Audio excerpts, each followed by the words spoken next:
and tonight this gentleman will be making his network television debut. This is his most recent album right here. It's called Spirit of Love. We're very pleased to welcome Majek Feshek.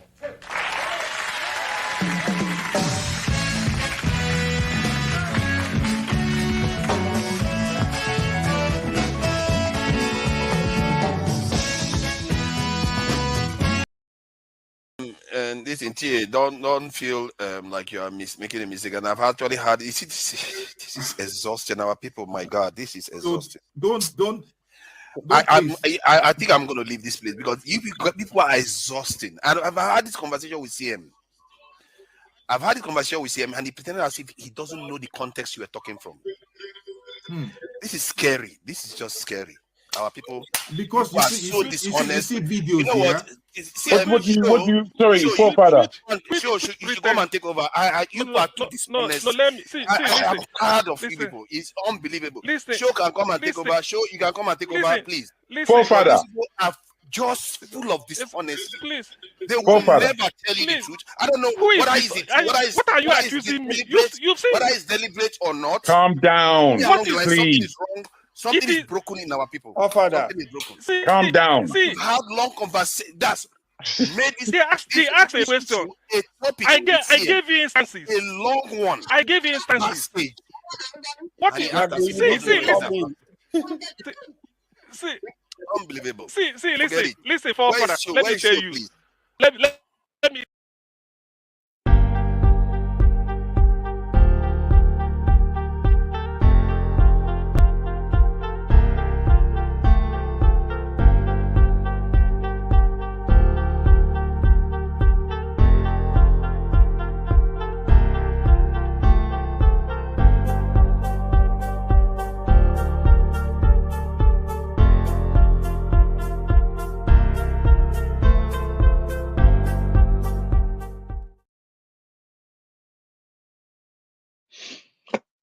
Good morning, good afternoon, good evening, depending on your geographical location. Welcome to today's broadcast, and I hope you will.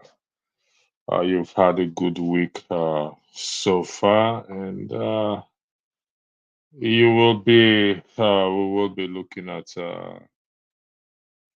this issue. Follow up to this on Tuesday's broadcast. So we will look at a lot of things. Tuesday broadcast was a little bit tense, but I'm glad the way it went, because at the end of the day, it pushed me to search for the truth, which I did quite all right. So. It also helps me to do some research, as many people did suggest, to find out the truth. So if you can see what is being highlighted there is the masses have never tasted after truth. So we have to develop this taste for the truth, to know exactly what is the truth and how we go about searching for the truth.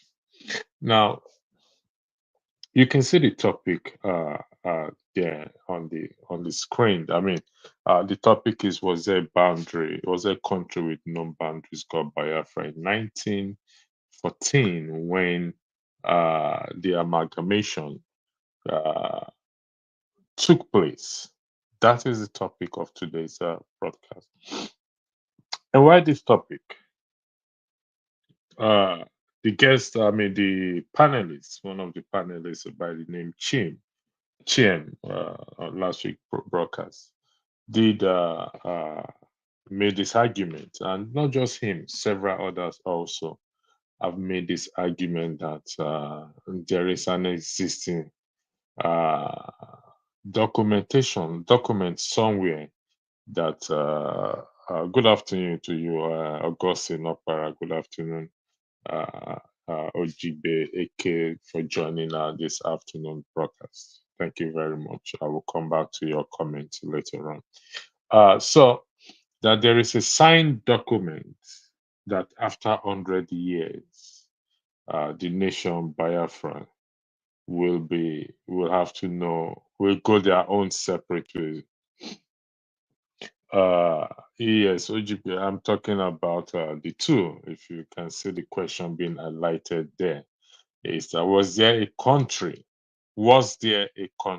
with known boundaries called Biafra in 1914 when the amalgamation took place? So there is no argument that amalgamation took place, which is the bringing together of the northern and the southern protectorates, and for a purpose best known to those who brought it together. And it's not a new thing. The word amalgamation is not a new thing. It comes up in different ways. It could be to collaborate. It could be anything. But when two people or two entities are brought together, oftentimes it is what? It is for good. However, the intent of this bringing together will never be known, because I wasn't there, and I believe most of us also were not there. So, but intent often matters a lot. So that is the reason why we have to put things right. Was there a country with known boundaries called Biafra in 1914 when the amalgamation took place? Also, there is also the claim that there was a signed document. As a result, I did search for this document after that Tuesday's broadcast, because a lot of you were in the comment section, even including Pansat, saying I don't use my head. So I decided to use my head. And I even went to the moon and back in search of this document. I searched the internet. I Googled it into ChatGPT. I wrote it down into everywhere to see if it's going to come up. And nothing of such came up. I even tested our very good guest that always come on this platform, which is Tony Nnamdi, if he has a clue about this document, or if he has a copy of it. If he doesn't mind, he should kindly provide me with a copy. And he responded back to me, and he called me afterwards, and we spoke for a long time.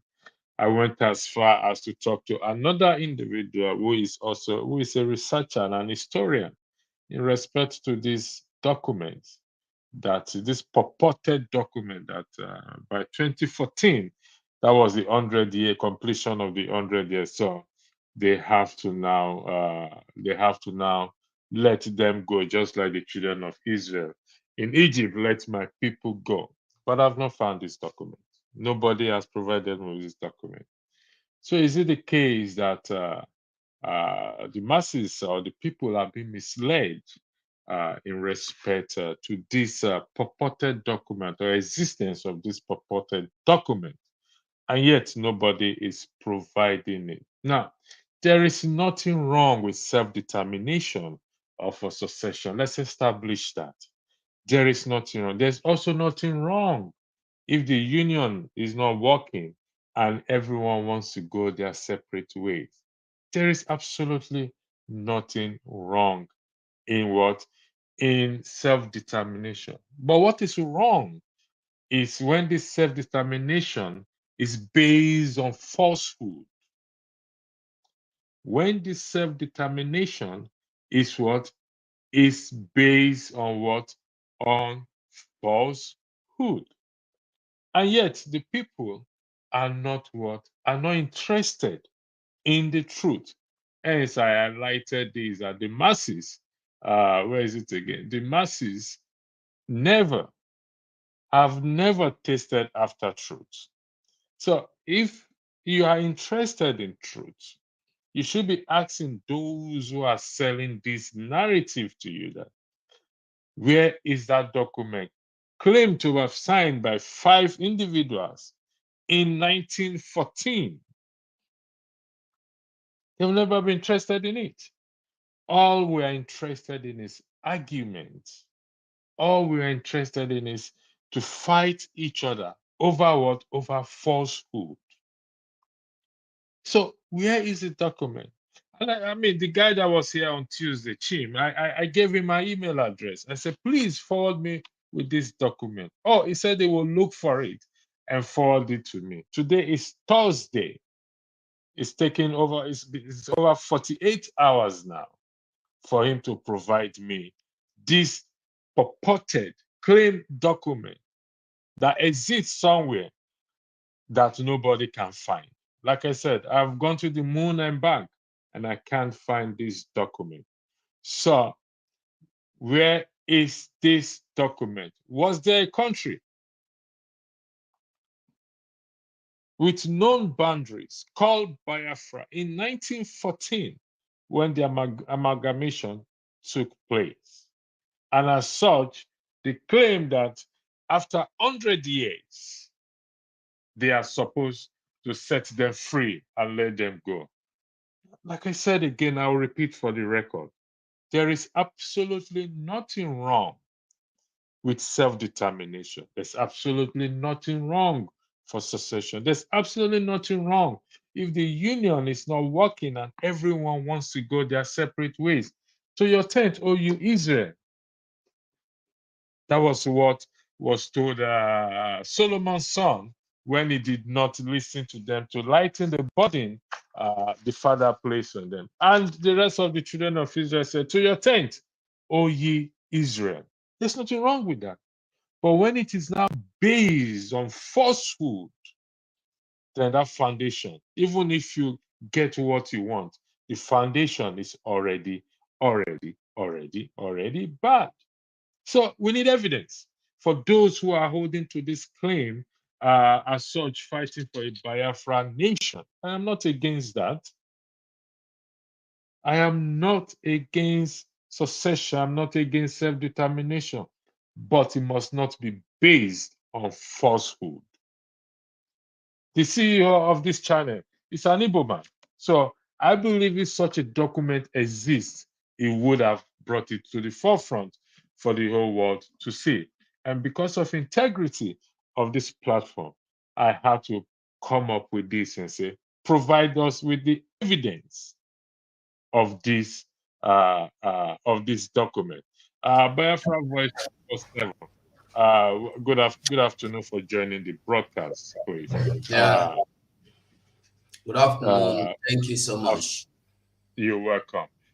Thanks for joining. Without wasting much time, the ground rule is the question asked is the answer we're searching for. We are not here to chase shadows. I'm not here to chase shadows today. I'm not here to make unnecessary arguments. Yeah. Last week, 2 days ago, there was a broadcast here, and it is alleged or claimed that after 100 years, from 1914 to 2014, the Biafran nation will be formed or will be let go. Is that true? Well, I heard what you were saying, and actually that was why I decided to join. To me, I am not interested if there were ever any document of such or not. And I don't think that should be our priority. I don't think that should be our problem or concern.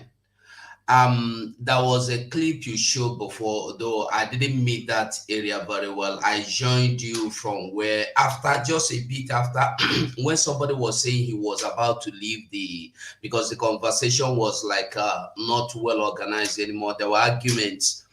So from what you were saying, you searched for the documents if there was a country, if there was a country, Biafra, before 1914, and you searched for the written agreement signed by four people, as you were saying. And you said something that caught my attention, actually. You said that you're not against anybody fighting for self or determination, or that want to go, or that want to be free from any engagement or association or relationship like Nigeria we have today. And then now I don't know who is selling the idea that there was a document, or who is selling the idea that there were that Biafra has been before 1914. To the best of my knowledge, I learned that the person that named Biafra was Frank Obiku. I think if I'm not wrong, Frank Obiku or Obiku, something like that.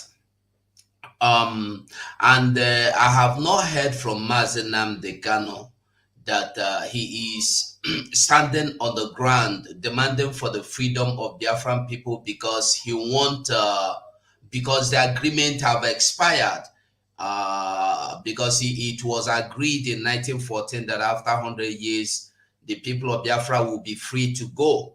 And I have not heard from anywhere. Honestly, this is the first time I'm hearing it, that that Biafra have been existing before what time you said, before the amalgamation. There was a country with boundaries before the amalgamation.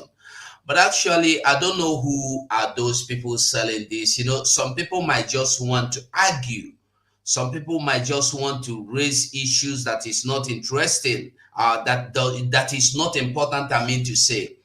In this Biafra phase today, we have Nnamdi Kanu and we have Simon Ekpa. Owazrike is no longer agitating or fighting to restore the sovereign nation of Biafra. Today, we have Nnamdi Kanu fighting to restore the sovereign state of Biafra. And we have our Prime Minister, Biafra Republic Government in exile, Simon Ekpa, fighting to restore the sovereign state of Biafra. If any other person that is not fighting to restore the sovereign state of Biafra is telling me anything about what happened, how it happened before, and you are not doing anything to tell me, like Tony Nnamdi, you refer to give you a document, is not even fighting to restore the sovereign nation of Biafra. So me, I am not interested, and I don't think anybody that is asking for his freedom should be interested in the agreement or no agreement. That will not stop us. But one thing I want to make clear is that I've not heard this from our leader, Nnamdi Kanu. Neither have I heard it from our Prime Minister, Simon Ekpa. So to me, it is not important if it is true or not. Whoever is selling the idea can go on and sell. You never know who this person is, who he is standing for, until this person comes out clearly. I wish the person can come inside here. I will have some questions to ask such person, because some people might not be being interested in what you are doing. Some people are not even interested. They are just out there to cause distractions, to cause problems, to cause commotions, to cause confusions here and there. And when people listen to them, they will say, look at the people I thought they are looking for sovereign state. Is this what they are doing? Like you were saying something. When you build a foundation basing on lies, you tell people that foundation will not stand. So when you see these people talking, you don't know where they are coming from. I don't even know where they are coming from. Like I myself, I do my broadcast. I don't tell people this kind of, I will tell you what is happening in Nigeria. I will tell you why you need to leave Nigeria. I will give you instances. And I believe this will convince anybody that wants to leave Nigeria to agree with me. Like right now, we are voting. Actually, I don't know you. I saw in JJ Media. I know him actually. I've been listening. I listen to him a lot of time. I follow him. So I don't know you actually. Maybe I've seen you one or two times, couple of times making broadcasts on his studio. But actually, I've not been following you. I don't know you. But I myself, my name is Suku. And I am standing tall and stronger, and I have taken my ground. I'm standing on my ground, and I have taken my stand that I am standing for Biafra. Come rain, come soon. And I am not standing for side talks or people that are not standing with me to bring this Biafra, to fight for Biafra to come. What they say is not important and is not going to matter. So whoever is today, if you look into Biafra, you will see that the only two people that are really fighting to bring this Biafra is Simon Ekpa, Mazi Nnamdi Kanu. Outside two of them, no other person. So anybody that is telling you Biafra this, Biafra that, without facts, without being under these people, is just saying, maybe the person is just being, I don't know, the person is just airing his opinion, not Biafran's opinion. And when you ask Biafrans what they really want, that is why we are conducting votes of self-referendum. I don't know if you know about it, because initially when the vote started, they were saying that due to people were giving in their pictures, it is being used to trace them, to maybe do one or two things against them. Then it has been changed, where people will freely go and vote for freedom of Biafra nation or against the freedom of Biafra nation. That is, if you want to support Nigeria to remain in Nigeria, you are free to vote. Yes, I want to stand with Nigeria. No, I want to go with Biafra. So these are the kind of things anybody that is standing for Biafra, that truly want freedom, should be discussing, not documents that cannot do anything for you. Even if those documents exist, what actually is it going to do for you?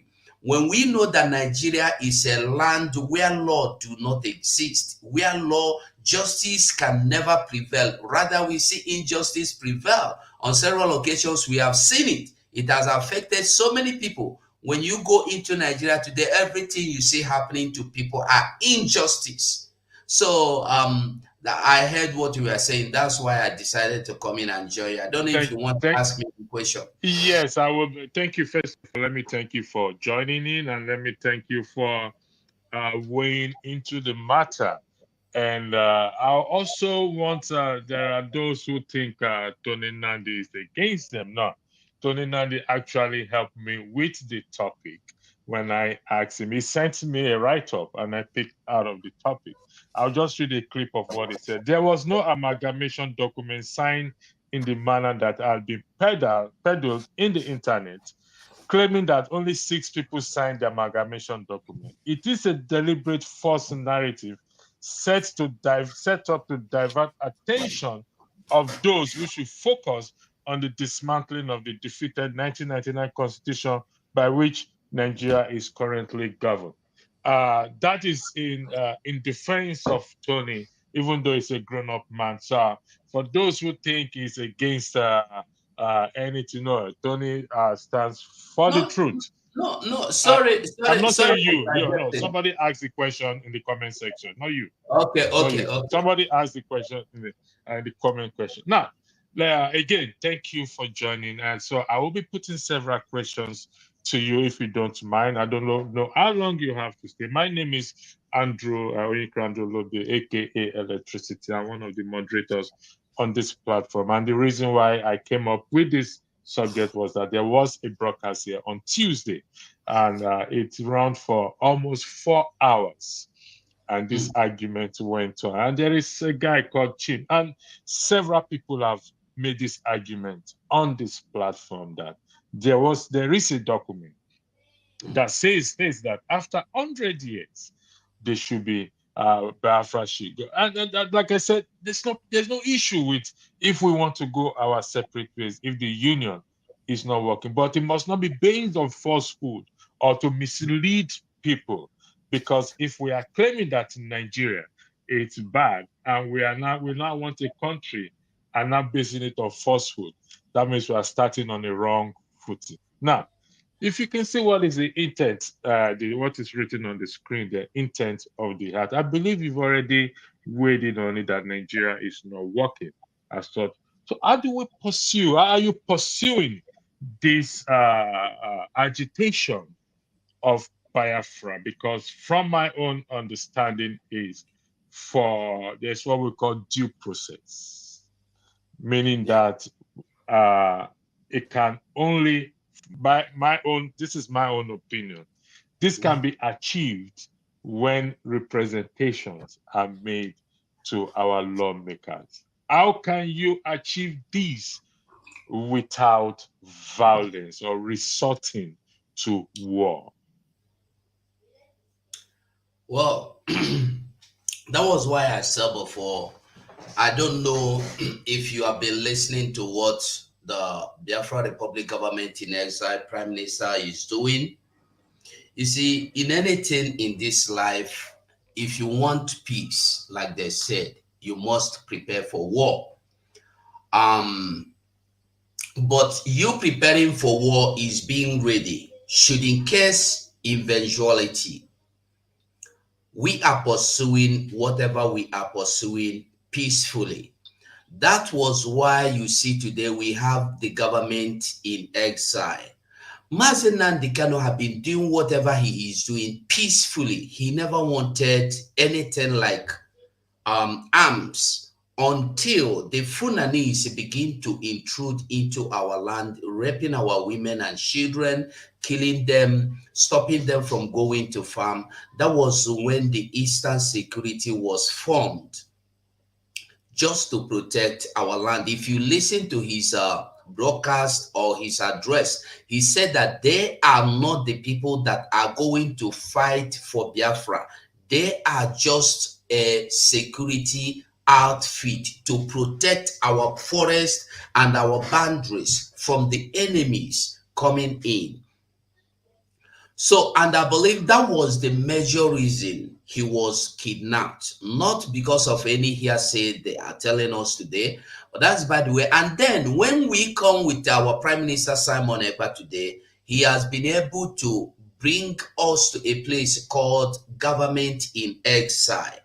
And with this government in exile, when you are going to, you cannot just say, for instance, as you said now, I told you that I know Njenje Media, and you say you are one of the presenters here, right?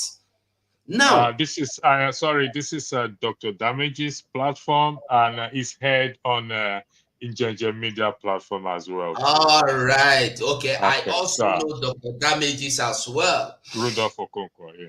I know Rudolph Okonkwo as well. So, what I want to say is this. If you don't know your location, you will never find your destination. If you use what they call it, this sat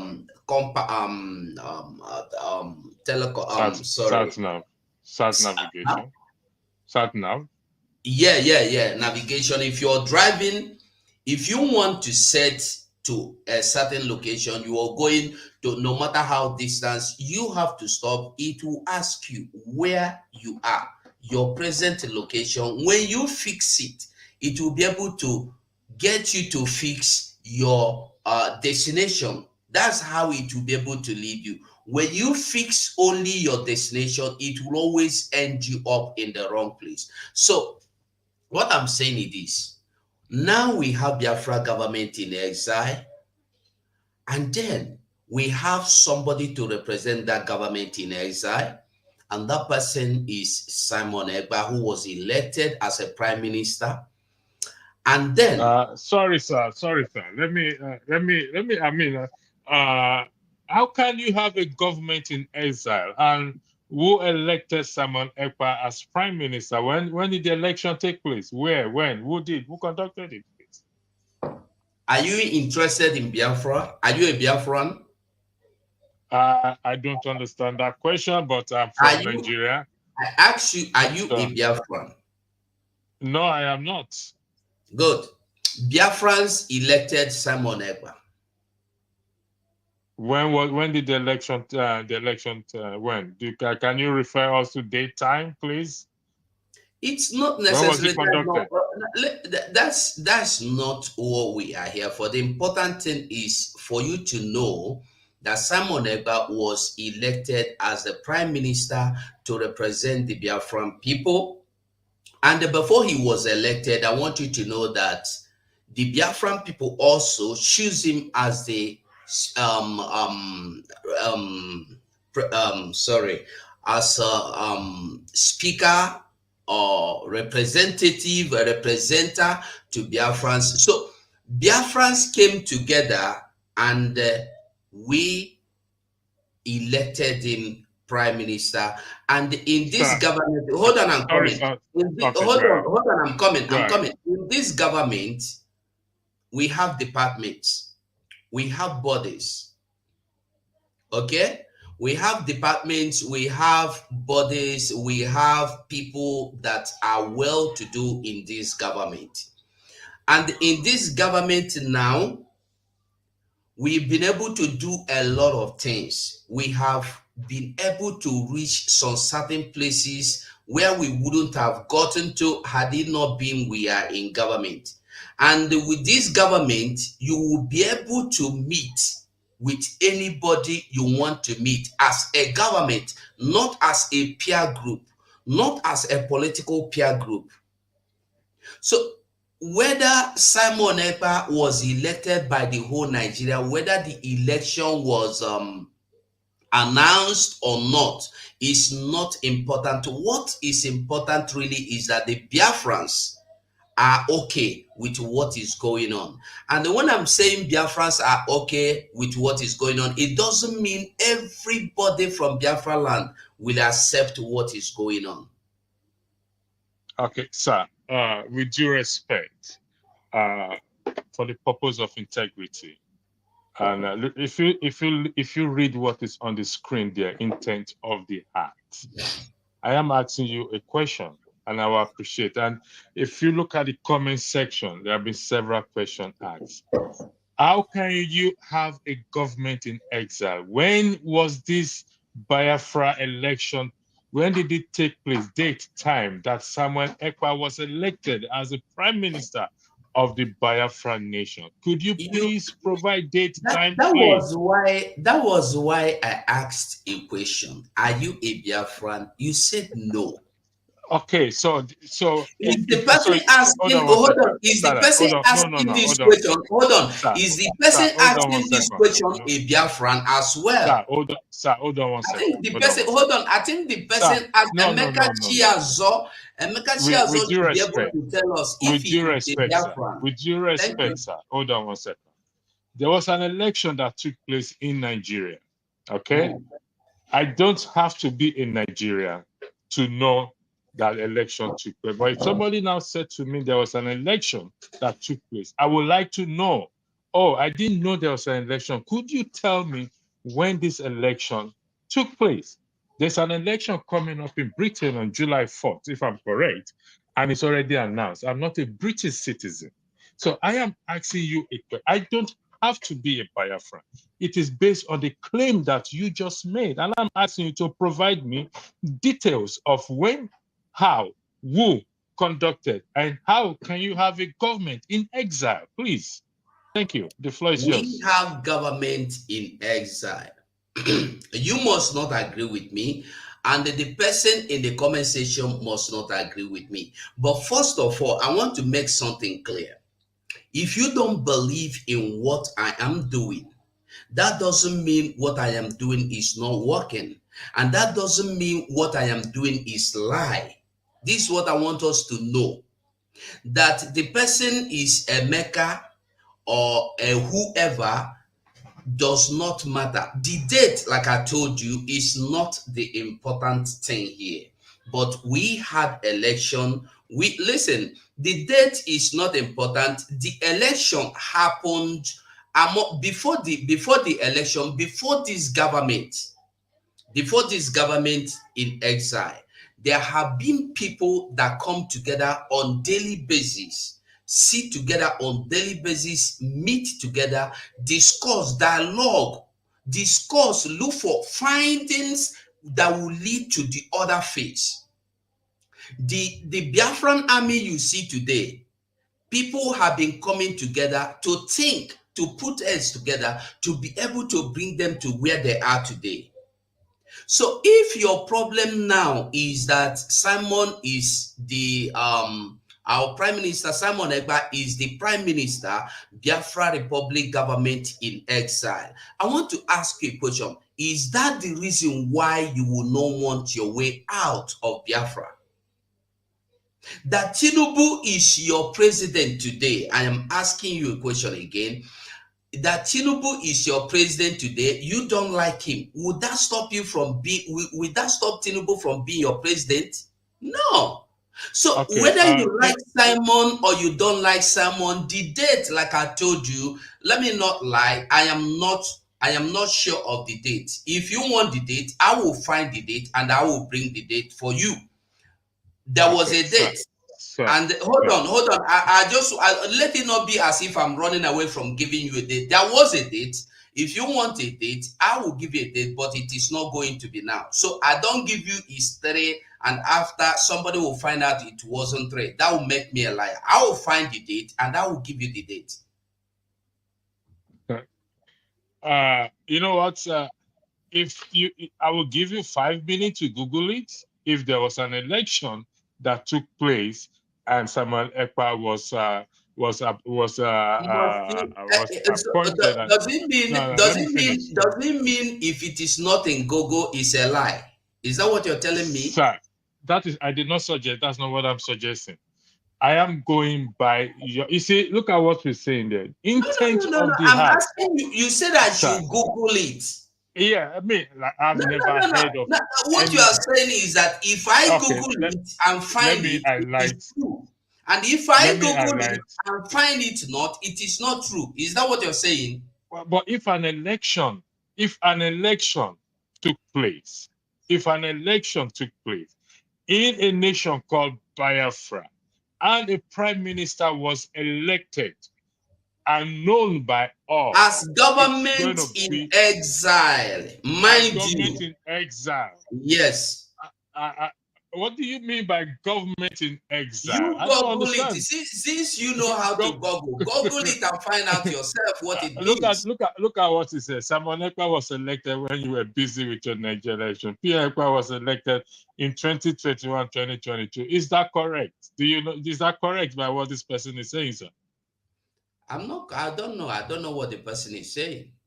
You don't know what the person is saying. The person just said he was elected in 2021, 2022.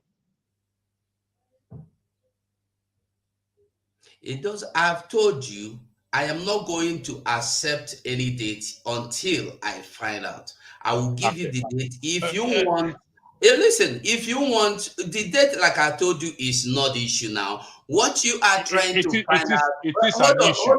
What you are it is an issue. Huh? No, the issue, what you want to find out, if it is recognized by the world, isn't it? No. I asked for the dates, whether it's recognized by the world or not. I asked for the dates. Okay, let's assume it was. Let's just say it was sometime last year that we cannot base it on assumption. That's why I told you, allow me to give you the date when I am sure of the figures. You don't force me to give you something I'm not sure of. The date. I am a human being. Yes, because you've strongly argued for the Biafra nation. You've strongly argued Simon Ekpa is the prime minister of the Biafra nation in exile. You have this fact with you. So provide us the fact when this election took place, what date, time, and who are the people that voted him in as prime minister. The cabinet voted him. Can you give us names of this cabinet? I will not give you the names because you are not interested in Biafrans. So why should I go on giving you names? We are out there. Thank you for joining. Hold on. You want the names? I will give you the website. You go there, you will see the names. I don't need to start calling the names for you. With due respect, you see, these are the kind of things we want to avoid. Where we pedal. I will give you the website. Can I give you the website? Just open it there and read the names for us, please. No. I want to give it to you so you will publish it here. Let me give you the website. The link, the website. Go to biafrarepublicgov.org. Sir.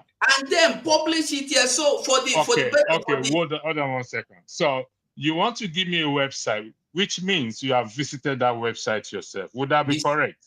Yes. No, if you visit, so that website will also contain the name, the date, and year. Sir, with due respect, can you listen to me, please? I will give you the floor. You are the guest. I thank you for coming. You want to give me a website that you have visited several times. Would that be correct? Yeah. And the date and year when this election took place and Simon Ekpa was elected as Prime Minister is on that website. Would that be correct? So how come you don't know them? That is why I don't go there to memorize everything and pack them in my head. Sir. Since what you should do now, do you know what you should do now? It is not my job. It is your job. You are the one making the claim. I am not the one making the claim. You just make the claim. If I bring it up, can I publish it here? Will you allow me to publish it here? Just read it out for us. Because if I read it, you will not believe me. I will believe you. Just read it out for us. I will only read it out if you will allow me to publish the website here. Because no, I will not allow you to publish it. I want you to read it. It's not a secret, so I'm not going to do that. If you want, if it is not a secret, and you don't, you see, this is what we are saying. Listen, this is what I've been saying. The peddling of false narrative has to stop. If it is false narrative, why don't you go into the website and publish it? You are the one defending it. You are the one that's making the claim. So you should have your facts. Allow me to publish it. Just read it out for us. Don't worry. There are people in the viewers that I will not just read it out for you. I will publish. So for the benefit, listen, for the benefit of every other person that is listening to us, to be sure that I'm not lying. You are not lying. Just read it out. I will bring it up. If you want me to share the screen, I will bring it up so that every other person will see what is there. You've read it several times. I just want you to tell me date, year that this election took place.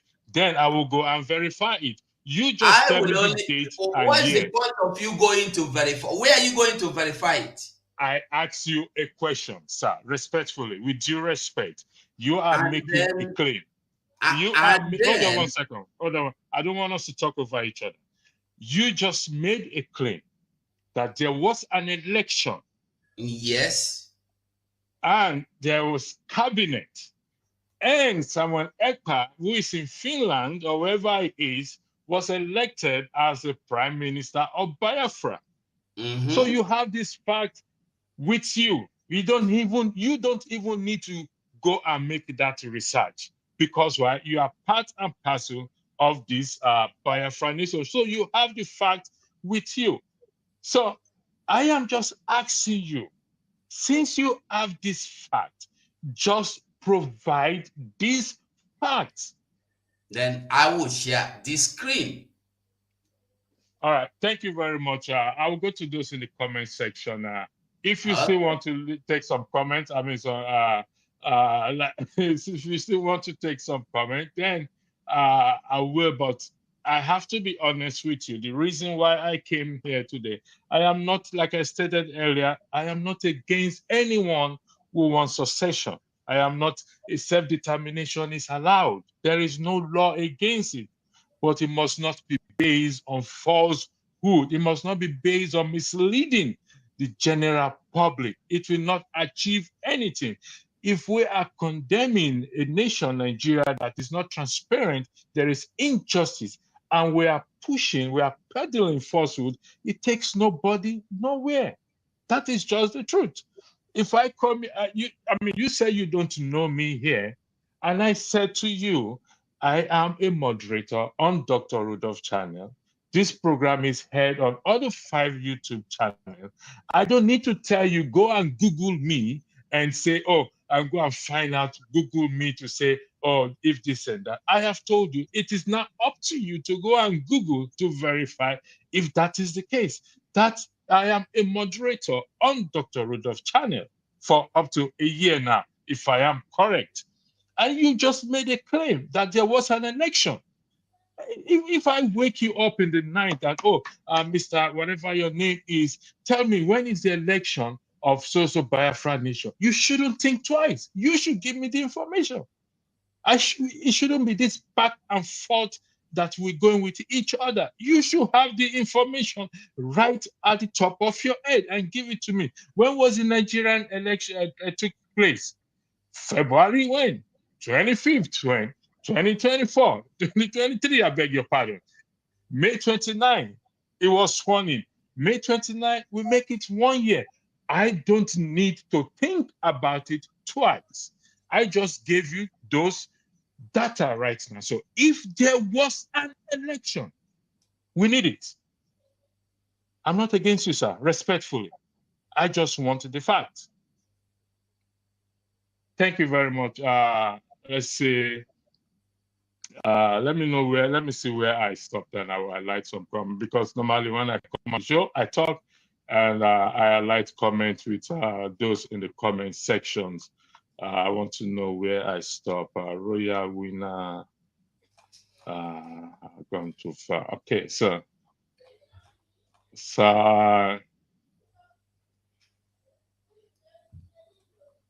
yeah, somebody said, if our input is not important, how will our opinion matter when Biafra comes? Do you want to weigh on that? Your input as how? They are saying, you said their input is not important, and they are saying if their input is not important, what input? How will our opinion? Whatever they are saying, asking for information. I didn't say that. Listen to me. You are the one, and you are the one painting the narrative. I said I will go into the website, publish it here, so they will see. You said no. Then I told you I will go and make my findings and come back and give you the. Okay, we are going to take a musical break for a musical break lasts for. Let me see how this song lasts for. A musical break lasts for 3 minutes and 59 seconds, which is 4 minutes, and we will come back. So I'll give you 4 minutes to go on your internet and check the time. Thank you very much. Tonight, this gentleman will be making his network television debut. This is his most recent album right here. It's called Spirit of Love. We're very pleased to welcome Majek Feshek.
The pyramid of Egypt, when we used to live like prince and princess.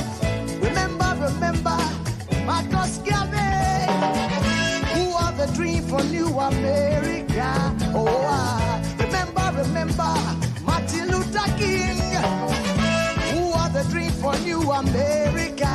They say you are black, they say you are brown, they say you are black.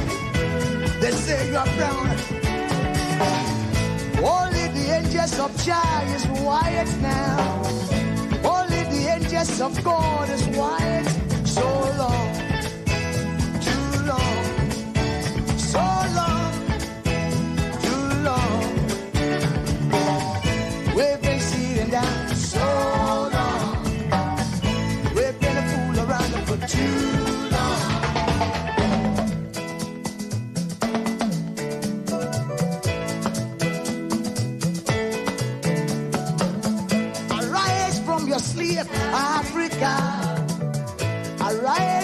sleep, America. There's work to be done, Africa. So much work to be done, America. But if we unite, hey, we will be free so long, too long, so long, too long. Pressing down for so long.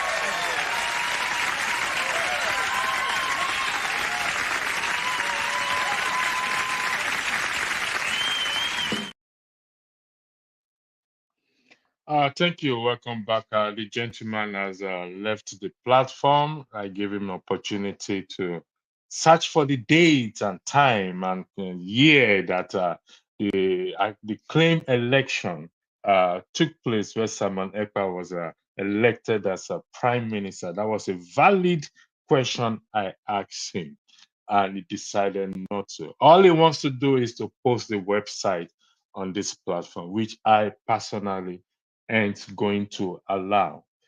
I may not remember the time election took place in my own country, and I may remember, but if I am a player in that election and you wake me in the middle of the night to ask me what year and month that election took place, I should be able to tell you of it. And this is what is causing problem and division, where people are being misled. And because we are not hungry or hungry to know what the truth is, it started well. I must give him credit for that. In respect to, was there a country with no boundaries called Biafra in 1914 when the Amalgamation? It started very well.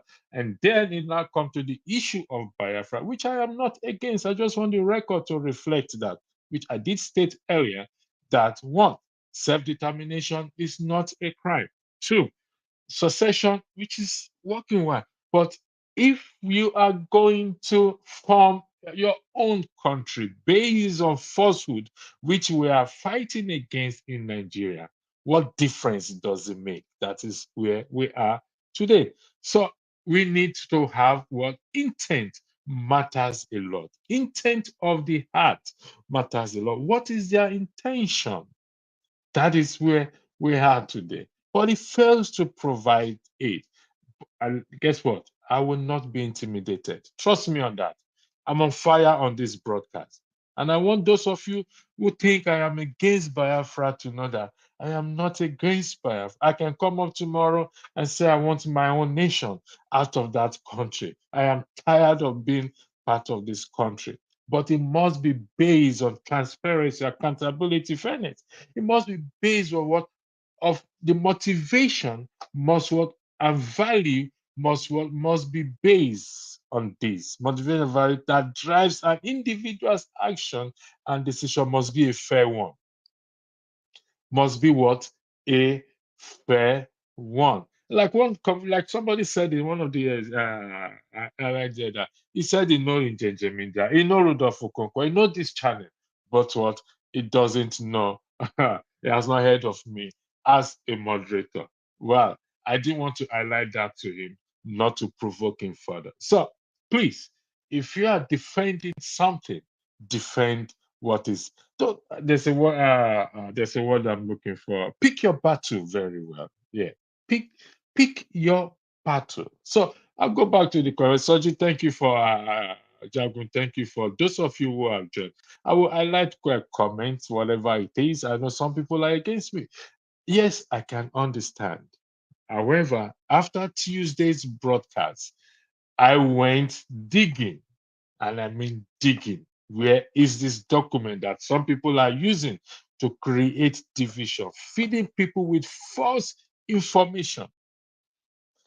And let's be clear, a lot of innocent blood has been shed in this fight for secession. If it is not based, if it is based on falsehood, those bloods are being shed in vain. Those people have died in vain, and their blood will be on those individuals' head who push this false narrative,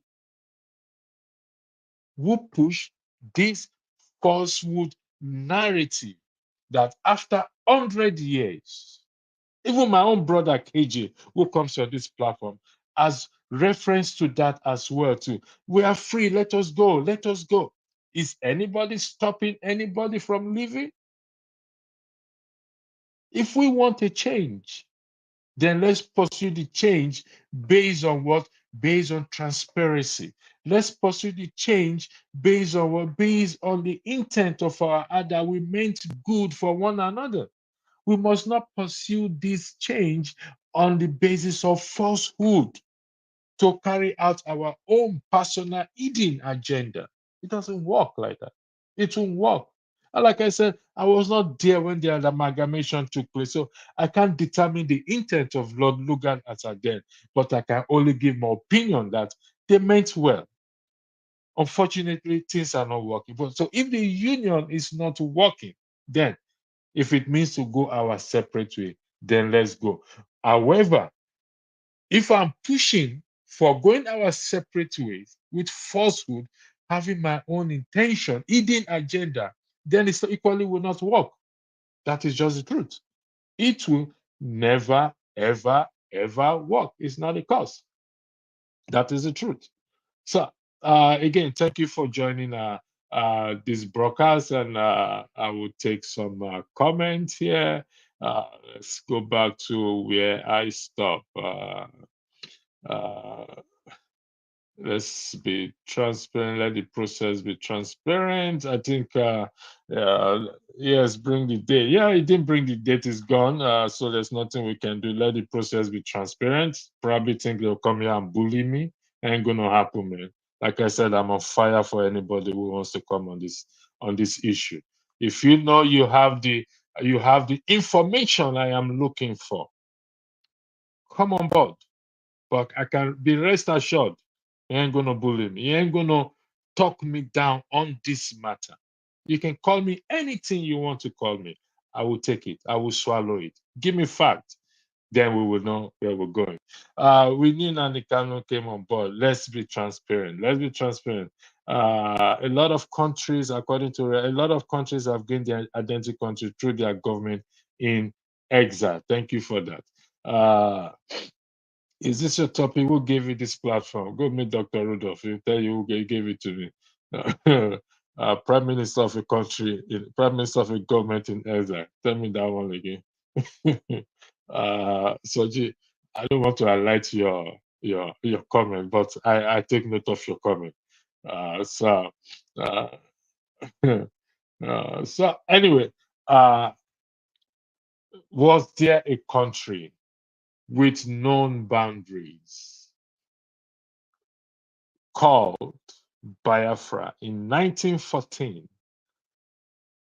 In 1914, when the amalgamation took place, was there a signed document that after 100 years, they will be set free? Even though they are not in bondage, they will be set free. That is the topic and the basis of this broadcast.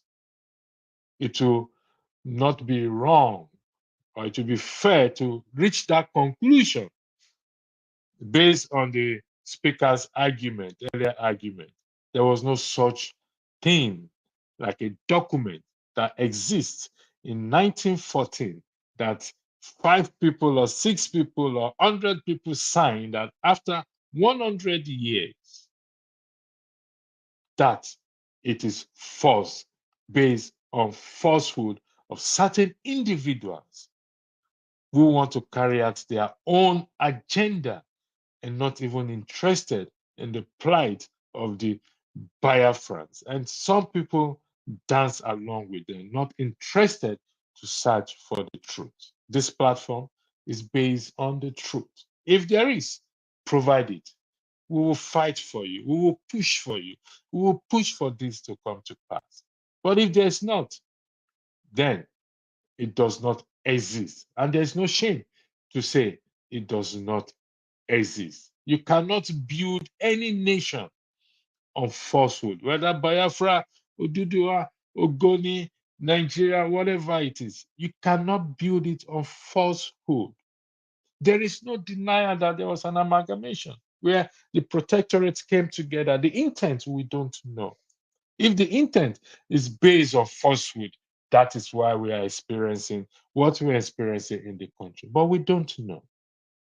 But wherever you go, whichever country you want to claim or you are going to identify with, you're going to practice transparency, accountability, fairness, equity. It is clear that some people are not interested in that. They just want to be a leader by all necessary means. And that ain't going to happen. That ain't going to happen. So, like I said, if you have the facts and the figures with you, then bring it on board. You are welcome to it. Anyone is welcome. I'll post the link there again if you want to join. If you have the fact, bring it on. Then we will look at the fact. Not come and give us a website that you read every day. You claim to know the cabinets you elected. You claim to know this, but you are not giving me any information. Like I said, I am ready for anybody. We are after the truth. Every day on this broadcast, on this platform for me, is a school day. School day doesn't mean we will not argue. School day doesn't mean we will not disagree. We argue, disagree, and we arrive at a fact. I need the fact. If you don't have it, then you don't have it. If you don't know, you don't know. So as it is, that is it. Yes, Riabu, I am from Bayelsa. Thank you very much for that. It is not no, I never said it is not a crime. Yes, I agree with you, Royal Winner. It is not a crime that he can't remember the date. Let him go and read the answer. I gave him 4 minutes. I came up with a 4 minute break. He now disappeared from the platform because we can safely argue that it does not exist. He wants to come and display his platform, their website on this platform. It ain't gonna work. Maybe Rudolph can do that when he come and sit here, but for me, I ain't gonna allow it.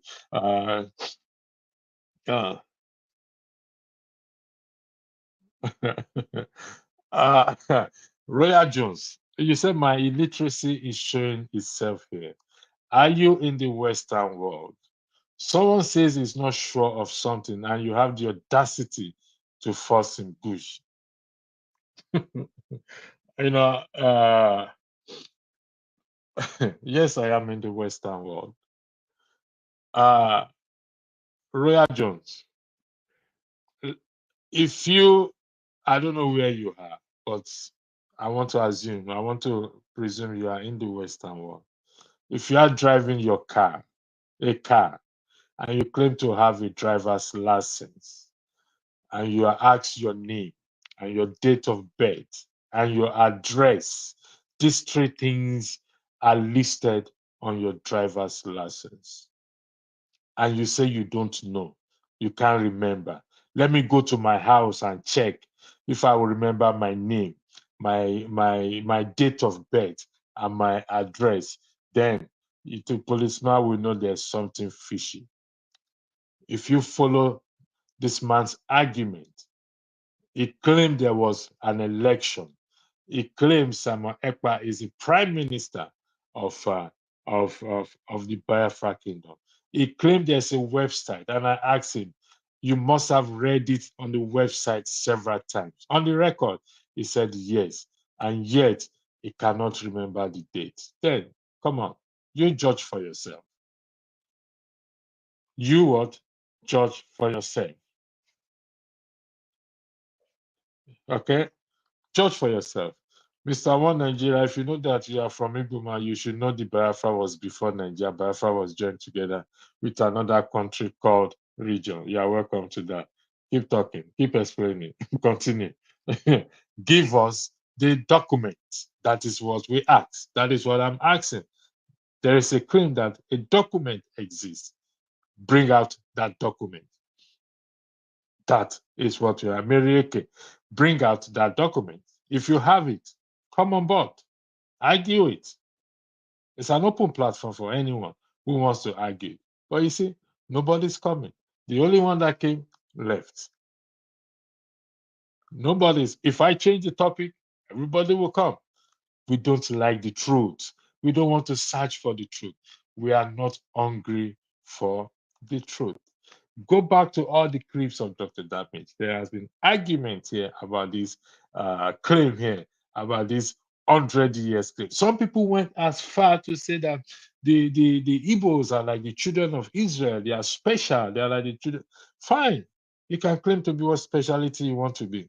But if we look at the children of Israel today, what they are doing to set themselves free or fight for freedom with the Palestine, and all you're doing is claiming that Samuel Ekpa is in Finland, is the prime minister, doing nothing, commanding there and doing nothing, not setting his people free. And you are coming here to tell me what? My guy, what's it done there?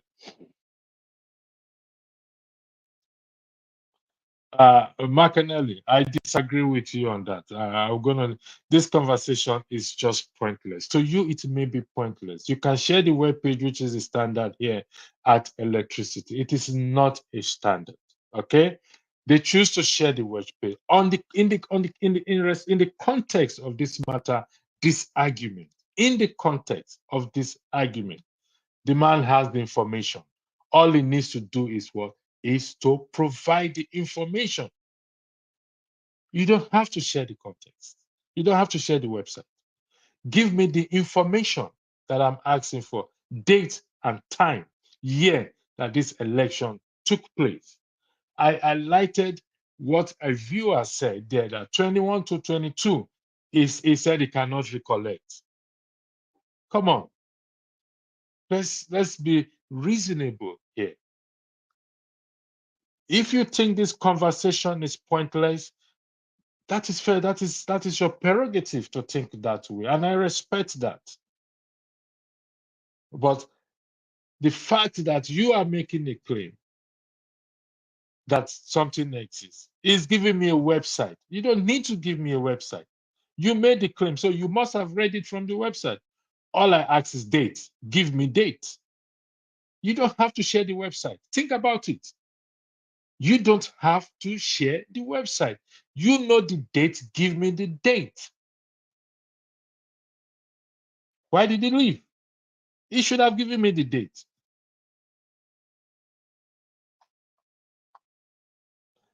Where is Biafra? What is the exact geography? What single language constitutes the so-called Biafran people? If none of these questions can be answered, then satisfy yourself that there is no such thing called Biafra. So you say, thank you for that, Soji. Where is Biafra? What is the exact geographical? I think I've read that. You read that again. There's no such thing called such thing called Biafra. Simple. So this is the same message, same thing. Someone here says Igbos always want to fight their own, regardless of which side you are. This isn't right. You will never see Yoruba media, Fulani media being this argumentative with their own. I don't understand. Dr. Ruva, who is this? Dr. Ruva tell you that this channel is an Igbo channel. He never told me that until he opened his mouth to say it's an Igbo channel. To listen that. You see, so go to Google and find yourself, donkey. Thank you very much, Felix. You see, this is what they said about the document that exists. That I should go to Google and find it myself. And I went to search for this document, and it's not in Google. It doesn't exist. It does not exist. If you have this date, just give it. I gave you 4 minutes. Read it yourself. and come and tell me what date it is, what date that election took place. I gave you 4 minutes. I gave you 4 minutes. Like I said, today I am ready. Call me any name. Don't worry about it. I will swallow it. I will what? I will swallow it. I will what? I will swallow it today. But I am after the truth for the integrity of what? Of this platform. I am after the truth. The intention of Simon Ekpa is not to give us Biafra, but to destroy the good work of Nnamdi Kanu and frustrate IPOV. If you check very well, you know that Simon is blackmailing the structure of Nnamdi Kanu. Well, someone said he was elected the prime minister, government in exile. Who does the rule? David, if you are joining, you have to turn on your camera, except you are joining from Nigeria. Kindly state that for the record so that I will bring you in, but your camera is not on. So if you're ready, turn on your camera, then I'll bring you on the platform. Someone said, Ria Jones said, you are not a Biafra, so you have no right to that information. Oh, so they're holding information now. Public information, they are holding it. Mr. David, thanks for joining me this platform. You're welcome. Yeah, I yield the floor to you. I've spoken a lot, so you must have been in the background listening. What do you have to say on this matter? Thank you. Yeah, I'm just coming out now. It's not long I joined you. I just hear the argument. So I say, let me come up. I wanted to ask you one question. Did you like the situation of Nigeria the way it is? Definitely not. 100% not. And we are feeling it. Those of us, even in diaspora, we are equally feeling it as well too. I don't like it. And now, if I should ask you, right. what do you want to happen in Nigeria? If you've been following me, I believe in that the people have the power. I've always campaigned on Section 68 and Section 110 of the Constitution, which is the people to start to hold our legislators, the lawmakers. We start to hold them accountable, and we have the power to do that. Because from where I am sitting, they are our major problem in that country. I have always argued that for the past years. And if we are going to achieve anything, even if we are going to achieve anything, even succession, we have to follow due process. We still have to go to them. We have to make our case to them because we elected them. We're just arguing on the basis that they were elected by us or they got there by merit. We elected them. So they are the one that we should focus on. That is my argument. So far, so good. And I have not changed position for the past 7 to 8 years. I have not changed position. And I ain't going to change position on that. The floor is back to you, sir. I think if I should say something, there is a problem. Our problem is that we fail to understand the kind of country we are talking about, which is Nigeria. Now, the problem we have there is that Nigeria is not a country. And because it is not a country, it was a kind of a business entity. And anybody that you will put as a leader in that place always focus on what you achieve, maybe what will be in his pocket. And for that reason, it will be difficult for you to even convince them to do the right thing.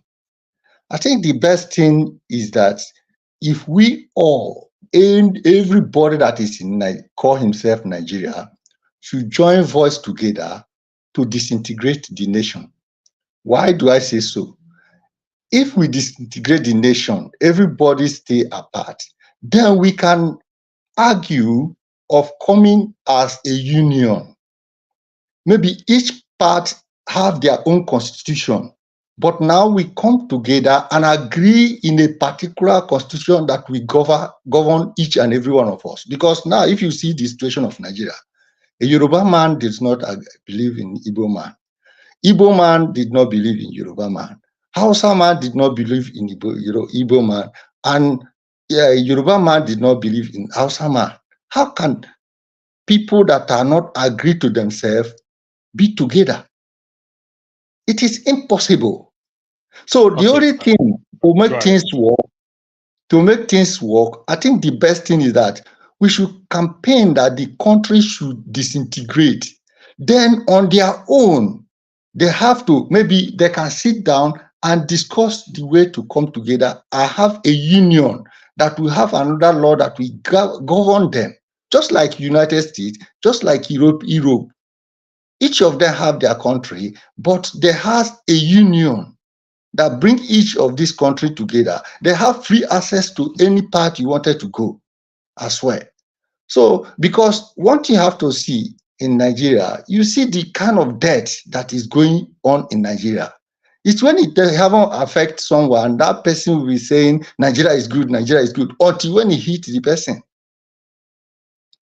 I don't know whether you understand my point. Let me, I got your point. So, how do we pursue this disintegration? What's your proposal? What are you proposing? How do we go about it? How to go about it is to conduct a referendum. Thank you very much. So we need a referendum. Yes. The Ninas or Tony Nnamdi and veteran, they've argued this argument of having a need for a referendum commission. So I'll come to you, I'm coming, which I 100% agree with. The question is, who established that referendum commission? Is it the executive or the legislative arm or the people we call for us to have a referendum commission? I think the best way to do it, because the executive or the people in the power in Nigeria cannot do it, because none of them want the country to disintegrate. I think the way to handle it that it will help is that those in media should now begin to argue more on disintegration in Nigeria. And also, if there's any way you people can as well channel the argument to raise the people up to come out in the streets. So that, because there must be something very strong that will struck Nigeria to disintegrate. But if we say let the house debate, or let the parliament argue about, they can't do anything. It's only the media can help out in one way, or the people rise up. Okay, Soji, thank you for that. I'll come back to you, sir. Thank you for your good contribution. Soji, the floor is yours, please. Thank you. You are muted, Soji. You have to unmute yourself, please. Thank you very much, and good afternoon to everybody concerned. Of Biafra and Nigeria, extremely deep thing, but it's not been looked at in any comparable or truthful way. The way I see it, Biafra, that doesn't belong anywhere apart from Europe. It doesn't belong anywhere in Africa. So you could want to start talking rubbish to yourself. Yeah, trap. I just want to tell you off, because there's no such thing. You are just conjunctifying things to make confusion. Biafra, the first writing of Biafra was not in Nigeria. It was in Peru. It was written by the Portuguese, not by any African. So you people that want to jump on an idiotic bandwagon called Biafra and really killed people, and you now want to repeat the same rubbish because you have maps and you don't have to spend money. Rubbish that comes out. That's why Biafra still exists. I've lived in Spain and Portugal over 2 years. I know these countries. I know what they are. And I've looked into in Sevilla, in Spain. Nobody in Biafra has done it. You can see Biafra, and it doesn't depict, Biafra doesn't depict one area. It depicts a bush. That's what in the Portuguese, Spanish word, it depicts a bush, a forested area that we would enter. which is why Cameroon had it before Nigeria. I'll go to say this.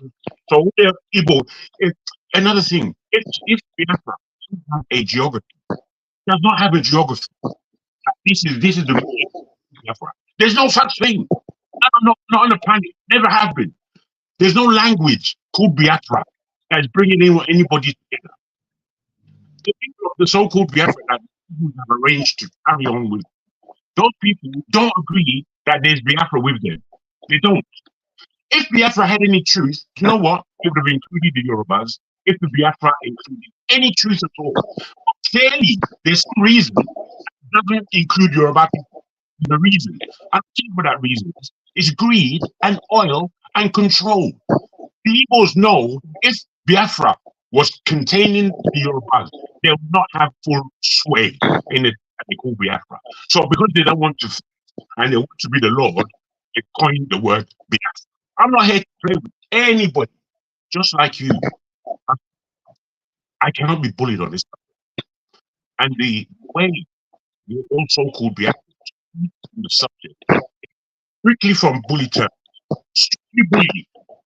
I want to dominate. Basically, that's what we. But because there are stupid people among them, they follow this leadership. So this ideology, they follow this in stupor. How they follow it. So I'm passionate about this, and I'm passionate about this for this reason. I'm a Nigerian, and the question that the gentleman before me spoke, he asked, "Are you Nigerian? Or you?" For me, this is as and crazy question. There's nobody who's happy about Nigeria. You don't have to ask such a question in order to prove your corner. That doesn't prove the legitimacy of your corner. It doesn't. But the arguments, this straw man argument you want to bring to the table for serious people to discuss. That's not serious. You're not being serious. It's not a serious question. It's not a question of any ideology at all. It's rubbish. You must understand it's rubbish. So I go on further to say, Nigeria is Biafra. It's a name that came from it's loading itself over sanity and in the area that they call Nigeria. Biafra would be worse. Would be far worse. Far worse. Because I know the people of that territory, and I know what their beliefs are, and I know how their understanding is completely different. The Calabar man is not the Igbo man. The Igbo man is not the Ijo. The Ijo is not the Ibibio. So just stop mucking about. Just stop mucking about and get serious. I hate this conversation about Biafra. It's going nowhere, and all the idiotic fools that believe in Biafra, they will come one day when we get Biafra. You're idiots. You're complete panic-minded, non-thinking fools to believe in something that has such large gaps. Ejo, please, I gotta say what I'm saying. Please, I'm begging you. The thing I hear from our people that call it Biafra, in terms of insult, in terms of judging, pointing the finger at everyone, I dislike it immensely. You Igbo Biafrans are the most destructive, unjoining feature of that country called Nigeria. Why the Fulani? The Fulani we know clearly they don't belong to us. But you who do belong to us, you are saying, I want to make this thing. Nobody is, everybody is pressuring us. We are hated people. Rubbish! Rubbish! In my friendship group, the majority of the people that I call my friends are of Igbo extraction. More than my own Yoruba people. Why are they my friends? I'll tell you why they're my friends. Because apart from their industrious nature, they basically know. I don't know where it comes from. I know. They do things quite plainly. They won't boast that they are always right, like so many pundits do. When my Igbo friends that I have, they look at things in the and then they analyze them and they articulate them. These are the people that I know, Igbo people. Those who are coming and talking Biafra, they're just castigating, lead you down the wrong way. Frightened people. Frightened. And you are going to join the people of fear. Just like you, Pastor. There's no Igbo, Yoruba, or anything that can come and sit down to me with this question. Because I've researched it enough. I've researched it to all the lies that come out of those people's mouths talking Biafra. I will cut them into ribbons verbally, because they have no facts, they have no position. The premise of Biafra is based on an extremely unfettered foundation. So for me to cut it to ribbons and put it in the dustbin for the rest of my life, it's very easy. But as you said, there's no evil man that can come in front of Nnamdi Kanu himself. He cannot stand in front of me and talk Biafra to its end without admitting that Biafra is quality. Full stop. I thank you. All right. Please, go ahead. Yeah, go ahead. Thank you very much. This issue of Biafra, I think is getting interesting. I'll be able to say something about it. This, my friend, I don't know whether if you are in Portugal. Have you been in Portugal before? I've lived in Portugal. I speak Portuguese. I speak Spanish. Thank you very much. Thank you very much. What is the meaning of Biafra in Portugal? I told you, bro. I just told you. If you were listening, go from there. Don't ask me silly questions. Huh? I asked you. Wait, Joe, please. I'm my own character, and I afford a lot of respectability. But in me affording respectability, what I've just iterated took some time and thought. If you didn't hear me, my brother, I can't start repeating myself. So I think people ask the meaning of Biafra in Portuguese. Ask me questions, or based on what I've already said. Okay, I want to say something because of the audience. You see, I want to tell you something. The issue of Biafra, we should know that there was a time Biafra exists by Ojukwu. He declared Biafra, which means that Biafra has been exist as a nation. No, that's no number one. If I can, I want to challenge that statement, sir. Wait, please. We're having a discussion, and it will flow nicely. I just don't want things like that being said. You see, the test of Biafra truly came from Ojukwu and those people who agreed that term. That test, in actual fact, within all our witness, the test of Biafra failed. It was a failure. It was a failure in the war, and today it's a failure. So reasonable thinking people that realize the death toll, the failure, that governmental position. Please, if you wait, allow me to say something. You have been saying something. Allow me. When I finish, you can address me. I'm passionate on saying what you're saying is real. Hold on. It was a test that failed. It was never a geographical spot. Never. All right. The floor is yours, sir. Thank you. Yeah, thank you very much.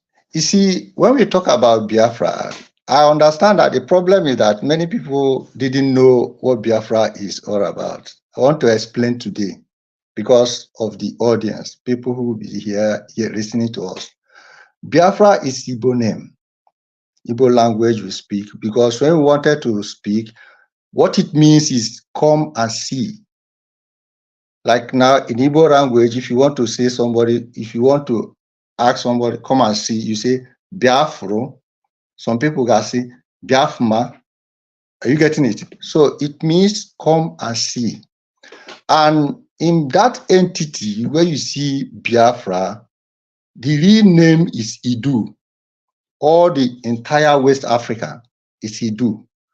And when Ojukwu fought about the Biafra, he made it very clear that somebody that is stronger than him will come and he will restore Biafra. And make us let us not misunderstand what is going on now. Nobody is happy in the situation of Nigeria. And if anybody come up and say, he need Biafra, that is the name he choose, and he goes for it.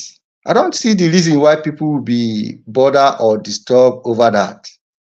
Because now, if you watch, Biafra started from Igoromigoro down to Ambazonia. If you watch the ancient map, all the West Africa you can even refer all the West Africa as a Biafran, because that is the kingdom of Judah. If we come for real history, but I don't want to go there in order not to create confusion here. That is the old kingdom of Judah. So Biafra, you see, so is the heart of the entire West Africa.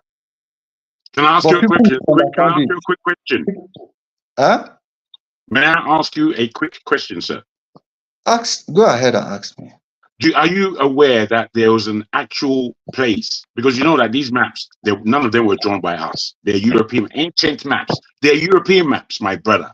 They can put in there whatever the hell they want. And we idiotic people would like to follow what they put there. Are you aware that there was a Judah in West Africa? Are you aware of that area? That is what I'm telling you. No, I'm asking you, my brother. Wait. I'm being serious, or I'm not trying to long language. I'm being very serious.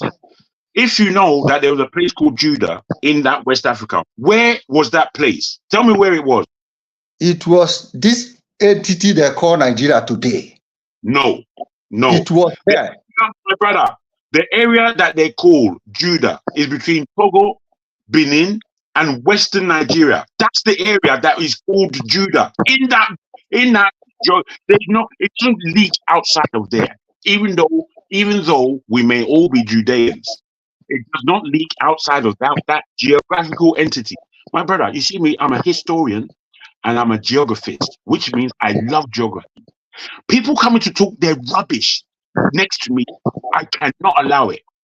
You're talking rubbish, my brother. You're talking what you don't know. You're talking what you've been grass-fed by the idiots around you, is how I'll put it. Continue. You see, what I want you to understand is that Biafra is free. And no matter what anybody will say or argue, Biafra will be restored. But one thing I want us to understand is that it will be more better if the entire Nigeria rise up. Because if only Biafra goes, the people, because there is a kind of a tendency to destroy life in that entity, that area called Nigeria. And when Biafra go alone, others may suffer victim. And that's why if everyone, maybe they conduct a referendum, which everybody go where maybe Oduduwa have their own, Arewa have their own, then we now sit at the table and try to raise up a name whereby everyone will come back as a union using that name. Each people with their own law and kind of whatever system they want to govern themselves with, but they now have a union that we connect, because all of us are one brothers. Are you seeing it? That's why it seems like it is difficult to separate to dismantle Nigeria. It's because we are all brothers, but we can't stay together. It's just in a family, you grow up in a family, at a point, one person in the family rise up, say he want to create his own house. If you refuse that person going, you are going to destroy that family. All right, let me ask this question, sir. Let's go back to the referendum commission that you brought up. Okay, you said campaigning, sensitizing the people to rise up to demand for this referendum commission. Would that be correct, sir? Okay. Yeah, exactly. It doesn't matter which what we call the name, whether it's Biafra Nation, whether it's exactly, because a lot of people have died. I've not. What I want to know is whatever nation name you call the nation, that you want them to practice transparency, accountability, fairness, equity. Would that be correct? Exactly. Okay. Now, I want you to look at what is on the screen there. Was there a country with known boundaries called Biafra in 1914 when the amalgamation took place? If you talk about Biafra, before even anything amalgamation, there was a name Biafra in that treaty, in that Gulf of Biafra. There was a Gulf of Biafra there. Because this name we call Biafra. Who gave me that name? Who gave me that name? Soji, hold on, please, Soji. It was pronounced first of all by Christ himself. Because Biafra simply means come and see. Excuse me. Biafra simply means come and see. Are you getting me? It means come and see. The name has been there before even all this creation of amalgamation, even before Britain come into Nigeria. Even before Britain come to Nigeria. Soji, hold on a second, please. Sir, you said it was first mentioned by Jesus Christ. That's by a very Christ. Strong claim. God, excuse me. Jesus is European descent. I'm telling you about Christ himself. You are sure it was the first person that mentioned it. You see the errors that this guy is making. Every word you're saying is an error. No, Pastor, you forget. You know, Pastor, that you can't say Christ. You can't say Jesus is a European thing and then say Christ.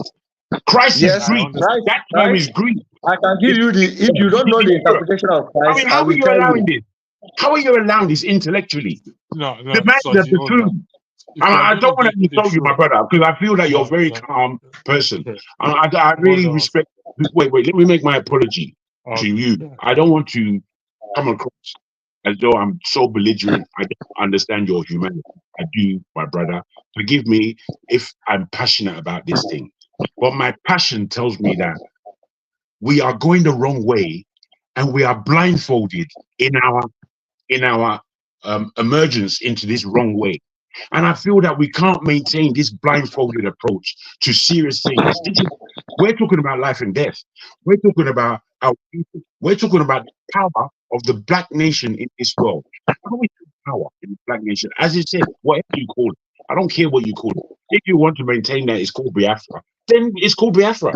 Everyone will respect it. I personally know differently. However, you breaking away as an entity of people from what we call Nigeria, does that empower Africans or does that lessen our power? These are the questions. These are the wrought questions. Do you know what we're fighting in this way? Do you know what we're fighting in this world? If the Igbos, I'm telling you for nothing, if the Igbos and Yorubas, especially, all those that fall between us, if these people do not find a way of getting together, then the Hausa Fulani that we like to care about, they will destroy us. Do you know why? Why isn't there something called Yoruba Igbo or Igbo Yoruba?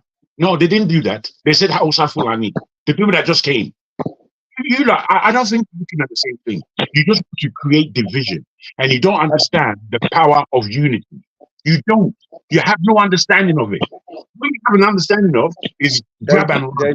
Let's grab and run with our oil. That's what used to be said back in the day. If we are to argue maturely, let us allow when someone talk. If you jump inside, you create confusion. And you see, if you are to give the history about Nigeria, I can give you a history that you have never read about Nigeria. But probably because it doesn't exist. If I should ask you, how did Britain come to Nigeria? How will you explain it? You can't explain it. Okay. I can tell you a lot of things that you don't know about West Africa. You see, let me ask you this, okay? And I want you to be very careful in answering my question. Go ahead. Your claim that the statement made by I don't know if it was Peter who made that statement, come and see, was what Christ first made, and that is Biafra. Is that what you are claiming? Because what I'm saying, listen very careful, because I don't say because others said. What I say Christ himself. I didn't say Peter say. When Christ was Where in the Bible did Jesus Christ say, "Come and see"? Listen. When Christ was coming out of baptism from John, John first of all say, "Here is he whom I was telling you about, that is true, I cannot bear." When he baptized him finished, he was coming out of the sea. The two of his disciples, John's disciple, followed him. And they asked him, "Rabbi, where dwellest thou?" His response was, "Come and see." That was what he responded to them. And they followed him. He took them down to under a tree and started telling them about the kingdom of God. And many people did not understand that when we talk about the kingdom, even when Christ said, when the disciple of Christ asked him to teach them how to pray, he said, "When thou prayest, say, Our Father who art in heaven, hallowed be thy name. Hold on 1 second. Hold on. You're going on a goose chase now. I ain't going to stand for that. You said, okay, this is the issue I have with the earlier guest that came in. You said, Christ said, "Come and see," and that is what Biafra means. That is what you just said. Yes, exactly. So, exactly. How did you arrive at that interpretation? Meaning? I arrived on that interpretation because I'm 100% sure Christ speaks Igbo language. All right. Thank you, sir, for this. Thank you for your time here. If we are going to discuss this issue further. Are you shocked? You are shocked. We're not shocked, though. We just understand that what you're blabbing is complete heresy. You are shocked because why you are shocked? I'm not surprised why you are shocked, because you're blabbing heresy, my brother. The Bible, you see, because everything was. So with due respect, I had to mute you and mute Jago, please. When we are speaking, we should speak on the basis of facts. Okay? For your claim, even those in the comment section are just laughing at you, sir. Sorry. Your claim that Jesus Christ spoke Igbo. This is the divisive things I don't want to entertain. And I said it today. I am ready for anybody. That claim you made is false. Don't do that again, please, with due respect. You started very well in terms of speaking about referendum commission and all those things, what we need to do to get the country working where possible. But you went on a good chase of Christ saying, "Come and see," because they asked him. That was a conversation between Jesus Christ and his disciples. How you interpreted that to being a Biafra Igbo language, it's madness. This is the thing I don't think we should be doing. We are better than this. We are better than this. And we should act better than this. The Bible is an open book. It's a book like any other book that we can look at. How did you arrive? Can you tell me what book, chapter that Christ made that statement and how you came to such an interpretation? How? Can you allow me to doing this to ourselves? Excuse me, can you allow me to explain this to you? Go ahead. Can you allow be sure that you stay on the point. Excuse me, let us come for reality. One is that, the confusion many of us have today is because Bible was completely translated. Igbo language is speaking throughout the language that the entire West Africa speak is Igbo language. All right, sir. Thank you very much.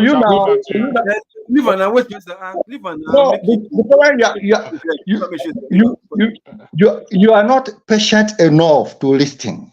Bros, continue. This man is telling you to continue. He's looking for your trouble. The entire West Africa speaks Igbo. It's not only that tribe that they call Igbo that speaks Igbo. And if you come for the reinterpretation, you will see that Igbo are the Hebrew language you are talking about. You thought that in the Middle East they speak. It's the Igbo. So, yeah. So, if you watch, even Yoruba language is Igbo. Hausa language is Igbo. Bros, fire down. Tell them they don't know. They don't know. Tell them they don't know. Gentlemen, Bros, are you sure? Are you sure it's not the other way around? If you go to Ghana, you see they speak Igbo. Preach, brother, preach. It's already that many a times we felt that because we have indoctrinated in the Bible, that is the truth. No, there are certain things you are yet to know. The truth is yet to come out. All right, thank you, sir. Can I follow? Can I follow this? Can I follow this? Local speak, Jack. Hold on a second. Okay. Local go. What you want to talk? If Reverend King for Lagos we get followers, who be this guy will not get followers? I beg, bros, continue right down. My only anger. Hello, let me first greet you. Hello, everybody. How you all doing? Right? My only anger is just how many are they? You understand? Like, we think we are trying to let people know how to be proper Nigerian. This is our own, and let's change our own for the better. And every day we see that we have a long way, a long job, a long suffering to go to let people know, like how long can we continue like this? Like how long? On a very good day, I don't come on life like this, like I'll just do myself bets. I just try to speak Igbo. Use Igbo, take change water to wine. Come on, man. I have to come in, bro. I have to come in, man. Speak Igbo, water change to wine. I have to come in, man. True. See how you have said it. Come on, bro. You want some Nigerian classic language? Don't go there. Bro. I understand the love, right? Yeah, it's good. The passion, the love, for self, the love for wanting your own people to grow, to do better. Yeah, it's strong. That I love the passion, but channel it to the truth. Always try to put truth first before your passion. Because if you put your passion first before truth, sorry, you pack many point enter hole. You get my point? Truth first, right? If you stand for the truth, trust me, passion will automatically integrate itself, and everybody will follow suit. Because truth is like a spirit of its own. It's like an energy that once it's spoken, everybody just conform. Nobody can do anything about it because it's the truth. Because it's powerful. When they say truth to set you free, it has the power to set you free now because your conscience and everything will be free. So, but I love the passion. I love the selfness, the love for self, and all that stuff. Your people. Let's also understand that. Look, before this age you are calling, right? We all have the same ancestors. So you ask yourself, from what year did all of us have the same ancestor? That this person from this state, his grandfather was also this person from this state, that we are related by blood. So at a time, this southwest and southeast and southwest region, we are all from the same blood.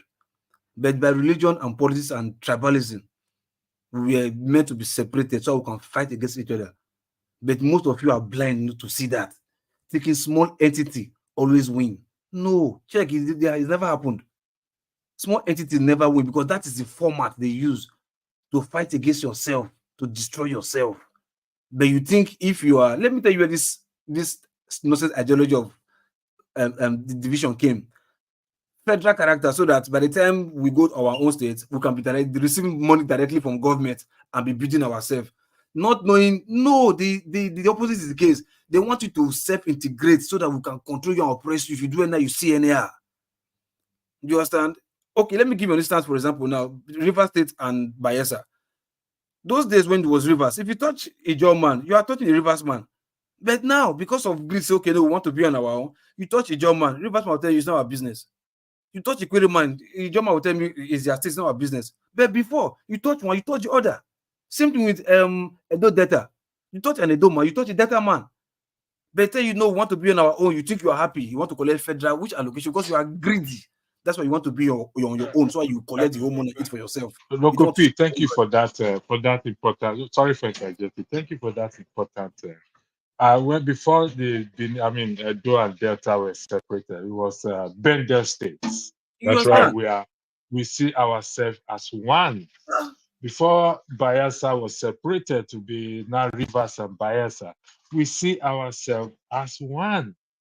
And the more the separation, the more we dislike. And you rightly said it's because of greediness. It's greediness, my brother. Local P, what you said, Local P, was just simply marvelous. Simply marvelous statement. And you did it in a way that is far better than I could have done it. Because you took your time, you laughed at the subject, and then you put together, look, my friend, let's live in the black and white of this world. The gray that you are here, it's just confusion. But we know what the black and white is. I thank you, Local P, for your comment. Thank you, because if we are going to achieve anything, we have to work together as one.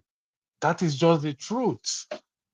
That is the truth, the whole truth, and nothing but the truth. And that is why, Local P, I lettered this earlier. Intent of the heart, which you just argued on. The intent of this separation is greed. The intent of people clamoring for this and this is down to greed. They don't care. Anyway, go ahead, Loco. If you finish, I'll give the floor to even the word he even mentioned about when he said Judah, Igodomigodo. Do you know the meaning of Igodomigodo? Do you know the real meaning of it, the people of Igodomigodo? Do you know them? But you're just saying, I believe you just want to when you want to you're just like a girl who wants to go into being a night nurse.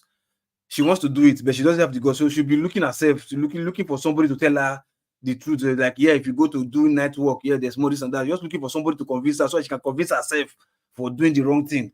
That's what you're just trying to do. You just want to convince yourself Jesus Christ speak Igbo. I say, I like Bokwenu. Hey, the disciple say, hey. I say, I like Bokwenu. The disciple say, hey. Now I call them also speak the English again. That Igbo say, me change water to one jare. You understand? Now you cover water to now all my shayo.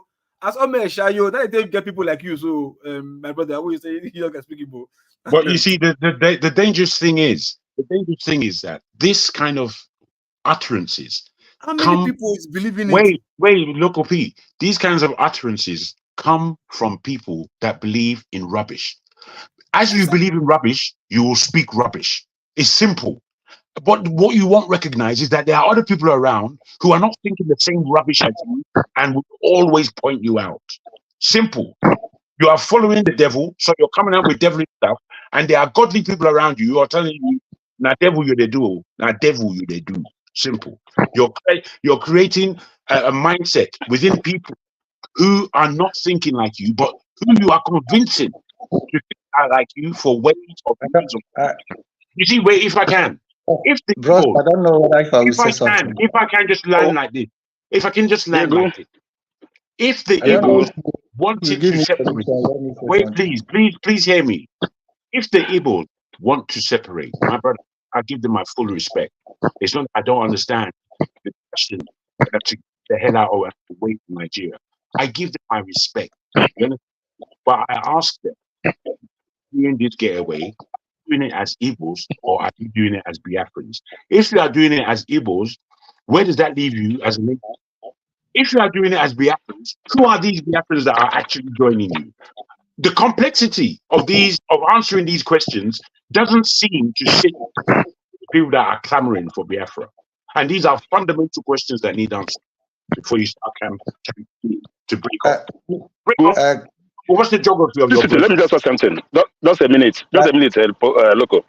I don't know why we are stretching what somebody said. We had a topic which let us lay down, but somebody said something, we are stretching it. There is unbelief. As I said, even some pastor will tell you different thing in the Bible, and people believe it, and that's their belief. All right, that is not that it is a written or it's not a real thing. So let's not to stretch it too much. The guy said what he said, and not what he believed in. All right, they're living for him. I'm an Igbo guy, full blooded Igbo. So I know the truth. Sometimes I don't know anything. Also, like I love hearing to learn. All right. Then it's when you are matured enough to know what is real and what is not real. All right. Telling Jesus teachable, he just like okay, let's leave it there. But if he tells me the culture, listen, I only believe the culture is Jewish culture and the culture, some African culture, Igbo culture, they almost like similar, all right? Like the culture, how things are done. But in terms of religion, language, that, they are different entirely. Now, this is brought a topic. I want to just put my own input. Before the 1914, what was Nigeria called? Here we are Nigerians. What was the name Nigeria was called before 1914? Well, all right. And I quite know that Biafra, they had bites of Biafra, not Biafra. I searched, they have bite of Biafra, which goes all the way to Cameroon to like Guinea or something like that. Calabar, all those areas to go to Cameroon or Guinea or something like that. That's bite of Biafra. But Biafra comes after the war. 1960, that's where they declared Biafra. So Biafra was on the map or anything. They have bite of Biafra, but not Biafra. It was after during the war they declared as a Biafra, and it only lasted for 3 years. And after the war, and it was gone. So people, it's a spirit. As I'm going to people tell you, there is a spirit. It's not. It's an ideology. It's a spirit. It's not something we can just come here and say we're going to argue this thing from now to the kingdom come. We won't find any result about it. We don't find where the war Biafra came from. Because a Ijaw man will tell you Biafra is an Ijaw language. A Ijaw man will come here and say Biafra is an Ijaw language. It's not an Igbo language. So we'll keep on arguing this. We're going to argue this from now to forever. The kingdom come. No result. Divide and rule. That's what they're living. Like even as me, we are all here talking. The cities are clamoring. We more states. What they need more state for location? The North have more states. That's what they are doing. They are like I just told you. Port Harcourt is an example. River State, they draw out from state in Abia State, put in River State, draw out some state in River State, tell them out. Now they are two different people, two different human beings. They draw some state here, put them here, mix everything all together, and like start okay. You guys should start dragging for. If you have 7 states, you got more like allocations. You got more this. If you have 9 states. All these things now gone. All those politicians they eat the money when they consign them. And let's this history before Nigeria before 1914. What was Nigeria called? That's what some of us want to be. So let's deep down before that 1914. That's okay. They put everyone together. How are we living? All right. Yeah. Are we spirits? Are we called? Which name? Which name people are called? Are we did you ever fly from up? Which government? What is it? What does it like? They say we are using shillings or whatever. Okay, that shillings. Who was controlling the shillings? Who was the CBN? Yeah, what's going on? That's what we should be looking at. You're right. That's what you're looking at. Was it working then or was it working? It was working. Let's go. Yeah, before I hear that they discovered River Niger, people are making like in school. We say who discovered Mogo Park. Somebody will tell you ancestors have been fetching water there before Mogo Park came. Why did I not discover them again? All right, gentlemen, let's go to the main issue. Bad narrative, you just collect it quickly. Unity. How do we achieve this unity now? Because we all agree on one thing, that this separation of states, this and that, is all down to greediness. You get more allocation. Let's even say they get more allocation. It does not reflect on the life of the people or the citizens, whatever it is. How do we achieve this unity? Local P, I will start with you first, please. I think first, right, is telling yourself the truth, as in the honest truth to yourself, as in like, okay, if I have a house and the house is like this, my first son is saying he don't want to be in the family anymore. My second son is aggrieved, don't want to be in family anymore, and I'm the father. What will I do? Will I say because even family brothers do quarrel, I should allow them to go? The father will do everything that it takes in his power to make sure my son stay here, second son stay here. I have to knock both of you together and make sure this family stay together. So when they are giving narrative, like it's not by force to say when the husband and wife marry, like okay, what about brother and sister, brother and brother? They say they don't want to stay together. Will you, the father, allow your two sons to separate? No, now, because you know it will kill your family. So just put that simple narrative, that concept, put it in a wider spectrum. The same thing, just like I say, a drop of water forms an ocean. So it's from a drop you get an ocean. So from building a family small unit, that's how you build a nation. So you can't say no, you cannot build a nation. You want to create a nation, but you want to build your family. It doesn't work. You get my point. And why I keep just the narrative that you're putting out there. You might be if it's only you that you affect. I mean, okay, don't be pity for you anyway. But it's the people who may be listening to you and are so vulnerable, and they will just toe your line and start spreading this narrative. Those are the people that I won't care for. That is the danger with what you are saying. That's why when they see people, that's why when they see people spin rubbish, they'll tell you, okay, they can arrest you for inciting violence. Not that you are the violator, you are the one who caused the violence or you're involved with the violence. No, they arrest you for inciting. You can be in America, inciting violence in Nigeria, and they will still be found you guilty for inciting violence because of what your utterances. So if you give a bad narrative, you are not just a danger to yourself, you are also a danger to a people that might be vulnerable out there that you may not know. And before you came to your tongue, now trust me, it started somewhere. Now I believe for you to have spit this out in a public platform like this, you must have drank beer over this in a round table over that issue. You over the issue and have the guts now to come and say it here on your own right now. And you can say it here. Imagine how many of our friends now that sat with you and agreed to say it with their own people. You see the danger with what you are saying. Big danger. That's why I say no. Once you do this, I want let me interject you. Let's move on, I beg. No, I'm not calling with the brother. Just at least, you know, because if we decide to leave this issue, Nigeria will just be on a nose dive, and that dream we have that we'll go Malta one day will never come. You get. So I mean, let's be truthful to ourselves and be sincere for once in our lifetime. For once in our life. When I did this program after Tuesday, when there was this claim that there is a document that existed somewhere. I went to the moon and back. I couldn't find this document. You did. 100 years signature. 100 years signature. Yeah, you did. And this what you said is right, because other people listen to this. People have listened to this. They've bought into this propaganda, and it has sent innocent people to the grave. They've sold this misinformation. But absolutely. The argument, what we are discussing right now, the section we are is achieving unity. Achieving unity.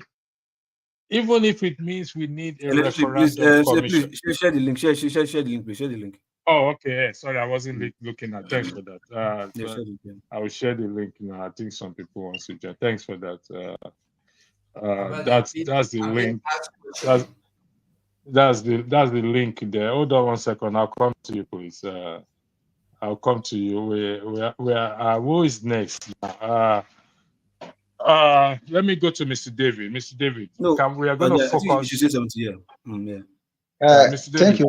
Can you? I want us to focus on. Hold on one second. I want us to focus on achieving unity or achieving. I thank you for. I won't go further because I see that the area I go before is heavy for some of us that are here. Let us focus on the issue of Nigeria now. What I want to say is this about the issue of Nigeria, because just as I said before, there is no way somebody, two of you does not agree can stay together. It's impossible.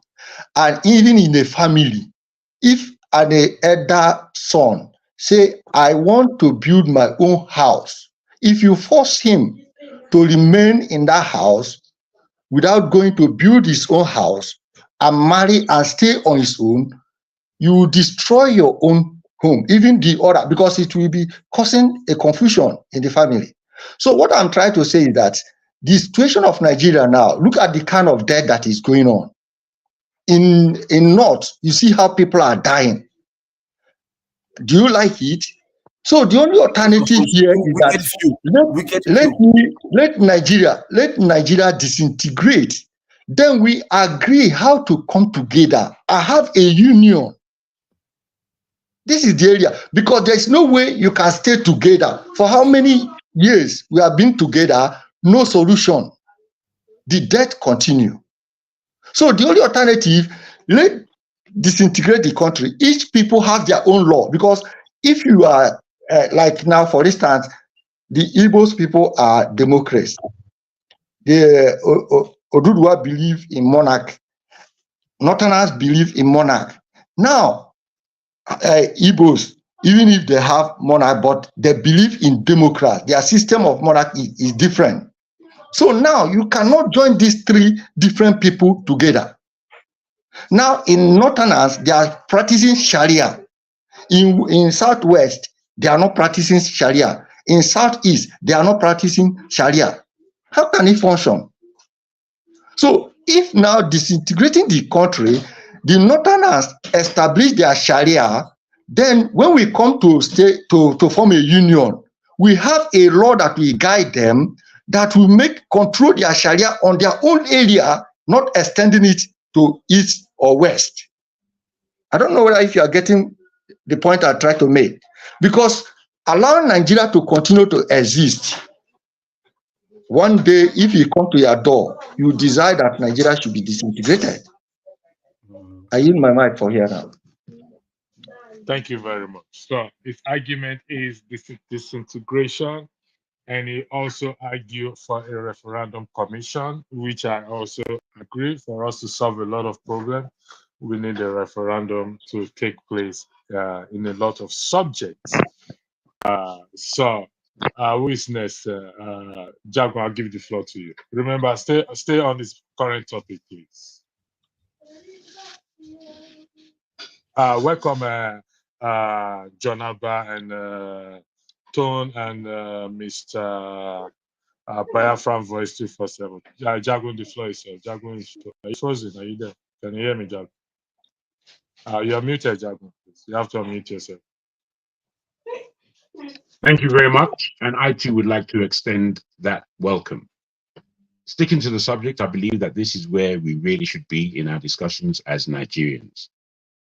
As Nigerians, the idea of disintegrating and coming back together in a union that fosters respect, equality, justice, and law, I could agree with that in a fundamental way.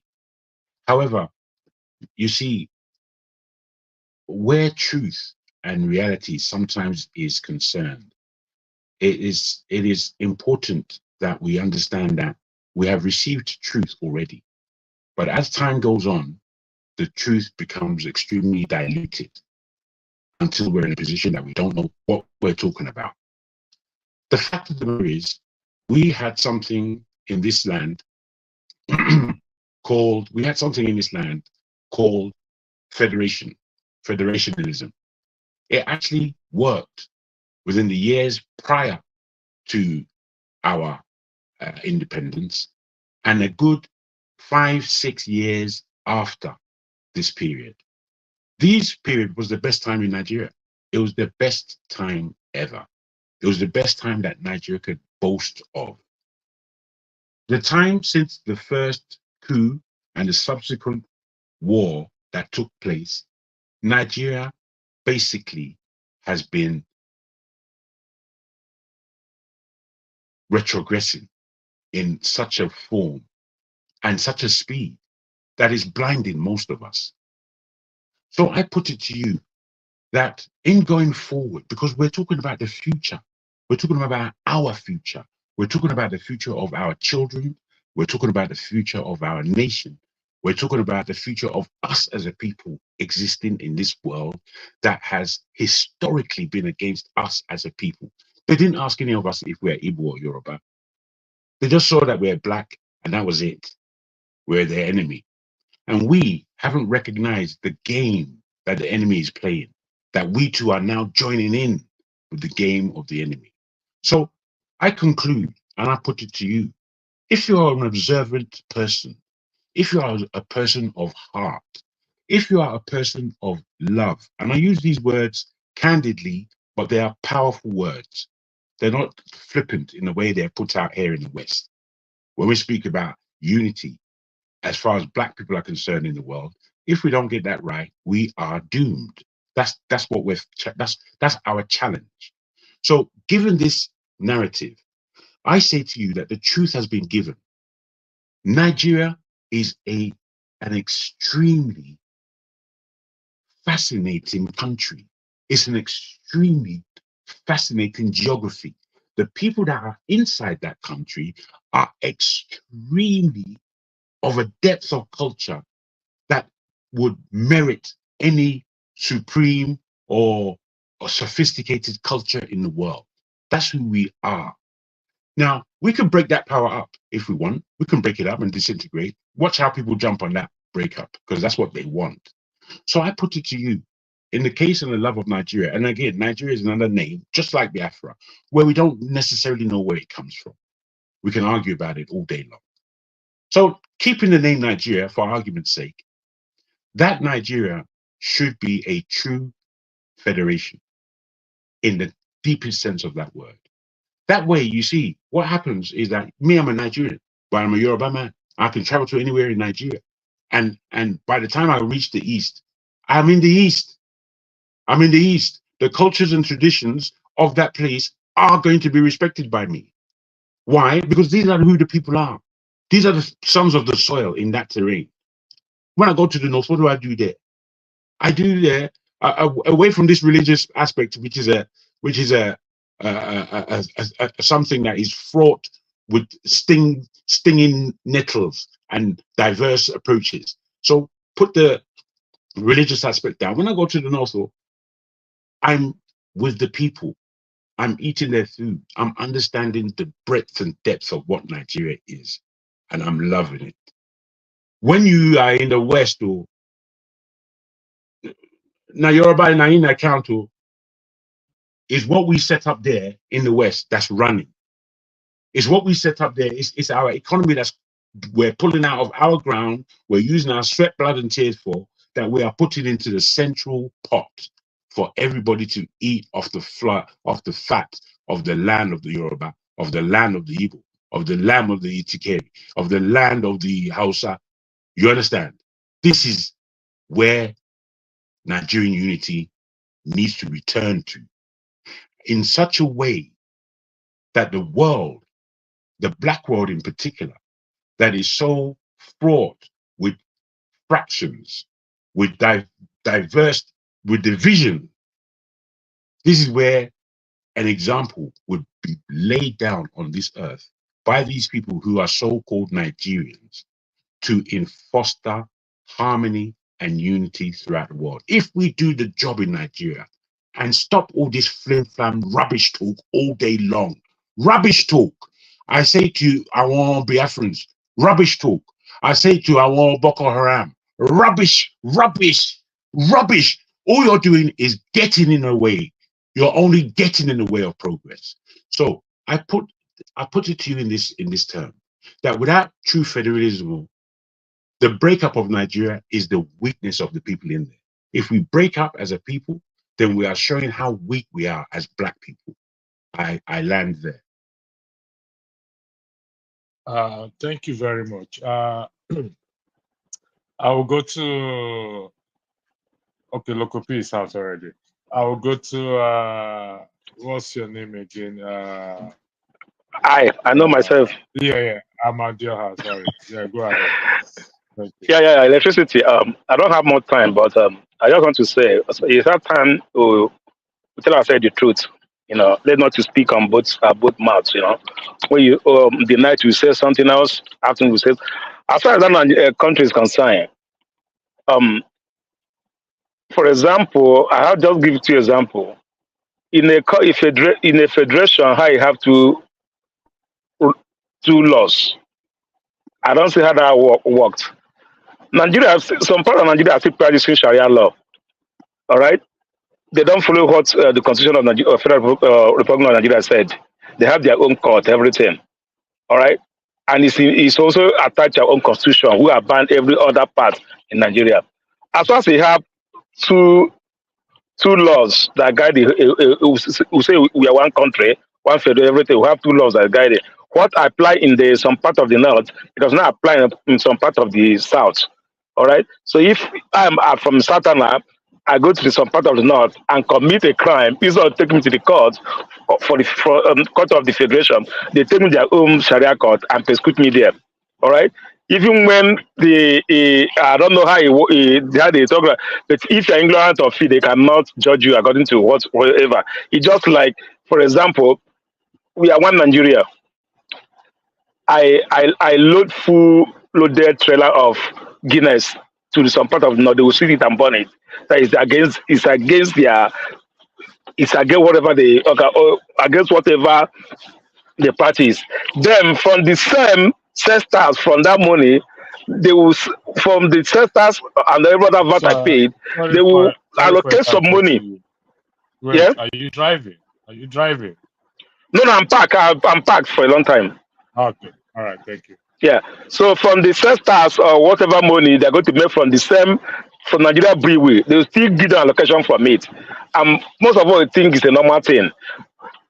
As far as Nigeria, I civilian, all right, we have a conflict, a conflict with an army person. The army commander will send a whole food troop to lock up a business center that will make up for the however 5-6 bank of 5-6 bank in there and still lock the place for over like a week, and nobody talking about it. So which way forward? That's just my question. Are we moving forward or backward? We didn't address it when they went to Delta State to bomb a whole full community. This is the same thing because this is a marketplace, and nobody is talking about it in a way that, well, assuming this was a village, it is something that happened. You saw food for somebody. He came back with an army to come have a brother as a military. Come and beat up the person. Come and collect a new phone. All right. As far as Nigeria is built that way, I don't think our unity is. I think it's negotiable though. We have to negotiate this one Nigeria that we are calling ourselves in a way that the South see themselves different, the North see themselves different. Everybody see themselves as different human beings. So for me, I believe what everybody is saying here. Referendum is the key. People should sit down and say, are we going to continue one Nigeria or not? Yes, if you are going to continue one Nigeria, look at everybody, look at how you are going to operate. That's what I'm thinking on my own. But the other thing we are doing, yeah, it may help, but let's come to one table and negotiate. Negotiate in a way that if the South is South, Northeast, Northwest, okay, let's be one. They will negotiate to be one. All right. Then South will happen tomorrow. The North Center will tell you, I will lock up every trailer coming to you to the South. We're going to close it. Are we not one Nigeria? So all those countries, when I look at it, I'm all like, okay, we're not saying I said the truth. That that means we are not one Nigeria that will be threatening everybody in every little thing. You threaten them, you're going to cut off the supply to the same brother. If your own brother living outside your state, he's also eating from that you are trying to stop. You see my point? So on my own end, I just say, let's go to referendum.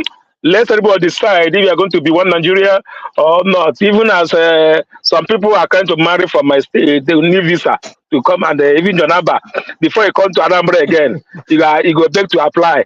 Will I beg to apply to come? If that's what I want, let's go there. That's just my own this thing. Let's try. Yeah, that's just my own contribution. Yeah. I don't know who came first, Jonaba or Tone or Mr. Biafran voice 247. Now, Jonaba and Tone, give me 1 second, please. Mr. Biafran voice 247. Do you have anything to weigh in on this topic, please? Somebody is making noise from behind. Yeah, go ahead. I'll mute them. Thank you. I would have loved it if the other man with the best is here. I don't know why he could. Here I am. But he is here. Thank God. So, my gentlemen, yeah, go ahead. Let me hear what you have to say. Please. Go ahead.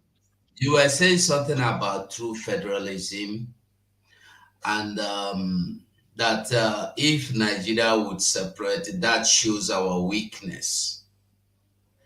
I want to ask you a question. From look of things, you are not in Nigeria. Wherever you are, can a policeman, or how many times have you seen army carry gun to molest people in the street? Where you are, how many times have you seen army shaking point, shaking your car documents, collecting money from you, forcing you to come down from your vehicle to walk about 100 meters? Whether you are dying, whether you're pregnant, is not important. How many times have you seen the military defending the people that call themselves headers? In the country where you reside, my brother, have you ever seen or heard, even anywhere in this world, that there are people called repentant terrorists? And then you want peace in a country where you have state within state. We have people with different government, Sharia law, with their own police. We have people that control some community with local government, physical, not spiritual local government. They work there. People pay tax to them. No be saying a for tell. And you are looking for true federalism, my brother. And these people, hold on, I'm coming. And these people are the same people you are telling me you are looking for. You have people who have sacked students and took over the schools and turned it into their camp or into their barracks in the name that they are looking for a kind of, they don't like Western education. We are in a place you call the country. I called it evil forest, where justice will not, can never exist. Are you going to wipe away the whole people you have today as leaders to begin a new system? Ever since you have been living as a human being, have you heard of any election that was conducted that was truly conducted free and fair? I have heard one in that country you called Nigeria, and somebody won it.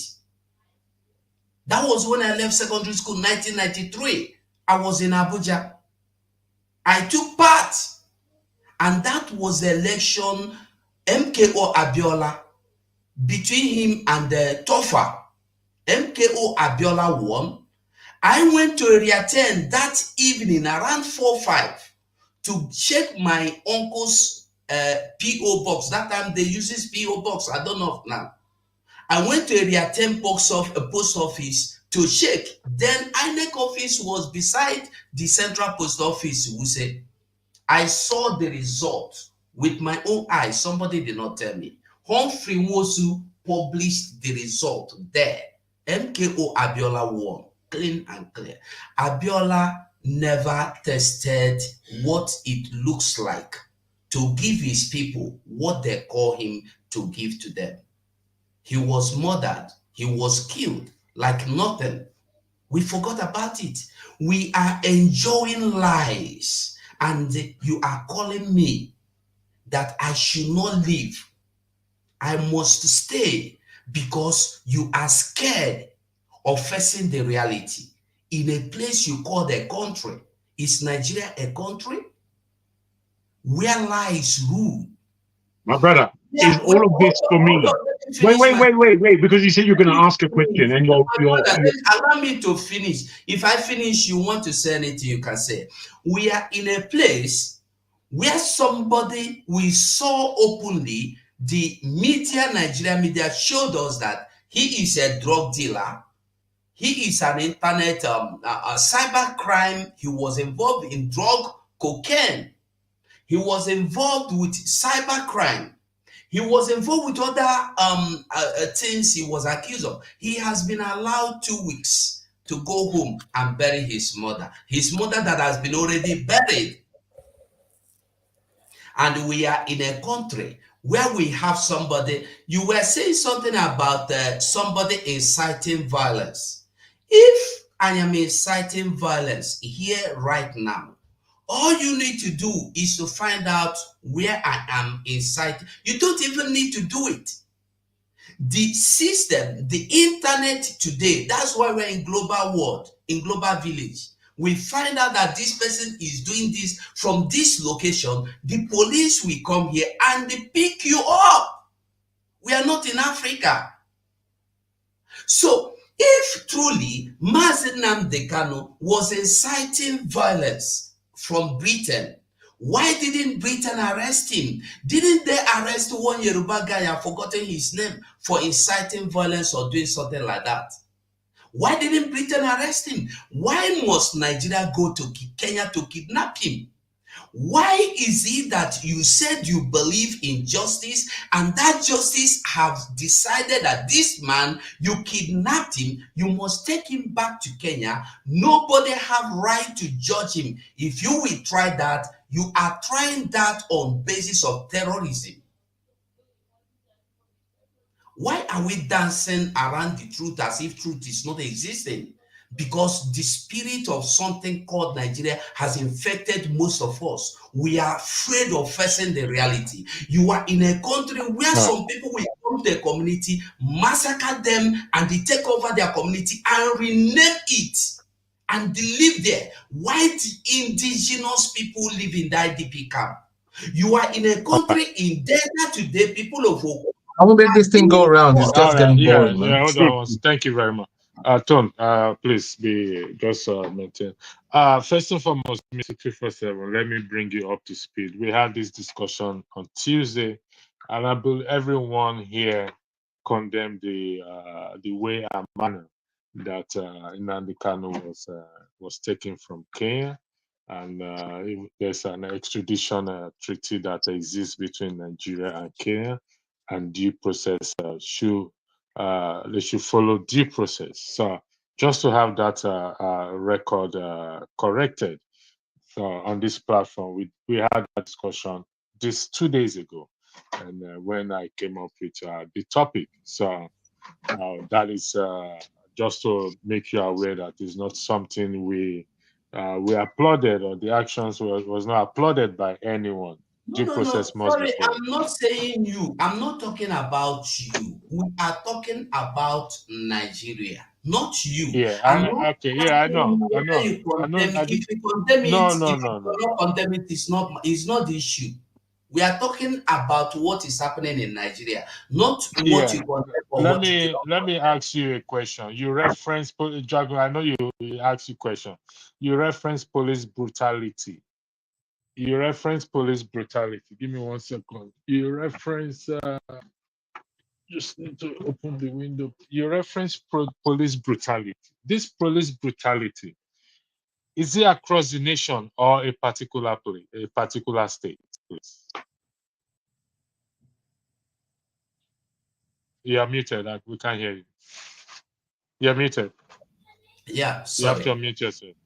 Yeah. Police brutality is mostly in southern area. So it's not in the, when you say police brutality, in the northern area, you hardly see, in the northern area, hardly.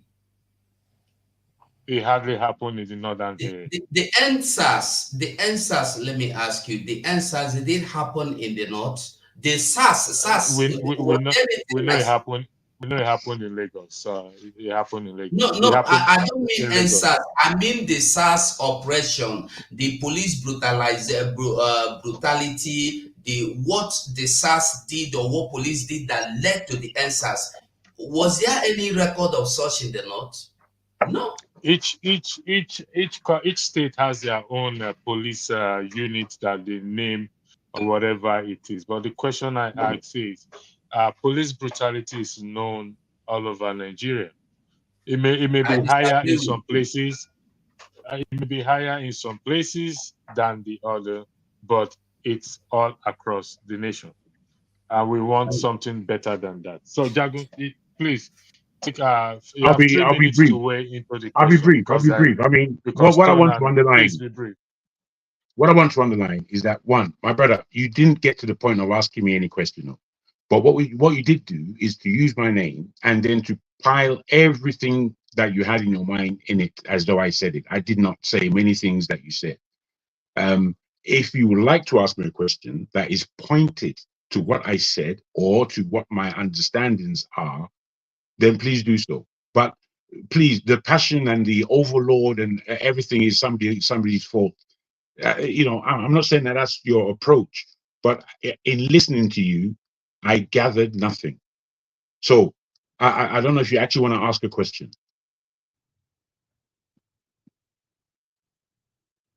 All right, Tom, the floor is you were talking about the true federalism. Can you hold on one second?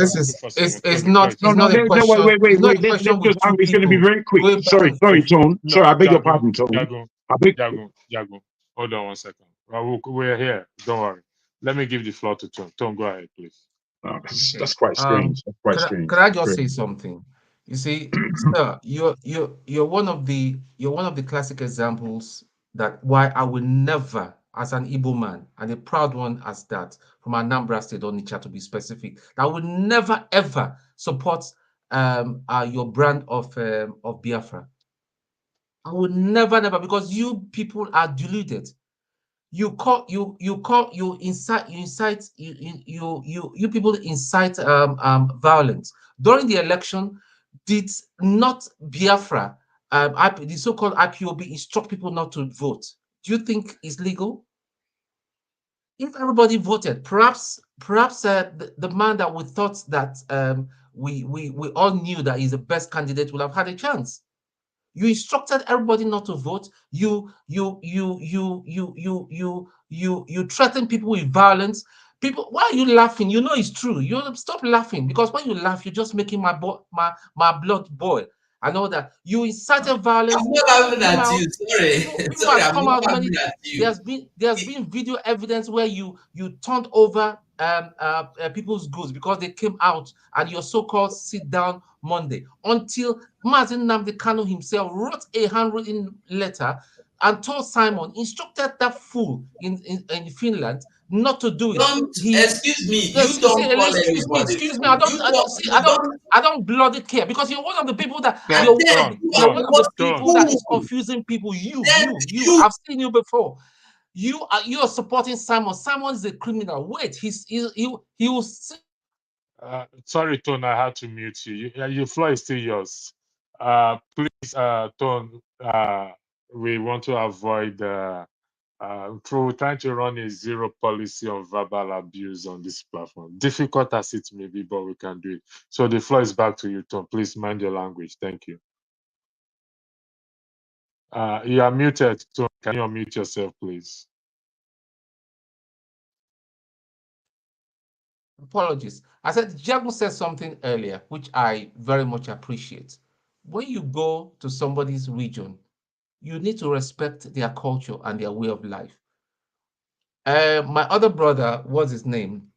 Amadioha, was saying that you import big stout to the south. Why would you take alcohol when these people say they don't want alcohol in there, and then when they destroy your alcohol, you say they are being tribalistic? Why would you?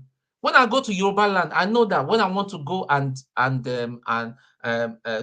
a Yoruba family, I know that I need to prostrate. Even if I don't prostrate totally, I will show some respect. That's what we call, that is respecting people, their ways of life. And we're asking before now, how was Nigeria known? Nigeria was known. Nigeria, there was no word Nigeria. We had no concept of the country Nigeria. We were addressed as empires, as kingdoms, and all that. So when you go to a certain area, you need to respect them. We need to respect them, and you come up with all sort of bullshit idea. I know that Nnamdi Kanu wrote a handwritten letter. He said, Simon, stop all this. He told and said Ejimaka was lying. And that's the problem. And these are the people that are holding Nnamdi Kanu. If there is anybody that is holding Nnamdi Kanu, that is causing Nnamdi Kanu to be, let it be on record that I said that. If anybody that is still holding and causing Nnamdi Kanu to still be in detention, it is silly people that are, like that man that I just left and Simon Ekpa, with all the things they are doing. I have watched a live broadcast. This very man that left, I don't know what his name was. Simon Ekpa was telling them to donate for missiles. How can you be asking for missiles in a country, and yet you carry a Nigerian passport or identify yourself one way or the other with one kind of, is that not be juju be that? If there's one tribal group that should be asking to leave Nigeria because they have been dealt with, is the people from the middle belt, Mr. Abbas, this thing, because they've had a very, very, very raw deal and all that, but they are complaining in their own way, but they've not asked to leave Nigeria. And every time every time this IPOB comes, when they know that you speak Igbo, they will just tell you I used to tell them, listen, I am a proud non-bastard Anambra man and all that. I do not believe in Biafra. Please, I am not. And loads of people, loads of educated people in Anambra State, in Abia State, even in Enugu State, do not believe in Biafra. But they will go on to all these all these platforms and all that, and be selling emotional stuff that are not this thing. You're talking about police brutality. Police brutality goes across everybody. Police brutalizes people in the north. People are shot and all that. If we start recording and all that, it does not happen. And you're telling me it's because of it you want to leave Nigeria. You better wake up and smell the coffee. Thank you. There are two people on the background, Mike and Usual Business. And Usual Business, I asked you where you're joining from. You say you want to speak. Please, if you're joining from Nigeria, okay. But if you're not joining from Nigeria, you have to turn on your camera. Where are you joining us from, please? Okay, cool. 1 second, man. Thank you. Technically, I'm cooking right now. I'm cooking, so can y'all just kind of give me a second? You have to dress properly, please. Can you put on something? Then I'll bring yeah. Thank you. All right. Jonathan, the floor is yours. Thank you. Ken, sorry, Jonaba was here. He went out and he came back. So after Jonaba, you're welcome. I'll let you speak. Go ahead, Jonaba. Let Ken speak. All right, Ken. Jonaba, as you there, it's time to you. Welcome, forefathers. The head of the Biafran group is here now. Forefather. the foreign minister of the Biafra. Foreign minister of security attaché. Thank you very much. Thank you very much, moderator. But I just want to first of all find out something before I continue to speak. There were two people that were having an interaction, and I think I can't see the name correctly. The guy was he was speaking out of emotion and anger. He was insulting people, and the other guy responded. It's like you took the two out, and you brought back the other one and left the other one out. Is that what happened, or he just left himself? I don't understand. Tone was using language, and I told him not to jargon. Also, I had to stop him.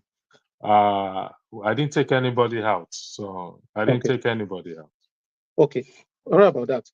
I want to. I had there was something else I wanted to speak about there. I think Tonu. After Tonu spoke, I want to talk about some things that he said. Now he was justifying. That was the way I would say, but you can counter me on that. The destruction of alcohol that people said in their area they don't drink alcohol, then why take alcohol to them? It was a kind of like a justification for doing that.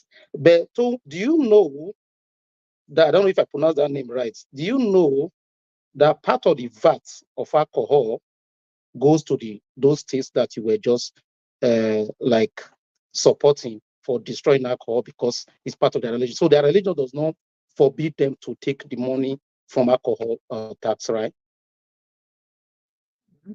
Ken, that is another issue. What I'm trying to say is that when you go, what I was you didn't listen. You didn't listen. What I was trying to say is that when you go to a region, you need to respect the way they live. It's simple. The money, the taxes thing is another thing. I didn't talk about that. The question I'm asking, because for anybody electricity.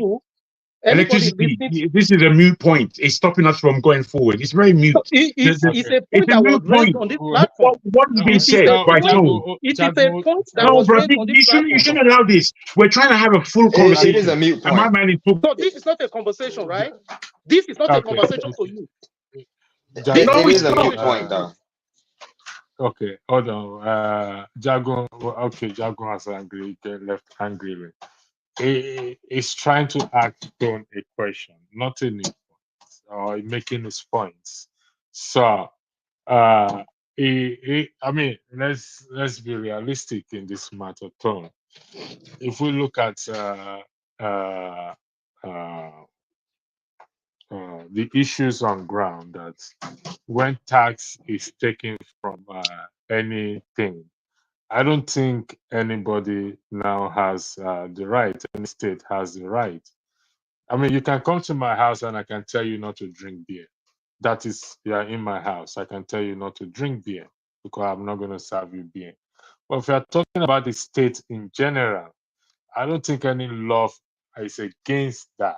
In my view, any law there's no law like that against in Nigeria. So, my brother, let me just finish my line of thought in that. Okay, go ahead. Yeah. Now, I will take it from there, because basically, this is one of the reasons why I will support the breakup of Nigeria. This is the reason. This is one of the major reasons. Now, you said we are in a country, we are in one Nigeria, one country, where you are supporting like a secular constitution in one part of the country, then like a Sharia constitution in another part of the country. Now I'm going to give an example using myself as an example. When I was to serve in Nigeria, I was posted to Zamfara State. I have lived in Port Harcourt. I have lived in Lagos. I have lived partly in some eastern part of Nigeria, the Igbo side. I have passed from most of the states in Igbo side.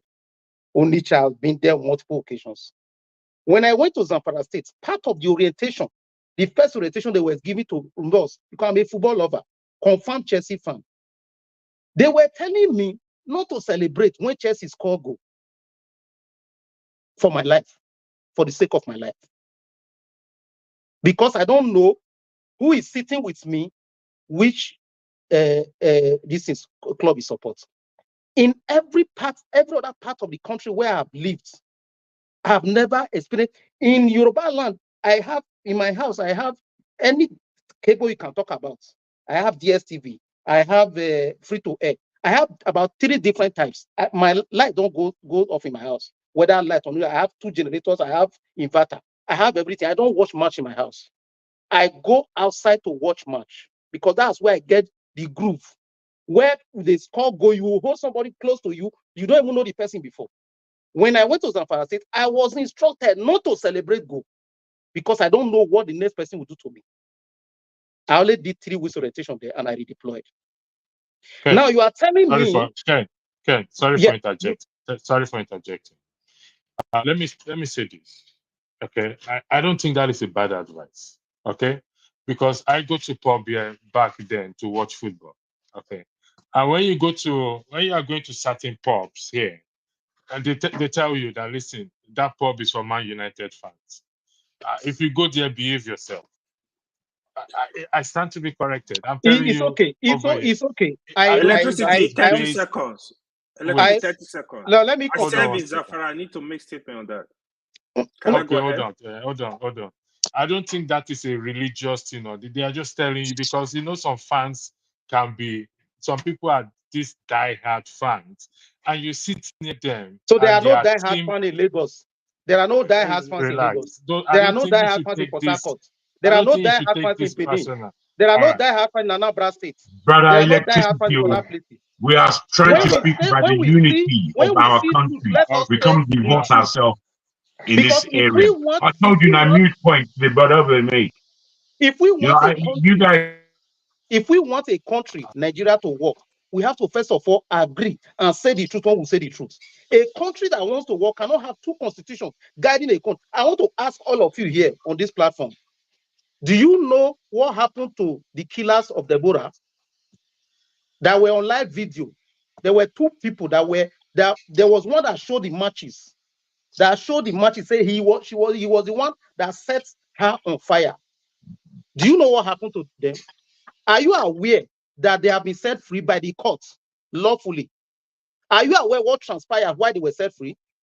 Are you aware that the police refused to show up during the prosecution? Are you aware that the lawyer representing the Sokoto State government refused to show up? So when you tell me that we are, it's a country. If I live in America, if I leave Maryland, go to DC, nobody will tell me, oh, you cannot do this, you cannot do this. The laws are related. They still have a common law that this thing. How can you have Sharia law in some parts of the country? Remember, Deborah was a Christian girl. She was not a Muslim. If they were allowed to even practice their Sharia law, is Sharia law supposed to work on Deborah, who is a Christian girl? Why are you not talking about it? A lot of people want to leave Nigeria, not because what is the topic? Me, I'm confused here. I don't know what we're talking about. The thing is that we've strayed away from the topic. Can I say one thing? Hold on 1 second, usually.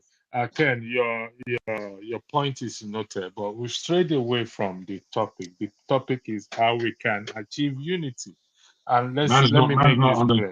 It's the same topic for we to achieve unity. You're just rambling. Wait. Electricity, let me say something and then I exit now. I think. Yeah, John Abba. Let me just say this. I don't think I stated it. Nobody is against self-determination, and nobody is against secession. Until such time that happens, we will keep preaching for unity. And to achieve this self-determination secession, we agreed that, or we said that we need a referendum commission. Nobody is disagreeing on the abnormalities that happen in the country. That is what we're trying to change. So, Jonathan, the floor is your team. Welcome. Ken, usual business. After Jonathan, it will be you. Then we go to a team that just joined. Thank you very much. Okay. My bad. He go first or me go first? Because I wasn't sure. Okay, go ahead. Usual business. Are you going to go back? Jonathan, you don't mind? Or you want to wait?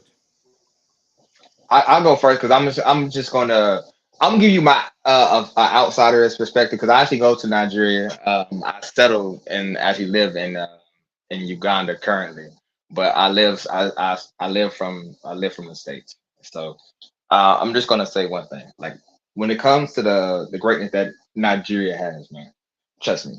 When it comes in the United States, our name is very, very good. At least in the United States, I'm gonna say that much, right? And I've seen some of the things that y'all have accomplished as a group of people, as a nation. And from the outside looking in, I'm gonna go ahead and say I approve of a lot of things y'all do. You got some issues, a lot of issues, but I can definitely say I approve of a lot of things I say. But when it comes to the nation of at least 2 or 3 things, right? If Nigeria ever breaks up, y'all gonna be eaten alive. And I don't say that from the perspective of like I'm trying to be mean or evil or despairing. I'm not saying it because of those reasons. Because you live in a multipolar world, right? Where you have multiple countries all around the world. Like I'm having this conversation right now from America, right? I'll be back in Uganda probably about next 2 months, right? There are people on the world that's still watching you. Regardless if you believe it or not, like if y'all believe it or not, there are people watching you and they're waiting to necessarily counsel you as soon as the opportunity shows itself. Believe it or not, right? So that's why I say the best thing for Nigeria to be healthy and strong, right, would probably be a federation. Now, this is my opinion. Like, I mean, at the end of the day, y'all are your own men. Y'all make your own decision. If y'all live by them, y'all will die by it. That's a fact, right? And another thing, I think when the other guy spoke about living in the States, even here in the same states necessarily, there's different rules that apply to different states, man. Like, not because if I bring my pistol from one state to another state and the barrel is too long, I can go to jail for that. And I know that. And you must know these rules if you're gonna cross different state lines, right? Even I know that, right? I come from Georgia, Atlanta, Georgia to be exact, right? So I know it's certain things I can do in Georgia that I cannot do in New Mexico. New Mexico, I can smoke as much weed if I want to. In Georgia, if I do that, I'm going to jail. In some other states, I can drink as much as I want to. Other states I go to, I'm going to jail. So these are things that's well known amongst everybody, even in the States. So when I hear people say that, I didn't know, no. If you live in that country, you eventually figure these things out, right? So at least on that end. And I have to say necessarily, be more, I would say, have more faith in your own ability, necessarily, right? To accomplish some of these things. Because like I said, if believe it or not, if you break up, you will be eaten by the wolves. And the wolves will come from every direction. Every direction. And I'm just going to sit there and be quiet for a second. I'm sorry. Thank you very much, Usual Business. Janaba, Ken, Thank you. I'll come back to your issue, but Janaba, after Janaba, I'll come back to Chin. Welcome. I'll come back to you. Go ahead. Thank you, Janaba. Electricity, and my fellow panelists. Been a conversation. Been watching from the first guest you have until he left. Janaba, that your shirt is too sexy for this program, my brother. I saw it too. I was thinking, Jamaba, it seems he enter the gym every day now. It's not like 25-year-old.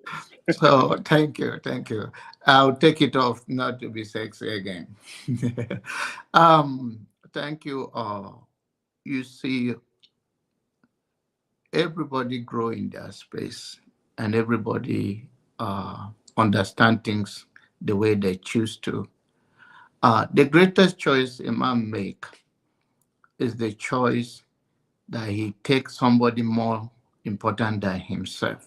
In doing so, you are doing it for yourself.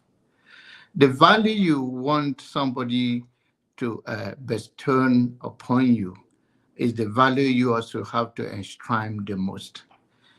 The most difficult things when it comes to Nigerian thing is this issue of separation, and when the opportunity comes for us to have a dialogue in a deeper way, in seeing ourselves that unity promotes growth, and our differences is unique of what we are made to be as a human being. There's nothing wrong. And in United States of America, there are many states that have different rules, different law, different culture, and different way of life. And they still coexist. What we are saying is that we want a system where there is fairness and justice, where the citizens can strive and make their living and go about their daily business. But when it comes to this issue of, want to go separate way, we want, of course, we are entitled to it. But is the way you are saying it, is that the way to go?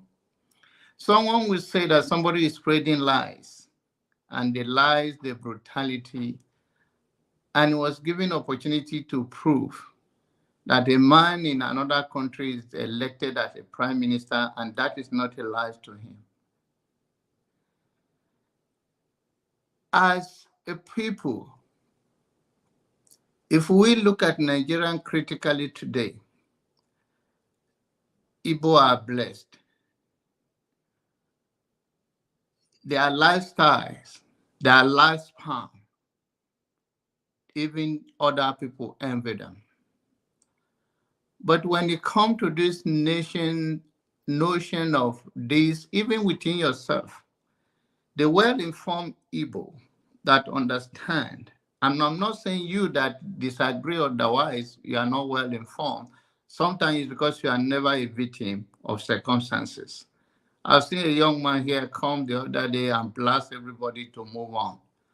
Go and tell somebody that have been abused, whether sexually abused, and tell the person move on. You have a different experience. We, the Black nation, is a setup.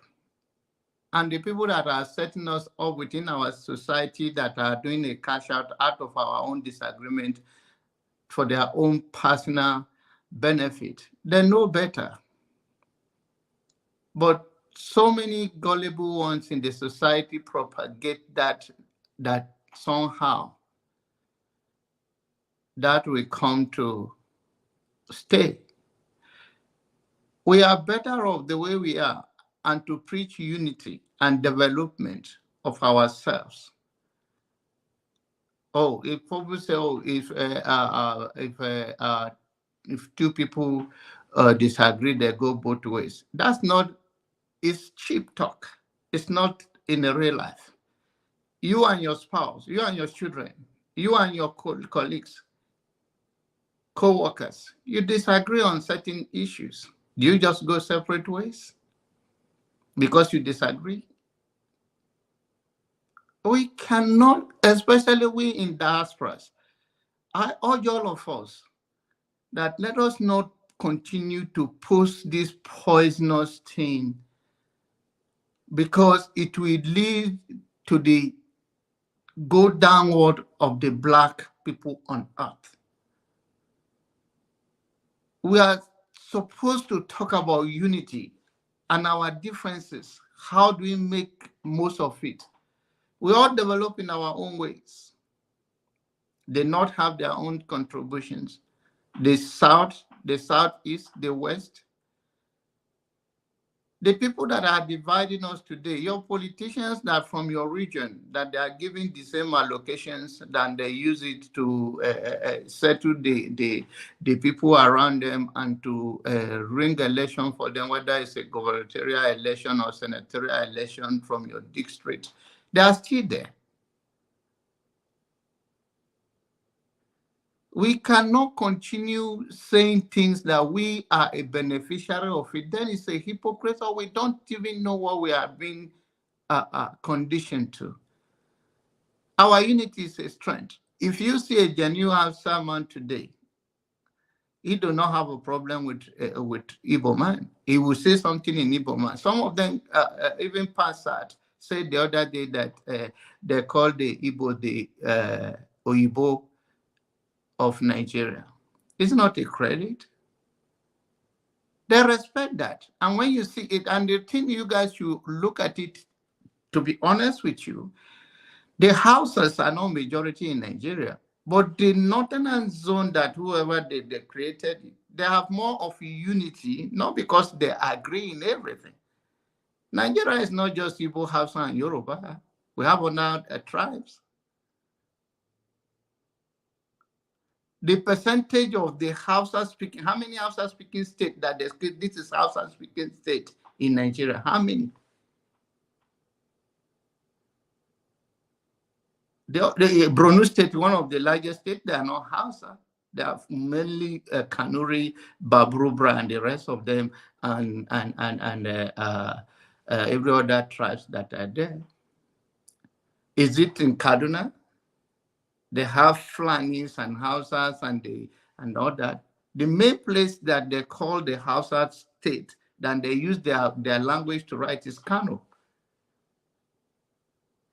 But you see, they have a kind of unity more than the other side. Not because they don't disagree, it's part of life. And to whom much is given, much is expected. I'm not here to preach that you should change, but look into it with reality. Let us see that our unity will make us bring more progress to Nigeria and a Black nation than all of the things we are talking about. And you are talking about the Northern Sharia law. In the East, they are mainly Christian. There are certain things they may not force you, and they have their own tradition in the East. And above all, if you are claiming to be that unique and what they are doing is barbaric, somebody stay in the foreign land and stop you every Monday anyway. You don't see that as a concern. So you don't see that as something that affects lives. People die for not access medical care if they need it.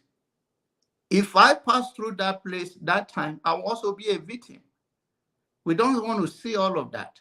We want to see that somebody I'm watching a game and they say, be careful with this place, their tolerance of their fan. And that is a problem that you take it personal. Or you don't look at your zone when they tell you don't come out on Monday and you are so eloquent and you are so brave and you're so well informed and you don't see it that way because maybe somebody do not die from your home rushing to the hospital and there's no hospital and no clinic open that day. Man, please, we are better than this. Our unity is not dependent on we agree. It's a compromise. Thank you. Thank you very much. I think it's Chim and next Man of Prestige. You want to say something, David, briefly, please? Yes, please. Let me give a little speech so that I could do other things. No, not speech. I mean, just 1 or 2 minutes, please. Don't. Just a minute. 2 minutes is okay. 2 minutes is okay. Okay, I'm telling you, your time starts now. I think there is something we are missing here. To make things work in Nigeria, I use that name, Nigeria. It's not by staying together. Everybody can go each way. Then we find a solution to have a union that can still bring everyone together. Because the problem we are having in Nigeria is that the constitution that is leading Nigeria today, some set of people head on it and choose the leaders that are controlling that constitution to the point that you are not benefiting. The masses does not benefiting, does not even protected by that constitution. But if every side goes away, they make their law, make their constitution, then later we come together and have another constitution, because if each person go and have their constitution that protect their own zone, then we come to the center and have another constitution that will bring everybody together. It will make any side that is driving well, other side will now have a challenge to also push forward to be able to do the same, to meet up like the other side. When you are in a place having a challenge, it will help you move forward. But when you are in a place when you are not having a challenge, you can't move forward. That is the problem Nigeria is having. Thank you. Mr. David, you said this earlier and I asked you, how do we go about this? Do you remember I asked you that question? Exactly, yes. And you said it's referendum. We have a referendum commission. Also, let me also make you to understand that Ninas, Tony Nnamdi is a member of the Ninas. I think they're secretary, whatever it is. This is also what they stand for. They have a 5-point proposition, and we are making arrangements. I'm in talk with Tony Nnamdi. He has to revert to me to discuss this 5-point Nina's proposition, which is in my book is the redemption path to a better country, whichever it is. So referendum, and I asked, how do we achieve it? Executive, by the legislative arms. You said the people. We have to change out the people or ask the people. People have to rise up. People have to rise up. Because without people rising up, the leaders, the people that are holding power now cannot leave the power. And the only way they want to step out, they carry for their friends and put there. It will continue suppressing the masses. Look at the demolition in Lagos. People sweat to build a house. A government will rise up and destroy it the next day.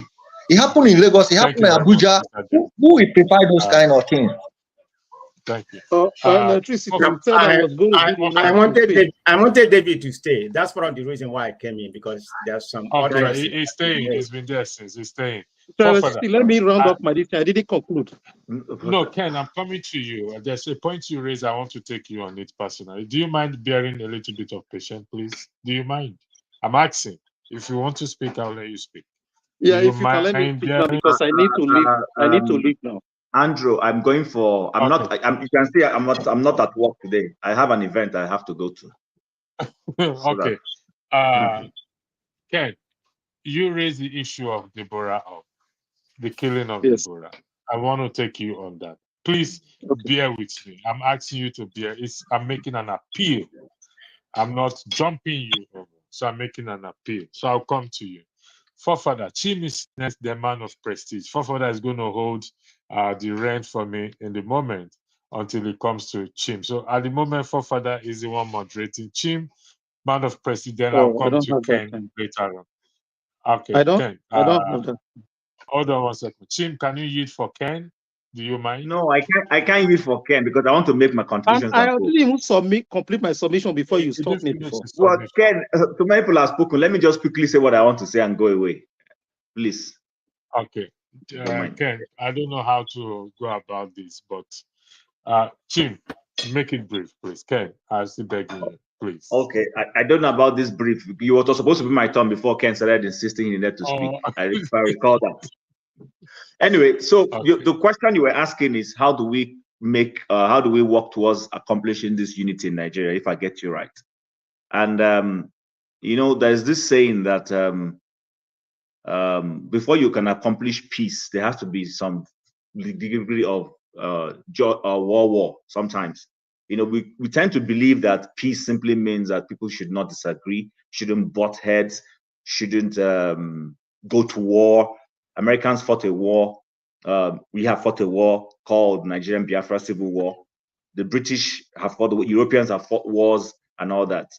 But, I agree. I'm in alignment with let's have peace and let's work for the unity of Nigeria. But that being said, it doesn't mean that actually some of the things that have happened, the conflicts or disagreements we're having should be the basis on which we say, hold on, what's going on? And then we review our union. And then when you want to, it's like when you want to woo a woman. If you love a lady, you like this lady, it could be her physical beauty, it could be maybe she cooks well, it could be whatever it is you see in her that once you want to make her your wife or want to settle with her, you try to prove to her, because she will have other suitors, right? She will have other admirers, have other men who are seeking her attention. You are also seeking her attention until you finally tie the knot. You don't own her. But before you tie that knot, you're selling a dream to her. At least that is a typical traditional conservative way of male-female relationship that I am used to. I know in this era, there's so much argument about, men should also, you know what I mean. But the point is, when you're trying to woo someone, you sell a dream to them, you sell why you are the best prospect to them, and make them desire to see you as the one to settle with. That's the same way when it comes to nationhood. Actually, a lot of these federal countries we keep mentioning, excluding the UK. So the UK is not my example, and most European nations. But let's take the newer countries that just emerged from after colonialism, and like the US, Switzerland and Australia and all those schools, and even Canada. You find the common thing is that certain groups of people desire to join a union. That's why in the United States, when you look at their political system, you discover that everything is not actually equal, contrary to what we hear. California has more voting rights when it comes to what they call the electoral college. They had more seats or whatever, voting, whatever it is. I've forgotten the word now, than some other states. Some states have fewer. Some have as much as electoral college. Electoral college, exactly. Thank you very much. Some states have to, but there are the smaller ones that are not arguing over those things. They're okay with it because there's an understanding on why these things have to be the way they are. My thinking with Nigeria is that originally that's the way we were going. That is what those regional processes we created. That's why you find that many of us don't seem to know this, that in before 1966 military coup, all the regions had separate relationship. There was a general relationship with international countries and all that, but each region had small offices wherever they wanted to go. So for instance, the Western region and the Eastern region had offices in the UK, where they were using to appeal to investors to come to their own regions to invest. In Canada, they have it. Alberta has an office in the US. The Premier of Alberta, I remember when he was going to the US to go and talk to captains of industry there to come and invest in the oil sector here in Alberta. Quebec, same thing, which has been one of the people pushing to separate from Canada. So I think sometimes we misunderstand this whole problem about people agitating to go. The issue is that the Nigerian state does not want to do things via the law. For instance, okay, I have a region that says they want to go. Why do they want to go? Do I love them so much that I want to appeal to them to see reason why they should stay in a larger Nigeria? If so be, then you appeal to them so that if you might even allow that referendum to happen, but you go to the ones who don't want to leave and appeal to them to see if you can sell that reason so that when the voting happens, the voting favors you who is agitating to stay. That's what happened in Brexit. When Cameron called for the Brexit vote, there were those who were for and there were those who were against. Incidentally, those who were for pulling out had a bigger argument and were able to garner the necessary votes and they left. But when it came to the Scottish question, it was the other way around. A lot of people in the Scottish side didn't want to leave, maybe for whatever reason. But the point I'm trying to make is the system allowed those things to be. My concern is, what is the problem with the Nigerian state? I'm not saying, you know what, we've had enough of all this, problems and all this. Let's let this thing happen. But you know what? Let's appeal to our brethren on that side who may want to stay.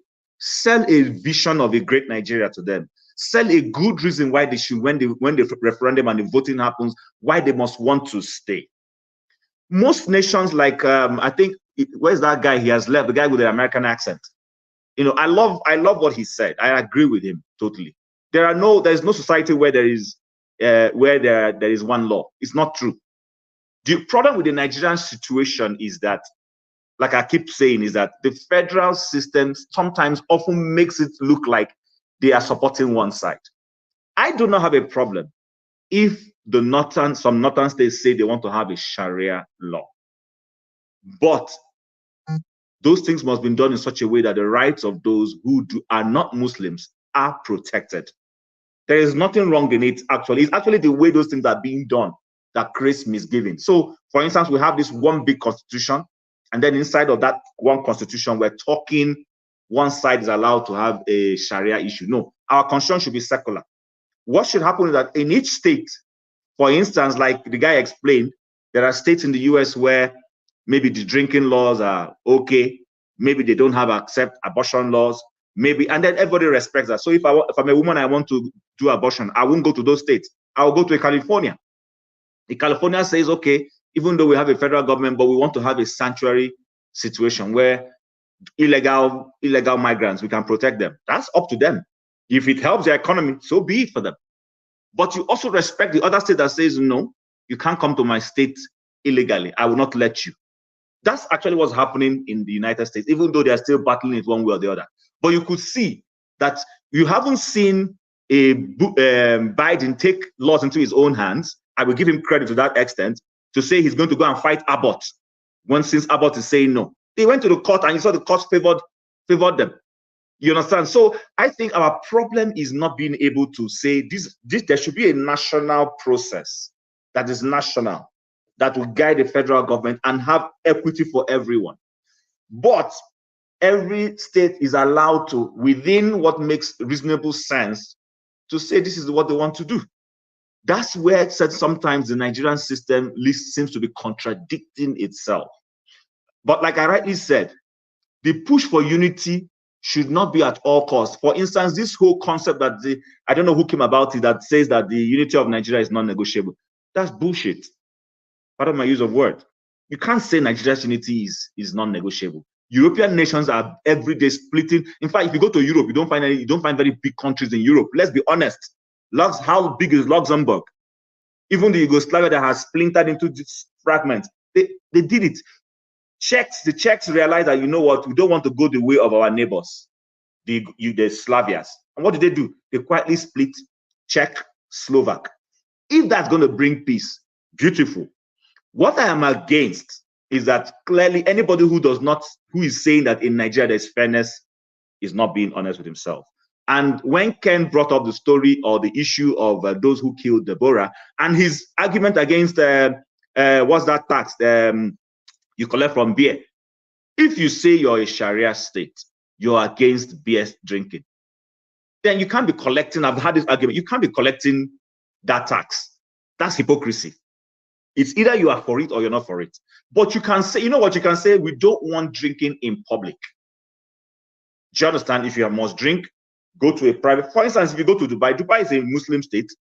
But guess what? There are quarters and areas where they allow alcohol, and there are places where not allowed.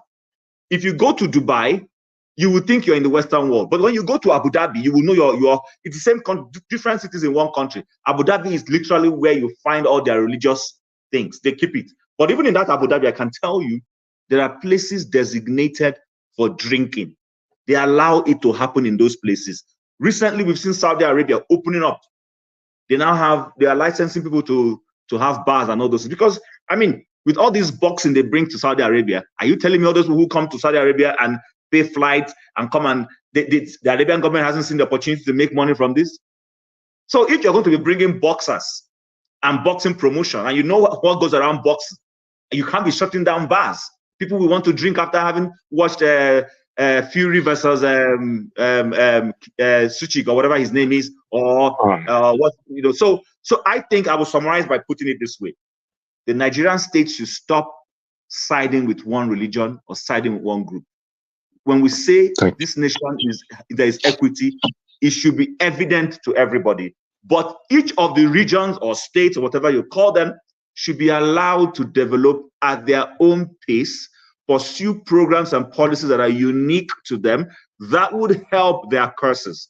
Those who choose to do Sharia, if Sharia suddenly starts hurting their economy, nobody will tell them to remove it. But when the federal government is using its might to help that Sharia cause, that's where some of us have a problem. I just wanted to make that contribution and leave it at that. Thanks. Thank you. Yeah. Man of Prestige, please. Can you hold on 1 second, please? Let me go to Ken. Ken, can you make your complete your submission, please? Thank you very much. I 100% agree with what the last speaker just said. We if we want a united Nigeria, I will support a united Nigeria.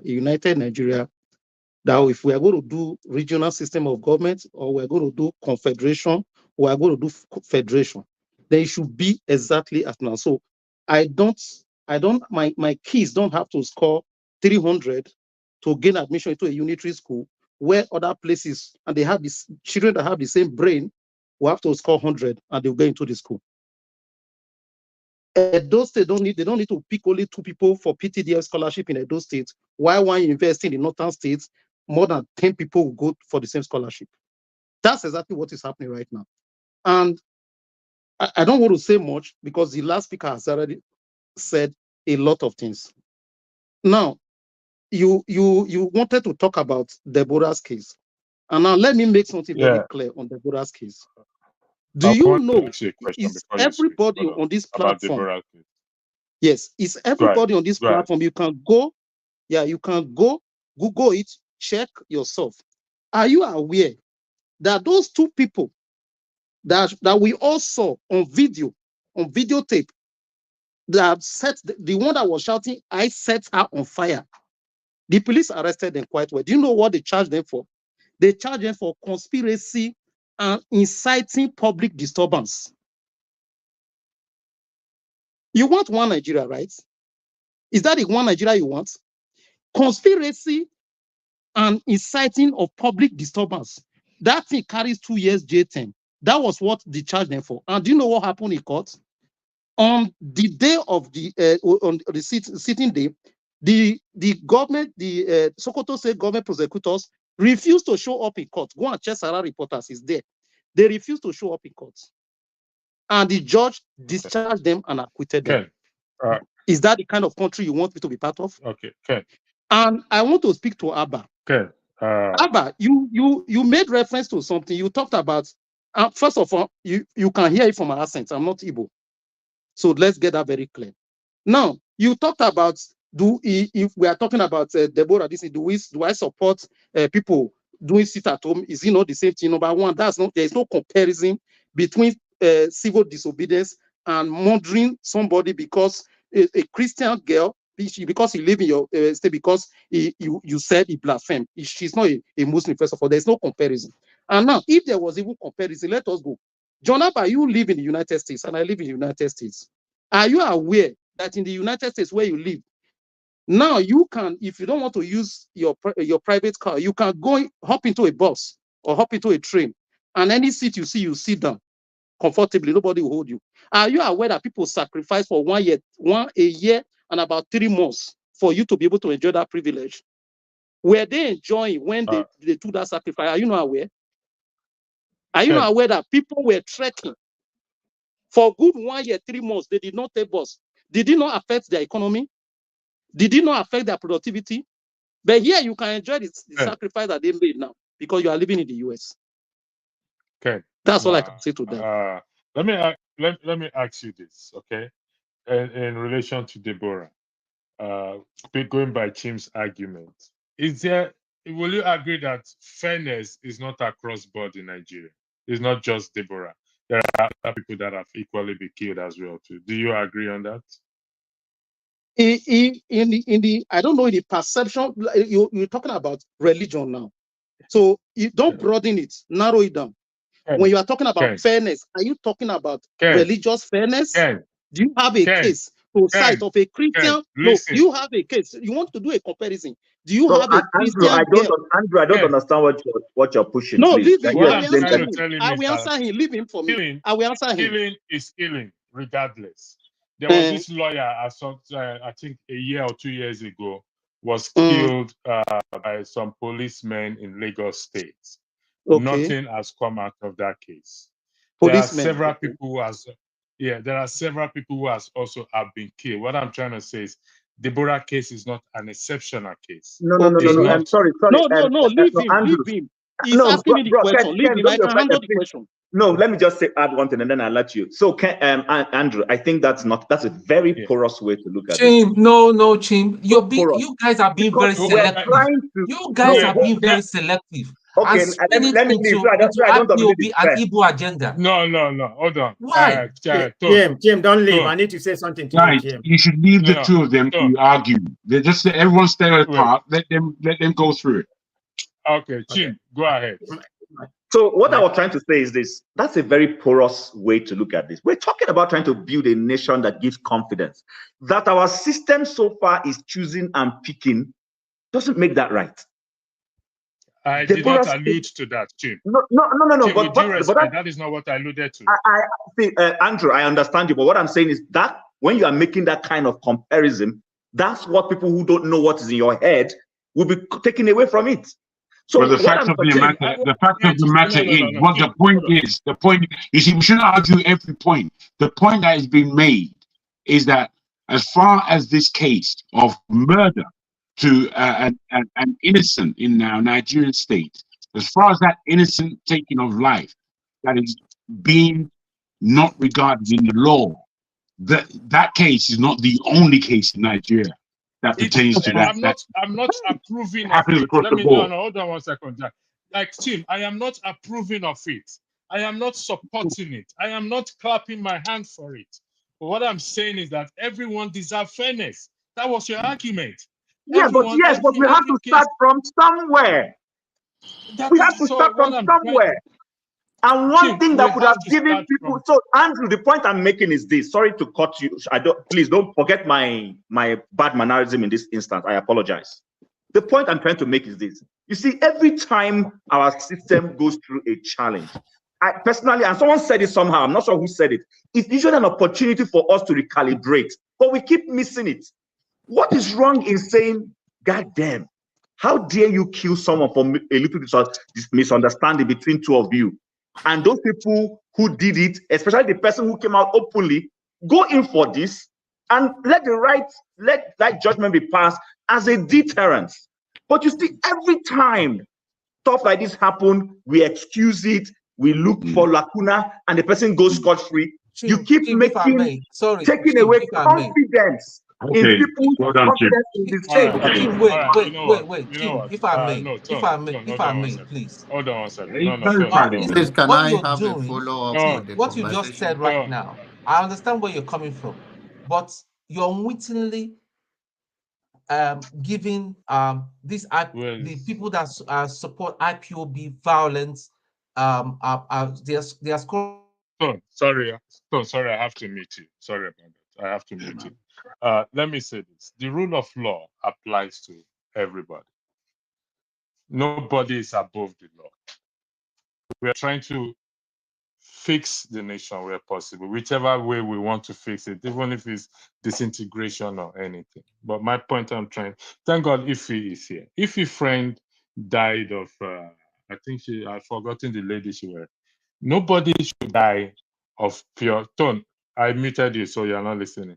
Nobody should die, go to the hospital because of our poor health facilities we have and die. You understand? We want a better society. No, but Andrew, again, please pardon me. If his friend went to a hospital, nobody killed her directly intentional, but bad system, she died. This lady had a misagreement with someone and was slaughtered.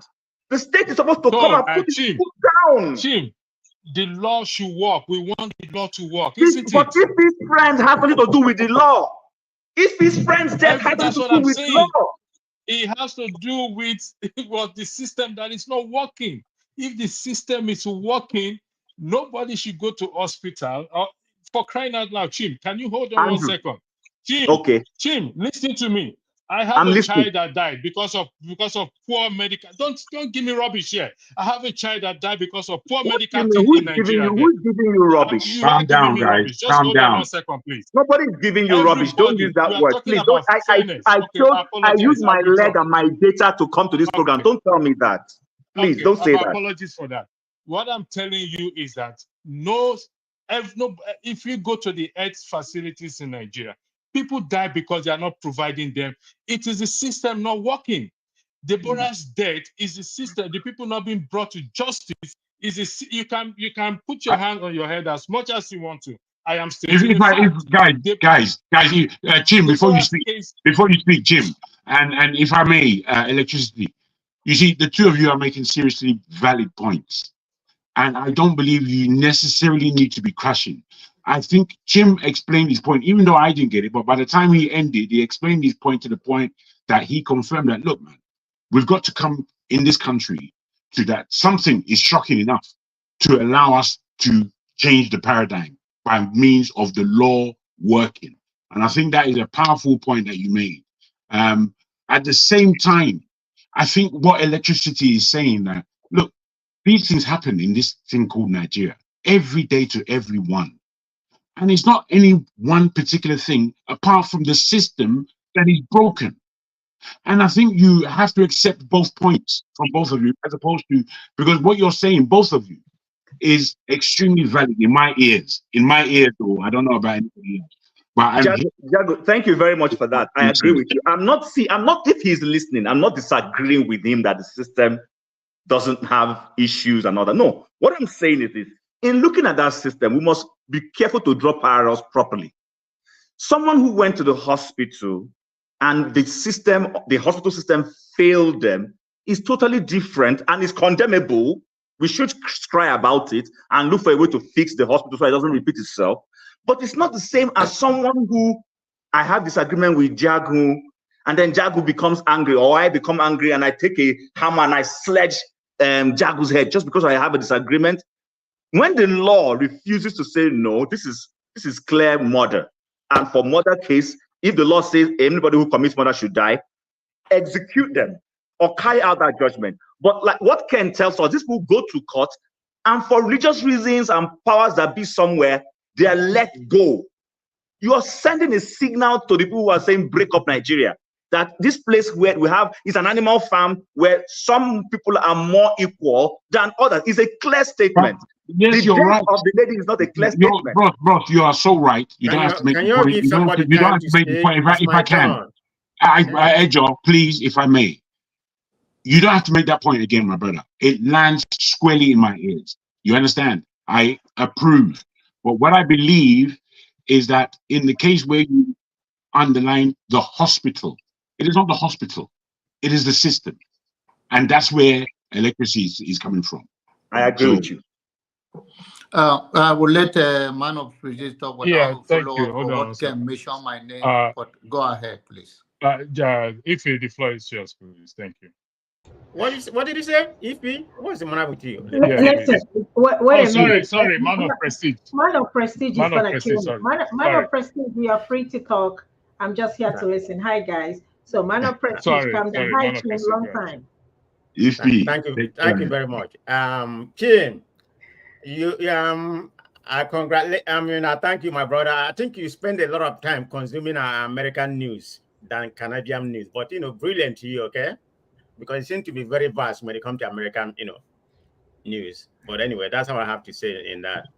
They make it attractive. That's true. That's true. Never a dull moment. I think I was listening earlier. Before I begin my submission, I think what attracted me to this place was what transpired between Jagu and David.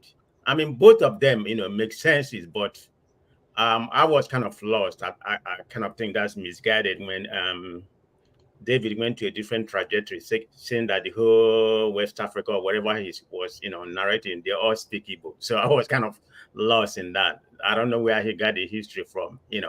I have no issue with what he was saying. I mean, like, you can't force people to be together by no means. I mean, I'm a proponent of Nigeria. I mean, there's no doubt about it. I think we are better in Nigeria. But if my people from the Southeast decide they want their own, they want their own place, let them have a referendum and majority carry the vote. I will go back to Southeast. I mean, we're going to be good. There's nothing wrong with that. But you need to talk to people. Talk to them. Why can't we don't even know the history of the war? I mean, what kind of country are we living in? So that's where I was kind of that's why I took it different what Jagu was saying, because Jagu seemed to be frustrated about people, asking for their own separation. I mean, is that your problem? Oh, I mean, why would that be a problem to you? I mean, I listen to you. You seem to be upset about that. No, bros, with all due respect, I'm not against any secession where Nigeria is concerned. I am not. I'm hoping you're getting that clear what I'm saying. Okay, but you're not. Wait, bros, understand, please. Try and understand me instead of putting words into my mouth that are not true. They're not going to serve us well. It won't serve us well. We have to speak the truth and deal with the truth, not what our conjecture is. Whatever your particular conjecture is, it's yours, not mine. I'm telling you that as far as this thing called Biafra is concerned, it is a world of confusion within itself and within my research of it. And within that world of confusion, I asked for identification upon what this thing is politically that we are calling Biafra. And when questions cannot be answered that are fundamental, then I have to secede myself from blinding myself. And I will speak it as I see it. So don't get me wrong. I know that Nigeria is a mad place. Don't get it confused. I know that those people that call themselves Biafrans have a damn good reason for wanting to separate. I know that. I'm not stupid. You understand? I'm not stupid. So what you're dealing with when you're speaking with me and this subject is concerned, you are not dealing with a stupid individual. So if we can deal with the subject matter in itself, as opposed to pointing the finger, and I'm not saying that that's what you're doing, but that's what many do, I'll put to you, please, as I want to treat you with respect, treat me with respect of listening to what I'm actually putting forward, and not the fact that I'm speaking against all these claims. I'm saying to you that as a Biafran, please identify who that is. I'm saying to you as a Biafra, please explain where that geography is. As a somebody who depicts Biafranicity, please explain your language. If you can't do these things, then you have to, for me, understand that you are following a fallacy. The political fallacy that took place in '66 is not what's going on today. The political fallacy of Biafra was a name that was conjured together right quick in order to make us in order to make us a group, in order to take. Let me just land. Jago, I got you. When I was listening to you, I kind of filtered what you were saying. Maybe I was wrong. Fofana, I am going to hand over the broadcast. Man of Prestige, I've muted you. Hold on, you speak. Man of Prestige, I've muted you. Hold on 1 second, please. Let me just round up by saying this, okay? Except we are living in a dream world. In the case of Deborah, please, I will hand over. Some few years ago or months ago, some group of people were killed in a church in Ondo State, if I am correct. Brutally murdered, shot dead. Yes, and I have also experienced people who have been killed. And these ones, their case did not even get to the courts. Nothing was done. And what I am saying is that Deborah's case is not an exceptional case. For us to now say we have to take it, yes, we should react. We should respond to these killings. The people should rise up to say it is enough. Somebody who went to hospital and lost his life, his or her life, because of the poor medical system there. It's also a life important for one not to lose. So that is my argument, that every life is important.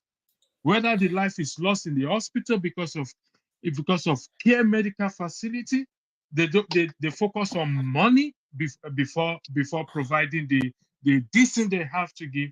And I stand on that because till tomorrow it's going to happen. So saying Deborah's case is exceptional, I should give my condolence. No, it is not an exceptional case. All cases that lives are lost in Nigeria. Tomorrow you hear that police shot somebody dead on the road. It happens every day. So please, that is my argument. Thank you, Fofana. I yield the moderation to you. Thanks.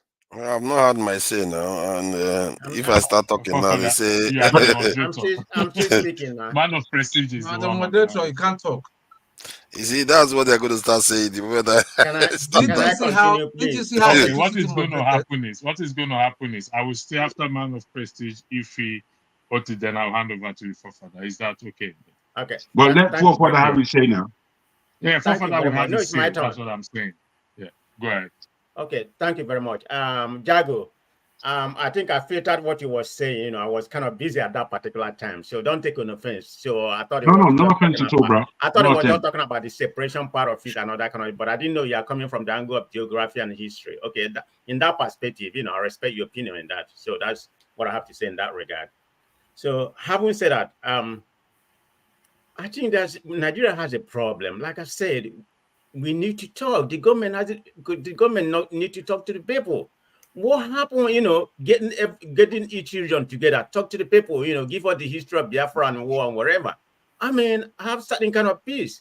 I mean, we're still living in this forced amalgamation, joined together by the British. This is the British who don't even like you. I don't know how all of you live in British, I mean, you all need to get away from that, effort country, believe me. I mean, look at the way they've been savaging Nigeria recently. Don't laugh, Look at the way they've been savaging Nigeria recently. All those right wing Miro and everything. Look at, castigating Nigeria in any way. I mean, it keep on going on. We're not even talking about the two things that transpired after Mega and Kelly was in Nigeria. I mean, they have gone on fire. British media is so, they're all castigating Nigeria. Hold on, let me finish. I need to stop you. I need to stop you there. You don't live in the UK. Hold on. Those views it does not represent the view of the larger population. Be quiet, Tone. I don't know how you're living in that country that is cold, is some desirable. But how we say that? Look at what just happened yesterday. Look at what happened yesterday. Our man, Ademola Lookman, accomplished what has never been accomplished in 2 decades. And what has never been accomplished by any African footballer. He scored a hat-trick, in the Europe final. by the British, backyard, Dublin. That's where the match was played. And look at what they are saying about it. Instead of congratulating him and everything, they're calling him a flop. That when he was, go and see it. They call him a flop because he's from Nigeria. They call him a flop, because he had a little bit of struggle when he was with Everton. They didn't even congratulate him. Everybody congratulate him. This guy accomplished what no Africa has ever accomplished. And he kind of, he kind of set himself as going to be the African Footballer of the Year. There's no doubt about it. He was already in contention, him and Boniface and, maybe some Ivory Coast guy, but they are defenders, so they have no place. So it's going to be between him and Boniface, but notwithstanding, what he did yesterday, scoring a hat-trick, which has never been done by any African countries.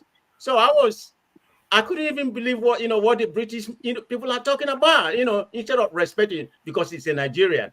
So you're come here telling me about this forced amalgamation put together by the British people every time they come and castigate. The bottom line I'm trying to make, Nigerian government need to talk to us. They need to talk. Now they're trying to explore some, send away some of the students because of the Naira problem. You see how they treat the Nigerians? This is where this started when they joined people together. We need to talk. I mean, there has to be, there has to be equity in that country. We are not one, but joining us together. I don't have no issue. I'm a Nigerian. I'm a pro-Nigerian. I want to be a Nigerian. Okay. Sorry. Hello, gentlemen. Please, sorry, excuse me. Hold on. Abba, please. Yeah, please give me 1 second, please. Because when somebody says something, man of prestige, you and British, you have problem, go say to it.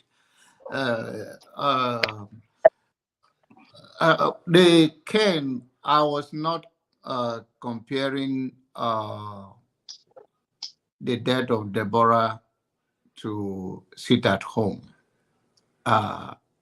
The only thing is they pick and select ears and attention, which is a human nature. But you have to. Why did you bring it up? I'm not the one that brought it. I'm not the one that brought it up. OT, I'm not the one that brought it up, please. And I do not even mention it. I do not even, what I said there concerning that, I said that all life matters and the fairness is across the board. The death of people that die or they kill intentional is different from what people that die accidentally, or the negligence in the hospital is a different category, but the loss of life is all equally painful to those. It doesn't matter how they die, even though one can be more brutal than the other that the people can judge. That is what I said, but I was not even talking to what Ken is saying. Ken is just have his own mindset of his own way he look at things, which is entitled to it. But he cannot come and tell me that I was saying that sit at home is equal to the death. But what I'm trying to say is that sit at home also can cause death. Because when you deprive people from moving, I think some people die during that sit at home. That so that is what I said. And anyone that is pro it and want to define it the way you want to define it for your own mindset or for your own whatever, you are entitled to it. But one thing you guys will be assured, I give you my word, everything that flows in my vein and in my bone, I am not the person you push over. Thank you. All right, thank you. Fafana, do you want Ife to go first before you, or you want to go first? I've not even finished my submission. What's going on? You're truncating my. Time is up, man. Let somebody else speak. No. Don't do that. I'm going to come to London, and I'm going to get you. keep on messing me up, okay?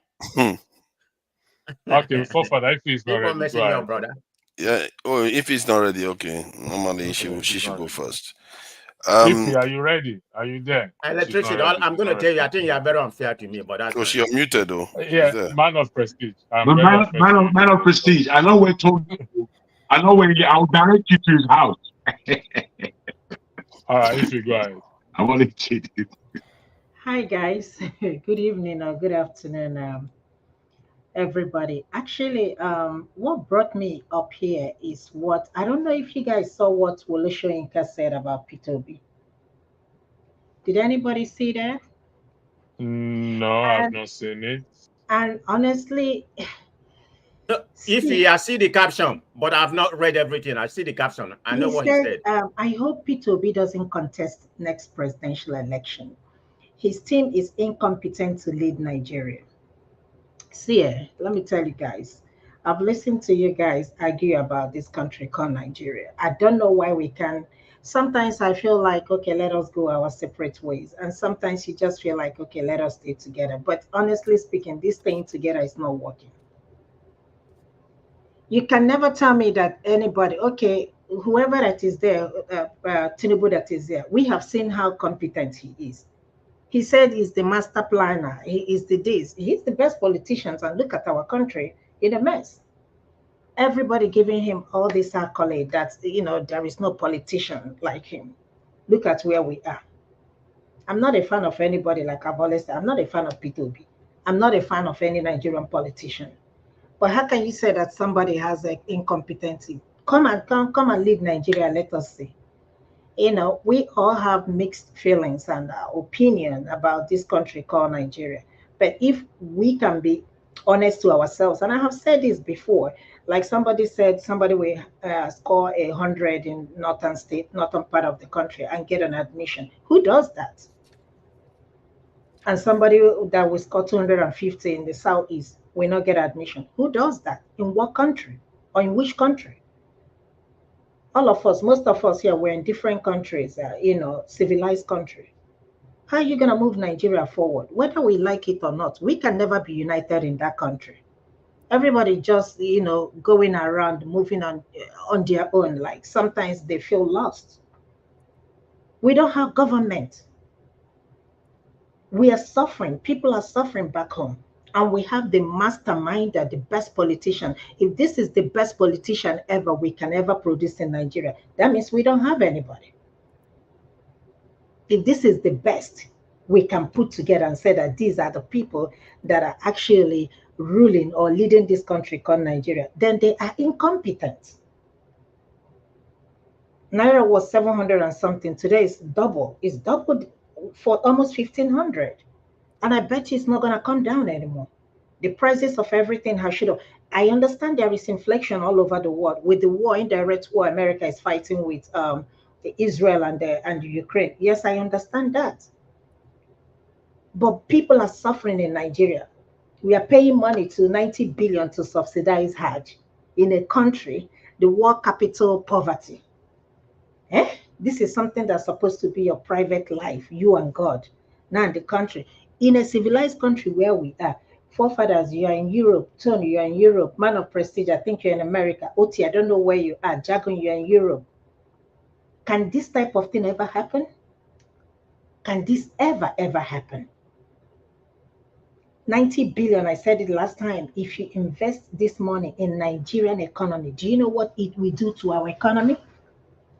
This is 1 year and people are complaining. Imagine what 7 years will look like. By the time they finish, we will not even have a country. We don't even have roads. We are talking about building highway from whatever they are building from there to wherever. And the roads you have not even maintained that. We don't have good education system. Nothing. I'm not even talking about healthcare. I went to visit my friend's husband that had a surgery, and when we were talking, he knows a lot of this Nigerian politician, and he was telling me, I'm not going to call the person, one of the politicians who has a house here in one of the biggest city here. The house is sitting down there. Nobody's living there. Fleet of cars. And I asked him, I said, tell me what the guy does. He said he doesn't do anything, just a Nigerian politician. He's in the Senate. I just don't understand the mentality that we have. And nobody's doing anything. I was joking with, I don't know, Andrew, whether you were the one I was joking the other day. I said, I'm going to go do my job because the Tinubu is not the president, that the president here is Biden. I beg, let me go. That is what I'm sure of. I'm sure of going to work every day, not being harassed. I'm sure of going to work every day, not worried about security. I'm sure of going to work every day, not worried about healthcare. So far, I pay for it. And when you talk about it, people will tell you, it took America 200 and something. Must we wait 200 and something years in order to get things right? Must we wait 200 and something years to have 1 + 1, 2, 2 + 2, 4? We keep doing the same thing over and over again. 90 billion, 90 billion. Imagine investing that in Nigerian economy, creating Sorry jobs. for interjecting it. Imagine investing it in healthcare. Let's just take healthcare. You know how many lives will be saved. God. Imagine it's invested in education. Do you know how many people will go to school? Imagine it investing in road.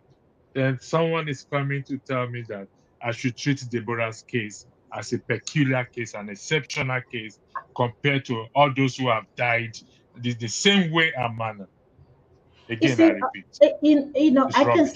I can see where Chim is coming with Deborah's case, and that is what I'm talking about in a country, and nobody ever said anything. The president did not even condemn that, not even one person. Even Atiku Abubakar that condemned it changed up till today. There is no justice for this girl in the same country. You want me to be part of it? I hate to discuss about Nigerian politics because it's just very annoying and disgusting when you hear the word Nigeria. In the same country, nobody made a speech. The president did not even invite the family. Nobody condemned it. And we moved. Mind you, tomorrow it could be me, it could be you, it could be one of our family members. And we're still going. Somebody said something about, look at Nnamdi Kanu. I'm not a fan, again, of Nnamdi Kanu, but look at what the justice system is doing. And the person said, if Nigeria want to know, how did he say it? In terms of, if Nigeria said that they are not afraid, let anything happen to Nnamdi Kanu. I said, nothing will happen. Abiola died and Nigeria did not disintegrate. So if anything happens to Nnamdi Kanu, nothing will happen. Nigeria will not disintegrate. The person was like, okay, let's see. I said, nothing will happen. If anything would have happened to Nigeria, it would have been started a long time. But as of now, even if Nnamdi Kanu dies there, tomorrow people are going to market. You riot 1 or 2 days, destroy your properties or other people's property. The third day, you people move on. That is the country we have found ourselves to be part of.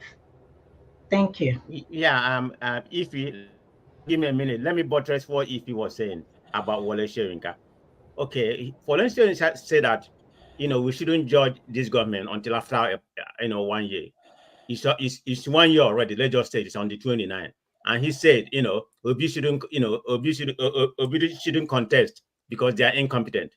Okay, let me give you this stats from Guardian newspaper. I mean, go and find out. After 1 year of Tinubu office, before he came into office, he's been in office for a year. So a year from today, look at this.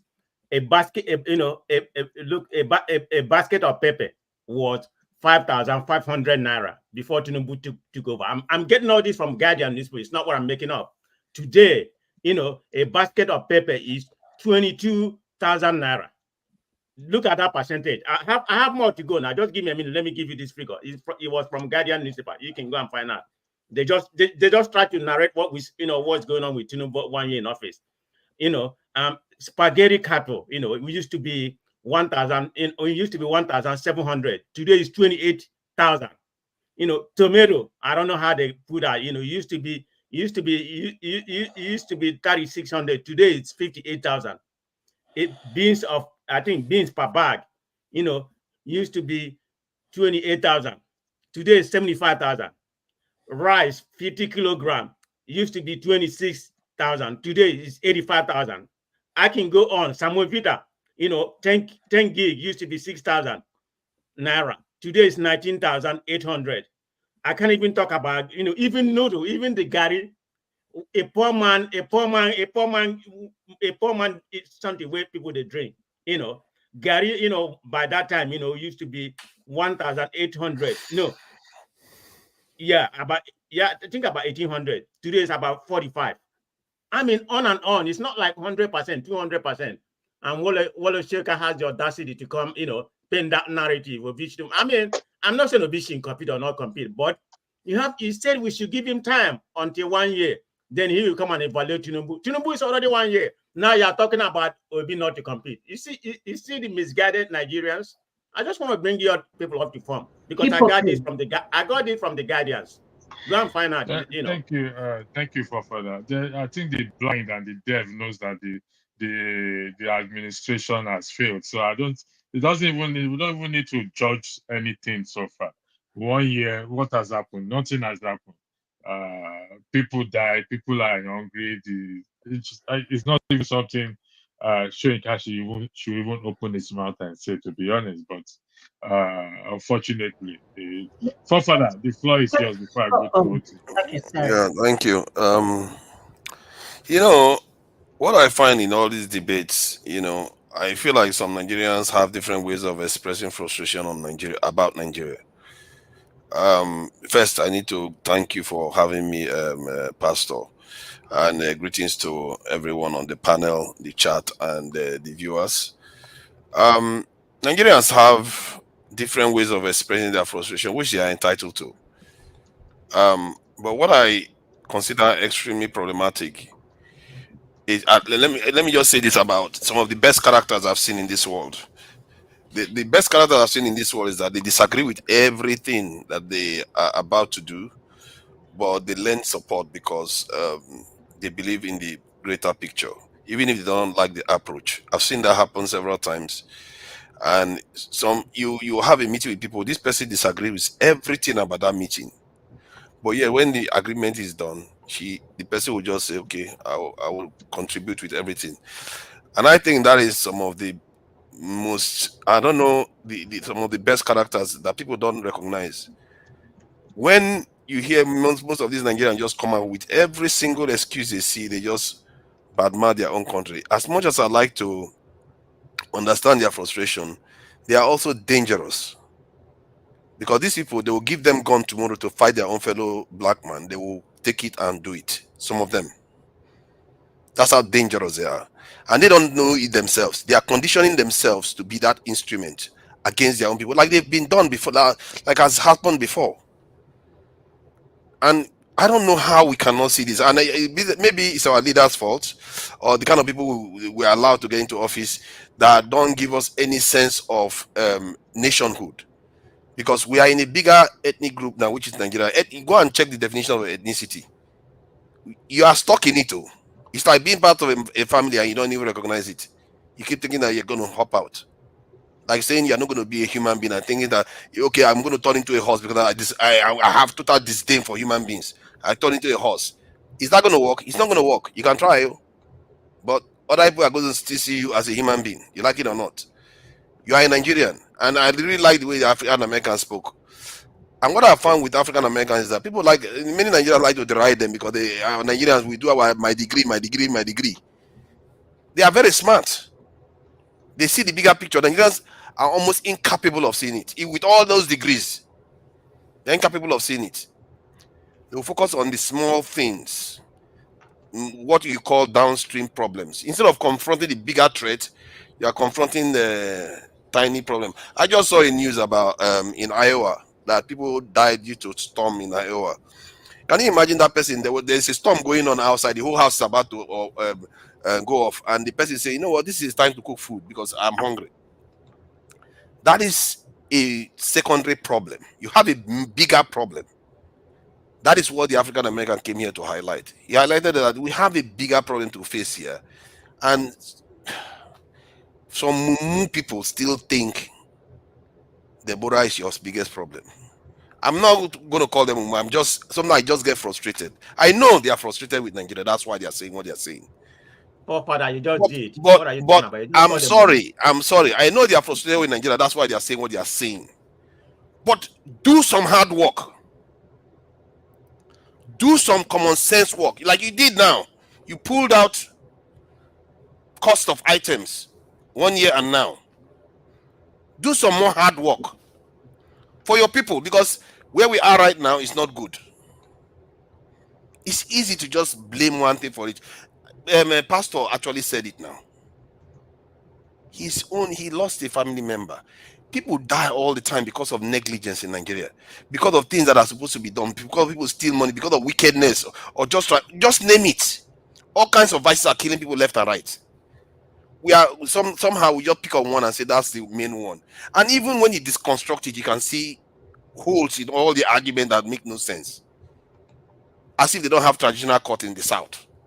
I've seen it at work. They pretend as if it's only in the north it's happening.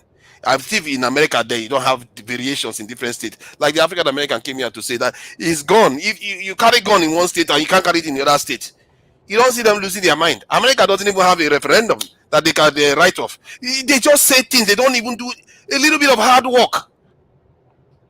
America doesn't do referendums. And yet they had the Civil War too. Just do a little bit of hard work. You can read. You know how to do it when it comes to Nigeria and you want to knock Tinubu. But you don't have the hard work for your own entire nation that affects 200-something million people. I don't understand the thinking.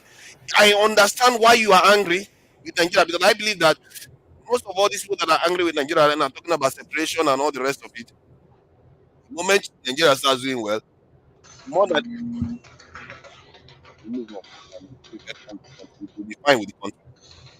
Only a small percentage will remain adamant that they want their own separation. Like other countries in the world. Hello. Don't make Your line an is instrument of distraction. breaking.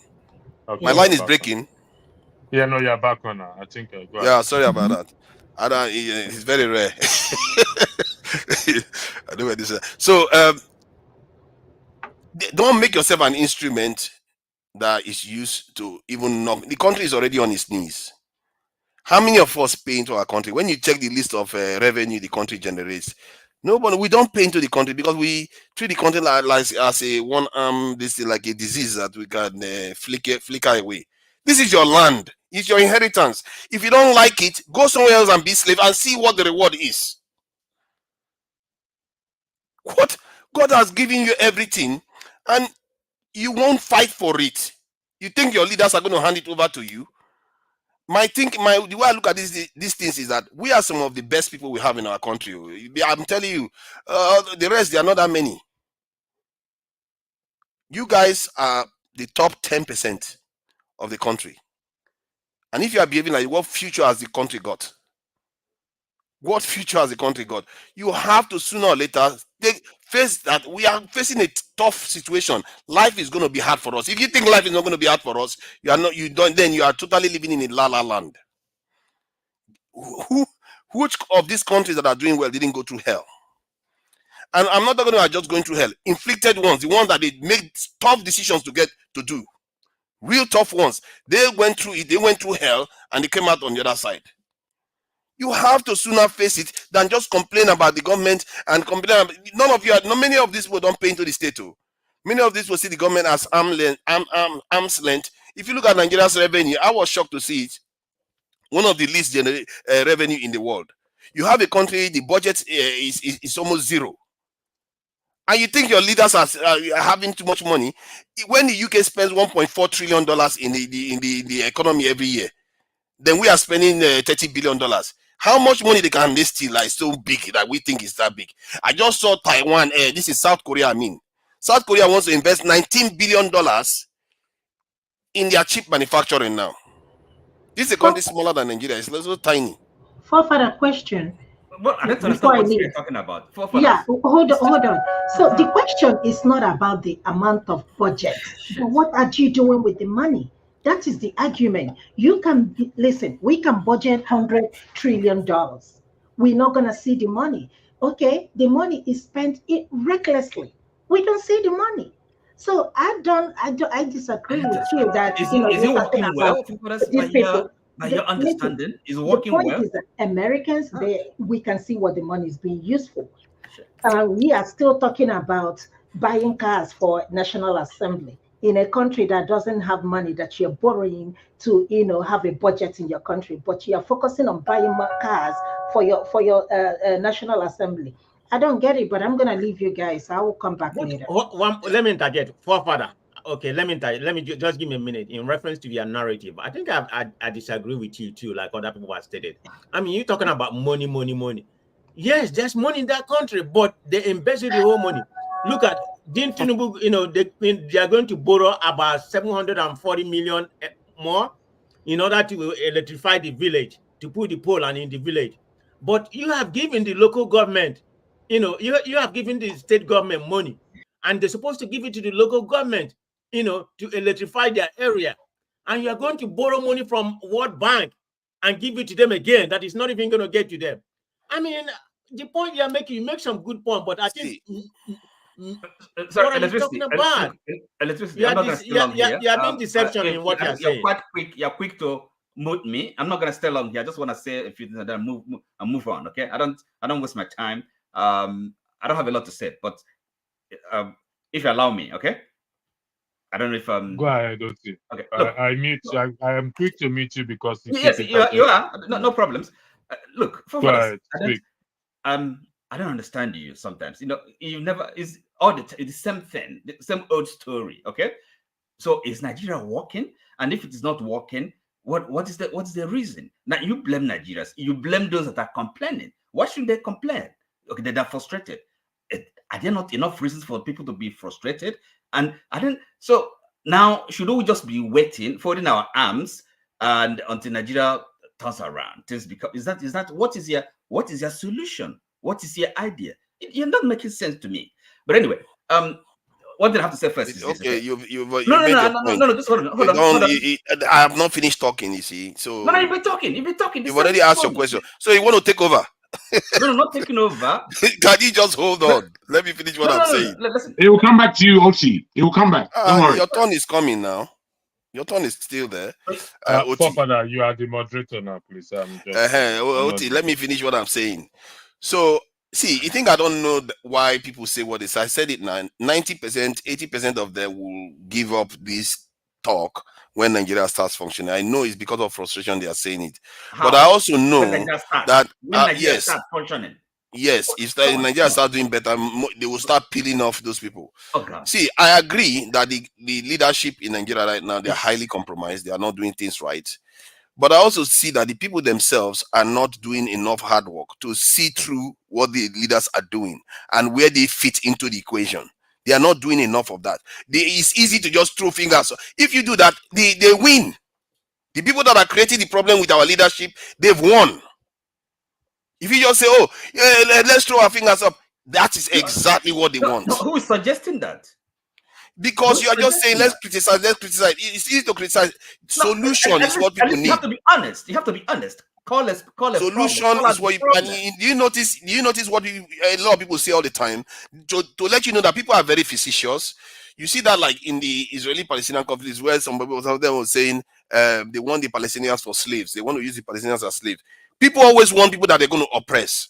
This is why they like regions, because they want areas where they are superpowers. They can do whatever they like. If you look at the people that love regions, are the ones that are major group. Hold on. The ones that are major group. That's why they love regions so much that they want a population that they can oppress where the other side doesn't say anything at all. If you truly want democracy in this world, let me finish what I'm saying. Let me finish what I'm saying now. If you truly want power to go to the people, go for direct democracy. They are practicing it in Switzerland right now. If you want true democracy in this world, why are you not saying the states should get more power? And even if you make that argument, you'll be surprised how much power the states have. If you even bother to look, there are very, very few powers the states in Nigeria now don't have that the Scotland is an entire whole its own country to an extent. The first minister in Scotland has even less power than our governors do. The only difference is that they have power of police, but they don't have immunity. But our governors have immunity. Now he's talking immunity. No, hold on. Let me finish what I'm saying now. You can't be interrupting me every single statement I make. You let Chim talk fully here because you agree with his point. So Jim was talking for almost 30 minutes actually. So my point is that you can criticize, but sooner or later you have to start looking at the bigger picture. None of you ever bother to talk about the bigger picture. You just turn into an instrument of destruction of your own country. That's how you create yourself. If somebody approach you tomorrow and say, this country is useless, all those northerners that children will get lower score and your children have to compete with them and getting higher score. I will give you weapons so you can deal with them. Many of these people will sign on to that. They will sign on to it, and that's a problem because they will divide you and they will use it to destroy your own people. If you look at the list of poorest countries in the world, it's black countries. Do you think anything you are saying now would have changed that? It won't. This is why I said just do a little bit of hard work so you see the bigger problem. There is a storm happening all around, and we are thinking that the food is not ready. That's our problem. I just wish our people see the bigger picture a little bit more. I mean, you don't have to go on for 20 minutes or 30 minutes. I mean, you know, look, you should, if you're Oti, if you're taking your turn, you should make your statement and not necessarily fighting with. No. You see, Jargon. You see, what I do is this: I listen to people, and then I engage. You can ask the question, not just keep badgering them. Engage with the arguments, the points I'm making. I don't necessarily have to come here and then start preaching or pontificating. You know, people say something, I listen, and then if I agree, I say agree. If I don't agree, and then I tell you the reason why I don't agree. It's not, look, making speech is not really what I'm interested in. You know, we have this engagement, and people should learn from it. We're not just talking for the sake of talking. And you've got to also have the intellectual honesty. Okay, now, for example, let me give you an example. The moderator, that is electricity, here has been, saying this thing about there's no difference, there's no distinction, it's not exceptional between, a girl, Deborah, somebody that was murdered, an investigation of her classmates, okay, on religious grounds, right? Persecution. And then we cannot make. I mean, that hasn't happened. Hold on, let me finish. So we cannot have. Can't you understand the distinction between that and somebody, being taken to a hospital and then for maybe Bros. Wait. No, I need to end this argument. Unbelievable. Wait, no, please. Let me make my point. Wait, please. I'm asking you. I'm asking you for a serious reason, Oti. Because we cannot continue on this point. Let me make the point. Wait. People are bigoted. They just won't let it go. No, we've argued it. What you don't understand, Oti, this point has been argued and we've come to a reasonable understanding. It doesn't need reiterating. No. Sorry, that's you're going to bore me. You're going to bore me. You're going to bore me. No, for goodness sake. That is Javi. Let me make the point. The point I'm making is this. Look, all of us here, are we saying we don't understand it when we talk about maybe racially motivated, maybe assault or murder? I mean, we hear it all the time. This is religious motivated. No, excuse me. That is exactly the point, because of that motive, right? And that's the reason why if you maybe insult somebody, and then being racially motivated, you're gonna get a stiffer penalty. Can I ask you a question? Excuse me. So no, that is, look, I'm telling you that there's a distinction. I can ask you a simple question. Okay, ask me a question. Okay. Have you not heard of cases where women are killed or men are killed because they are witches in the South? Yeah. Oh God. Listen, excuse me. It's a straight question. No. Excuse me. You see, it's so diversionary. It's so look. You see, because it's not convenient, is it? No, it's not a matter of, listen to me. It's not a matter of convenience. Listen, the issue is this, because Pastor here, electricity, has been making this argument that there's no qualitative difference. There's no between, that somebody was kind of. Her name is different. If you want to find difference, you find one. No, sorry. Forefathers, please let me finish, okay? Bro, Oti, I'm telling you, this your thing is mute. It's mute. We understand what's going on in that country. Yeah, we know that people are dying for various reasons. What is being put forward is that the various reason of this lady dying for religious reasons is a point to call it an underlining. We should stop this rubbish. The fact of the matter is, put forward by electricity, this thing that happened that may seem alarming to us, it's common in the Nigerian discourse where life is being lost, and every individual life is sacred. So that is the point. Wait, you're just filling up. You are using this time, valuable time, I add, to waste time. No, listen, Jagun. You see, because you're gonna waste my time, Brian. You're gonna bore me to hell. I'm here listening to this. I just want to make my small little contribution to this, okay? Because to disagree quite vehemently, and then saying that it's all okay. Of course, we understand the situation in Nigeria, right? Life doesn't have much meaning, unfortunately. Pass them up. You need to put your camera on. This is Dr. Damages. That fact is obvious to everyone, and I mean, for somebody to bring it up, just kind of as a counterpoint, as to draw an analogy or to minimize, I don't see how that is helpful. I mean, that's my view on that. Okay, now, by the way, the topic, the title of this broadcast, I don't really understand it. Okay, now because that brings me to this question of Biafra. The thing is this, Biafra was a state. Okay, people died for it.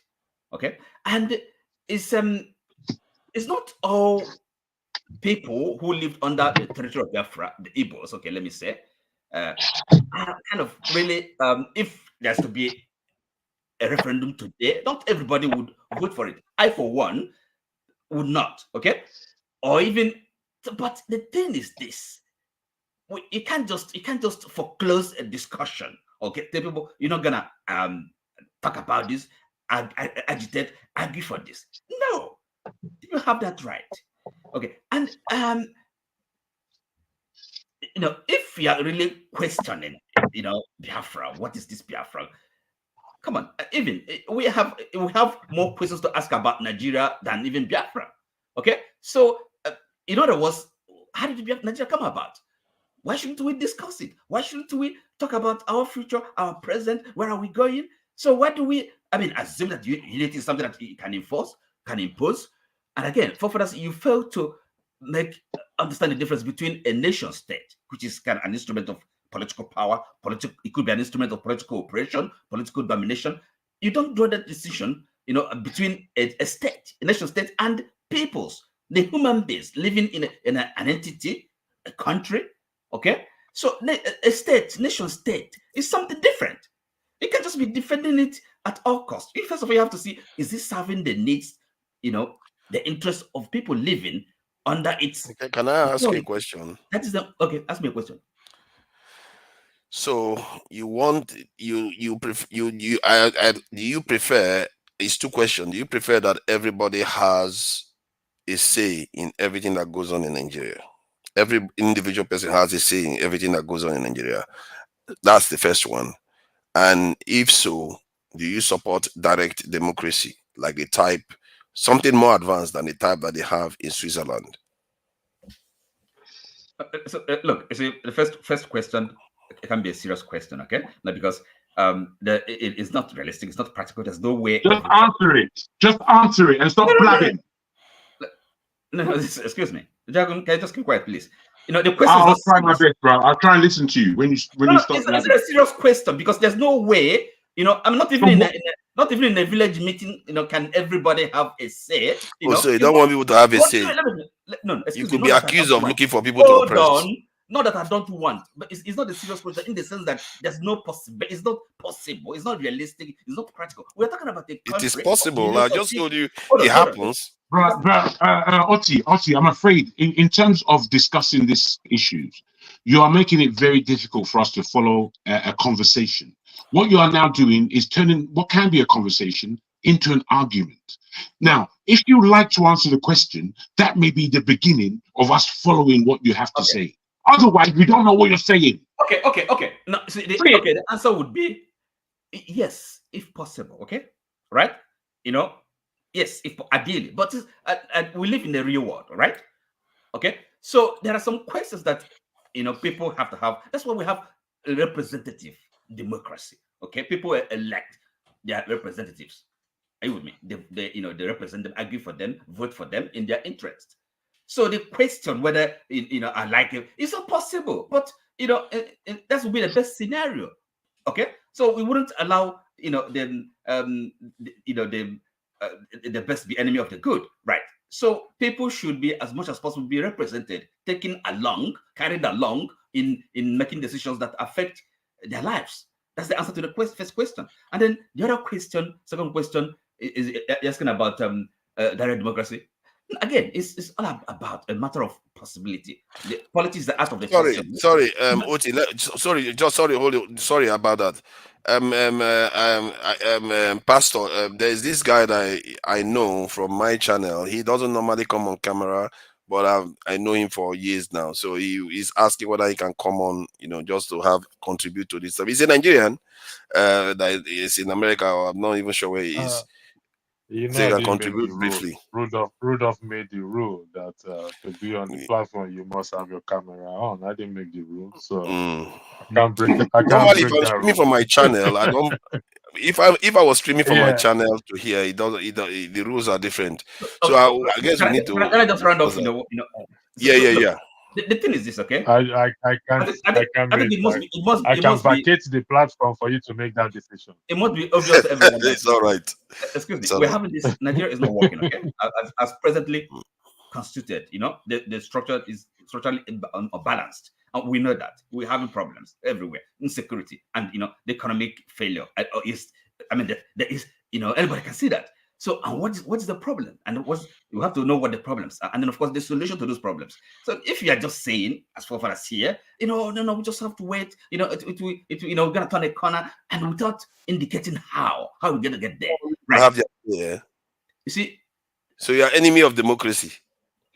No, I'm not an enemy of democracy. No, but we have to. It's something. You support it now.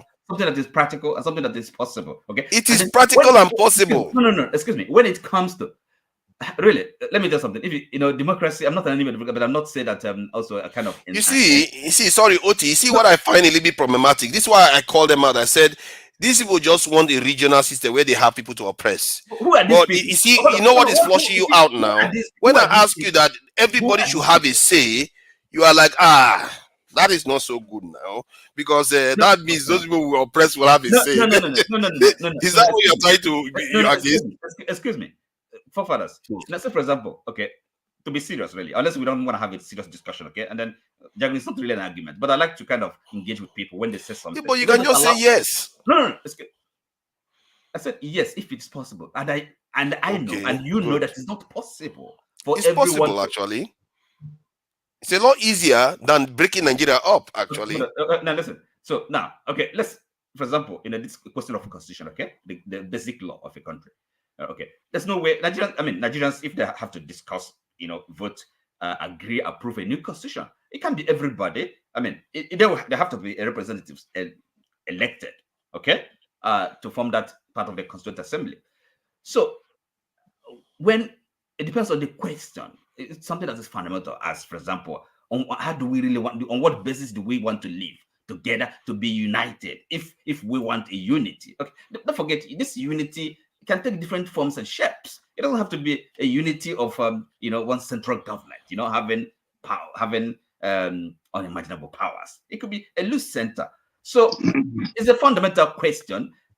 The majority of people can take part in it, not necessarily directly. Okay, they can elect their representatives to make that decision, right? But then, so that's the thing. It's not me being against democracy, but we have to have the discussion as it is. Look how Nigeria came about. There was a discussion. There were constitutional conferences. But don't you think they're having discussion with the police, state police discussion? No. They're having discussions all the time. No. Excuse me. That is really the question we're talking about is peripheral. Okay, it's not fundamental. The first question, the fundamental question is: do we want to stay together, and on what basis? What kind of arrangement? Are you with me? So it has to come first. Remember, but how is that solve anything? Hold on. These discussions were had before independence, okay? And then there was an interregnum, okay? A military coup. There was that constitution, all the discussions that led up to that independence constitution and the Republican constitution, everything was swept away, right? So that means, and as we just like kind of, there has to be a new start, a new agreement, okay? So that is the discussion Nigerians have to, and again, of course, with the experience, with the benefit of, all these many years of practice, okay, practicing democracy, both military involvement in government. So Nigerians as a people, we have learned a lot. So time has come, and things are not working. It's not getting better, right? With the crop of leaders we have, where do you think this is going to lead you to? Okay. This okay. leader. Now, can you recommend the same solution for all the people that have similar problems as Nigeria? Let me show you this list. No. Let me show you this list. Excuse me. I'm not interested in all those people. Hold on. You should be. You should be. You know why? You know why you should be? Oh God. Because they all have the same problem. You want to take me to somewhere else. We are Hold discussing on. See, Nigeria and calm our down. I'm God. not taking you anywhere else. It's right in your situation. The point you are making is dealing with it. Because when they try to steer you in the direction of trying to see things from the bigger picture, you refuse. But how can you solve a problem when you're not seeing the bigger problem? Bigger picture, okay? This you keep on seeing bigger picture. Do you think having a discussion that makes you feel better will solve your problems? It's not just having a discussion, okay? It's not having a discussion. But it's not going to make you feel better. It's not going to solve anything. Excuse me. It's not feelings. It might make you feel better, actually. It's not sentiment. It's not feelings. This is practicality, reality, okay? On the ground. This is. But it doesn't work. That is what I'm trying to show you, and you are refusing to see it. It doesn't work. What does not work? The discussion you want to have, it's not going to work. How do you know? Mate, I've been listening, and there are people that obviously don't like me, and fair enough, that's all right. Sorry. The thing is, I've been listening. No, I have to say, Oti, I've been listening for a long time and keeping quiet. And your point of view, I'm afraid, hasn't come across to me at all. And I'm begging to understand where you're coming from within your argument.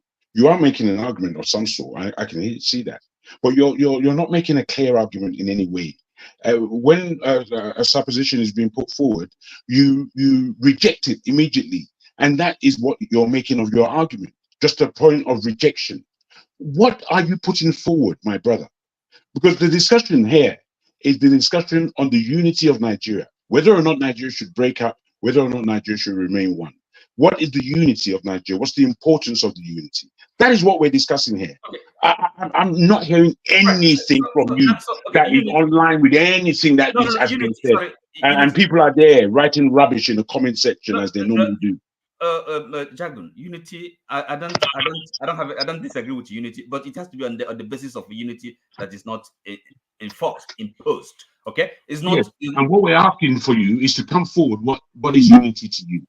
What it means to me, right? It's simple. Yeah. Quite frankly, simple. It means that, first of all, we have states now, right? States, and those states. I mean, how they were created, how they came about. Again, this is not something nobody had a prior discussion. It was an imposition. Okay. If we really want to go back to basics, okay. As experience, benefit of experience, we have learned a lot practicing the constitutions we have practiced. So we could go back to a situation where the regions, right, or the regions, or the, I don't know, you can call it sections of regions of Nigeria, where people can really identify, have a feeling, a sense of belonging, okay, and then have as much freedom, as much autonomy as possible to function, to develop. Okay, then you mean the regions? Sorry, you said the regions should have autonomy to develop. We had the regions before. Is that what you want now? Yes, if not possible. But you have to be flexible, right? No. There you go. Why are you laughing at me? At least we I've said it already. That's what they want. The reason why you asked the question, why am I laughing? Listen to me. Because there are a lot of people that hated that region. Okay, right. Okay, now. What do you mean? What do you mean? Minorities. Let me answer it. Let me answer it so that it happens. Let me just real to you. Okay, wait a minute. Just be calm. Be calm a moment.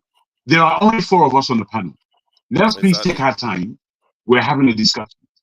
Let's take time. Calm down. Forefront, please. Yes, the regions. You see why they like it? Because that time it benefited them a lot. When the wealth of the South came out, it went to their region and they had control of that region. As a matter of fact, Isaac Adakaboro, when he rebelled against... Now he won't let me finish. Can you let me finish? Excuse me. You can say, I like regions. I'm here. Can you let me finish my point? All right, gentlemen, for further. Gentlemen, for further, let's do it this way. There's another broadcast coming up tomorrow. Then you and your night crew will now gather together tomorrow. Can you make it to the broadcast tomorrow? Do you mind for further? I can't be 100% certain. I do have commitments, but if I am available, I will show up. But I can't be 100% certain. Because we seems not to be making a headway now. It's back and forth. Let's have the conversation. We can round up. It's not that we're not making headway, because I think today, to be frank, electricity, and to be fair to you, the subject matter that you brought on. Well, the subject matter that you brought on board today was very fluid, and it brought up a lot of emotions, no doubt. But these things have to be discussed, and they continue to be discussed. So I think the only thing that's happening now for me was that Otti was being a little bit unclear when he made himself clear to what he sees as a unified Nigeria and where that should be powered from. We now have an opening to a discussion. I don't know if you would allow that. Okay. I'm backstage. You guys can continue. I'm backstage. Okay. Okay. Great. So if he agrees to a geopolitical situation whereby the Southeast is on their own, is that what you mean, Oti? Do you want the Southeast to govern themselves? No, then take him seriously. Take him seriously. He means regional government. He means return to regionalization. Exactly. That you see now. Why do you think they don't want geopolitical arrangement anymore? The geopolitical arrangement actually isolated the Southeast perfectly, but they want. He prefers. He prefers the the previous southern region or eastern region. No. You see that's again. You see, because that's why I was asking. You were quiet. Because look, first of all.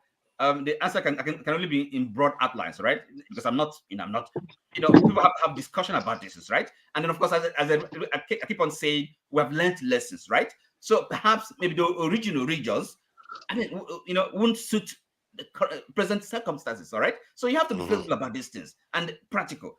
But you see, the point is, that sense of autonomy, okay? Now, the fact that, look, we have a government somewhere, federal government somewhere, too far from people, and more like a political. Oh, let's not drift. Are you saying you want it to be slightly different, like the Southeast of today, then the South goes on its own? Look. You see, regional, okay, in the sense that which is much more manageable, and of course, remember we had old regions.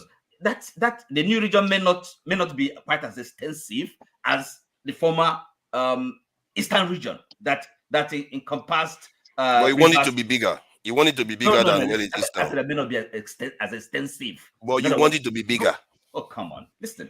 It's a straight question. Excuse me. Don't you know what extensive is? It's not going to be as extensive. Therefore, it means it's going to be perhaps smaller. That's what I'm saying. Smaller than the current one. Because they have a Southeast region now. 6 geopolitical zones. Excuse me. Hold on. I'm referring, first of all, I refer to the old region, okay, before the Civil War, okay. So it was a big region. It may not be as big as that. We don't want that. I can assure you that a lot of people don't want that. I'm talking about the current one. God. Excuse me. We have Southeast now, but it's not. It's okay. It's just a region by geographically, but not politically or kind of constitutionally. It's just a matter of geography, right? So, but there's no regional government. Part of the South do you want to take? Excuse me. That is both geographic and political. No. This and now, Jago, I think you are beginning to see why they love regions.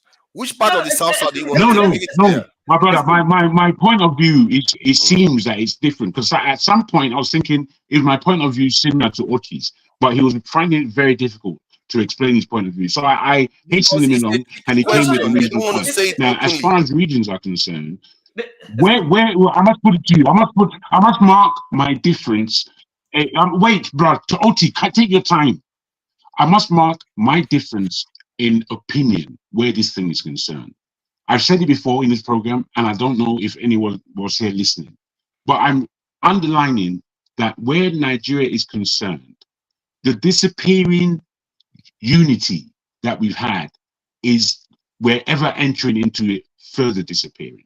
And we have to remember that the best time in Nigeria that we ever had was just prior to our independence, and 6 years into our independence. Within that framework of time, which is about 11 years, that was the best time Nigeria has ever existed.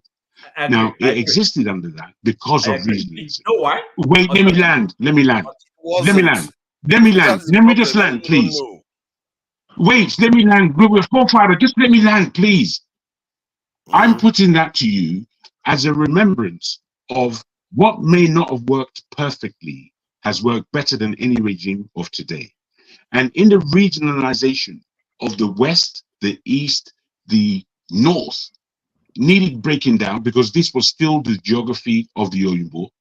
The North needed to be put more further up, and they needed a middle belt to exist in its own real term. And maybe or maybe not, the whole of the South would have become one region. But what I'm putting to us is that regionally, in terms of economics, that's how that country should work. And if it worked like that, every man would stand in dignity. Dignity as to who he is and the region he comes from, and to the fact that we as a whole nation are pulling together as a unit. That is what I'm putting forward. I don't like this aspect of when we're asking questions and we're there to answer it. Instead of us answering the question, we're creating arguments, which gives us an unclear thinking pattern. I need us to be men when we're having these discussions. You see, I still haven't got the answer to my question. There's no clear answer. Oti, hold on, because I don't want people to get away with this. Oti, hold on. Let's not talk over each other. We have to get somewhere. I think this is one of the things I wanted to do so that we actually get somewhere. You say you want a region, but from what I gather, am I correct? I don't want you to give me an extended answer. Do you want the region to be bigger than the Southeast geopolitical region as it is today? Answer, please. Who are you asking? Oti. Who are you asking? Oti. Okay, no, hold on. You see, it's like you have to look. You have to. So you want me to just give you a yes or no answer? No, I can't give you. You see, the size of the regions is not really up to me. But the important point, which preference is what I'm asking. No, look, you see, people have Oti, you have to be clear. We are listening to you. Let's get somewhere. Let's not waffle this thing so that we can get somewhere. Yeah, let's not dash around. Just no. Do you prefer it to be bigger than the geopolitical Southeast today? Okay, so by you mean the five? Yeah, the 5 states of the Southeast. Do you want that region to be bigger than that? It could be. Or you want it to remain like that? It could be. It could be. Your preference is what I'm asking for. Look, my preference. It depends again. It depends on maybe the criterion for this regionalization. Are you with me? If it is, for example, people of which of course may not be ideal or practical speaking Igbo speaking peoples of Southeast of Nigeria. Okay, in which case, some of the states, I mean Delta, for example, we have Igbo speaking there. Then if there's, say, for example, there's a referendum. Some people living in the Delta state, they will be part of the region called Southeast. They may choose to be part of that region, and therefore, it's not really the size of that region. To me, is not that material at this point. Okay, the important point is the understanding, the consensus, the agreement that there has to be more regional autonomy. Okay, more autonomy for the regions. So so I take it that you prefer something larger. What if they want some of them that belong to the Southeast? You prefer it? Okay, he's asking me a question. Yes. What if some of the current Southeast states says that they don't want to be part of the region? You are okay with that? Then then the Southeast region becomes smaller. Are you fine with that? That's fine. That's fine. You see, it doesn't matter. Okay, good.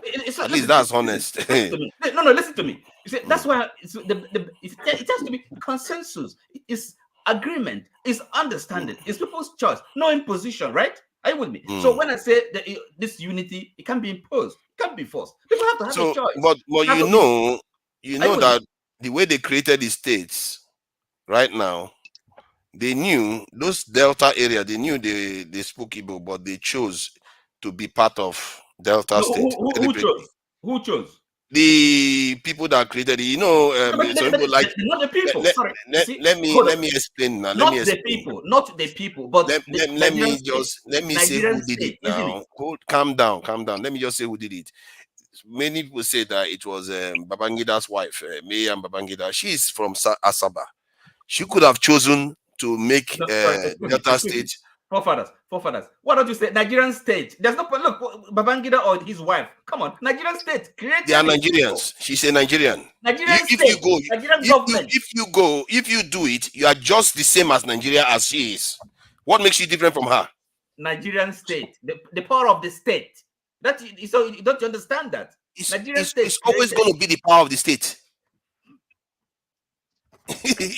How else is it going to happen? Excuse me. So if you can't understand the decision, what's the point asking me who created it? Of what account is that? Because the person that created it from that region, the person that influenced the creation is from that region. Nigerian government, Nigerian state, right? State if the person was from Edo or from somewhere else, I can say maybe the person doesn't understand. But the person that created it is from that region. The person that influenced it, by the way, which is Miriam Babangida, she's from Asaba. She chose to make it. And I know a lot of Delta people that speak Igbo that say they are not the same as the other group across. Even Ikwere people complain that they are not Igbo in Rivers State. You know that. Even Wike is a great example. That's not a problem. That is not a problem for me. You know, so the regions have, you know, it has to be something, a unit. It has to be a unit that the members, okay, are quite happy by choice. I mean, willingly, not force. I would. So that's why I said, you know, even though we had prior to independence, prior to the first military coup, we had regions, but the new regions or sections or whatever you want to call them, you know, they don't have to kind of. Okay, let me ask you one final question. You don't have to fit into the pre-existing or prior. I take it that I think am I on the right path when I say you would prefer that more of the Igbo-speaking parts of Nigeria should be part of that southeastern region that you prefer? Okay, good. So you see, the thing is, there's nothing wrong with that vision. If you have that vision, it's just as perfect as any. I just feel like when you have that vision, you should also still remember that there's a storm that you need to address. There's what? My concern is that people will ignore the storm and go after the little problem below. Okay, what is the storm? What's the storm? Then I will address your storm. What is it? The storm is the reason why almost all black nations are poor. What that storm means is that other people have grouped themselves in bigger blocks of power, and they are exerting it against our own interests, while we are busy arguing over lower level stuff. Well, that is the storm. No, okay, see, hold on, you can also, that's your interpretation, and I don't disagree with most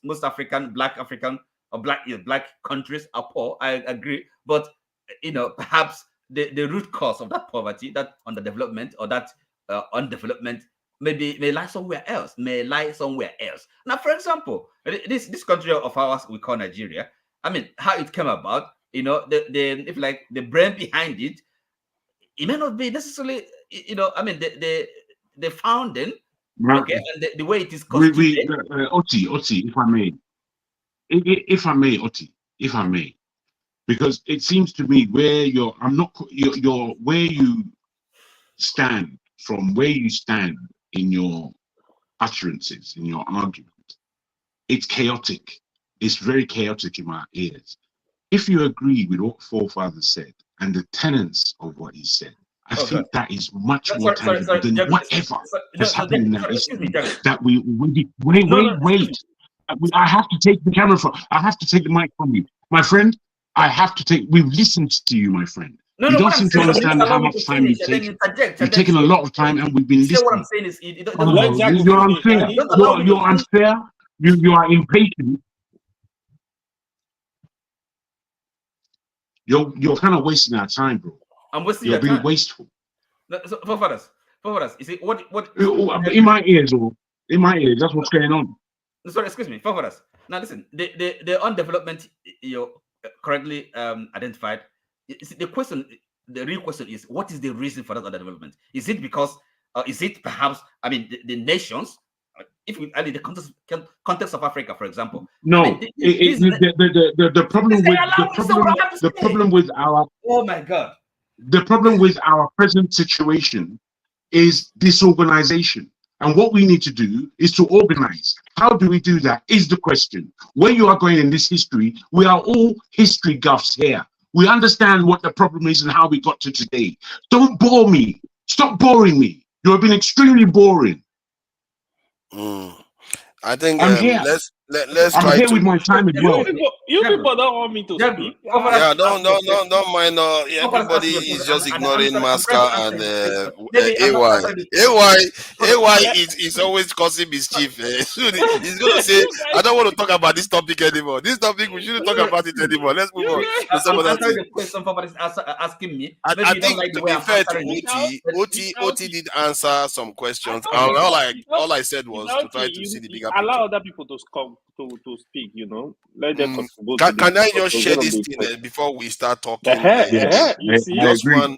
30 seconds. I agree with that last I need to be reminding people. Allow other people to speak. Yeah, let me count the list. You see, this list. Was it not South Sudan that broke up from another country?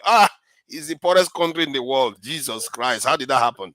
I thought it was going to lead to Nirvana. Oh, we didn't see that coming. Oh, look at that. The top 40 countries, almost unanimously, all of them are black countries. The top poorest 40 countries in the world, almost unanimously, even the ones that are not in Africa, if they leave Africa, like Haiti, it's a black nation. So now that should worry anybody. And that is what I'm trying to get, like my brother here, Oti, to see that we have bigger problems here to deal with. Our problems, UK didn't even have a constitution. They were just making it up as they went along, and they govern half of the world with it. What does that tell you? Constitution is not your biggest problem. Your bigger problem is out there, staring at you, and that's the point I'm trying to get you to see, Oti. Welcome, AY. What is that problem? The bigger problem. We are not coming together. Bro, make it move on. If my man is not up, if he's not up to date, let's move on. What kind of idiotic question are you coming with again? He's just explained everything. Let Masca speak before me. No, man, I'm disappointed with you.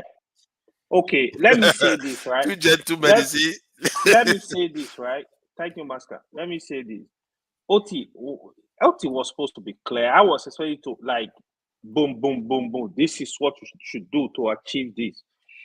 In my understanding, anybody that is saying let Nigeria go into region, which I actually support, that's what I support at this point, you should be clear. But for me, the minimum we require to go into regions, it has to be 6 regions, nothing less, nothing more. It has to be 6 regions. The way we have them, anybody calling them, they are regional. They are both regional, political, and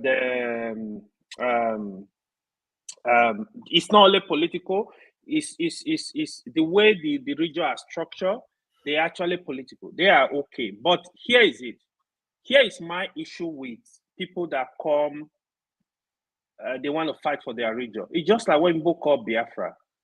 You are telling a lot of Nigeria that you don't speak the same language with them. That is why most of them. That's why you want Biafra. Why do you want to force people that don't speak your language to be part of Biafra? That's my first question. No, sorry. No, you gotta let me finish. The discussion about regions is not about Biafra. No. I'm not gonna be. Why bring Biafra into it? No. If you talk about the regions. Hey, hold on. Okay. I thought you are a lawyer now. You're supposed to know how to coordinate. Let's sorry, excuse me. Let me finish. No. Oh, father, if you try to remove him. Don't remove him. So he's really like pastor now. For me, to be honest, I actually, at this point, I actually think the region would be better for Nigeria, but not in terms of let Nigeria divide. I'm not interested in that.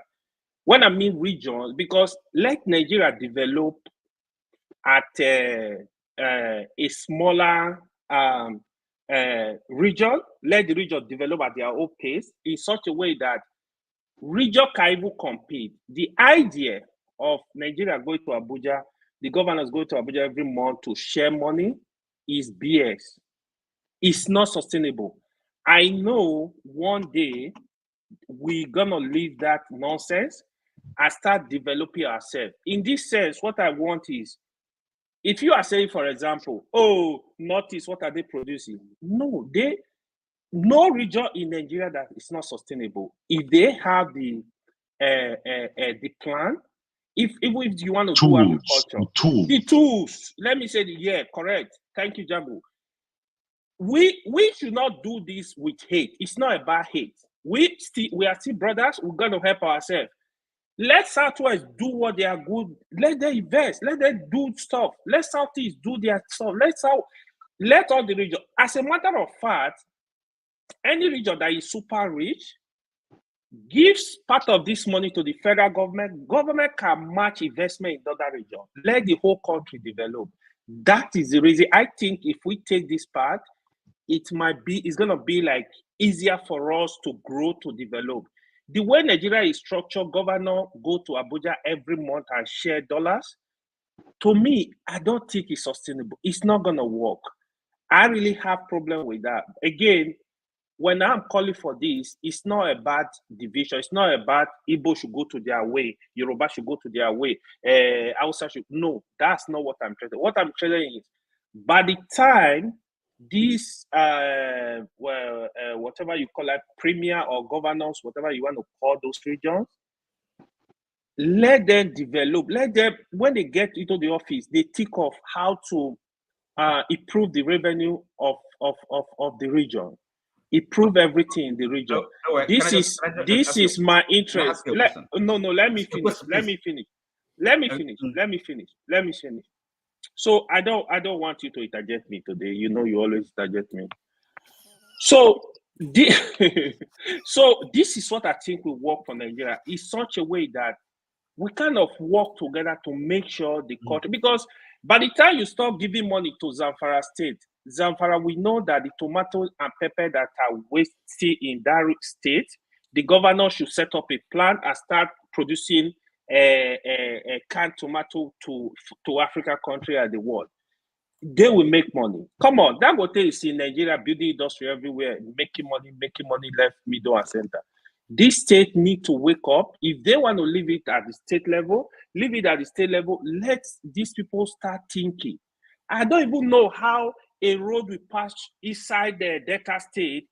A governor is telling you it's a federal government road, it's not going to touch it. What nonsense. We need to wake up. We need to think better. We need to do better. Thank you. Sorry, one question, please. Forefathers, from what he said, does he see the big picture, according to you? From what AY said now? Yeah, he does. He see the big picture? You keep on talking about big picture. Are you the moderator now? No, I'm asking a question. I mean, it's a fair question to ask now, but you should allow me to answer it.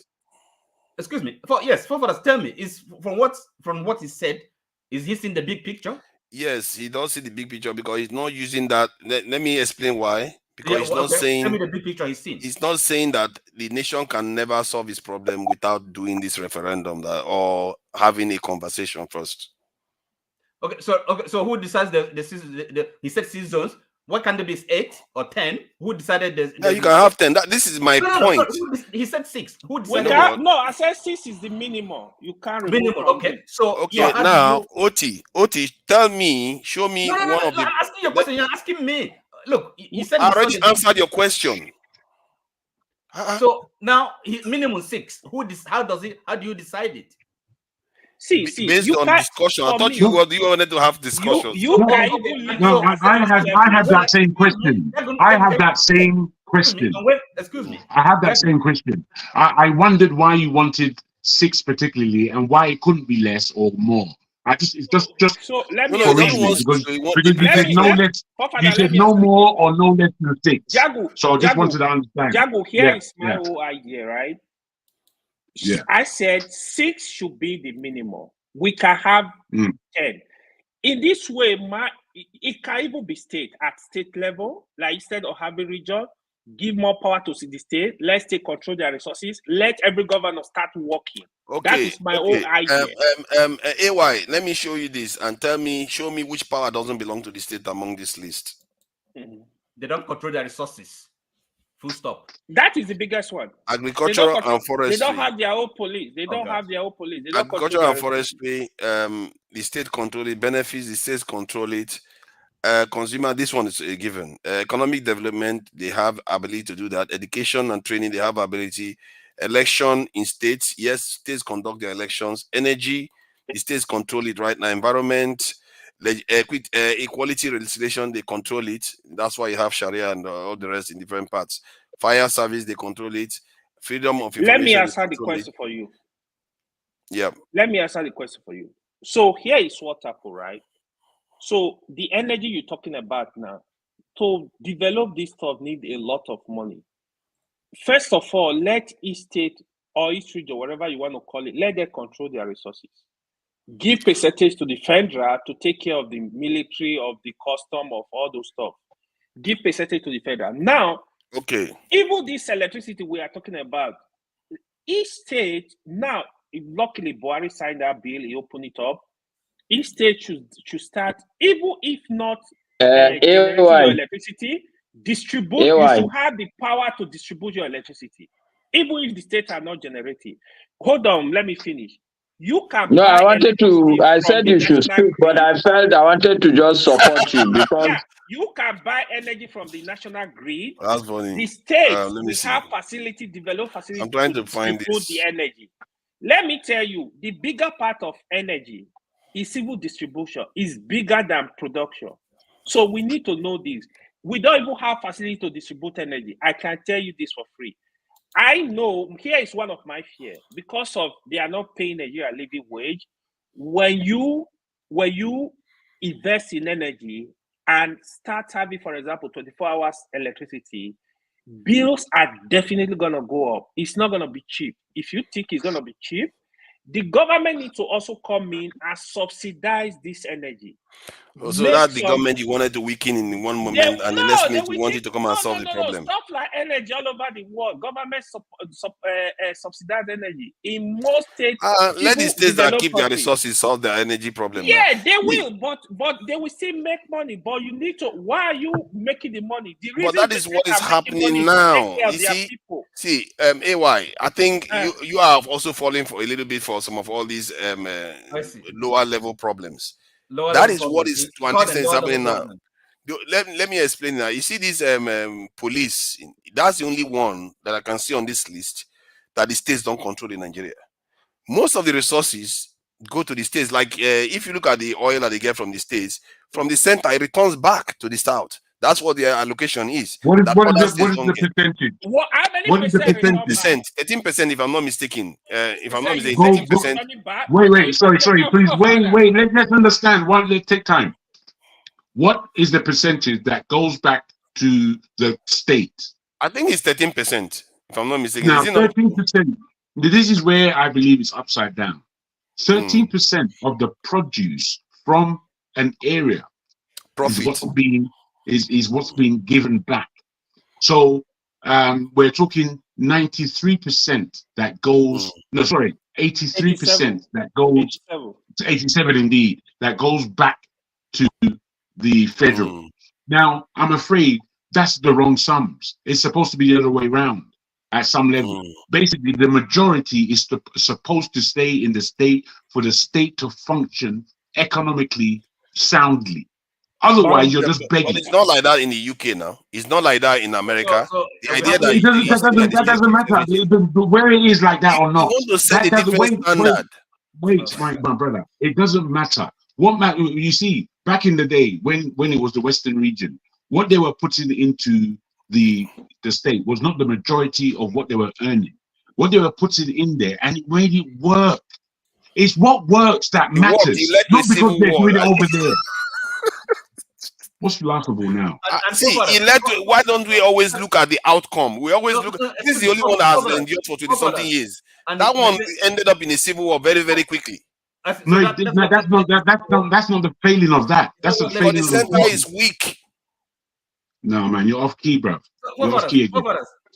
And then you say we don't have a constitutional problem. The problem is that you don't understand, you don't get the basics, right? Look at that argument you're making.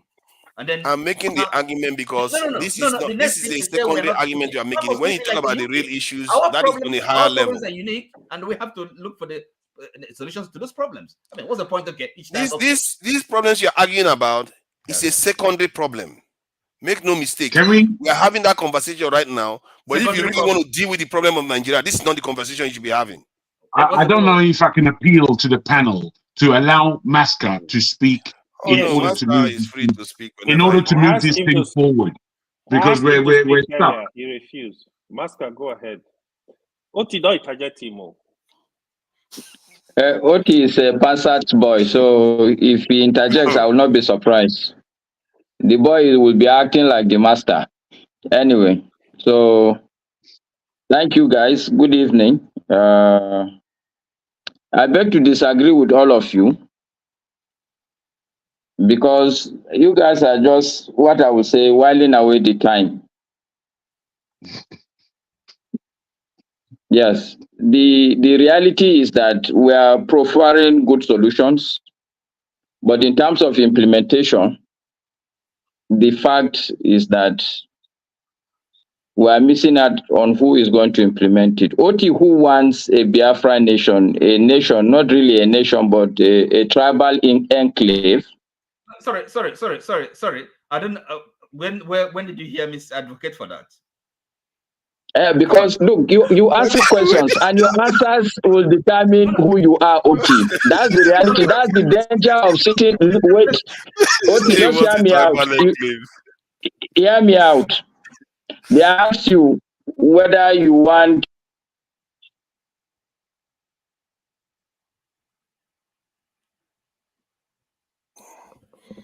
Your audio is gone, Masca. No, sorry, forefathers. I mean, you laugh at this, So is that?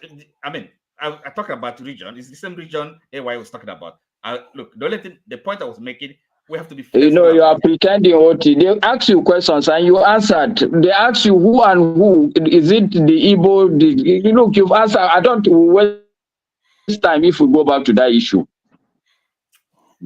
Are you saying that you don't want they can split? Wait. Oti, we are going to waste time. I don't want to join issues. These are just whiling away time topics. Even if you want Biafra, who is going to do this?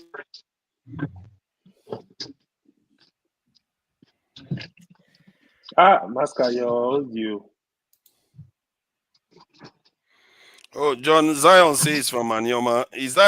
Are you going to join the region that Oti wants? Oti, do you want Anyoma? Oti, would you like Anyoma to join you?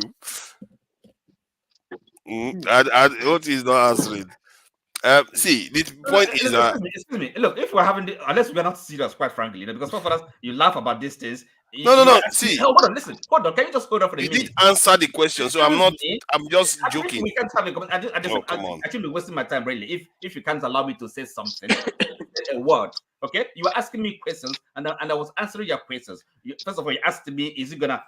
That way, you start putting questions. You've already answered it. Idea in your mind. You are projecting what you have in mind to people, and that's the reason you ask these questions. But I answered your questions, and I know what I'm talking about. I'm gonna be consistent. Hold on. I said first of all the regions, because at the moment, the previous regions we had, our current circumstances are different, and therefore they're not gonna be suitable. So we have to be flexible about it. Nigerians have to have a discussion about it.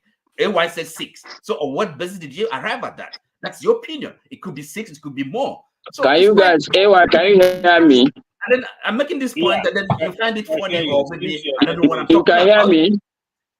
Yes. Oti has been talking now since, so I don't think Oti, you have spoken at least. So my point really, I beg Oti, it's okay. If I can keep quiet and you can talk. Me, I don't have an issue.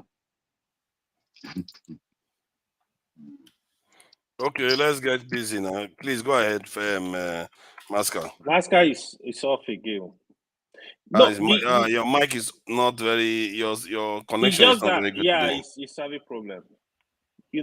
It's just that OT was not clear about his answer. I don't know when other people are talking, just get in and try to. You have to learn to listen. You know, sometimes I'm just trying to ask. Listening. People just keep saying I'm trying to be mischievous. Does that mean all of us are not listening? No, I don't have to answer the question. You want me to answer it. So that's something I don't see. You see what you are doing. They are saying I hate Biafrans. I don't hate Biafrans, but I don't like when people are lying to themselves. They will say they want regions. The reason why they want regions is like, you know, when white people that are racist say they want the 60s back and the 50s back because it favors them. No, sorry, they don't look at that. Other people don't like it. For us, AY here was talking about regions, right? And then he didn't say he wants to dominate somebody, or he didn't say that. Yeah, I know, because he's not his own. He's based on his own political. Hold on. Also a Biafran? Come on. No. His own is based on political analysis, the way he sees it. Okay, so when we talk about region, we don't base it on political analysis. Tribal region. I'm not fighting for tribal region. I'm not. Who said I'm fighting for tribal region? That's how it sounds. How?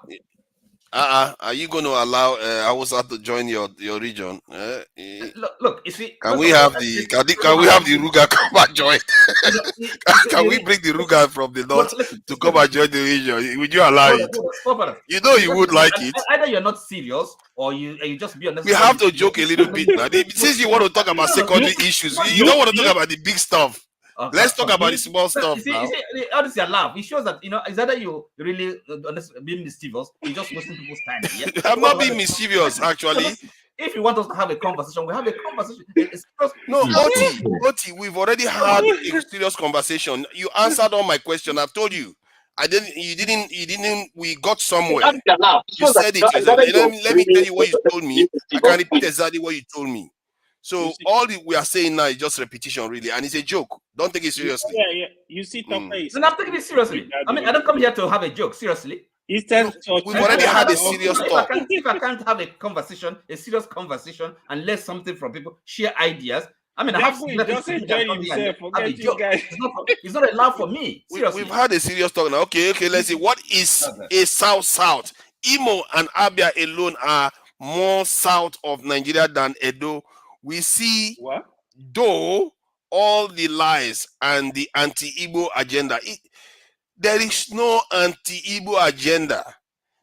Okay, maybe there is actually. Some people really don't like Igbo people in Nigeria. Some tribalists don't, but not vast majority of Nigerian people don't care. Don't care about this. They just care about what works. But what concerns me is that some people like region because they like the idea of controlling other people, and a lot of people lie about this. Yeah. A lot of people lie about this a lot. That's true. I've had conversation with East Africans. One day, it was a very revealing stuff. All of them came out with it. They said, we all have greater nation ambition. Somalia wants to invade Ethiopia. Ethiopia wants to invade Somalia because they want to enslave each other. They are looking for people to enslave. But they don't want to go on their own. If you want to go on your own, be in your southwest region. You see, quite seriously. You see the reason why I asked you after AY has spoken whether it fits into your big picture stuff. Look, the thing is this: you have a projection in your mind. You see, people are thinking about what is workable, right? All these things, all these fanciful ideas you have about I don't know, big whatever. Look, it's something that is workable, something that is practicable, something that is on the ground. Okay. Look, Africa can be one country if you like, but at least it has to be that something that is workable, functional, something that serves people's need. Okay, the people are more important than whatever structure that you have there, and that's why I'm making the point. You don't distinguish between the Nigerian state and Nigerian peoples. The individuals live in Nigeria. Which one is more important? Is it the Nigerian state, which is just an instrument? An instrument, it could be an instrument of political operation, political conquest, and it may even be external to Africa. I mean, those that that are using this Nigerian state. You missed that point. So people are much more important. I think I actually get the point you are making. My focus is always on the people. However, the Nigerian state is the boat we are in right now. You can't go on and keep knocking the small boat we have that is rickety. to pieces. Because if you do that and everybody jumps on their own plank in the water, guess what? The sharks will come and take everybody out. That is what happened. That's the picture they try to paint to you. And we are in a storm in that water right now. And the other groups have their iron ship. Some of them, they call it NATO. Some of them is 1 billion China. Some of them is 1 billion India. Don't go. Yeah, he's back. He's back. I think he's trying to repair his connection. So some of them are in a bigger boat. So if you don't face that bigger problem, the small problem, you can't even solve it. You are fighting for a hollow victory. It's not a victory. You can get the southwest, the region you want. You can even have a lot of subordinate groups that you can control. It's not matter because the people that control it is not you. Let Master please have it go, please. The sharks will take over. I know. Control everything. But you see, final point. Jago, made the point. The best Nigeria ever had. Time, the most progressive period of Nigeria existence. Okay, just before independence and of course after independence, up to the military interregnum. These were the best times of Nigeria in terms of development. Okay, and then you deny it because for some reason, you believe in this structure we have at the moment. That is not true. They see, after independence, Nigeria is not the same anymore. Anyway, they have a prime minister. They have it's changed. It's not a. That's when the Nigeria we know. They can't go Master. Master, please go ahead if you want to say something.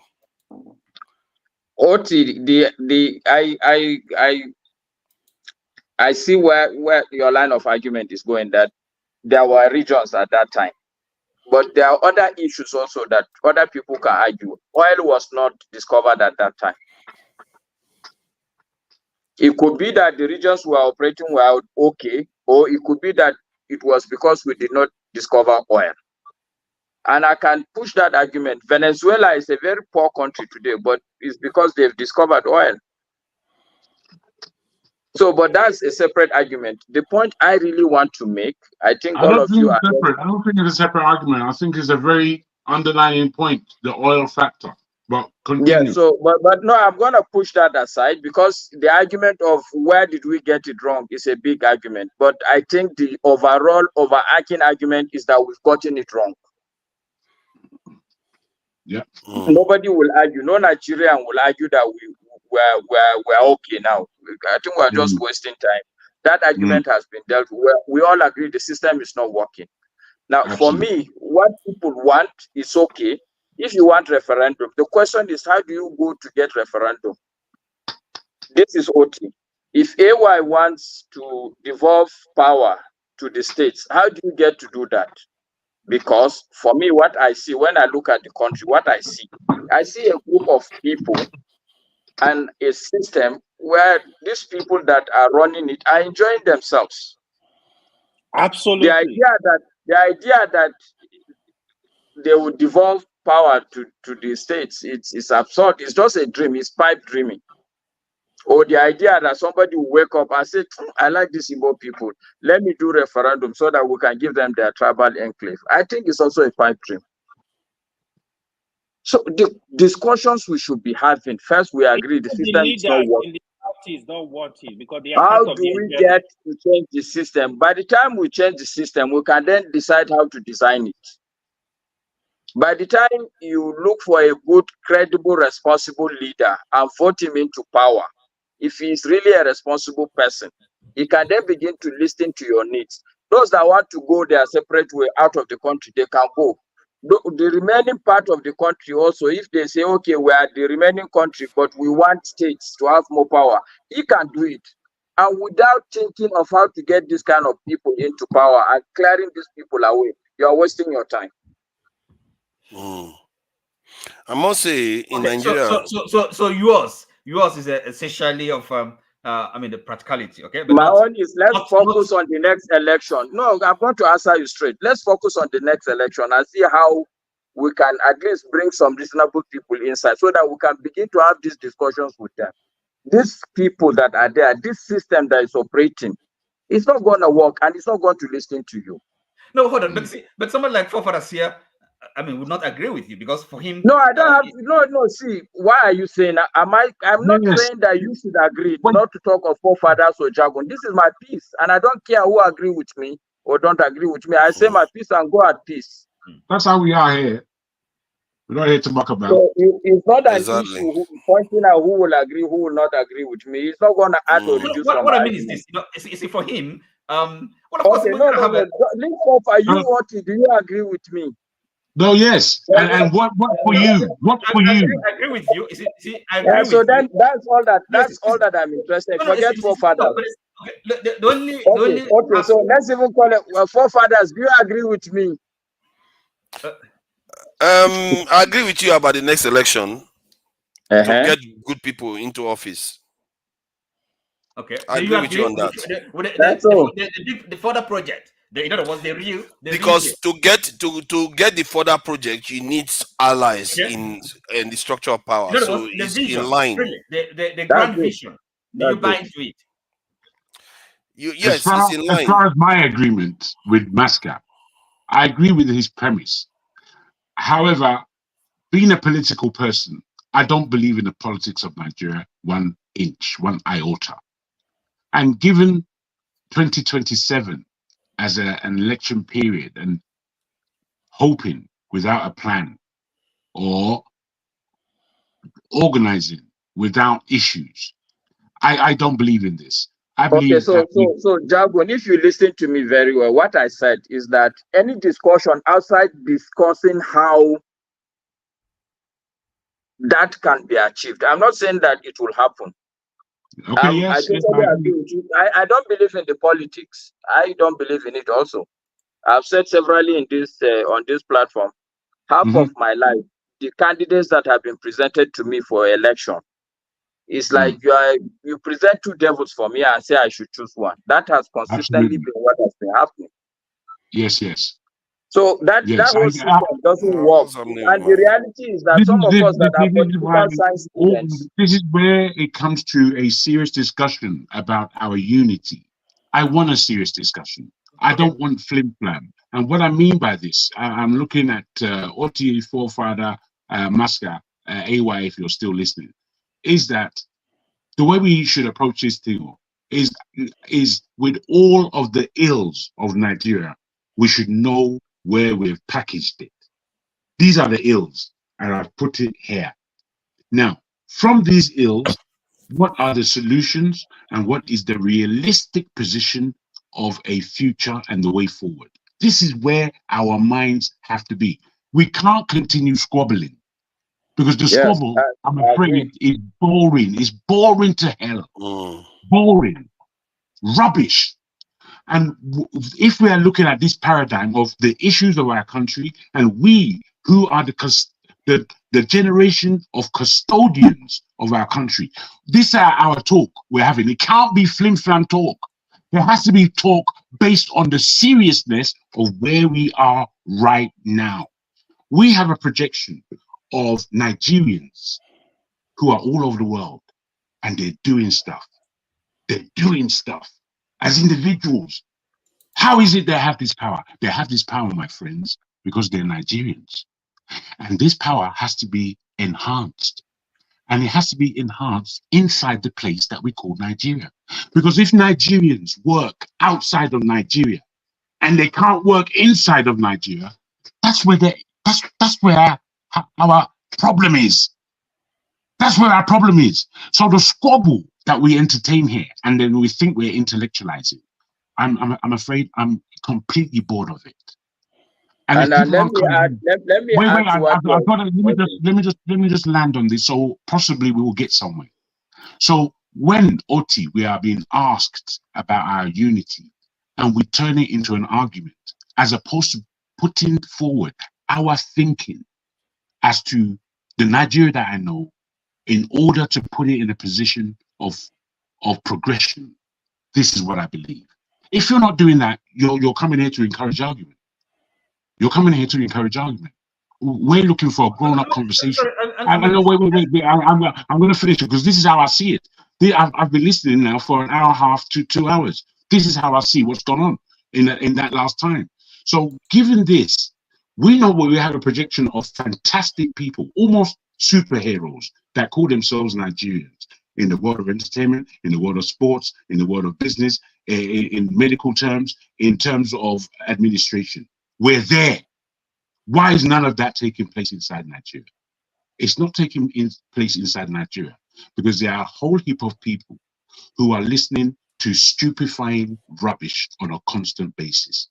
The makeup of Nigerians, the laws that they install, the unity of the nation, none of that is being practiced. It's not happening. So given that, those of us in the diaspora and those who are thinking people inside Nigeria, as we know there are many, we have to come together to make this thing work. We have to.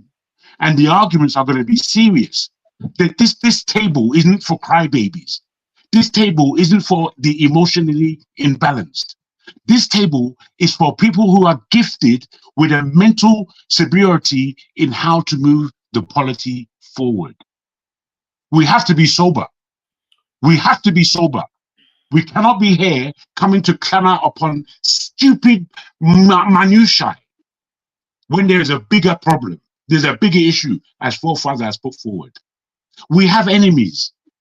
We have enemies. We are making enemies of ourselves.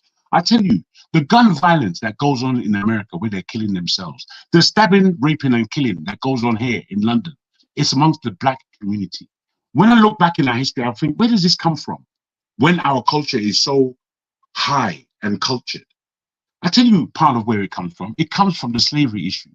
It comes from the years before colonization, when the Yorubas themselves were there killing themselves to a stupor.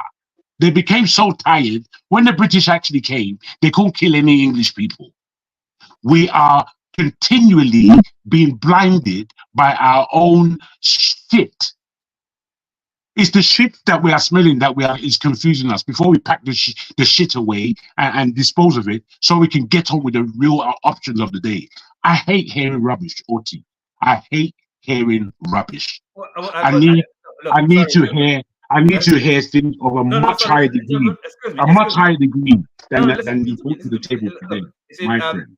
That's to your mind. You know, you have your views. And by the way, having an argument, there's nothing wrong with having an argument. I mean, if it helps us to clarify our thinking. So, Oti, there's something I just wanted to add on top of what, well, in not the all of what I direction said, okay, and it will be something that you will like, Oti. Okay, go ahead.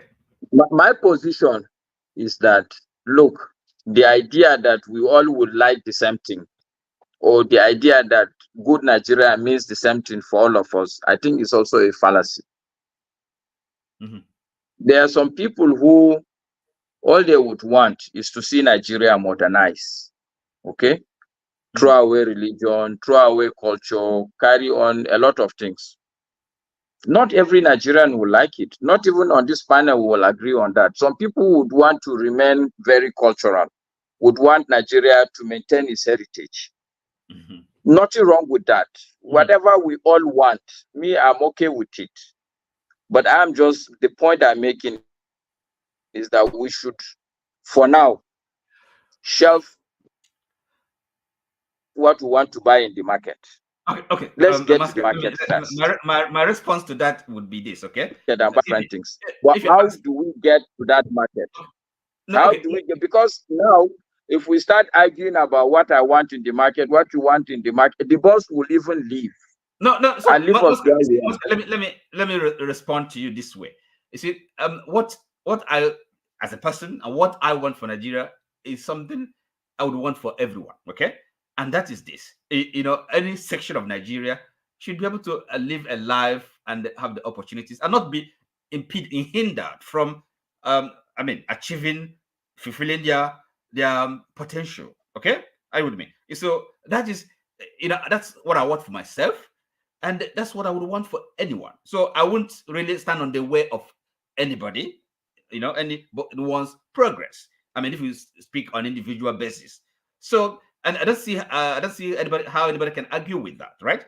In other words, really, that's having that self-determination, self-autonomy as a people. We have There are peoples of Nigeria. We can't. But guess what? You are going back to the same place, OT. No. I don't listen. I don't have a problem with self-determination, but I'm saying that people are now proposing self-determination as a solution. It is not at this point. It's not a solution. You see, hold on. Okay, now when you spoke initially, you talked about. I think you spoke about the politics. Okay, you know the next election. It doesn't have to be okay. No. It doesn't have to be 2027. All I'm saying is that you and me now, OT, that we want a better Nigeria, even though what we want as a better Nigeria, we need to sit and work together. That's the point. Also, Jagun is making.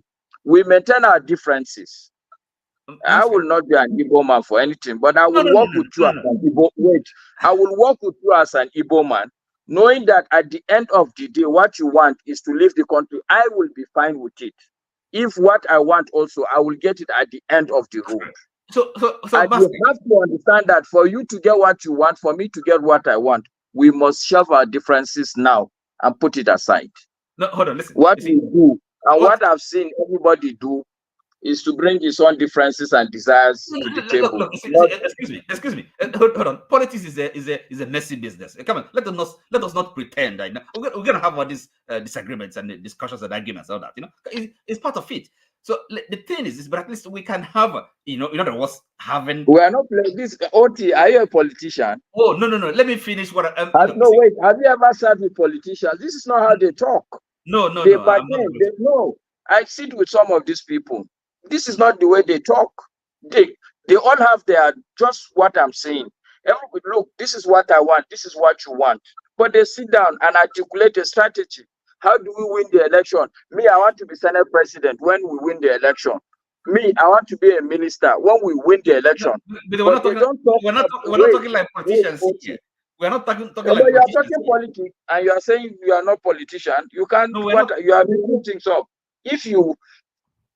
Okay, I rest my case, gentlemen. So look, at least we can. You see, we have to have at least some understanding, agreement on what we want, the Nigeria we want. Is it not? Are you with me? So then, of course, we can discuss how we get there, the steps. You talked about. That's what we're doing now. That's what we're doing. Okay, that's so. I think what you added, so what. You focused on the politics, which is the practical step. Next the coming election. Okay. Yes. And of course that is not the end. That is not the end of the journey. That is not the destination. Well, this is why I say I don't necessarily believe in the politics necessarily. I mean, it's all politics, but what I believe in is the upswell of the people with the power of the right information that they have in their hand as a tool to know who they want as a leader, to know why they want this person as a leader and why they want this political change in the present polity. These aren't things that are on the ground at the moment, but they are things that can be functioned into the ground within a quick space of time. And it depends on the time that we use in forums like this. Are we going to use these platforms and the opportunity to speak to each other on a platform like this to countenance a desire for a right design that suits our nation? Because it's all in the design. And I don't believe that what's going on at the moment, that 2027 would make any difference in going forward. It's just, to me, that have an appreciation as what the politics is outside of Nigeria. Okay, let me ask you a question, forefathers. You say you don't believe in the politics. You don't believe in the politics of Nigeria. Forefather didn't say that. I said no. You sorry. Yes, you Jagun. Sorry, I like forefather, so I may be calling his name all the time. So you Jagun, you don't believe in the politics. Okay. So what? Yeah. What's your? My question to you yes, then I mean, I think you agree with me. What are you willing to do to change it, or have you given up? Very good. No, very good. Fantastic question. Fantastic question. I believe that this is more on the road of the lining of questions that we should be offering each other. Me as as not just a believer in Nigeria and the people of Nigeria, I've always in my mind had the unction to work for Nigeria. And whether I'm inside Nigeria or not, that's how it's been throughout my life. So at this point in time, in thinking about Nigeria, I've got a project that I have. It's an economic project. Africa Expo is its name. And I've been working on this for the last 10 years to the point that I've got it at quite a tight position. And I wonder who is thinking on these levels. So that's me as an individual. Now, where it comes to the politics, I really want those of us who are acting in some leadership role in our profession, in business. I believe that we really need to come together and begin to posit a politically media-driven line of information that we know that we are getting across reality to the people in the country. The more we do this, the more educated as to the reality people are in the country. Once you have that groundswell of people, then you know that you can create a movement with that. And then people who are of the elite, and none of us should take away the moniker that we ourselves are part of this so-called given elite. We are part of it, you know. We know people who are in the very elite. We would have some knowledge of who and why. We are part of it.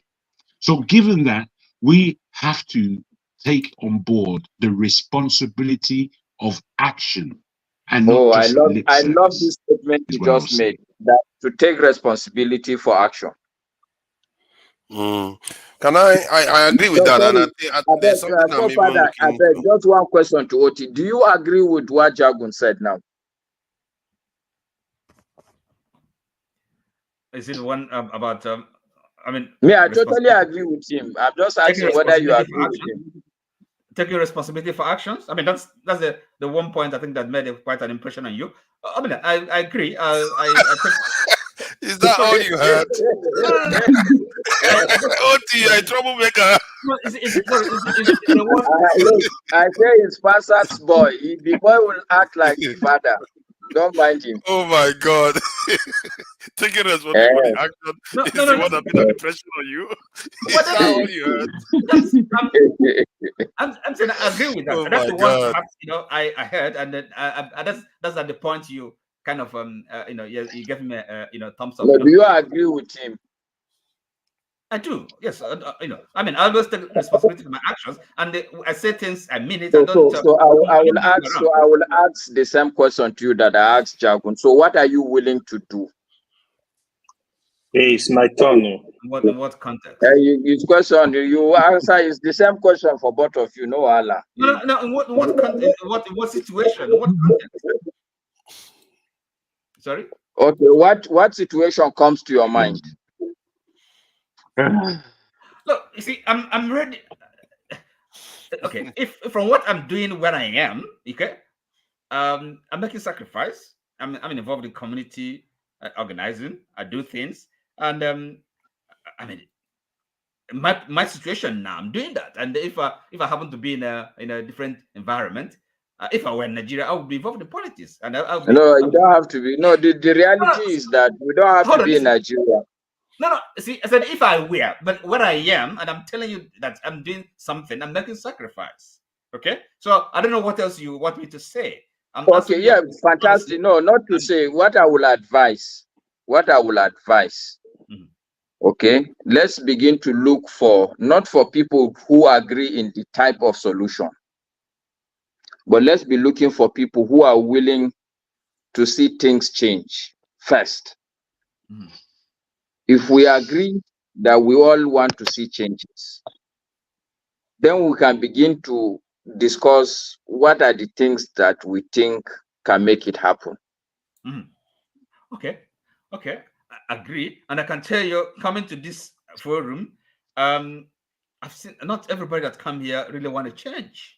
Exactly, but that's what I'm saying. So you need to seek out the people that you believe they want change and begin to have discussions with them. Again, not everyone. For some people, they think maybe the current dispensation favors them and they don't really care, and so there are people like that. And can we move on to something more? Let's change it. Sorry, Father, let me just make this last point. But I want to put it to you, OT. Yes. Okay. This situation doesn't favor anybody. It's just an illusion. Even the people who think, so even the people who think that it favors them, it's not. It's a fallacy. Thank you. He favored let me just add something quickly.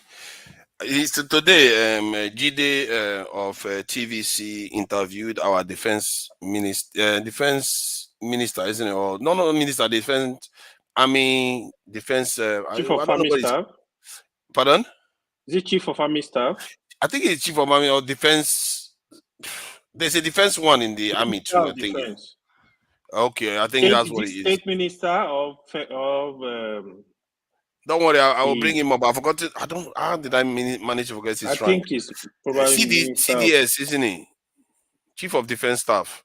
Chief of Defense Staff. Chief of Defense Staff. That's the word in this thing.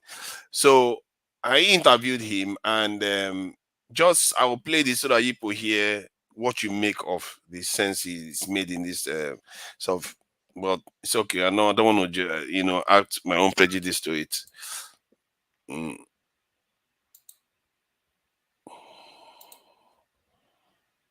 In Nigeria, this brings the industrial complex that Nigeria must produce what we need, because this has clearly shown us why these challenges are ongoing for this long is because we can't even get all the equipment we need to fight this war. And so we are hoping that by the time we start producing them, we will be able to stand up. But as it is, the intelligence gathering is, we're managing what we have, and it's making a lot of difference. People have complained, as we go back to banditry, people have complained that the response time to attacks when they happen on the part of the armed forces is usually too slow. They point at the fact that bandits will attack a school, move over 100 children into the forest, and by the time we try to respond, they are already safely in their camps, and at that point it's difficult to achieve any form of rescue. What are the impediments to quicker response to this kind of attacks? All right, thank you very much. Again, this comes with lack of infrastructure. I'm sure one of these days will embed you in one of our operations so that you get to see how the terrain is. The terrain is dangerous terrain. Again, no roads. Now, especially the last incident of when the school children were taken, we did not get that information until the next day. So they had enough time to do whatever it was they wanted before they left. So these are the issues of infrastructure. And then besides that, the issue of IEDs. Even in the theater, we have discussed this issue of the menace of IEDs. The greatest casualties we get now comes from IED. One IED can destroy a whole MRAP that is costing over $20 million. One. So, and then it will kill almost everybody inside. Or if you go to medical centers now, you see troops amputated, just because of IED. So that has become a great risk. And realizing the dangers, because we don't have roads. So you see a 10 kilometers road that you are supposed to react quickly. But because of the fear of IED, now we're only left with hand powders. So you have to have somebody that will go down for 10 kilometers on the road, scanning the width and length of the road. If he makes a mistake, he is gone, or the vehicle is gone. So that actually slows us down drastically. And so we're hoping if we get modern equipment, there are drones that could go ahead very fast, be able to scan depth and be able to see if there's anything, or MRAP. Now, just think, if you are the one that wants to solve that problem, how you will solve it. Now, I will show you another one again that he said. That's his argument there. Now, they asked him another question. To avoid killing innocent civilians. Would you say we have enough troops to defeat these threats? Well, if you look at troops, there's no country that has enough troops. Even the US does not have enough troops. What we want to leverage on is the use of technology and equipment, which we're Again, you see, this is at the, you know, all the other arguments we are arguing, this one has more, this is more dangerous to us. For me, I feel like what he's just done is very dangerous. He talked about the US having enough troops. The US has even more technology. But yet, why did before you continue, my brother, can I just put this in, that this is no more important than any other thing that we are talking about, because it is sustained with the politics, with the normality as how Nigeria take what's going on in their country. I don't want to stop you. I just want to let you know that it is systematic what's going on in Nigeria. It is not any one issue. So continue. I think what in itself as a problem is the most vital. It's like saying, oh, I don't have any padlock in my house. Let's focus on the systemic issue, but this padlock issue is not the problem. Yes, the two of them can be true. You see what I mean? I'm addressing that in terms of issue. Sorry, forefather. No, let him continue. Let him continue so that we can make out time. He's not getting what you're saying. He's not getting what you're saying. What Jagun is saying is that, yes, agreed that having a good padlock is important. But when it is your own children from inside the house that are fiddling with the padlock, no matter what padlock you get, it's a systemic problem. You have to deal with the root cause of the systemic problem. We are not having technology. Why is US having more technology than us? But the technology is not the problem, though. No, but what we're hearing is simple excuses that any government that is what I'm trying to flesh out. Any government. Forefather, did you not hear when this guy said if we have enough drones? I mean, like it's bitter in the mouth. It's bitter to hear that kind of statement. How can we? So what's stopping you from getting drones? Are you saying that you want to fly 1,000 drones at the same time? We are forgetting that America was in Afghanistan with all their drones. It didn't make a difference. But anyway, that is the point I'm making. But see, I'm trying to get you get distracted a lot and you start chasing other things. Look at what the technology has done for America. It didn't do much for America in terms of holding Afghanistan. This is the problem that Nigeria is having. Instead of it to focus on the human beings that is going to prevent that from happening. Apples and oranges, my brother. The man who lives in the country, yes, the man who lives in the country. Masker, please. You can't compare him with somebody who is defending his own children. How can you mix the two? Let's hear him. I don't know. Please repeat that again. I missed that. I didn't get him. Wait. I detracted from you making your point just to make a small point. I wanted you to complete what you were actually saying and don't be distracted with arguments. So please, I will go forward back to with what you were actually saying. I'll go back to please. it. Let Masker just finish what he's saying. Okay, what I'm saying, forefathers, you are mixing apples and oranges. America went into Afghanistan not out of good intention. And they are not in their home country. They don't understand the place. They don't understand the terrain. The desire, the reason why they are there is not even a good reason to stand with. So chances are that whenever you find this kind of war, the man with the more altruistic objective will win you. You are comparing a situation where it's our children, our wives and mothers we are talking about. We should be defending with all that we have. Not to compare why are we not doing it? Exactly. This is what Jagun is telling you. There is a systemic but problem. I already know that. That is what I'm when you have a systemic problem, when you want to fix it, you say, okay, this is one of them. This is one of them. I'm telling you, out of all the systemic, the symptoms of our systemic problem, this one is the most consequential of them all. Okay, so that may be the case. Masker, hold on. That may be the case. Father, that may be the case. It's arguable, but it may be the case. Now, if that is the case, or if it's not the case, is it not the system, in its whole structure, or in structure, that it needs to be reorganized in order for things to be put in place. Because you cannot chase after one remit of Nigeria's problems in order to satisfy the whole issue that Nigeria constitutes. If you just look at the security, let's say the issue of the killing of this girl was a religious killing, and by some wonder of man, it stopped in the whole of Nigeria. That the religious killings, no, there was nothing that we heard of that ilk again. If that now took place, what about all the other systemic killings that happen? You can die driving from Lagos to any village you have. You can just die on the road. You can die by going in the hospital with a small virus that can be easily cured, but somehow you are given the wrong drug and you don't walk out because you're dead. This is the issue.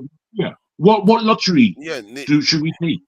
The reason why I point to this one, because this is the most consequential, is the one that fits into the others. If you are not strong and you are not capable of defending yourself, everything else will start failing. That is how the life works. That is why a lion can go and take an antelope. If you don't have your own defense, what is going to happen is that everything else you own belongs to other people. Whatever they leave for you is all you have left. Like a jackal feeds on the carcass of the prey of a lion. It's just what it is. And if you don't deal with that, I hope you know it's bandits this man is talking about, not that another country has invaded Nigeria. I will come back to what. Let me address that point directly. So the point you're making is not that see opinion, Mr. Otis. Yeah, he's a security expert. Good night. Don't go anywhere yet. Don't go anywhere yet, because I want to address the point you made directly before you go. Okay. The point you made is about because they had more altruistic and it's in their own homeland. Like, no, I'm just saying don't bring it. I'm just saying don't bring it and come. Don't bring it here. It's a different issue. Don't bring it here. I can also, your reasoning is based on because it's homeland. Algeria is their homeland. America has lost not only in Afghanistan, they've lost in Vietnam. No, I'm not talking about America now. You are not listening. I'm talking about Algeria. No, don't go. They had exactly similar problem as we did. No, you are the one that brought Afghanistan. No, you brought Afghanistan. Let's stick with Afghanistan. Even Russia went to Afghanistan. Your argument against it doesn't hold. That's what I'm trying to tell you. All right, it doesn't hold because Algeria had the same problem internally. How did they address it? They had a large military to address it. Egypt had the same problem. You remember they used to bomb all over the place in Egypt. Why did you think it stopped? They have a very 1.something million in their military, while Nigeria has 200,000, and Nigeria has double their population. And you hear your chief of defense staff tell you that it's not people we need. America doesn't have America has 2 million, and their population is just about 1.5 times more than that of Nigeria, while their military is 10 times more. I would agree with you, forefather. That no, I don't agree with forefather. Wait now. I started speaking first. I started speaking first. He's saying. I agree with what you are saying as far as military personnel, and that it should be higher. But again, we must look at the scenario of why it is the way it is. It is the way it is because they don't care. They don't care. No, I agree with you. No. This is why we must kind of reason in. We can't just be. Can I finish my submission then? Wait. Let me just say what I'm saying also, because I'm buying into what you're saying. You know, it's not just to speak. I'm saying that what you're saying is agreeable. You've heard me speak about the systematic thing. Putting that down, the fact that this man is giving excuses as to the poor conduct of the army is, as I said, excuses that any minister of any ministry would give. And they give it in such a blatant way that we know the parity between where our armed forces are at the moment and where they should be by way of personnel is adrift. Given that, he's making all kinds of excuses. Now, this adriftness is the same adriftness in any issue where Nigeria is concerned, is what I'm putting to you. So unless that can be lifted, pointing at any one thing and becoming emotional about it It's a waste of energy. I'm not. See, anything that I feel like risk my own life to actually. This is not just only our people's life. It will imperil me too. If things are bad in Nigeria, that's why it's bad for African American. It's going to be bad for us eventually. Let's not pretend that this is not going to come up to bite us. It may not bite us, it will bite our children. If we keep failing in our homeland the way we are failing. And what concerns me about the statement he makes is that he literally said, oh, the reason why we are not there is because we don't have infrastructure. Fine, you don't have infrastructure, but you have human beings. If human beings were there, they will be able to combat them, hold them in place until you show up, and they will deny them space to be able to plant the nonsense that the IEDs that they plant everywhere. You have people, you don't use them. Now, I'll go to another one again that he made. Another No, I beg, please. Let me just make this point. I beg, please. Ejo, okay. I beg. You didn't hear the man correctly. Okay. They asked the man pointedly, do you have enough troops? What you are expecting the man to say is, yes, we don't have enough troops. We need more troops. That's what you expect, right? Yes. This is exactly what the man said. I don't know why you are beefing him. Actually, no. You want me to play it again?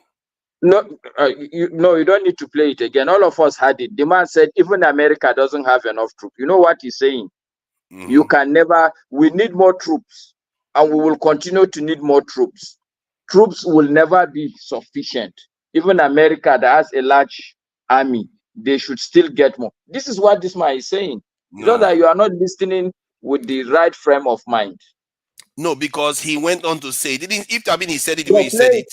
It's different. Let me play it again so you hear it. And good. Let me play it again. Hold on. Have I? Hold on. Now we're analyzing English. What are we going to do now? It's because of you now, Baska. Baska, you started it, Baska. You started it. Let's see. To defeat these threats. Well, if you look at troops, there is no country that has enough troops. Even the US does not have enough troops. What we want to leverage on is the use of technology and equipment. You see his answer. He didn't just say we need more. He said what we want to leverage on is technology and this thing. Point to bring order so that they can participate also. What do you think, Oti? Yes, I mean, what he said. You won't let me finish my statement. No, fine. Look, I've listened to that. I don't see what is so bad about what he said.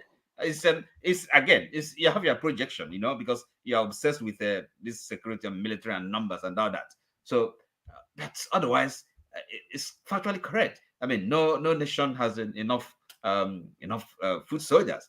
So, but he didn't acknowledge that they should have more. What do you mean? How is it gonna? What are you talking about? No, he said what we need is leverage technology. He went on to add context to it. Any more questions for me, forefather, make I go sleep. I don't have any more questions for you. I don't. Good night, everybody. Good night. This is what you do. You have some ideas in your mind, and if anybody is not speaking to those, those your imaginations, and then the person is not seeing the my imagination. Good luck with that one. It's not seeing clearly. The person is not seeing the big picture. So, but your big picture is I don't know. I don't know what it may not really be the correct. Yeah, I think my problem is that you people are very easy to fool. That's the problem. Oh, really? And yes. You're very, very easy to fool. You literally heard that guy tell you just now. He even went on to talk about how people are not around for in large swathes of the country. No people. And yet we have people in the country that he could employ to go and secure these areas, but he won't do that. Well, then he goes on, hold on now, let me finish my point, please. You just spoke for how many minutes at least? Then he goes on to talk about, if I play it, he goes on to talk about there are large areas where there's nobody and all these things. Then even with the question they asked him just now, he said we don't no country has enough military, but what we need is to leverage technology. He put the emphasis on technology like they all do. He didn't say, as they said in Chatham House, that they will recruit more people. And the problem with many people is that's why I said people can be fooled so easily. The one that matters most, he chose not to address it. And you believe that technology is going to solve your problem. It won't. We've been doing it forever. The people that can solve the problem are on the ground. Human beings, you can't. It's very hard to deceive human beings. He said it during that interview. He said when they bomb them a little bit, the people will disappear. Let me ask you a question. These men you're talking about, are you not going to equip them? You're going to train them. You're going to provide for them. So it's not part of, when he talks about equipment. Egypt can do it. Sorry? If Egypt can do it, why can't we do it? Oh, look, you have to look at a country and then understand its condition. We have more people than they do. In Egypt, So, Forefather, let me ask you a quick question. Forefather, let me ask you a quick question. So, people and technology, equipment generally, which is more important? Both have degrees of importance, but people are more important if you don't have technology.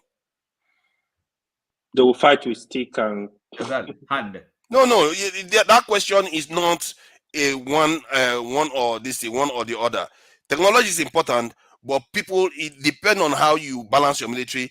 People are very, very important. If you have enough people, if you get enough technology, there's a level of military you have. Technology doesn't count too much anymore, and there's a level of technology you have.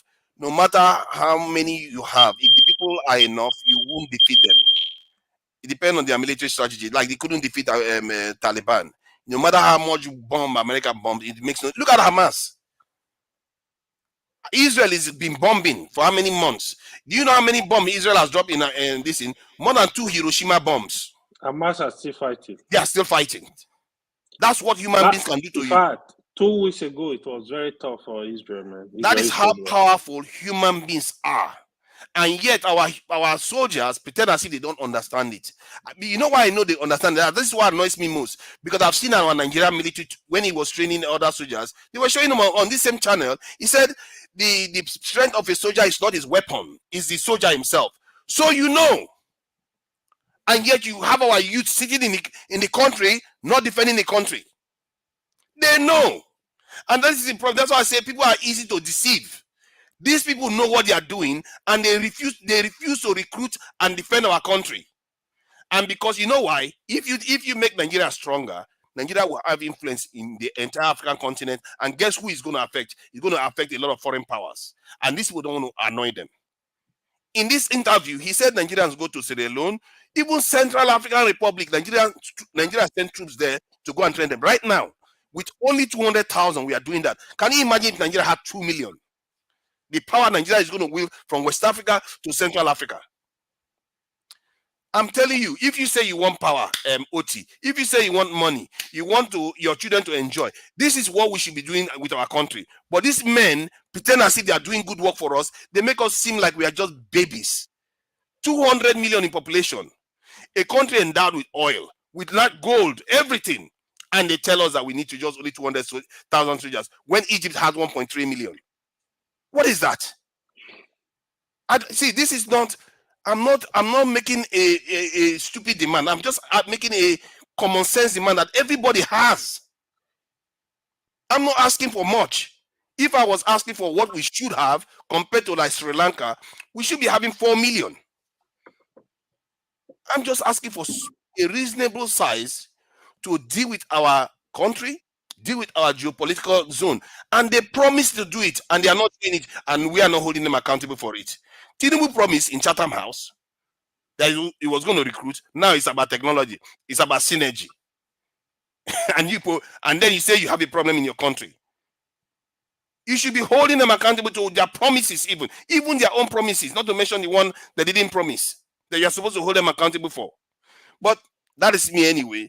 We can complain all we want, but if you cannot hold them accountable, that is the beginning of failure on our own side.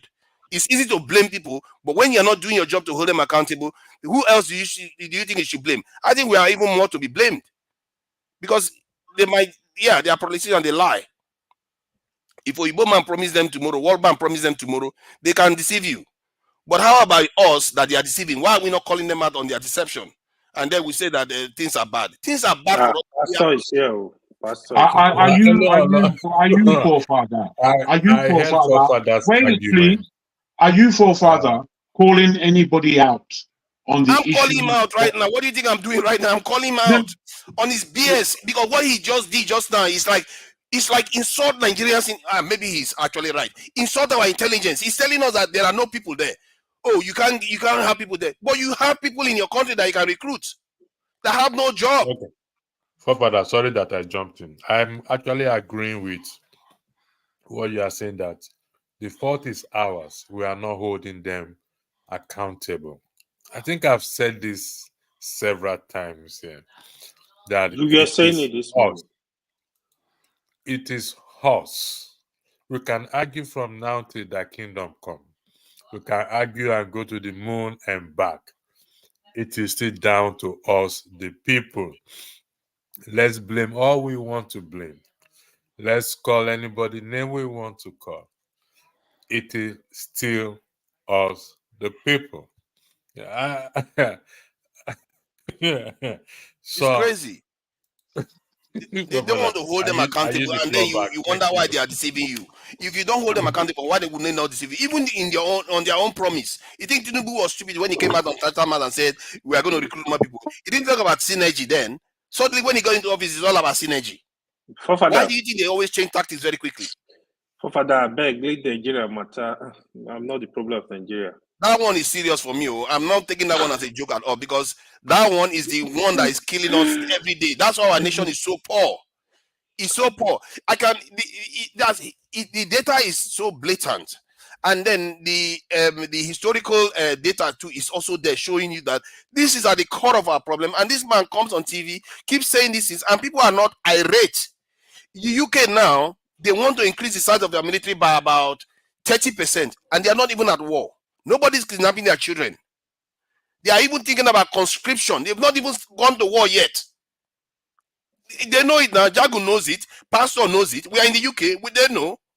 When you say Nigeria should do this, they are thinking of conscription.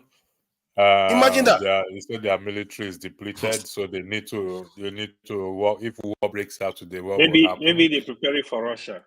Their military is depleted when their military is better position than ours. Here's my question. Like I said, I would support any secession. I would support any self-determination. And I think I've asked this question. But you see, if we do not have this change in behavior, and we go changing behavior as starting to hold our elected leaders accountable, the citizens. When we move to Biafra, to Dudua State, to Ijaw Nation, and we've not changed our behavior, it will continue. This rot will continue. It will continue, whether we like it or not. Like what Loco P said earlier, if you are here when Loco P said, he said they divided the states because of allocation. People think they will get more allocation, but they do get it. Does it reflect in the lives of the citizen? The answer is no. It's all about greed. And we, the citizens, are not doing anything. Actually, before I came in, I was taking a study on this Deborah's death. I'm going to run a broadcast on it because, like I said earlier, if you were here earlier, I told anybody that I am ready for everybody on this platform.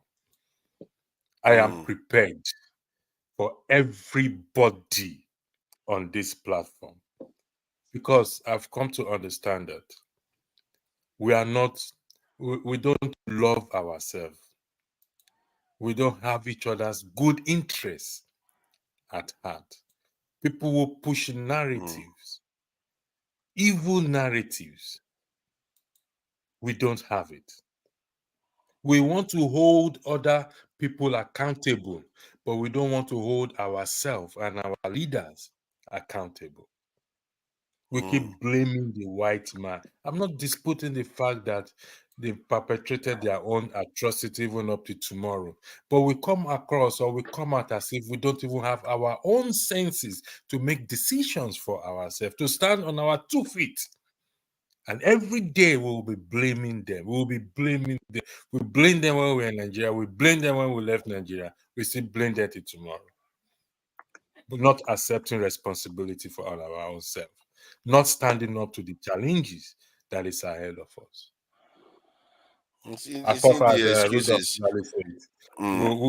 Who do us? This one is saying is because we have different ethnicities. That's why we are not recruiting. How about the other? You think it's only Nigeria? Go and look at many black nations. The poverty that we have is tied to our lack of defense. It's just useless nations that if you there is like the men decide that, you know what, we don't understand what it takes again to keep a nation together. Maybe we never did. Maybe these other people are far more developed in terms of their understanding of threats. Maybe they did. Maybe that's why we are where we are. But even when we see the expo, we see how they do it, we don't want to learn anything. Switzerland have not been to war for 200 years. How is it that they have more soldiers than Nigeria? That's for population mass. How is it they've not been to war for 200 years? Though. It's like there's a vast difference between their mentality and ours. And Switzerland is one of the richest countries in the world. They maintain a stronger security posture, and yet they are the richest. With all that money that they, from the point of Nigerians, we are wasting. Forget it, man. Our people, if we keep, it's easy to blame your leaders, but first look at yourself. Because that leader now basically told us lies. He knows better. I know he knows better. He's not stupid. He's well educated, and that's one that annoys me most. Just like our CBN head knows what he did when he floated our currency, because he's educated enough to know that you don't float the currency like that. Yet he did it anyway, and Nigerians let them get away with it. It's like we are not educated. Maybe we are not. Maybe I underestimate all these degrees, useless degrees Nigerians have. I overestimated it because they are useless degrees. Because how can an economist calm down, forefather? No, this is annoying. How is it that we have so many degrees and our people not know that you don't float your currency when you are not you don't have a diversified economy? Is that not the reason when Dr. OT is explaining to you don't want to listen? What is OT explain to me? You are trying to bring OT to this now. Leave OT out of it, OT is just going to be telling me no. You got this all wrong. Something you're missing is this, okay? Because people have to have a sense of ownership of a country, okay, to be ready to die for it and to this sacrifice. When that sentiment, if you like, call it patriotism, when it is not there, and you can't force it. You take ownership. If you don't take ownership, sit it out. Sorry, forget it. Don't say people give you. They don't give it to you. You are a man. You take it. What do you think? You think somebody offered me patriotism offered me a territory in Nigeria? First of all, you see, and that is where, like getting the basics. People have to believe in something, the project, in the Nigerian unity. Okay, people, you have to believe. If that belief is not there, it's not. You can't impose it. You can't. If you cannot impose it, then sit it out. What do you mean? Let others that believe in it do the hard work. Hold on. There are things. There are ingredients. Okay, they are not. These are ingredients. Okay, first of all, that sense of fairness, sense of this is our country. I'll get a fair deal, right? Who do you want that from? Who are you expecting that from? For you? Yeah, who are you expecting that from? No, from the probably expect the Igbo man to come and do it for us again. On the Nigerian state. So, my friend, Oti, I want to hold on for you, my brother. But you start off on such a premise that gives me the understanding you have no understanding of where Nigeria is. You are coming from a premise where you know you're not going to get anything, and you're asking them to give it to you. I think there comes to a point where you have to. So I don't. What I'm saying, I don't have a. There's no premise. Okay, the premise is that what we're talking about. Imagine it as a statement. Sorry. Imagine what you just said. There is no premise. Is that where you're going to begin from? No. I said you are saying. You didn't hear what I said. I'm saying. Okay. So, but of course, what I'm trying to tell you is this. Okay. Now, because this kind of commitment or love of fatherland, of country, you want to fight for it. You want to defend it. But that is not how the place Nigeria is set up. Okay. And because starting from your leaders, we talk about a state, a captured state. The people ruling Nigeria and their followers. I'm itchy to interrupt again, and I don't want to interrupt you. I really don't. What you're saying to what Forefather is saying. He said these things aren't given, that we have to feel a sense of nationhood all by ourselves. And he said that for those who do not feel that, because you came back and said that there are those you can't force nationhood. For those, therefore, who do not feel nationhood, let them sit it out. We who feel that thing will do the hard work of being some people who will take back the country. All you're providing, as my hearing, is excuses upon excuses upon more excuses to the inexcusable. And for my ears, bro, I can't handle it. I can't lie. I think you have that's very, very well put, because it's a very straightforward thing. If you don't want to do it, it's fine. You can sit it out, or you can be the Jabari tribe. When things start getting funny, then you can join the struggle. You know, okay. You nobody blame can the force you people. to join. Hold on. The people you are blaming, first of all, they have to believe in Nigeria is a project, right? Okay, this Nigeria thing is not a natural fact. Okay, so people, the Nigerian people, have to believe in it. Okay, and it is the way the leaders, the vision that the leaders present to them. You know, they have to. Let me ask you a question, then. Let me ask you a question, my brother. What is it that you believe in or don't believe in that calls you a Nigerian or that says you're not? So what let me just hear your premise on that issue. Sorry, repeat the question. I didn't get you. Can you repeat the question? You just made statements that said that the state is set up as it is, and whether or not we believe in it. What is it that you believe? I can tell you what I believe that makes me a Nigerian. You understand? I want you to tell me what you believe or don't believe that makes you a Nigerian or doesn't make you a Nigerian. No. See, I'm talking about the people of Nigeria, okay? Because that's what it's not about me. You know, I'm asking you a question, however. Can you just get on with what you've heard and stop this side issue? To answer the question, please. You're frustrating me, man. It's the way OT talks. You have to be patient with OT. OT takes No. I understand OT, the way OT speaks, but I don't want him to veer off the subject in order to answer the question. That's the problem. If you stick to the narrative and you look at the question and answer it, life will become easier between me and you. No, sir. Listen. See, we are discussing Nigeria and Nigerians, okay? I'm just an individual, a person, okay? And I want to talk about Nigerians, right? And now you ask the question, so I'm telling you that Nigerians, there has to be something that make them want to defend Nigeria, want to die for Nigeria, want to own the project, okay? And the leaders have to say that vision. If, for example, I mean, the simplest things that a country can do for its citizens, okay?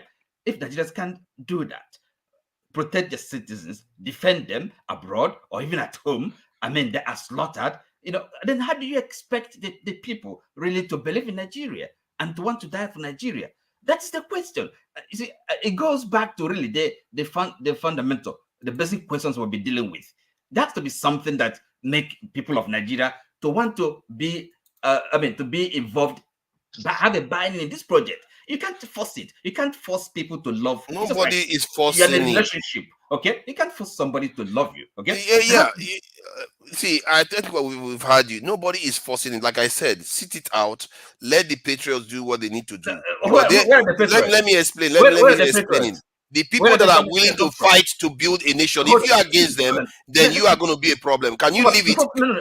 You said you don't care. No, you don't love the nation. Then I just said, sit it out. Why are you arguing with me now? You are the one forcing me now. Wait, Forefather, let him ask the question. You asked the question. You asked the question. Where are the patriots? Excuse me. Can I listen? Let me just let you know. I am a patriot. Okay, good. Right. I am a Nigerian. You have seen it now. If there's a project, if answer the question, you put a question, but you don't care about the answers. No, but you're going to put forward some kind of he just doesn't care about the country. He wants everybody to be like him instead. No, forefathers. Okay.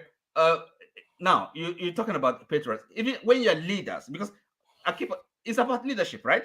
when your leaders are not patriotic, okay, when they fritter away the wealth of the country, and then you're asking, you want the people to be patriotic. Who says so? Did I tell you that? No. Don't let's argue with him like that. My friend who's making these statements, are you a leader? Am I a leader? I'm not a political leader. I didn't ask you what kind of leader. I said, my friend, look, before I answer your question. Listen, I have to be specific, okay? Because leadership involves a lot of things. I'm not a political leader. Okay. You want me to answer the way you calm want? Down. Calm down. You give you the answer you want. I answer calm the question the way I want it. Calm down. When I put to you, are you a leader? If you need specifics. I'm not a political leader. That's my answer. If you need specifics, listen. When I ask, are you a leader? I'm asking for the things that you complain about, the things that you are annoyed about where Nigeria is concerned, the things that you are annoyed about in public life in general. In public life in general, we are all part of public. Let me land. Please let me land. Talking about political leadership, okay? What's wrong with OT today? Let me land, OT. Understand me. Understand what I'm actually saying. So that maybe instead of asking asking a question at the end of every answer put through, but you don't understand what you're sounding like. You have no idea. I wish you go back and listen to this and your utterances and try and make sense of what you or yourself are saying. I'm trying to put a question to you that you might be able to answer. And if you listen, I will give you grace to answer it.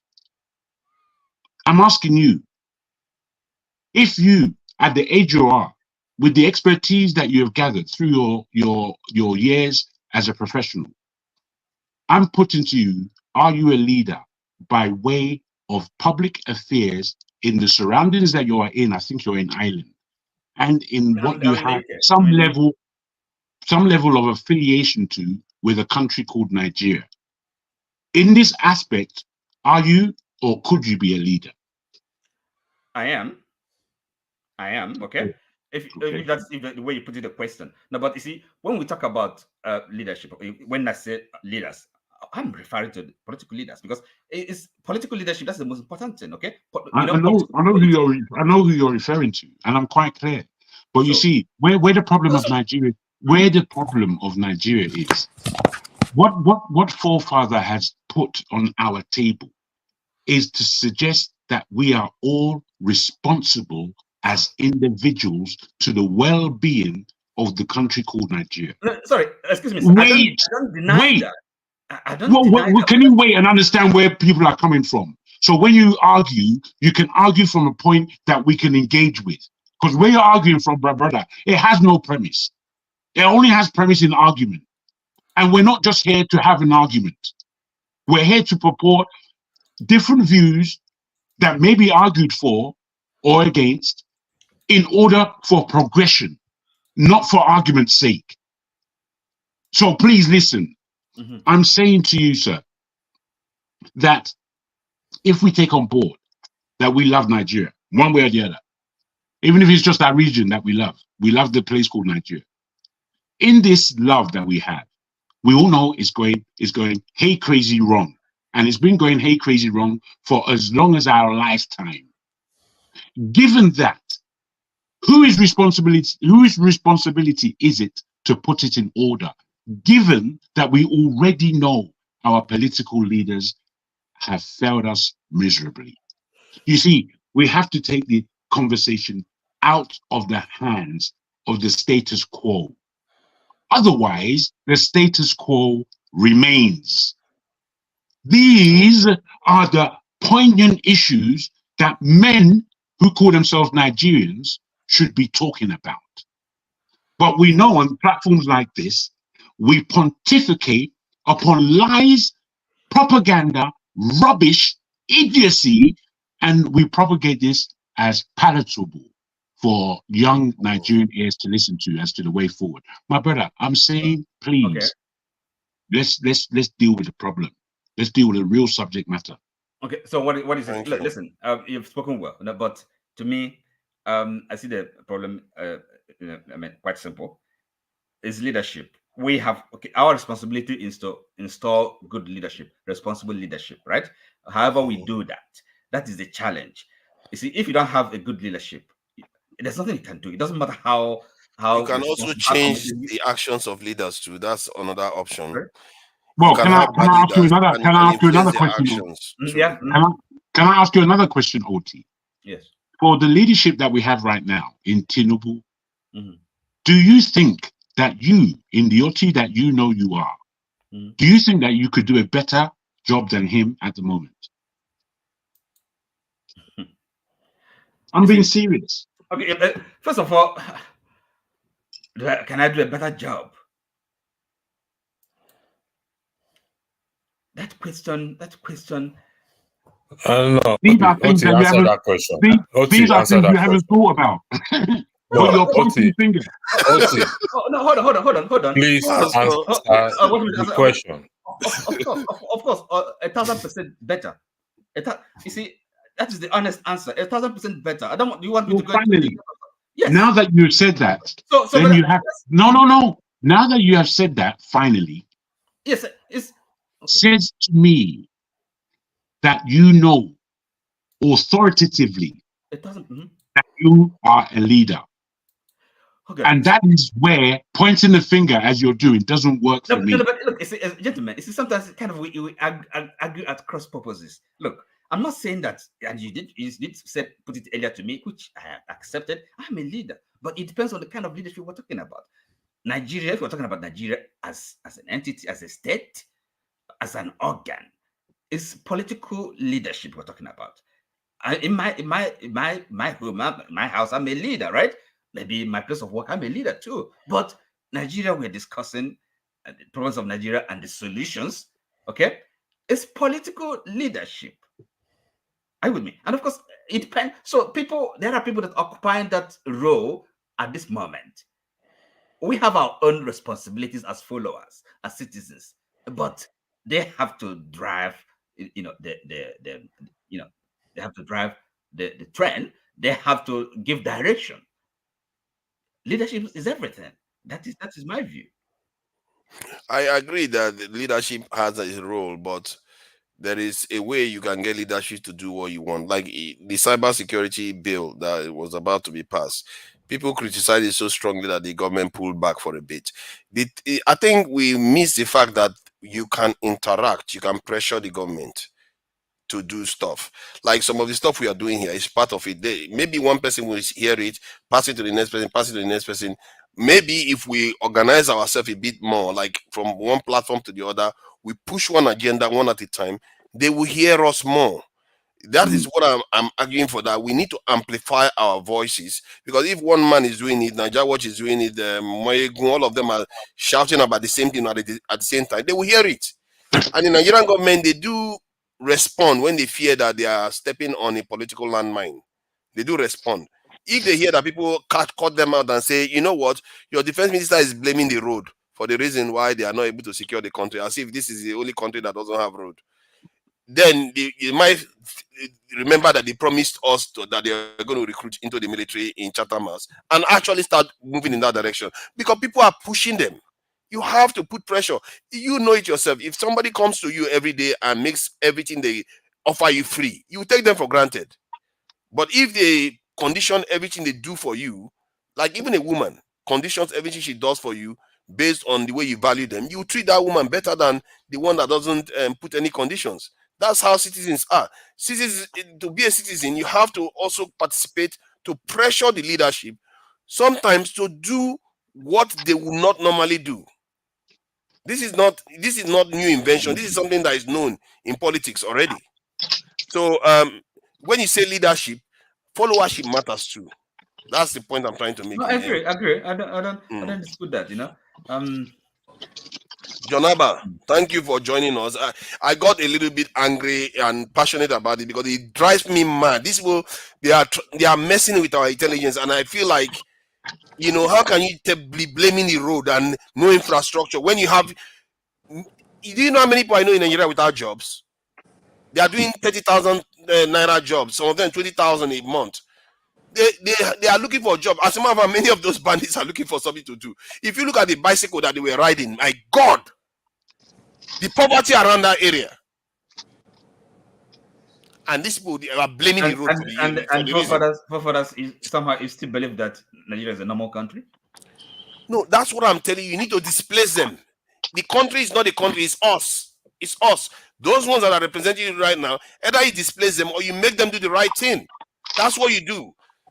Thank you. I think we agree on the part that there's a problem, but the way you're approaching it is from a weak position where you say it's a problem, but what next? You have to do something. You are a man, just like me. So, Janaba, welcome. Thank you. I think you are doing something already. That's how we are all here trying to send a message. But when to speak directly to the defense minister comment that he made, I think it's coming from, unfortunately, they dabble into politics these days because of self-interest and not to defend the nation. If he could have come out to say that the life of our of those that are serving currently are not having adequate training, they are not having the machinery they need to operate. He can't even say that because if the allocation that go to them, if those that are in charge of it use it appropriately, they will not be suffering casualty that they are suffering. There are decent Nigerian army that are ready to defend Nigeria, but most time they expose them to danger for lack of adequate weapon or a good weapon to use. Also, I understand your point in terms of, okay, if we don't have this technology that we need now, what about the manpower? The youth of Nigeria can defend Nigeria. There should be a reduction in this crime. Recruit them and let them defend their people. You cannot start comparing America. Even if America have less soldiers, they have more equipment than we do. So, in the absence of enough equipment, then there should be the manpower on the street to fight those fights. I personally, and just to clarify, America actually has 10 times more soldiers than Nigeria on top of it. Of course, I'm trying to look at his own comparison that he was trying to find an excuse. It's because he's also part and parcel of the corrupt people in Nigeria. That guy, they are all sharing the money. During the time of EndSARS protest in Lagos, the spokesperson for Army as at that time, John Enenche, said nobody died. So these people use this to just speak to their base. And this is why it's very crucial that when we come here, we take our time to speak to issue with open-minded and with clarity and understanding of issues. So we don't just dabble here and there. What they are trying to do in the nutshell is any area they can control the mind of the people, thinking that, okay, we are comparing you, American, what we need is more of technology. While we don't even have the opportunity to use our youth that are jobless right now, who they have, even those ones looking for job, have to bribe and bribe and bribe and bribe. Why should you bribe to serve your nation? Youth are willingly in Nigeria right now. Call family, you will see them want to be recruited. But then they are not recruiting, and the few still have to go through bribery or no man to get there. And that is the issue we are facing as of that. The notion that Nigerian doesn't worth dying for, I think that is a message of trying to rob ourselves of our value. And that is when we started dabbling into zonal political talking point that somehow Nigerian doesn't want it. We cannot do this. There is no perfect nation on earth. A citizen rise up to the challenge, and in one way or the other, we are doing it.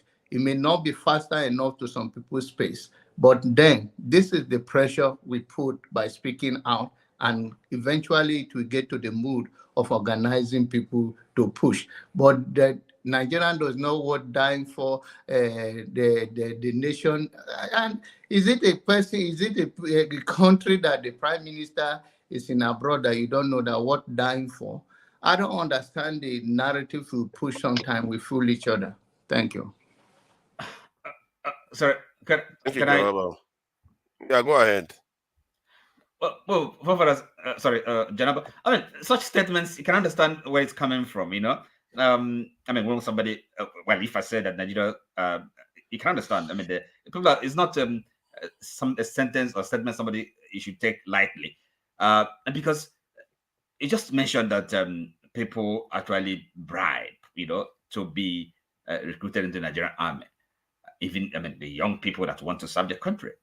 If you don't know anybody, if you don't have the money to bribe, and then so such egregious, where is does such a thing happen?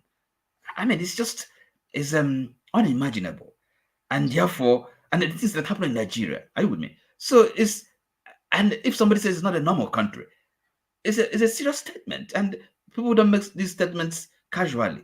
There are things really happening in Nigeria that, I mean, if I use a biblical metaphor, that makes the ear tingle, you know. So people are not saying these things in a cavalier manner. They feel it, okay. And most of us, of course we love Nigeria. It's our country, but it's gone so down the drain that really something drastic, has to happen. Okay, so that is just the way people see these things and feel it. You can't fault them for that. No, I got where you're coming from, but in 10 years, I'm sorry, Pastor, 10 years ago, we don't have this media platform to reach out to people the way we do today. And that is why we summon this courage to speak to these issues. There are things that you and I can say based on the fact that we live in abroad and cannot be accessed by those cabal or who you are stepping on their toes or one way or the other for good reason.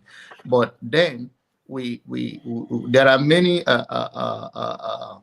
media outlets in Nigeria today that they will be more popular, well known than this place, but they cannot push such narrative because they are also divided by political interest and also somehow by the fear of the outcome. And we have seen in a few weeks or months how those that dare to speak out against the corrupt system, the injustice, carry out their work have been locked up or been silenced in one way or the other. So the point I'm making is that, yes, I understand those challenges are there, but then that is why we come here day and night. And I always say there's a book says that I touch one life, but one life that I touch a million. If this thing drop in a good ear and people can spreading it in a very positive way, is better than those propaganda words that cannot build us as a nation, rather it divide us more. That's true. And my number, when I say America has 2 million, actually the total is 2.8 million that they have in their military, which is almost how many times? 14 times more than that of Nigeria. And they have the most advanced technology. That's the one that drives me mad when anybody talks about technology in Nigeria. This is common sense stuff. And if we that claim to be educated, don't start calling the nonsense these people keep telling us, because they come out on TV, they tell us, oh, this is okay, we can do it in our country. And then the CBN head will come out and tell us that it's a good idea for Nigeria to float this country. Nobody challenges him that this is a terrible idea. Can you imagine in the UK, this in what they call them, number 10 chancellor of the UK comes and depreciate the UK currency by more than 100% in less than a year? That chancellor will not last 2 weeks in office. He will not get the chance to destroy the currency any further. They would sling that chancellor through the roof. But yet, in Nigeria, they will accept it and make argument for it. I don't know, man. Please, Pastor, go ahead. Yeah, sorry. Sorry, I'm taking you people back. Apologies for that. But if it's not appropriate, you don't have to answer it, Mr. Oti. I was going through the private chat, and you made reference to my argument being a wrong-headed argument in respect to Deborah State. And you also stated that it's a religious indiscrimination dimension case in a country that is secular. In 2002, Amina Lawal Kurama, according to the report I'm reading here, was stoned to death for adultery and for conceiving a child out of wedlock. Are you aware of that, Mr. T? No. Okay. I'm aware. You're aware. Okay, so that's a confirmation. Mr. T, are you also aware that there has been other religious intolerance that some few people were also killed? Yes. You are aware. So, in the case of Deborah, what is the difference between Deborah and... Let me explain. So, of course, when I wanted to touch on this issue, Jago couldn't allow me. And yes, my comment on your view, I maintain it. I can't run away from it. Now, the question I will ask is this: do you have understanding of what is, racially, just for an example, as an illustration, racially motivated an assault, for example? Let's use assault. You know what's an assault? You can if it is racially motivated or when it is just a common assault, there's no racial element to it. The racial. Do you understand that the law would... You asked me a question. You want me to answer it? No, I'm kind of elaborating. Do you understand that the law would treat the one that has a racial tent of racism much more seriously? Do you understand that?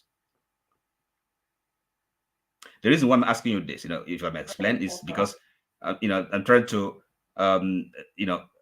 where on the distinction that I see that is important, which you're omitting when you try to draw a parallel between, Deborah being... Is it racial or religious? No. I said it's an illustration. It's a different example I was giving. Okay. And because we are in the West. And we understand that there are aggravating circumstances. Some crimes because there's a racial element to it. Is viewed much more seriously. And therefore, if somebody is murdered, okay, and then with this religious persecution attached element involved in it, and not just maybe somebody having an accident and then not being treated well in a hospital, a failure of a system. The distinction, the difference is quite clear. Are you with me? There is a difference, but they are all lead to the same end. Mr. Oti, you did not answer the question I asked you, please. I referenced. No, I answered your question. And I was trying to clarify, to make this more elaborate, because it is very clear in my mind. And there's a religious tinge to it, but there was another Muslim that was killed because he said the wrong thing about this. Not answered. Hold on one second. Mr. Oti, you are a lawyer, so ask the question. It doesn't matter. Ask me the question. I will answer, please. I asked you. I read to you a woman who was stoned to death because she had adultery. One, two. There are also examples of people that have been previously killed based on religious intolerance. Is that correct? Correct. And so what's the question? My question I'm asking is, why is Deborah's case exceptional? No, listen. Okay, you're asking the wrong question. The reason is you don't tell me I'm asking the wrong question. I'm asking answer the question. If you cannot answer it, just say you can't answer. No. I can answer it. I can answer it. Okay, you want to tell me how to answer the question? Let me answer it now. I can answer it. Okay, good. Answer it, please. Deborah's case is exceptional because you were comparing, okay, drawing equivalence, right, between Deborah's case and somebody that was brought to hospital and not attended. No. Why is this man twisting the truth? Don't start now. Like when you twist the truth. What is Sorry, wrong with no, you? no, excuse me. You're asking Okay, me. Okay, let him ask you the question again. Maybe no, you no. didn't get the question. No, it's not Ask that the question again. it's not that I didn't get a No, question. you Oti twist is it, very and I don't like that. evasive. It's extremely evasive. And we're not here for that. No, We're here to hear what people got to say. You're being evasive, my friend. No, listen. No. It's not Wasting for time. you to. It's not for you to make I that. hand over to you. I can't be bothered with this man. Hold on. The guy is dodging I'm not the gonna question. sit down and listen to He you. literally went back to the old Electricity, please don't leave. Don't leave. Everybody here heard the question. You are twisting Don't it. leave electricity. You should be better than that. They just ask you excuse me for if 1 you minute. can be a leader. How can a leader like you start twisting Hold things on. like this? Oti, I think This matter. Oti, this is the deal that my own understanding. Mm-hmm. When he mentioned that what is the difference between other incidents that has happened, he didn't come up to mention exactly about this woman that was stoned to death as a result of adultery. Now, so your comment then was based on the gravity, the intention, the context, yes, the comparison. Yes. It was so between. now that he mentioned, So now that he mentioned it in the context of the equivalent, here laughing, said I'm invasive. The problem is no. Let me finish now. The context because was what you are responding to that time was not almost. It's not the same as this now. It's not because now there is an example of somebody that was stoned to death as a result of adultery, which is also a religiously motivated death, like case of Deborah, because it's all religious. So now you shouldn't have gone back to mission hospital and negligence. But that was what you could have said is that yes, if not, listen to me now. Yes, if that come as a result, is the same thing. They are all motivated by religious, and they all die. Their death is yes. So look, of this you could have come straight, because that context of you mentioned that this language was not used. So now, excuse me. Look, excuse me, but there was a context, okay, to it, to the discussion, right? So electricity was drawing a comparison, okay, or in other words, asking why Deborah's death, her mother, had been stoned, being burnt alive, should be seen differently from a lady having an accident and then not being treated properly in a hospital and then dying as a result. So that was the context. That's not the context he gave you. You are misconstruing the context he gave you just now. No, excuse me. You see, when I wrote, he was reading what I wrote, comment, and he was asking me questions. And I'm telling you, but he asked you the question and gave you the context that he gave you, and you completely ignored it. He gave you a context and he ignored it. Father, in fairness, right? What OT responded to that time was not a comparison to death by stone of a woman committed adultery. Rather, it's about negligence in the hospital that he was. Yeah, but that is the one. This in the pastor wanted him to answer. He wanted him to answer. It's just no. It's just this thing was not now. I know about it. I know about it already. Okay. But what I was trying to tell OT in my own way of looking at it now, that OT would say, if I were OT, I said, okay, now that you come, in my own world, like somebody was stoned to death as a result of they consider committed adultery, it can be equivalent to a woman being born or being killed alive. Exactly. Yes, that's all. Okay, but hold on, John Abba. Well, he wouldn't even address it. He just completely dodged it. Excuse me. Look, Fafadas, I'm not you. I'm not John. I answer questions the way I answer questions, okay? And don't forget, I started off by using another example. Within reason. Hold on. You don't answer something else. Oh my God. I started by using a different example to illustrate the point I was making. In other words, this element of the motive for the crime. And you still haven't answered the question, even till now. You still haven't answered it. Which question? He asked you. Asking question again. See? No, you are not going to get anywhere. You see, this whole OT matter has driven us way away.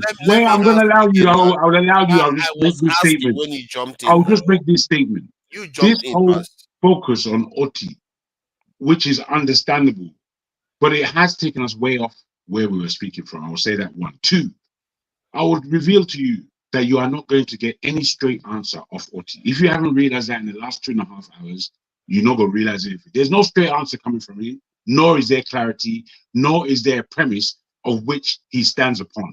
So continue. Yeah, let me try one more time. Okay. Oti, he said that yes, he acknowledges that Deborah was lost her life due to religious violence. Right. Then he went and gave 2 other examples of a lady being stoned to death because she committed adultery.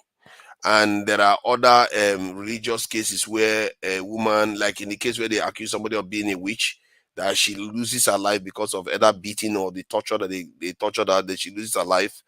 That is there any difference between those 2 scenarios where people lost their life? Let me finish the question, please. Is there any difference between those 2 scenarios where people lost their lives versus how Deborah lost her life? That's the question. Is there any difference? Yes. Okay. First of all, if we're being honest, okay? If we are being honest, and by the way, people ask questions for a reason, okay? Sometimes they ask questions that really, I'm answering your question, okay? Don't analyze, just answer. Let's be patient with him. Let me answer the question. You know, sorry. Not only that, in terms of the situations are different, okay? But of course, the similarity is these crimes are occasioned by, I would say, ignorance, false belief, and religious fanaticism. Okay, so that is, we have all these aspects. That is the similarity. But of course, the difference again is clearly, okay, somebody was killed by maybe being stoned to death. Some other person was either burnt alive. This other person, maybe for a reason of accusation of witchcraft, and then accusation of adultery. This other one, religious what do you call it? What's this called again? Religious this crime, blasphemy, right? So three different accusations, all right? So that alone is also there's a difference. If you're asking me where there's a difference, there is a difference, but that is not what I'm concerned. So look, context is everything. So let us not just be talking for talking's sake. Do you know what the context is? Let me just ask you. No, Jago, leave him. Let him get. Oh, you are blocking him. Let's get to the end of it. Please, let's go. I need to ask so he can continue. He's going to sing soon, Jago. He's going to sing. Either he's going to sing or he's going to coil himself up. I could have asked him. Just give him time. Give him time. I want to give him time. Please give him time, Jago. I could have given him time if you just be patient. There are only a few of us. Patient then. Patience. Yeah, you be patient. Oti. You are not patient. They're asking people to be patient. Please finish, Oti. I want to ask you. Jago, hold on. Oti, go ahead. The promise that you come from, Oti, in where you are speaking. That you say, forgive me, forefather, I don't mean to be pedantic. I'm saying that where you are coming from, in saying that you've made me lose my position, forefather. Yeah, you should. I apologize to everybody. You can go ahead. Oti, continue. I apologize. Oti, continue. I was only saying context, right? So when I commented on electricity's position, there was a context to it. I wasn't just saying that abstractly or not knowing what I was talking about. Are you aware of the context that was originally put by? Are you aware? Yes. Because the argument was between Chim and electricity. That's correct. Very good. So there was a context, and the context was not where we are. The context. Why are you? No, I'm giving him. I'm just again. I want him to finish his answer. Then you can come in. Then. Okay. Let him finish his answer. You can come in after that. Okay, forefather. I'm allowing everybody who's here to understand the context that we're coming from. These things are important in this discussion. That is the reason why I asked the question. It's very important. Please. Kim and electricity were saying. You are blocking him. Do you know you are blocking the conversation now? You're awful. Let him finish.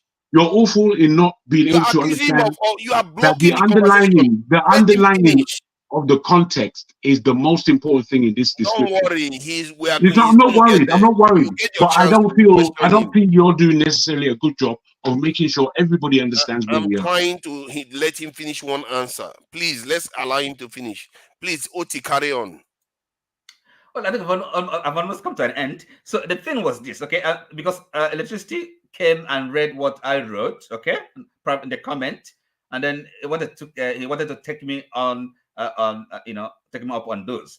And I said, okay, yes, and then trying to explain myself. I said, look, and I referred back to what was the discussion that was going on when I wrote those things. I said, look, you were trying to say there's no distinction between somebody being murdered by a mob, okay, and somebody dying in hospital for lack of proper medical care.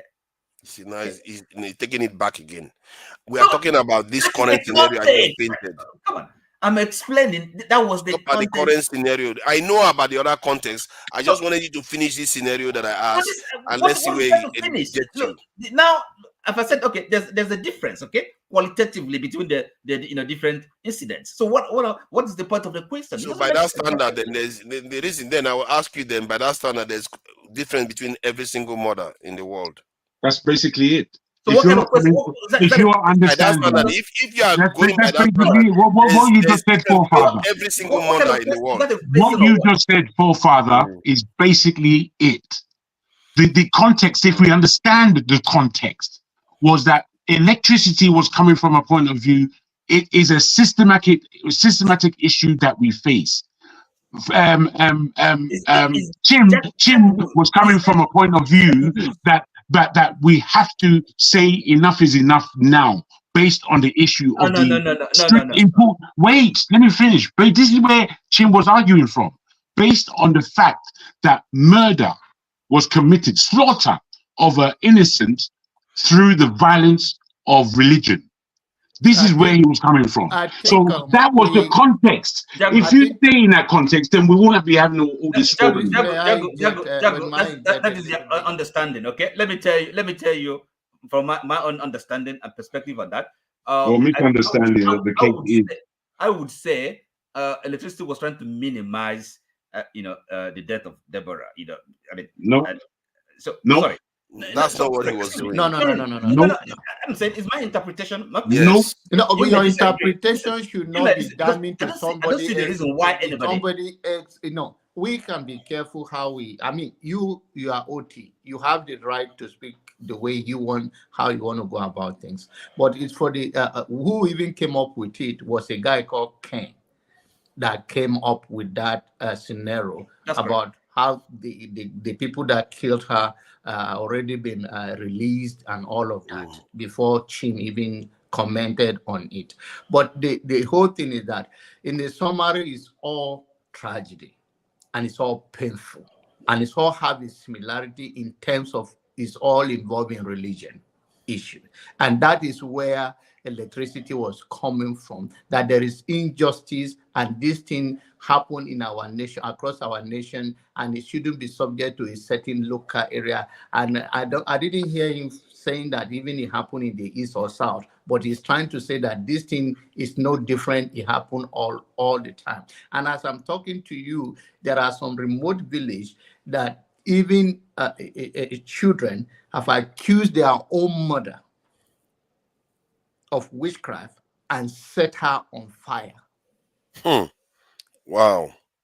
And it's all of these happen. It may not make name like that because it depends on the locality where it happened, how many people have access to a technology, how far the news can go. But this happened, and wow. I know. John Abba, thank you for putting us back clearly in the premise of the conversation that we've been having, because it's been extremely unfortunate as far as my ears and my time is concerned, to listen to the constant comeback from Oti and the focus on whatever Oti is saying in his own misunderstanding of what we are speaking about.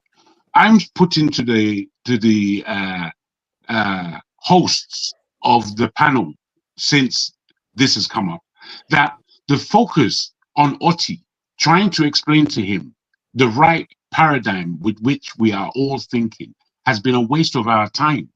And we have wasted time again with things and issues that are of bare insignificance as to where this conversation started from and where it was actually going. We have derailed ourselves for 2.5 or more hours because of Oti's reluctance to keep up with everybody else.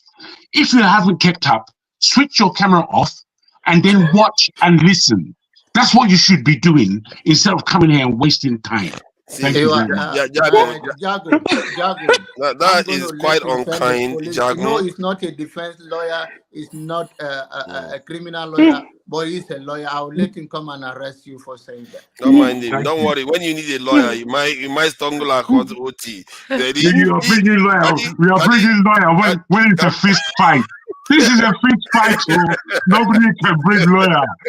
Can you imagine OT arguing your case for you in court? Yeah, the other lawyer, the side will pull their hair out. And on serious note, and unfortunately, or fortunately, Deborah and based on his ethnicity or where she came from, let that thing make wave.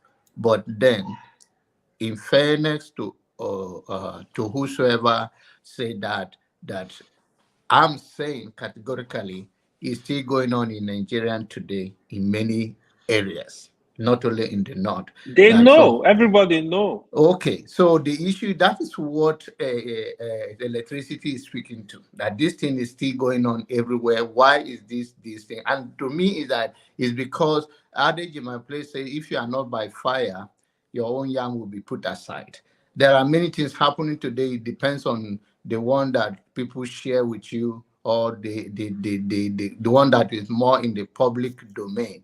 But then we should speak to it that this is still the ignorance of our people, whether it's Islam or Christian or tradition, that know everybody have the right to believe God the way they want to believe, and believing or whatever you call blaspheming should not is the barbaric of our society, and how far we still need to go to respect people's view.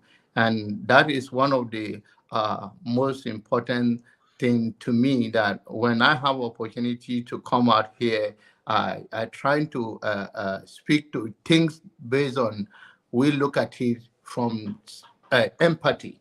I have not lost a child. I know that our brother Electricity have shared that part of his with us. It's a pain that he can always live with for the rest of his life.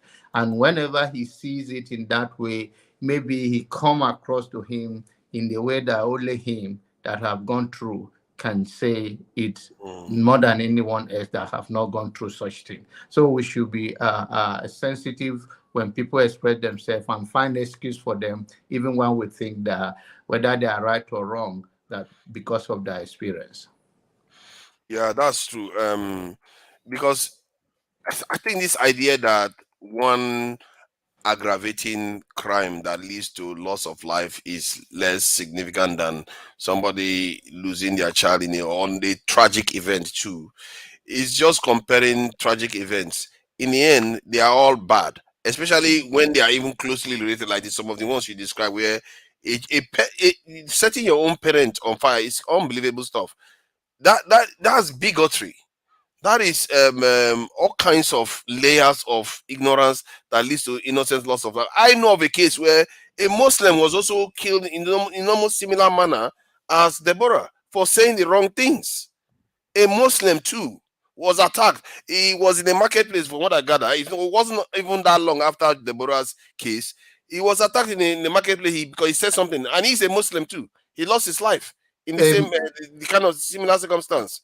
To border what you said, forefathers, Imam in a place called Biu in Borno State, Imam, he escaped it. He's a popular preacher today, but his house and his family were burned down because he said during the prayer that he saw a sign of the cross and Jesus. Okay, I know And that man, when he stopped leading the prayer and walked out, and when they had him, they wanted to kill him, he escaped. But they burned in view, pronounced it. They burned his house, burned his family down. So these things happen all over like that. Sometimes intolerance. I say intolerance. Yes. So, and this it's is the madness, barbaric actually. of our It's behavior. madness. It's really madness. That needs to be This thing checked. happened while I was in school in View. So I was I witnessed the burning of the place. We run to go and see that long. So things happen in Nigeria. Are you fighting for your God, or your God supposed to fight for you? And these are all of the things like we believe God is spiritual. He will take care of our problem, and then we take things into our hand. And that is what we should speak to, because it happened to Christians and it happens to Muslims. This one too that happened. Evil apart from all this killing, you still go to places where people will tell you, we forbid these people. I'm like, how do you even forbid human being? Like, who is telling you you are better than anybody? Who is this one? Gazebo, what's wrong with you now? Gazebo, I know him from my channel. He normally doesn't show his face at all, but this is not showing your face now. What kind of face is in Nigeria? I have a right to my privacy, so I've shown my face. Can I now go back to my usual thing? Thank you. This one is not your face now. What are you scared of? What are you scared of? I don't know. But you can speak. I will let you speak. Pastor is not here now. Go ahead, AY. So the stuff Janaba was talking about, we need to take this issue very, very seriously. All over the country, especially in those remote villages, they keep people for free, man. I have seen situations where they tell you, oh, that old woman, you just see an old woman, you say she's a witch. You kill her. And sometimes it's because these women, they don't have children. I'm sure if they have children, if the son is a governor, you dare not say she's a witch. You can't even throw stone at her. So sometimes these things, they are so painful. Like, this evil happen all over the country. The country just even the issue of discrimination, you will be shocked how big this issue is, where people from even the same local government will tell you, oh, these people, they are forbidden. These people are witch. These people, and yes, people will start avoiding the people. Like, oh, they can't get married to them. They can't eat from them. They can't do it. I'm like, what is wrong with you people? Like, it's so insane. When I hear those stuff and somebody is really saying, I'm like, are you for real? Like, are you for real? I mean, the olden days, this stuff happened. You would think that by now we should move away from this nonsense and face life. But no, what you find is this stuff still go on. They are serious issue. If either it's coming from religion, it's coming from tradition, it's coming from wherever, it's nonsense. We should have laws that protect Nigerian citizens anywhere they live, anywhere they are. It's because people are not questioned. You just take human being, you kill them because nothing is done. That is why it should be locked down heavily. It should be locked down. This type of nonsense shouldn't be happening. By the time assuming we have laws, we make 1, 2, 3 pay for it. People will think twice before they do anything stupid. That's just the truth. Even the pain of people passing through just killing somebody by juggle justice. In Lagos, it used to be very common to the extent that when you hear armed robbery, even you yourself go run because you know one day there they can mistake identity. They will just keep people for free. Yeah, it's madness. It's too much. We need to stop. We need to stop. Thank you. I agree with that. That stuff. I think a government needs to really go on and set some serious example. If you touch a hair on a Nigerian that the state didn't sanction, you face the fullest extent of the law in a brutal way. That will teach people a lesson that they will not try that nonsense again and take laws into their hands. It guys them up. Please go ahead. You know, this faceless thing is not going to last long. So why they are criticizing me for trying to break the rules? So you might as well say what you want to say quickly. Well, gas them up I've shown my face, right? So they want it constant. No, but listen, forefathers, at the end of the day, look, I personally believe, and I'm not trying to break any rules, and I'll get to the point. Everyone has a right to their privacy. They said they wanted to see the video. I showed that I'm a live person, obviously, but I have a right to privacy. I'm into many different businesses. My personal view should not affect my business, and people shouldn't have any, we should learn to separate things. Allow him, forefather. Make your point, my brother. The campaign is Thank you, over. Mr. Jago. Yeah, shout out to Jago, man. I've heard him on a couple of channels, man. We don't always agree, but shout out to Jago. So let me get to the topic because I don't want to, unless you, forefather, should I go to the topic of the thing, or should I talk about what you guys are talking about? You can talk about whatever you want to talk about, really. Okay, so I'll just talk about the topic and then what you guys were talking about. Let me just address what you guys were saying. In my own opinion, the issue of Northern Nigeria is a very complex issue. A lot of times we use the wrong filters. We make assumptions. Not everybody, of course, but we make assumptions of Northern Nigeria to perceive them as a monolith. And I think the only monolith that might be there is from the religious perspective. And unfortunately, there's a type of interpretation of Islam that they embrace in northern Nigeria. I think the Wahhabism, Salafi, they embrace a type of Islam that you don't see in Malaysia, you don't see in Morocco, you don't see them embrace that type of Islam. And so my frustration with us southern Nigerians who are not predominantly Muslim, I read the Quran, is there, and whenever I meet my northern Nigerian friends, I say, show me where in the Quran this thing, it's actually haram to burn a human being. That is haram. So where did they get this idea from? You understand? Many of them don't even know how to read their books that they profess to believe in, but they're getting, certain but their religion does say that if they have there's this area where they say if they feel that somebody is trying to misrepresent the word of the God, there's that they have a nowhere right to in the punish them, Quran something that like says that. no. There's no that is what they are calling what does you call it? Blasphemy. Oh no, not blasphemy. The what? So you have the Quran and then you have the hadith. Hadith. So they are now using hadith, and that's why I said it's interpretation. So they are using a particular, again, even forget, let me not even use Malaysia, let me not use Morocco. Even in Senegal, you don't see them embrace the type of Islam in Senegal or Guinea that northern Nigeria, the type of Islam they choose to embrace with the hadiths that they choose to go by are in many instances Stone Age relics. You understand what I'm saying? Can I quickly jump in order just to give... Wait, Jago, let me just say this. But wait, my point is that if, and I've challenged many in the Ummah who are from Morocco, who are from Mali, especially West African Muslims, I said, you people know that it's haram to burn a human being. Why don't you call these Nigerians in northern Nigeria out? I said, because what you guys don't understand is that the southern Nigerians are being told that this is Islam. They are being told this.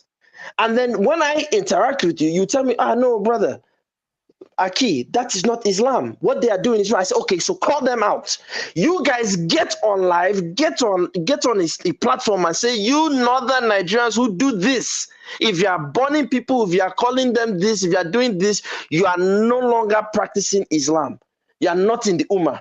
They don't do it. And that's my frustration with them. So that's all I wanted to say about that. But I wanted to get to the topic of the video. But Jagun, do you want to say something quickly? Because I don't want to, interrupt you. My continue. Okay. So let me get to the topic of the video. Can I get when you come to that religion of the northern understanding of Quran, the understanding of Bible also is different in the West and the East. So there are many men of God that have their own doctrine in Nigeria. No, but what's been said and what I was going to say before, in terms of my interruption, was that what has happened in northern Nigeria, as far as Islam is concerned, from the time of Usman Dan Fodio, because Islam was already with the Hausa people. But by the time of Usman Dan Fodio, he deepened it and brought it with a powerful message that came with war as well. Don't let's forget. Now, after this, shaping of northern Nigeria as we have it, there has been many waves coming in from Yemen and different parts of what they call the Middle East into Nigeria by way of perspective of how Islam is to be handled in this part of the world, which is what gives it the basis between the Eastern Sahel of what comes in from not Boko Haram this time around, but what comes in from Libya and falls down in through ISIS into the country. You understand? I'm balancing the whole thing. So the politics of this, as was mentioned by your good self, yes, but these are the things that have actually taken place. So yes, that's why it's so differently colored in northern Nigeria than the other. I agree, but that's why I've always said, you know, when I meet Nigerians or but even the northern ones who are Muslim, I bring out the Quran. You know, when I challenge many of my southern Nigerians, not all, but you know, I say, look, auntie, sister, this one, you don't read Quran. God forbid, I don't read that. I said, look, calm down. I said, because if you read the book, now they can't lie to you. But they will tell you, oh, our religion says this. Like forefather said, in their book, it says, if you do this, we can kill you. It's a lie. It's not in the Quran. It's in a hadith. And hadiths are always disputed. Whether it's this one, I forget the different hadith writers, you know, the names that they go by. So they're always disputed hadiths. So if in a southern Nigerian arms themselves with information about the Quran, then it's more, not that they cannot still burn you, but now you can't argue that it's my religion. No, I'm reading the book too. I think the point, my good man, I think the point where you're coming from, as far as the understanding between the North and the South, where religion is concerned, is tangible in a way, but it's kind of mute in its circumstances that, look, man, if somebody is doing something wrong to you and you are listening to them about whatever shape their sheep is, then you're an idiot. Because you see, if somebody comes to my doorstep and is trying to inveigle in my business, it's the chopper for his neck. I don't need to listen to anybody's hadith or anybody's anything. You're coming into my space and you're mucking around. It's as simple as that. Now, where it comes into the understanding of dialogue, that's where we are not. Because that's what I'm saying. Yes, wait. Because of the clipping of the tongue that is used in all these areas, they clip the tongue where we're speaking about religion in Nigeria. We clip the tongue if we want to speak about Biafra in Nigeria, and they are the same extremes. They are the extremes that say it's only we who can discuss this thing. So you discussing it. Are you with me? So whilst we're supposed to have a serious discussion, we are picking off the fence of weak rubbish, which constitutes. No, I'm not picking the fence. I'm not picking the fence. I'm trying not to throw yourself. I'm just commenting. Yeah, okay. Yeah, I try not to throw the baby out with the bathwater, but let me get to the Biafra thing. So look, let me.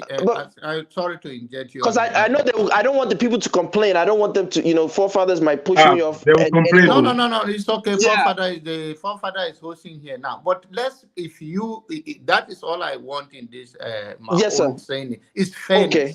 Is fairness. Yes. I understand that if we have a united and a progressive society in 21st century, it should not be based on whether I understand why you say that, okay, if you want your religion to be, defend your religion, call out the northern Nigerians that are saying that your religion say that it's okay to stone somebody to death, while what your own understanding is that there is nowhere is written in the Quran that is actually forbidden for a man to kill another person.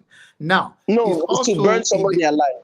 Yes, yes, whichever barbaric way they're doing it. It also does not exempt the Easterner or the Westerner or any part of other South, or make Nigerian South and North. That there are other religions in the North, in the South, that even as you being a Christian, that they think you are not Christian enough. Some have rejected their own family. Some are even asked that they read from the Bible that if you are from polygamy home, that you are not the child of your father, that the first one is the child, is the first wife's children that are considered to be, that the other one should be done as a restitution, and they have been killed the same way. So when we come to this thing, it's deeper than just to say Deborah killed by born to life. Let us also be man of and call it what is going on in our own southern part of Nigeria. That's all I'm trying to say. No, I agree. No, listen, look, unfortunately, we Southern Nigerians, I've challenged forefathers on this many times. We Southern Nigerians, we say certain things. Oh, these people, they are not that bright, but the smart ones. But I say, isn't it funny that the so-called unsmart people that are running and ruling the country, right? But look, I want to get to the Biafra thing very quickly. My premise, and again, I could be wrong, is this. I think, unfortunately, to have the full conversation about Biafra and Nigeria in particular, certain truths have to be said without hurting anybody's feelings, right? The idea that there was because I think that's the title, was there a nation called Biafra? Is that the title, forefathers, right? Yeah, That's okay. true. So now, look, if I'll just say what I gotta say, and you guys can disagree or agree. First, my position is this: is that the war, the quote unquote Biafra war, was in many ways a genocide, right? Because the end result was that millions of people who are from the East, particularly Igbos, were killed. Can I just ask very quickly? Sorry. Let me. No, I just want to ask you: did you listen to what was said earlier about this subject? No, I didn't. So I'm gonna go. Yeah. So my thing is that it was a genocide. However, we have to peel back the layers as to what happened to what caused this thing that happened. Right now, it's unpopular for us to say that there's an Igbo coup. Right? It's unpopular.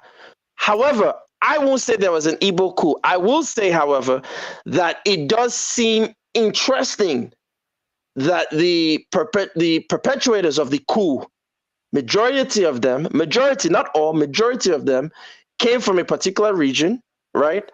And the majority of people who were killed, I don't really know that many political, like they said, Zeke traveled, right? Coincidentally traveled at the time and all these things. So these are things that need to be addressed. Now, my personal position is that the perpetrators of that first coup, it was not an Igbo coup. It was just them looking for power. Unfortunately, the end result is that millions of people who had nothing to do with those officers who were just seeking power got scapegoated into this so-called conspiracy net of an Igbo coup. That never happened. Igbo people didn't sit down together in one referendum and said, let's coup Nigeria. That never happened. But those particular officers, they definitely did. And that is what is hard for us to acknowledge in Nigeria. But we have to say it if we're going to move forward. We have to say that those particular officers were responsible for their own actions. They were power hungry.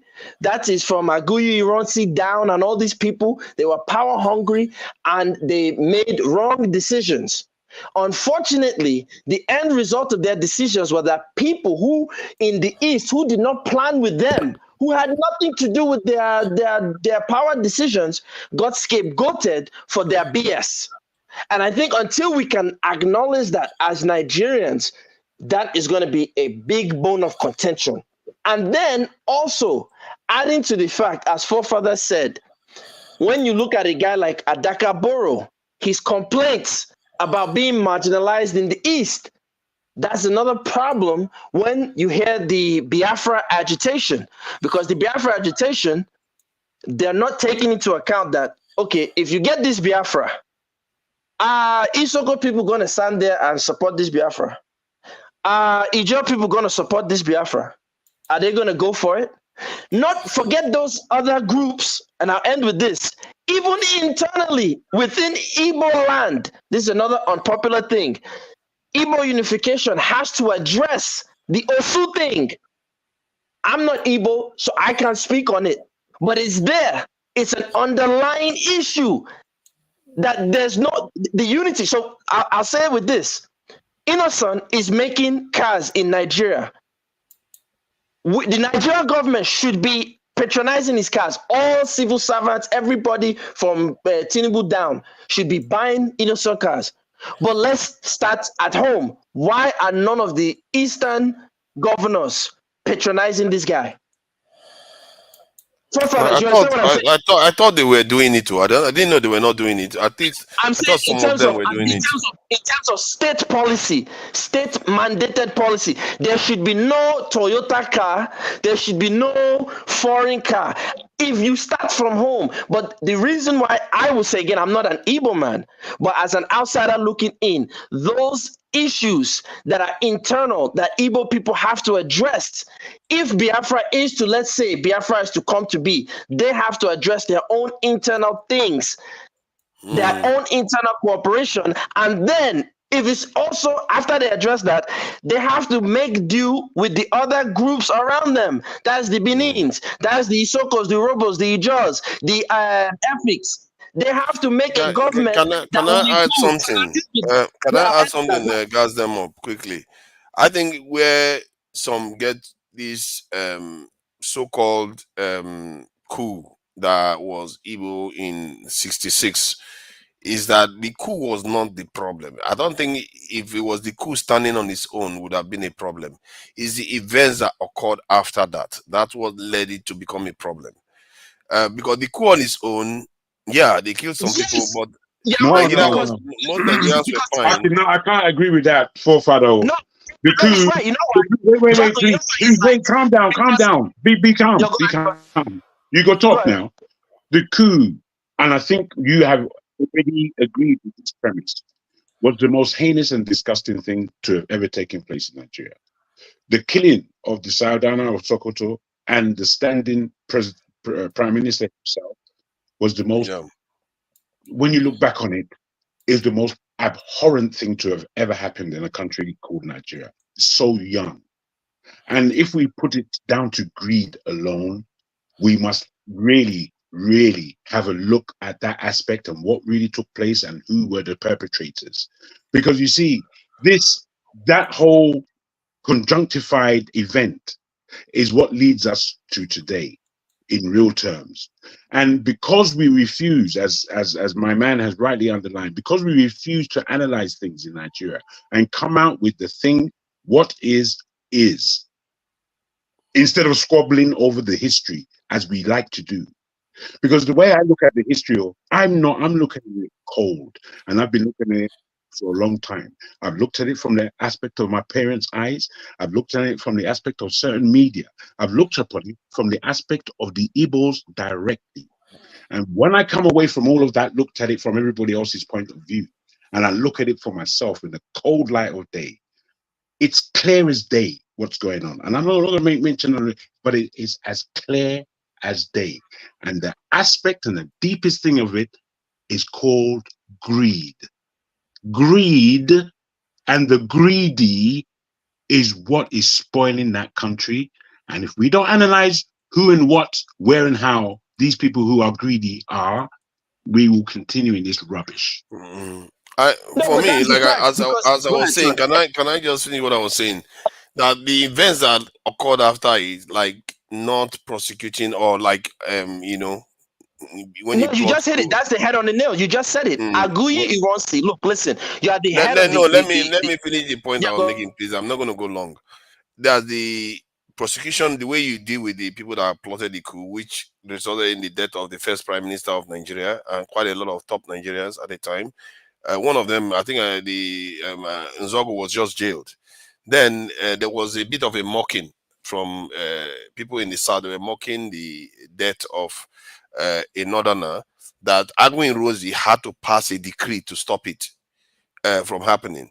And then Agwin Rosie too did another thing to himself, that even put him in the crosshair by creating a unitary system from a confederate system of Nigeria. That's So the all beginning of these the things, downfall. all this sequence of Beginning of the events downfall. is what turned it into a coup, from a coup The to beginning of a the downfall. tribal thing. Unitary That's what turned it. system. When there was a federation, the beginning of the downfall. Imagine. Who did that? But that's why I'm saying, Who did that? Who did it? Listen, this guy, you can see this guy was so, I don't want to say naive, but it's just confusing to me, because I'm saying, like, dude, you just, like forefathers were saying, this thing just happened. They're mocking them openly, right? You didn't prosecute properly, right? If you want to show what do they say, show good faith.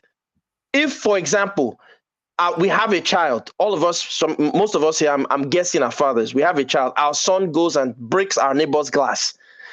As a show of good faith, we're not going to say, "Hey, why did your glass be there?" No, you did, Chris. No, what will we do? A good father will punish his son and say, "Look, how much is this glass? Let me, reimburse you for your loss of your glass, and I guarantee you, my son will not do such a thing again." This guy was partying. If you read the accounts up till his death, this guy was so confused. I think he thought he had it in the bag. He was partying like the night before he died on a boat, which shows you how good Nigeria was back then, because he was on, on like the Riviera, cruising on a boat. We had cruises back then in Nigeria. Now we're bringing it back, but for some time that, we always have the assumption Nigeria has always been bad. That's not the case. But the guy was cruising on a boat before he died. So that should tell you that this guy, it baffles me. Unfortunately, their actions now got projected onto a group of people who realistically had nothing to do with it. Because the truth of the matter, there was never, in the history of so-called Nigeria, there's never been a unified Yoruba people, because the word Yoruba comes from the Hausa word Yariba, which means pagan. It's not. It actually doesn't. I can give you. I can actually give you the history of that word if you wish. Wait. But that's the wrong. That is not the correct history. I could be wrong. If I'm wrong, then you get it, right? I can show you where I got my research from. He's a professor, Mary Last. You can criticize him. Very wrong, sir. Okay, he's wrong. Cool. There's never been a unified Yoruba people, right? Because the largest enslavers of Yoruba people were other Yoruba people. There's never been a unified Igbo people. Never. As a matter of fact, if the documentation is correct, the first instance of a mention of anything Igbo was a slave trading document from the 1600s. I could be wrong. You guys check it out. I'll put the proof in the links if you want. And the biggest slave traders of Igbo people were other Igbo people. So there's never been a unified Igbo or a unified Yoruba anything in the history of Nigeria. So to now go and say there was an Igbo coup, that's impossible, because Igbos have never been unified under one king or central authority. The people who had that would probably be the Benin, that's the Edo kingdom, and the Hausa, and we know how that came about, and the Fulani. So I think, unfortunately, we don't want to say these truths to ourselves in Nigeria. And when we can say these truths to ourselves, then we can objectively look at who is stealing, as my brother Jago was saying, who is being greedy, and who is just doing the corruption. I'll end with this. Right now, EFCC is going after the governor of this particular state, a couple of states, but this one, Kogi State. Now, before the last administration, because I don't want to say any names, before the last administration left, we all know the World Bank gave them, is it 800 million or however many million for palliatives to be given to Nigerians, right? The forefathers. Has anybody received any palliative? Call your cousins, call your uncles, call your aunties, call your brothers, call your grandmothers. Ask them, did Nigerian government give them anything when that last administration left? They haven't received anything. Is EFCC investigating this last administration? No. So let's not kid ourselves about this project called Nigeria. And unfortunately, these are the kind of headaches that allow for a Biafra agitation or a Niger Delta agitation or Harera Republic agitation. The Yorubas recently just tried to establish their own. with that was led by that woman revolting. They did it for like 2 hours. So we gotta really clean up our acts. But I'll stop there. I want to hear the feedback. I just want to say this very quickly. You said that you're not an Igbo man, and I think clearly you're not a Yoruba man. And I won't say this about the Yoruba people to underline our difference. That's a false assumption. Wait. But the Yoruba history of togetherness or as a nation has happened on occasion. The last time it happened was through Awolowo, who really solidified the Yoruba nation as to going forward from the point of being a nation within a nation. So it has been done. But you put the history wrong where you're talking about us. No, I think he was talking about it prior to even our prior to that. Then you speak about the Ife state and what was mushroomed out of Ife. What was mushroomed out of Ife? That never existed. Wait. Let me just say. I didn't. When you said it, I didn't bump in, or I let you land. No, go ahead. Sorry, sir. Go ahead. What I'm saying is that where if you want to understand what is Yoruba, then when you spring from what is Ife in the present day, I can speak about it differently, but let me speak about it in the African term. In the Ife that sprung so many nations, so many areas, so many different tribes, they were all able to link their origins back to Ife. And that goes as far as the people that call themselves Ewe, the people that call themselves Ga, the people that call themselves Fon, the people that inherit what is Benin, the people who are Ishekiri, the people who are Igala. They all know where the spring is. So when we went into that 100 Years War, which was a massive pulling away from what was Owo, what was Ife, Oyo, the Oyo Empire, that was more strategic in terms of militarization of who was the Oba of Yoruba then? Who is the Oba of Yoruba? Because the Oni of Ife is the Oni of Orisha. He's not the king of Yoruba. All that, absolutely. It's not the king of Yoruba. No, he's not. So you're quite right. This is what I'm saying to you. No, wait. Because you understand that. Let's try to get somewhere instead of that interjection was included. That is very good interjection. You are right. But I'm saying that was the springing. The breaking was the 100 Years War, where we were totally disparate. And then the coming together again was through our War. And that is the paradigm of understanding that I come from. And when it comes down to even slavery, Yorubas sold Yorubas, no doubt. But that they didn't sell them as the majority. The majority of the people that they were selling were from the Dahomey and coasts towards going towards Ghana. They were, brother. So they they're were. not just slave traders of Yoruba. No. It's not that it's not that you can't say it. It's that you have to say it within the paradigm that it was. Because if you say it without that, then you mispronounce, is what I'm saying. And mispronunciation. Wait a minute, Ross. Wait a minute. Because you just said not to mince words. Remember, forefather, he said that. Look, we have to see. I'm not against. I love Yoruba culture. I love Igbo culture. I'm not against anybody. It's not about that. It's not about that. If we don't call it out, these ancient Yoruba chiefs got greedy. That is why right now the only people that didn't sell their own people are the Benin people. I think the Benin people capture other people and sell. Yeah, but Yorubas did capture Yoruba. Wait, calm down, guys. Calm down. Let me just say this to you. Let me just say this to you, my brother. My brother, all I'm saying to you is that the majority of what you said, I agree with. Don't get me wrong, please. The majority of what you said, I fully agree with. I'm saying that when we're pronouncing things that we ourselves as people, if you're speaking about Igbo people, you're getting on this platform because we're Nigerians here. We're not British or English or wherever. So when you are going to be speaking about the Igbo people, you would have to be speaking about the Igbo people from a point of their reality, as opposed to just a carte blanche. But that reality is the problem. That's part of the colonial mentality that is wrong with us. Listen, look. Right now, if we go to Lagos, there's Tinubu Square. That, I'm sorry to say, that bitch was a fucking slave trader. We know who she is. Guys, them up become sweating like that now. You're barely on camera. I'm sorry. I'm sorry. That woman was a slave trader. We need to get rid of her name there. But because we're tiptoeing, we can't do that anymore. We can't be tiptoeing. We have to call them out, whether or not it's from our culture or not. We have to call them out. Those old chiefs, the Arochukus were using the Ubini Upabu Juju to deceive hinterland Igbo people to be sold.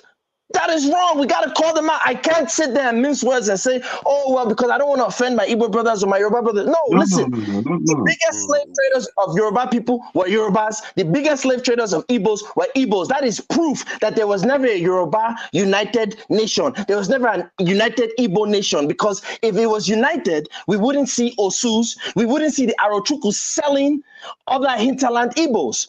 We wouldn't see Tinubu and this other guy that went to Brazil. They wouldn't exist. When these whites came with gin, mirrors, manillas, with umbrellas, why didn't our African leaders, even up to now, why didn't they reverse engineer the technology?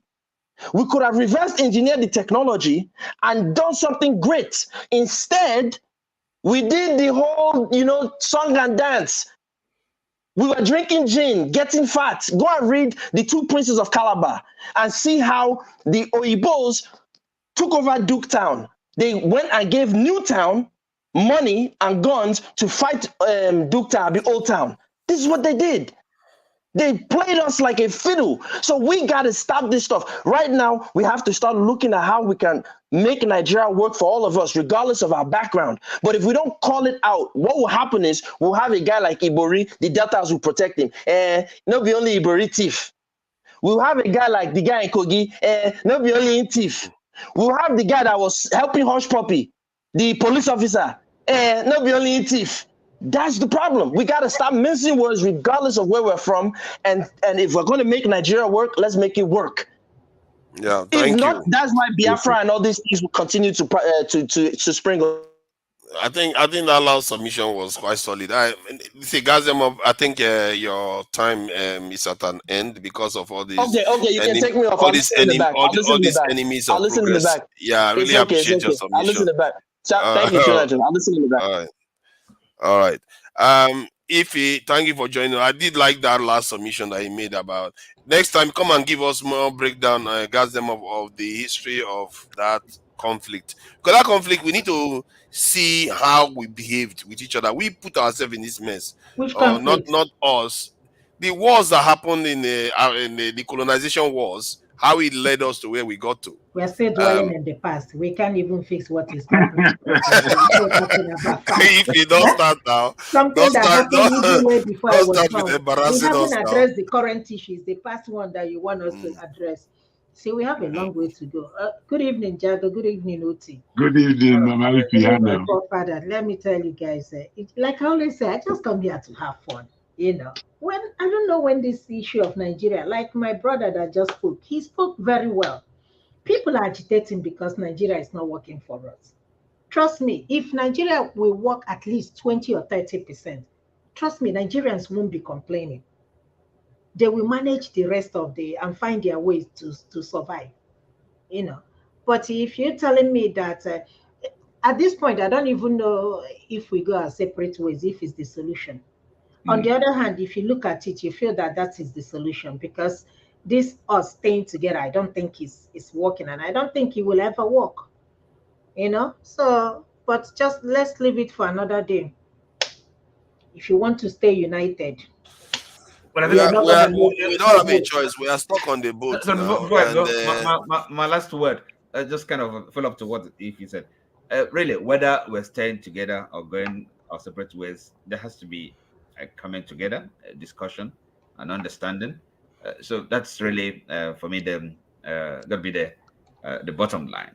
So anyhow you want to do it, whether separate ways or more united or less united, some understanding, consensus at the end. People have to come together, respect each other, and that's the thing. That's what I believe in. You know, I wish you were a criminal lawyer. No nation is a country is not an act of. It's not a natural act. It's not a natural fact. But Oti, my brother, this is my problem. Mm-hmm. In Igbo language, they will always say in Afuchisi, and that's exactly what our leaders are doing to us. It's just like they don't even want to make any move. There is nothing you can say that they will do or they can do, to alleviate what. Does it mean that they are not listening to a complaint of it? No, the simple answer to that is this: is you call it state capture, and that is the reason when you expect. But is this state capture or people are just letting it happen? Can I finish a sentence? You see, so because you have been talking, what are you talking about finishing a sentence? You gave a submission just now. Then Ify interjected. Then now you're talking again. I interjected. Then you allow Ify to interject, but I can't. Forefathers, what is your problem now? Jealousy wants sure. Jealousy wants the people that controlling the ship, they don't have any interest in dismantling it. Okay, state capture is serving their interest. So then Nigeria, the people, I don't know how you expect them to begin to, unless it has to be kind of dismantling the system, and then we start afresh, have a discussion, see how we move forward.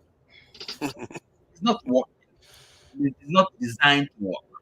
Okay, the state capture, the people, the instrument of state, people are using it to their own advantage, exploiting it.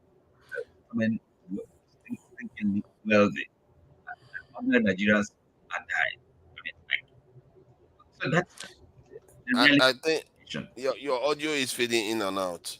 Oh, sorry. I said that is the reality of the situation. Hoping that anything is going to change just by mere politics, mere politicking. That's far-fetched.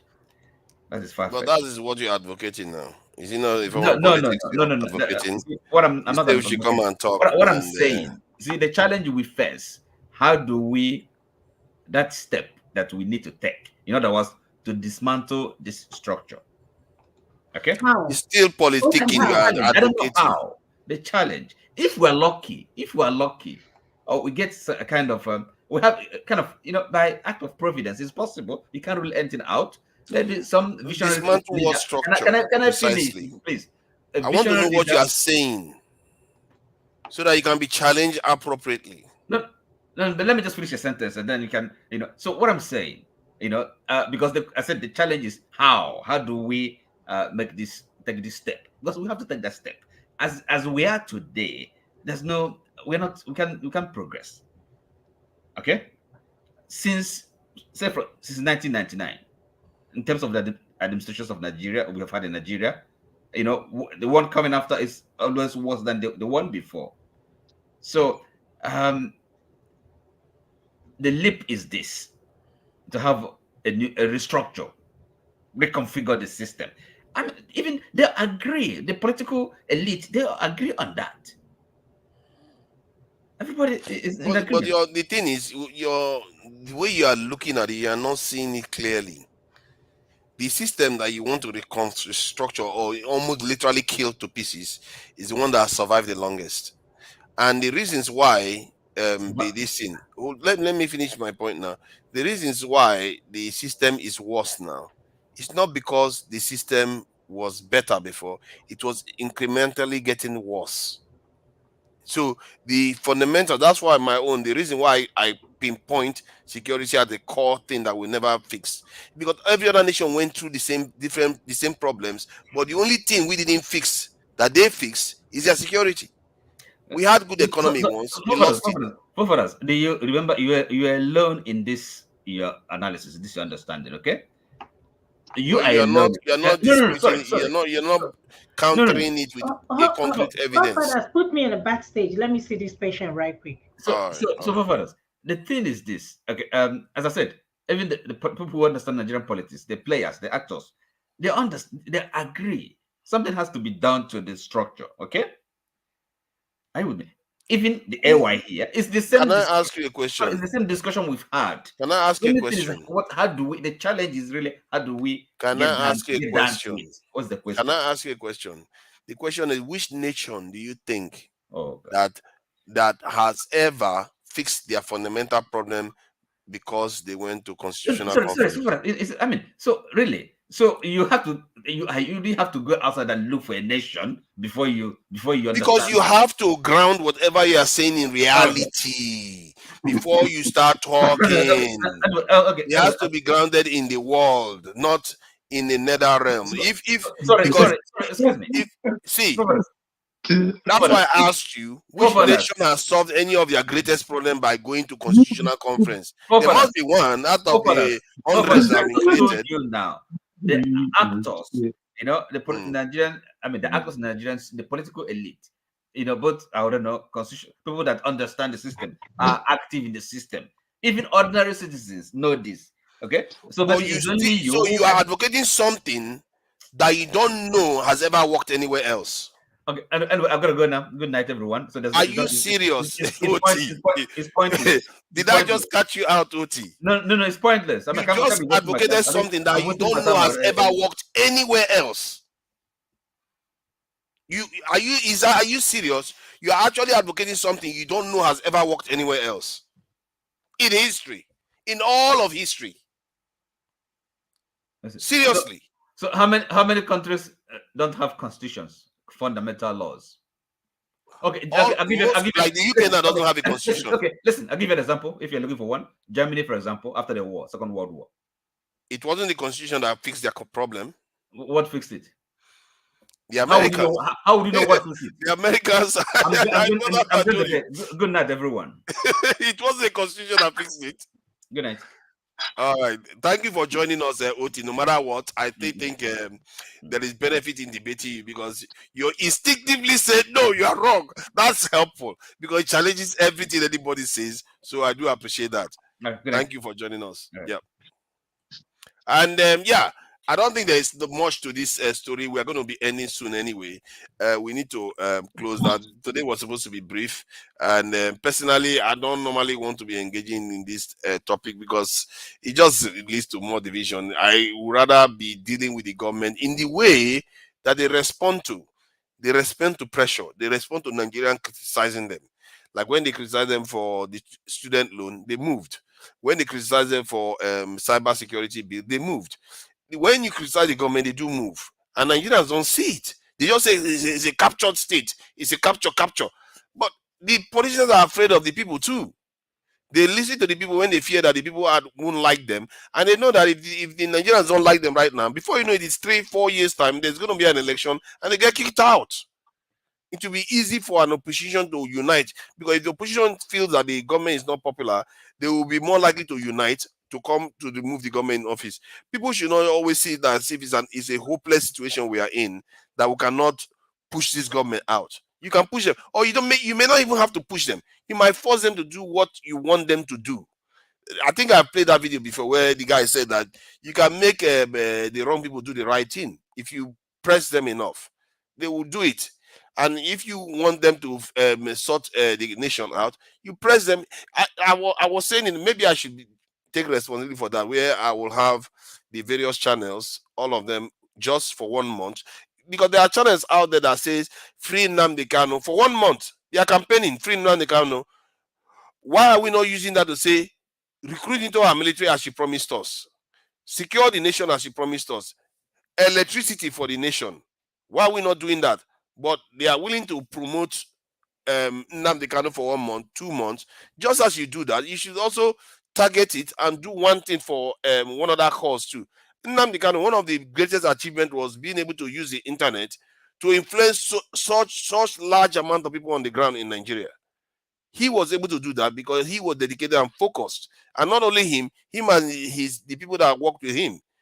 This is how we too can change Nigeria, even if it seems like we are powerless right now. If we organize it enough, there's no reason why we cannot have an impact. Only a signboard that was put up the other day in Nigeria, the politicians were freaking out because of a signboard somebody put up.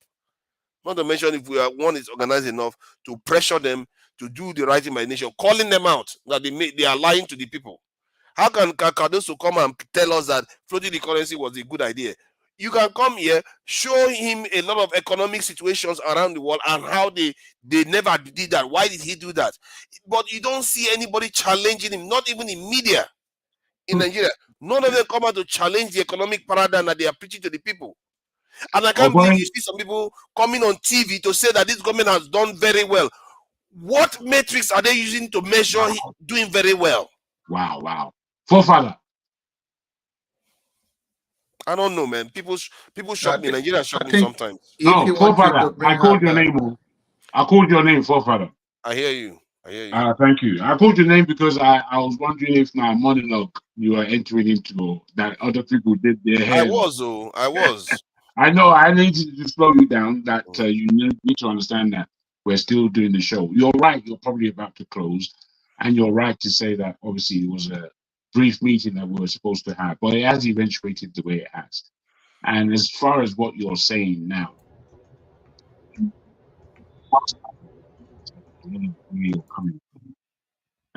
I think it is good for us as a small panel here to just give that our own little soliloquy, as you have done, as to where we are now. And I would like to put a premise, a question, maybe rhetoric in a way, of the last 3 months, of the last year of doing the show. What is the 4, 5 underlining things that you would say have been spoken about and need to be further propagated and need to be a mainstay? And I would like to start. I don't want to color your answer to this, but I want to answer it very quickly as to mine. Since I've been on the show, there's been a lot of backwards and forwards. There's been a lot of discussions. There's been a lot of depth of knowledge. There's been a depth of emotions. And what I gather, apart from the love that we seem to underline about who we are as Nigerians, I gather these things. One, on this platform, we cannot build the nation that we may be looking for upon this platform, and that's clear in my mind. You may be able to go away and do that from people of the platform, but on this platform, you cannot build, and I've understood that. Second, I've understood that with all the different factions and different ideas and different ideologies that we might come from, there is a reasonable need that we can almost all sign up to, and I say almost, to a revolution. Now, what type of revolution that is? 3 is the question. And that question needs to be answered through a movement of people, a movement of our people who are throwing into the basket what their issues are. And we need to solve these issues, and we need to solve them politically. And we are gathering ourselves as a people to make this movement work. 3, the media and the power of the media and what the media needs to do in our media terms, I'm talking, to alert people and to alert other media to what it is we are doing in order to expand upon this revolution. And 4, 2027 is the time that we have to come with practicality.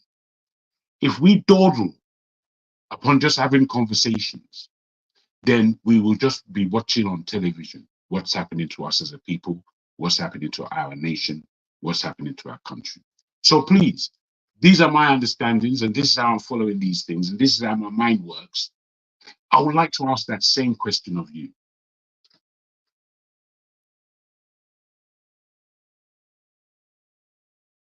You're muted. Yeah, he said something about 4 things from the past year of discussion that stands out that I think we can kind of look to take action on or explore further. I would say 1 for me, security,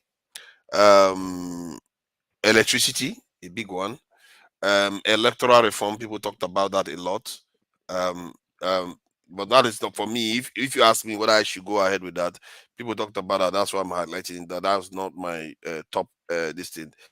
I will say electricity, technological this thing, revolution, and transparency. Those four are my key ones.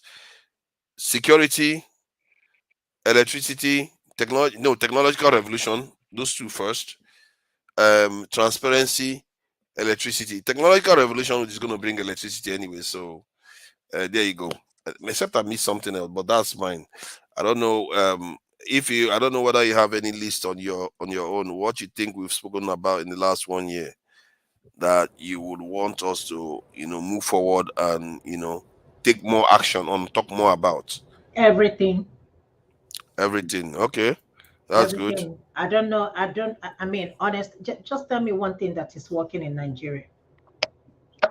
Is there anything, Jagu? Is there anything you can say that is working in Nigeria? How dare you? Agbado is working. You see, madam, if you Agbado is working. I put my question from this platform and from what we learn from this platform, what we give this platform, and what the power of this platform is. So I said 3 months because within the last 3 months I've been analyzing things differently. But when I even take it back a year, what is the learning that's gone on? Not just with me as somebody who's on the show, but from us who are on the show, from the people in the panel. Can we see any pattern? Can we see any growth? Can we see any change? That's what I'm saying. Well, no. So I'm speaking from not just the work of the structure and the system in Nigeria. Even I'm talking about our minds, our psyche. What are we learning? Are we learning anything? So it's an answer that I want people to go deep in based on this program. Yeah. Okay. Niger man, do you have anything to say? Because you came on.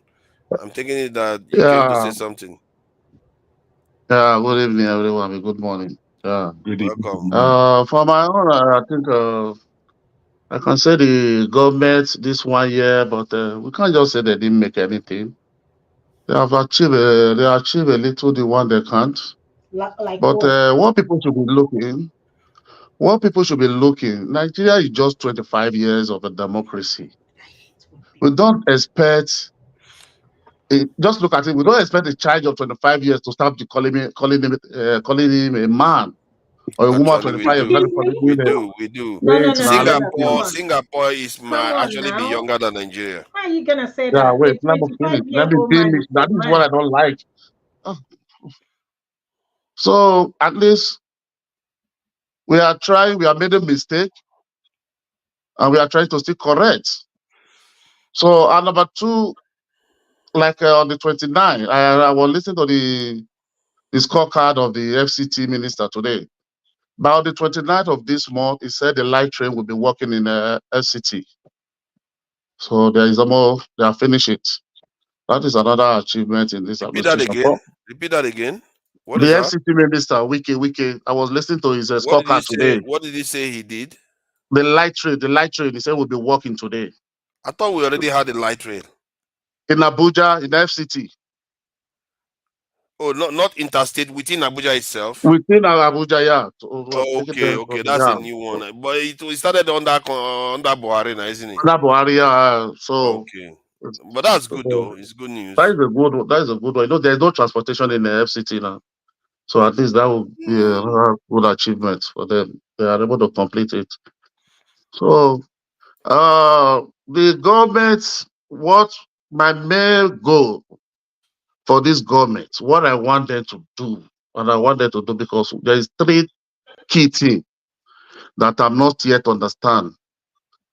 If the fuel subsidy have gone, like the 3 questions I'm trying to ask here. If the fuel subsidy have gone, why is the fuel pump price not back to the 186 or 200 that it was before they removed the fuel subsidy? Number two, is there any budget for this fuel subsidy? Because it was not in the budget of 2024. Because under law, it's illegal for government to spend money without appropriation, which we are not able to find the answer to today.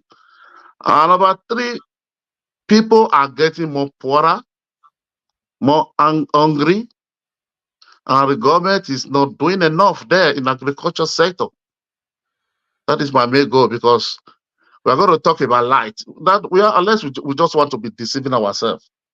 The whole state have been given, they have been removed from the explosive list for them to generate light. That will take years. We cannot expect that one. Even when I listen to the Minister of Power, when they was talking about this Lesotho, he didn't have to say no. He said people should not be misled yourself. This project is not by OT. You have been there for 20 years. They have been committed. Even those you want to build a power plant, it take you less than 4 to 6 years or 3 years. You say, oh, how can you expect a man that is not to 6 months, not be say, yeah, the one that brought a light to Abia State? That is another one. So people, we have to understand, because one thing I understand, no, I know Nigeria, I'm not blaming anybody. People want, many people think maybe because you hate Nigeria. No, I now understand, because of the passion. People just want Nigeria to work like what they see, but we have to still know that this country, all these things, infrastructure, all these things we are seeing, good and anything, it doesn't start one day. People really show love to their country. People really believe in their country. That is what we need to do too. We have to believe they are there. We don't have anything. No matter the manifesto you have or the plan, without you don't have the power, that manifesto is going to trash me. You understand? And about that is for the government. And there's something I want to talk about the Wale Soyinka, what I read today on Sarah Reporter, when he said Peter Obi should not run in 2027 because the team is incompetent to lead Nigeria. I totally agree with that 100% with Wale Soyinka. I totally succumb to it, because why? You cannot expect, because emphasis, so he never say Peter Obi, he said the team. You cannot expect, assuming we have somebody like Aburi, or assuming Peter Obi have won the election 2023, we have somebody like Aburi with all this allegation all over him. That man could have said also wrong by today. That is one thing. So if this kind of people we see with Peter Obi, yesterday, I mean day before yesterday, I saw a video that is trending when I went to Twitter, that Peter Obi went with Aburi. I saw it with Aburi, and they captured it that Peter Obi endorsed Peter Aburi. If Peter Obi has said he's going to destroy the structure of criminality, and Aburi that conducts a fraudulent convention, that would make Barrister Okonkwo left Labour Party. He have dumped Labour Party. He said because he can't led by Aburi. How can the same Peter Obi now be associating with somebody like Aburi that he cannot even force and stand the ground? No. You step aside. There is corruption case. There is different allegation against you till everything is done. Just step aside. You are not resigning. Step aside. Let that chairman be there till we find this. That is the way to portray a good character. And the next day, that is when I saw this. I saw this Wale Soyinka report from Sarah report that said Peter Obi team cannot lead Nigeria, that you don't need to contest in 2027, which is very, very true. And if you go and listen to on Monday, this Monday, Doyi Okupe interview on, I think on China. I think on China, yeah. It was about 1 hour. You will understand that he even told Peter Obi that he's not going to win. That was the DG campaign manager of Peter Obi, that he's not going to win the election, that the elite is not with them. Okay. You understand? So yeah, let's address some of the points you made, because Can quite I a few say of them. something just right quick? You see, it's easier for us to stay behind camera and just say anything we want to say. P2B is not competent. Tinubu is competent. This is where we are. P2B cannot assemble people. Tinubu assembled the whole the master planner, the jagaban of everything. The best politician. This is where we are. Right? This is where we are. All of us, people were hailing him. Tinubu built Lagos. This is where we are. he's going to build Nigeria, right? This is where we are. It's easier for us to sit at the comfort of our house and just open our mouth and just talk rubbish. I don't know Peter Obi. I don't know Tinubu. But is somebody going to tell me that Peter Obi cannot accept? So are you telling me Ahmed, Dati Ahmed, is incompetent? Is that what you're trying to tell me? So you're telling me that... Are you asking me a question or you're talking on your own? No, she's talking. Hold on. Okay. Are you telling me that what's his name? He's incompetent? Sorry, Fee. Can we switch on our cameras, please? We know the rules You know, on this can platform. we say that? Patterson is not competent. All these people, just because you people saw, okay, let's even talk about it. Ganduje is the chairman of the APC. We all knew history. We all knew what he did, but he is APC chairman. Even his son is against him, and he is competent. You will not criticize that, right? Somebody who has been governor, just like Tinubu. Tinubu, the master planner. Tinubu is the everything. He will assemble the best team in the whole world. Look at us. We are still talking about electricity. And somebody, you are saying that I don't know whether you're the one that says that the power minister said he's gonna take us how many years to be. Let me tell you, OT has an option of not completing that project, but he has conscience. 20 years. How many past governors have they had? But he chose to do the right thing. Right? Before we talk, let us be careful what we say and what comes out of our mouth. All of us are under Tinubu. He is the master planner. We are all suffering. Tinubu came in power, like I said earlier. Naira was 700 and today it's 1,400, almost 1,500. The master planner. Right? Without the rigging election. Yes, I can understand he might not have the elites. That I can talk about, but you can't come here and tell me that he's not doesn't have competent people. Who are the competent people in Tinubu's cabinet? Please, can you tell me the competent people? The vice president, Beta Edu, all these people, Wike, all these people were rewarded. We saw what is happening in Rivers. We don't have competent ministers. I don't know anybody I can proudly say that this person is competent. I'm sorry. Prove me wrong. Tell me one person. Tijani, I think. But the question he asked about how is it that if there is subsidy, why is the price of petrol not going back to... Papa, please, I'm coming 1 minute. You said there is something I want to clarify there. Can I interject? You said you should let people talk. You just finished talking for how many days and they want to respond to a point that you made. Why are we breaking the rules for some people? If you want to come and speak on the two sides of your mouth, you should show your damn face. Now coming here, speaking with two mouths of your mouth, and you switch off your camera. People like this, you deal with them with camera. You deal with them with facts. Speak the lies that you're speaking. We'll deal with them with facts. Let's not just go attack him like that. See, the point you made about subsidies, why is he not returning back? Is because the so-called intelligent people the people that you're saying we should give them time, what they did was... Wait, Fofara, I'm sorry, I just need to understand something from you, if I might. Your friend from another panel, he came on board, he showed his face, and then he turned up the camera, which was an introduction. And I felt fair enough. Allow him to speak. We knew who he was. He didn't. It's not that he wanted to flout the rules. He just wanted to own his privacy. Oh, no, now you didn't even speak to these people. I don't understand your. Pardon? You didn't speak to these people about their camera. No, because we know Nigeria man now.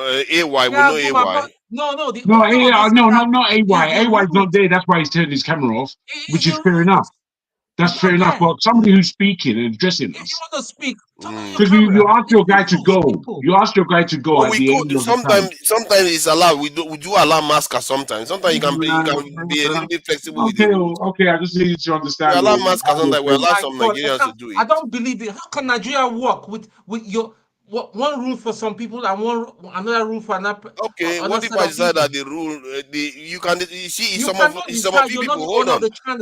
Let me make, and I'm going to have a conversation with Dr. Nnamdi about it, because I think What some people did on this channel was that they wanted to rig it to suit their own kind of this thing.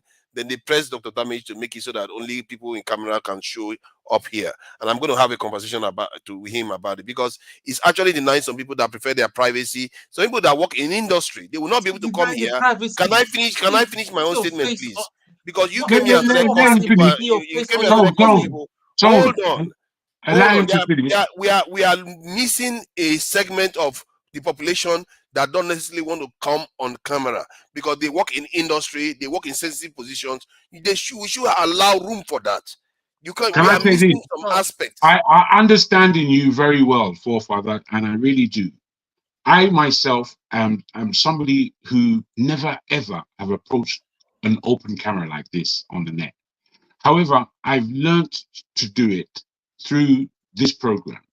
And this program in particular has had a way of people showing their face, and we learn more about the individuals that we're speaking to, and there's a different level of trust and respect. Whilst me, I want my privacy. Don't really. Why does anyone need to know what I look like? I respect this thing. However, there is something about this platform that propagates some level of standard. Let's keep the standard. You can't go and argue to Dr. Damages about changing the thing that is working on this platform. You can't. Why not? I don't follow that. Because I don't follow that. As much as what you just said is real, I don't necessarily follow that for this platform. If you're doing that on your own platform, fair enough, no problem. We still will come to you. But this platform propagates. You put your camera on, Standards. and I don't see any big we deal should with that. respect it.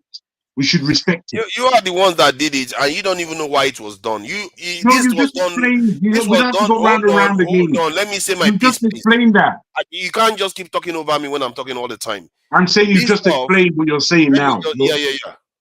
This stuff was done recently, so let's not act as if this was done from time immemorial. Somebody decided to put this thing recently, and it could be because it was after I started linking to this channel from my channel. They argued this case, and there was a time, even in the private chat that we're having, some people were saying, "Oh, you have to reveal your name. You have to."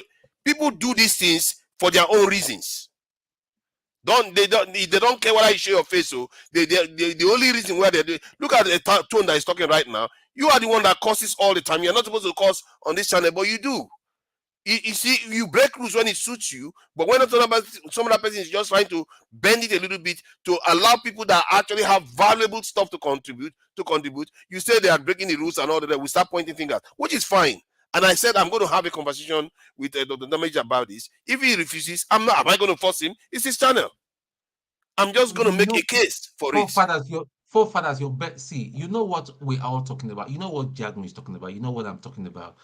We're just asking. It's nothing hard. Yes, I've seen Najama before. When you're talking, put on your camera.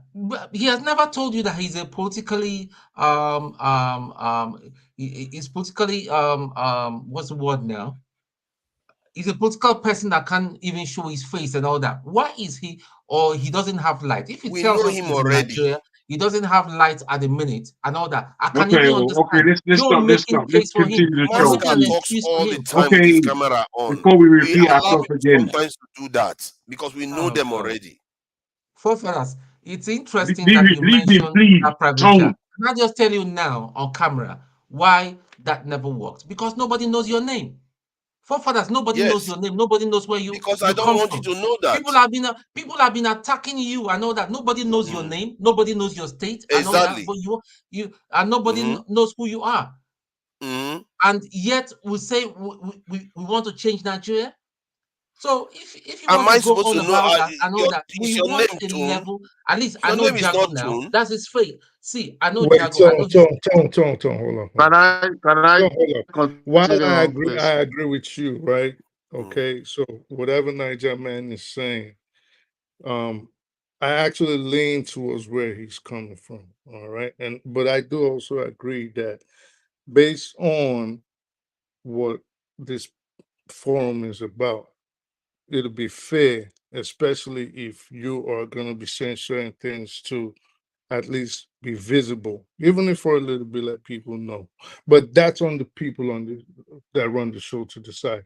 But now with forefathers issue that you're bringing up, why would you want to know personal information about them if you do not have an intention to go carry out nefarious activities, if you do not agree with his position? I'm not saying you personally. I'm not saying you personally. Well, I've seen a lot of people on social media, and this is what they say. This is what they do. Remember, this is cancel culture. So they don't like what you do. They go find out where your employment is, your source of living, and they go try to destroy it, because a lot of people are very sentimental, they're feeble, and a lot of people, they whine so much to a position where we don't even know the men from the women anymore in the way they carry out their actions. So people easily get triggered. You say something they disagree with, instead of them to just disagree with you, they go find a way to destroy your life. So I agree with forefathers. Leave them now. Let them carry on now. I can go and start screaming to my channel and have a conversation with three viewers at a time. I'm just fine with that. Specifically, if you are a panelist, for you to get there are lots of people on the comment section that would love to come on here, but because of that rule, they choose not to come because they understand the rules. Now, forefathers is now telling us that that rule that he can debate it to that's simple. I mean, why not?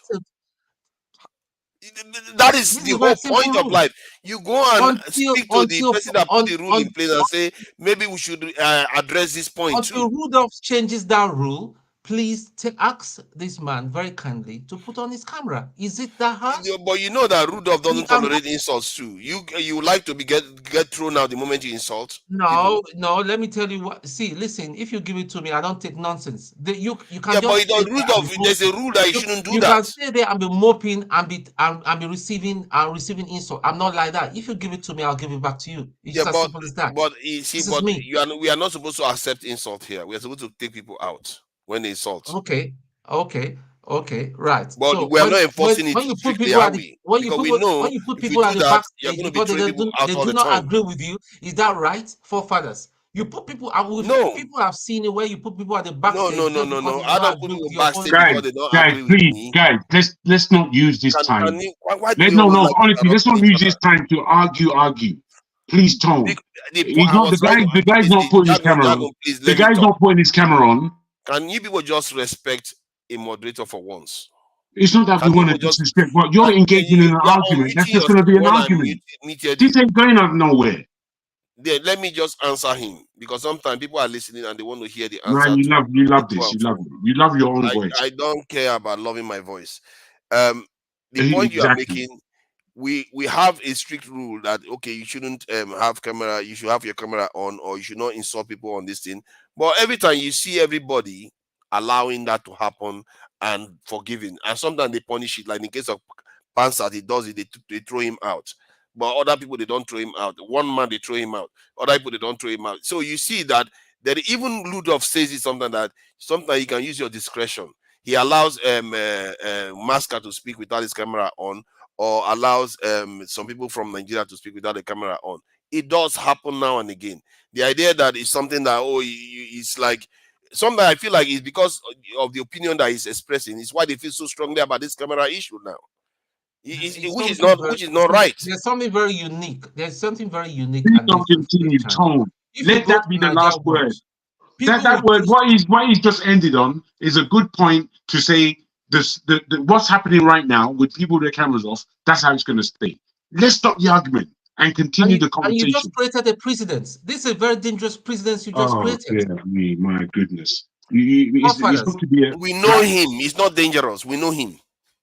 Okay. The point I'm not going to allow. No, don't go on anymore. There's somebody still in the background that I don't know before. Check this private chat. You will see the message. I said, I don't know you. I'm not bringing you on. Simple. Wonderful. Let's carry on now. And so the point he asked about why is the price of petrol not back to 185 since the government, we are saying that the government is still paying subsidies. Niger man, I take it that you are very honestly asking that question. When subsidy was removed, where did the price go? 500, 600 naira or so per liter of petrol. And that was bad enough because clearly life was hard. Nigerians were beginning to absorb it. But that money, the federal government gets money from subsidy that they will save. Fine. But you know what other thing that happened? They went and floated the currency. Now, that petrol that we used to buy in dollars for $700, 700 naira per dollar, now we have to buy 1,500, 1,300 naira per dollar. If we kept the petrol price according to the price of dollar, 1 liter of petrol right now should be around over 1,000 naira. And you know the federal government will never let that happen because the streets will be on fire. Hence, they have to pay subsidies to make up for that gap again. So they created a gap actually bigger than the gap that was there before, because before they have to subsidize 100 and something this thing naira. I don't know, maybe they pay more. They pay more. Naira. They pay more now. Yeah. No, yeah. They have to subsidize for about 600 naira. No, actually 500, 4 to 500 naira. They have to subsidize, but now they have to subsidize from 600 to 1,300 to 1,500 dollars. So that is a lot more they are paying in now for subsidies. So they shot themselves in the foot by sabotaging the currency. And for the life of me, I don't know who does that. I just even asked a more advanced form of AI just now. If you have an economy like Nigeria, what do? The AI can tell you exactly what you should do. And yet somehow Cardoso and co think they know better than the whole economists in the world and do something weird. And you don't see Nigerian economists come out to challenge them. I didn't see any economists come out to challenge that currency based on the floating. They always say, oh, they don't like Tinubu, or this man is competent. This man. How about the policy? Nobody is challenging that. This policy is completely unconventional. It's not something that you do to an economy like Nigeria. And yet, even Buhari, there's a video of Buhari saying it, that you don't float a currency when your economy is not diversified. And yet Tinubu did it and got away with it. And people are coming on TV now to come and tell us that this guy is doing so well. I don't know where these people come from, why they will say something like this. Right now, it's not even floated anymore. It's now managed float, which is almost semi-fixed, but it's not fixed on the higher end. But I'll leave it at that. That is just one of the points I just wanted you to address to you, Nigerian man. I know you are giving the government benefit of the doubt, but you have to judge them based on what they are now. Maybe they intend to go do some good things later on, but they sabotage the economy when they didn't have to. For me, I find that very, very dodgy. I really find that extremely dodgy. Who else? Who wants to say something? Not spoken. And why I came in, it's because of I actually been here, Tom. Okay, yeah, sorry. Go on. I speak the truth. Welcome. Long time. We really never had time to talk. Maybe this weekend we'll have time to talk. Hopefully. 8 hours. I did not know you was on. You know what we need to do? We need to have a session where we have 2 people talking or 3 people talking. Right. Where others just watch and lead them to do it. I think because what I find is that when people are talking like that, people learn more from it. Yeah, because they are exchanging, and as long as they are talking honestly, I guess. The problem with this panel is, I think, this is just my own opinion, I think a lot of people have a lot to say, but they don't want to listen. So it's like everybody want to be chief, but nobody want to be Indian. So I think a lot of people think, oh, it's an opportunity to show that I'm the smartest person in the room. You know, I want to talk. But usually conversations are not like that. You can see sometimes you could have a group of 10 people and it could be just 2 people carrying the conversation, and it still makes for an interesting conversation. You know what I mean? So I don't know. It's just everybody just seems like they want to talk. Yeah, this one is here. This one. This one is saying floating the currency is the best way to go. Where did you get that floating the currency is the best way to go? I don't know where this got this idea that floating the currency is the best way to go. I was also one of those people that was fooled because I didn't know too much about economics. But when you see, I try to learn quickly. when I be fooled, I learn quickly. Then I went and said, okay, let me investigate this thing. Why is Nigeria economy going like this? Why did they flow the currency? I started asking basic questions, and nobody does. Now, let me share this window to you. Let's so people can see, because this is not me saying it to. This is just, if you have any issue, anybody that is watching this, if you have any issue with the question, I can rephrase the question so that we see the answer. Now, look at this question and look at the data I asked this question. I asked, what foreign exchange regime should a nation use if the economy is not diversified and it relies on imports? Is that description, if the nation is not, is our economy diversified? Are we not relying on imports? If all this is true, then I asked a valid question.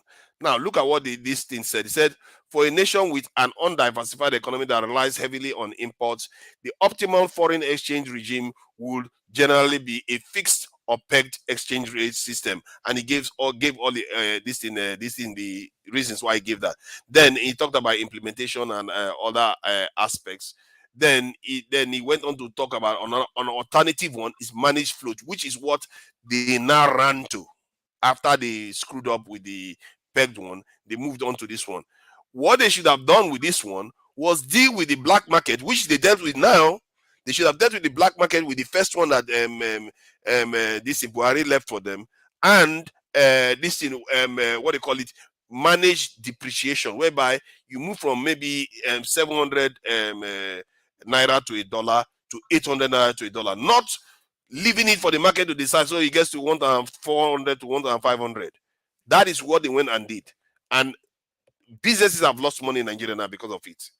BP companies, we're not talking about small companies, MTN, Dangote companies. We're not. So to tell you the kind of government these people are, they are stabbing even our rich Nigerians in the back. Except those rich Nigerians went and speculated behind these things, and nobody's checking these things. Man, we are really backward. I tell you, I'm telling you, we are really backward. Nobody is checking whether anybody is trading and making billions in the background. But if Nobody's checking. If they never floated the currency, then everybody would have said, well, if they had floated the currency, maybe things would be different. So they've tried a policy now. We've seen that it didn't work. So maybe try something else, which is the alternative regime that they're trying to do now, manage float. But the bottom line, forefathers, is we do not have the right policies in place to be trying to take these measures. What we have to do, in my opinion, I think we have to, pegging the currency would help us a lot. Pegging the currency, then we just need to put the basic things in place first. For example, what you might call not amenities. The word is, my head is infrastructure. Infrastructure. Thank you very much. Thank you. Those are the things we just need to concentrate on. Things like that, infrastructure, social amenities. Let's focus on that now. All these other things are for economies that already have a semblance of balance, a semblance of countries that already have development.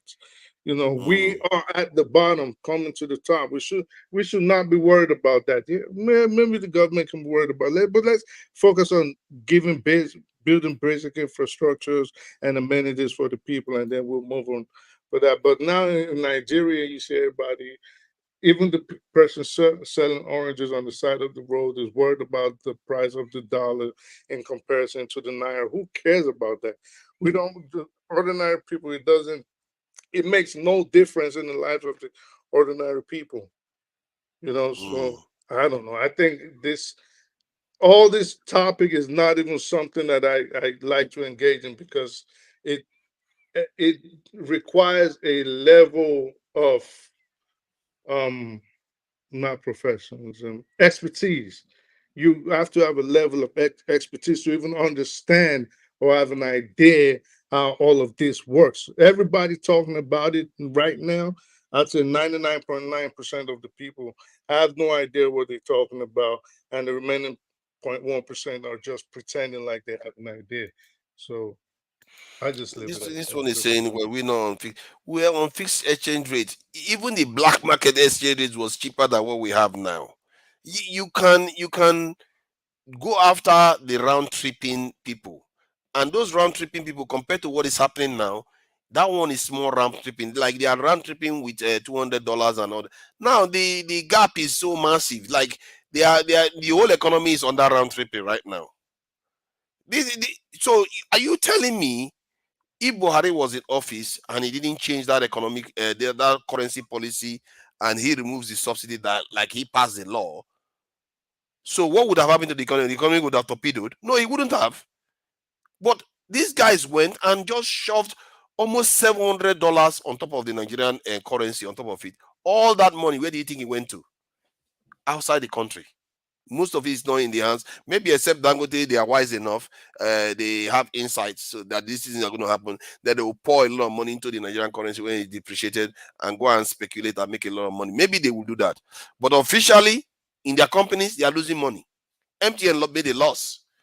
You can't even manage real estate. All of them are all destroyed because of what has just happened. Inflation is through the roof. Property price in Abuja is one of the highest inflation in terms of increase in property price in Nigeria, in the world. In some, I think it's Gwagwalada, they have the highest property price increase annually. I think it's around 20% or so. But right now, inflation is even outstripping that.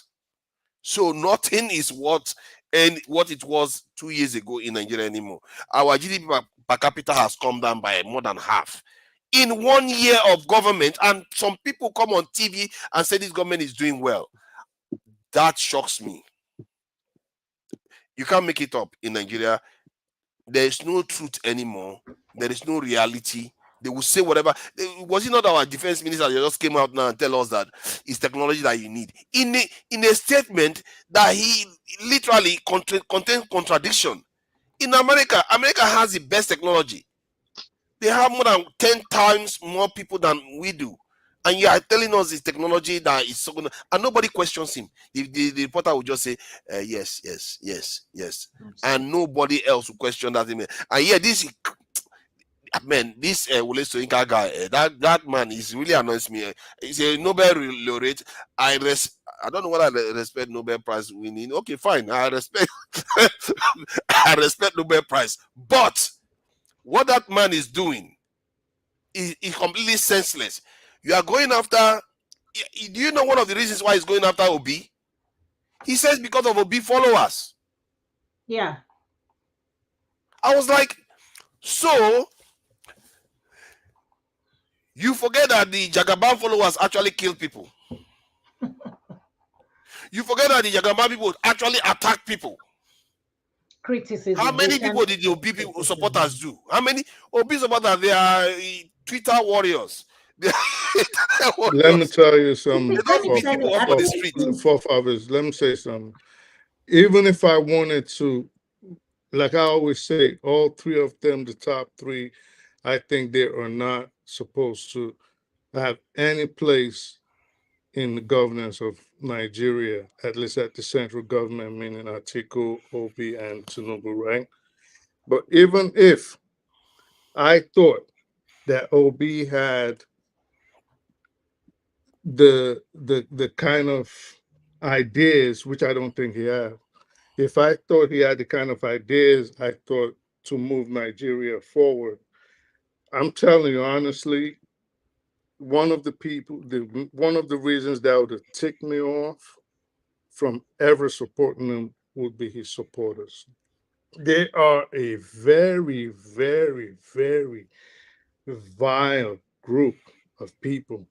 And if Soyinka was to get mad, you cannot really blame him if people are shown that they have no decorum, they have no tolerance for alternate thoughts or all people that have let me ask you this. Now, I hear what you're saying. I wanted to ask you a question. You call them vile.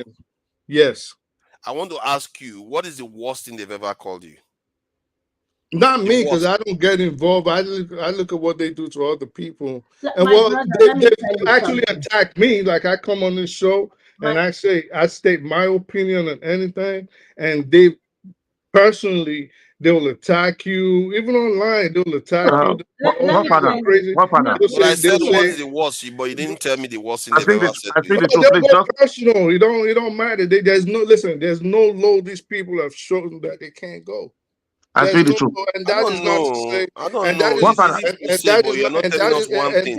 And that is not. But you guys are not letting. And that is not to say that you will not find honorable people amongst them. That is not to say you will not find intelligent people that you have conversations with amongst them. No, I'm not saying it's an absolute that all of them are the same, but an overwhelming, well, maybe it might not be an overwhelming majority. Maybe it might just be the vociferous few, the loudest ones amongst them. That is very quite possible.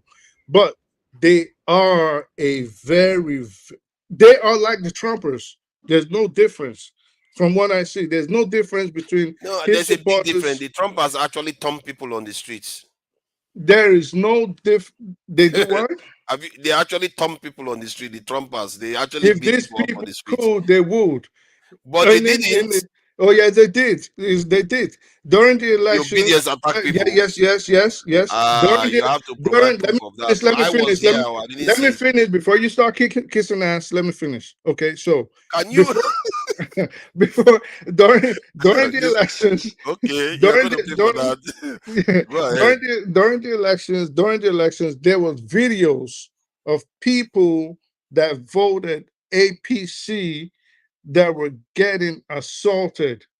There was old men, there was women, there was people that were being intimidated. So let's not pretend that I've never seen it.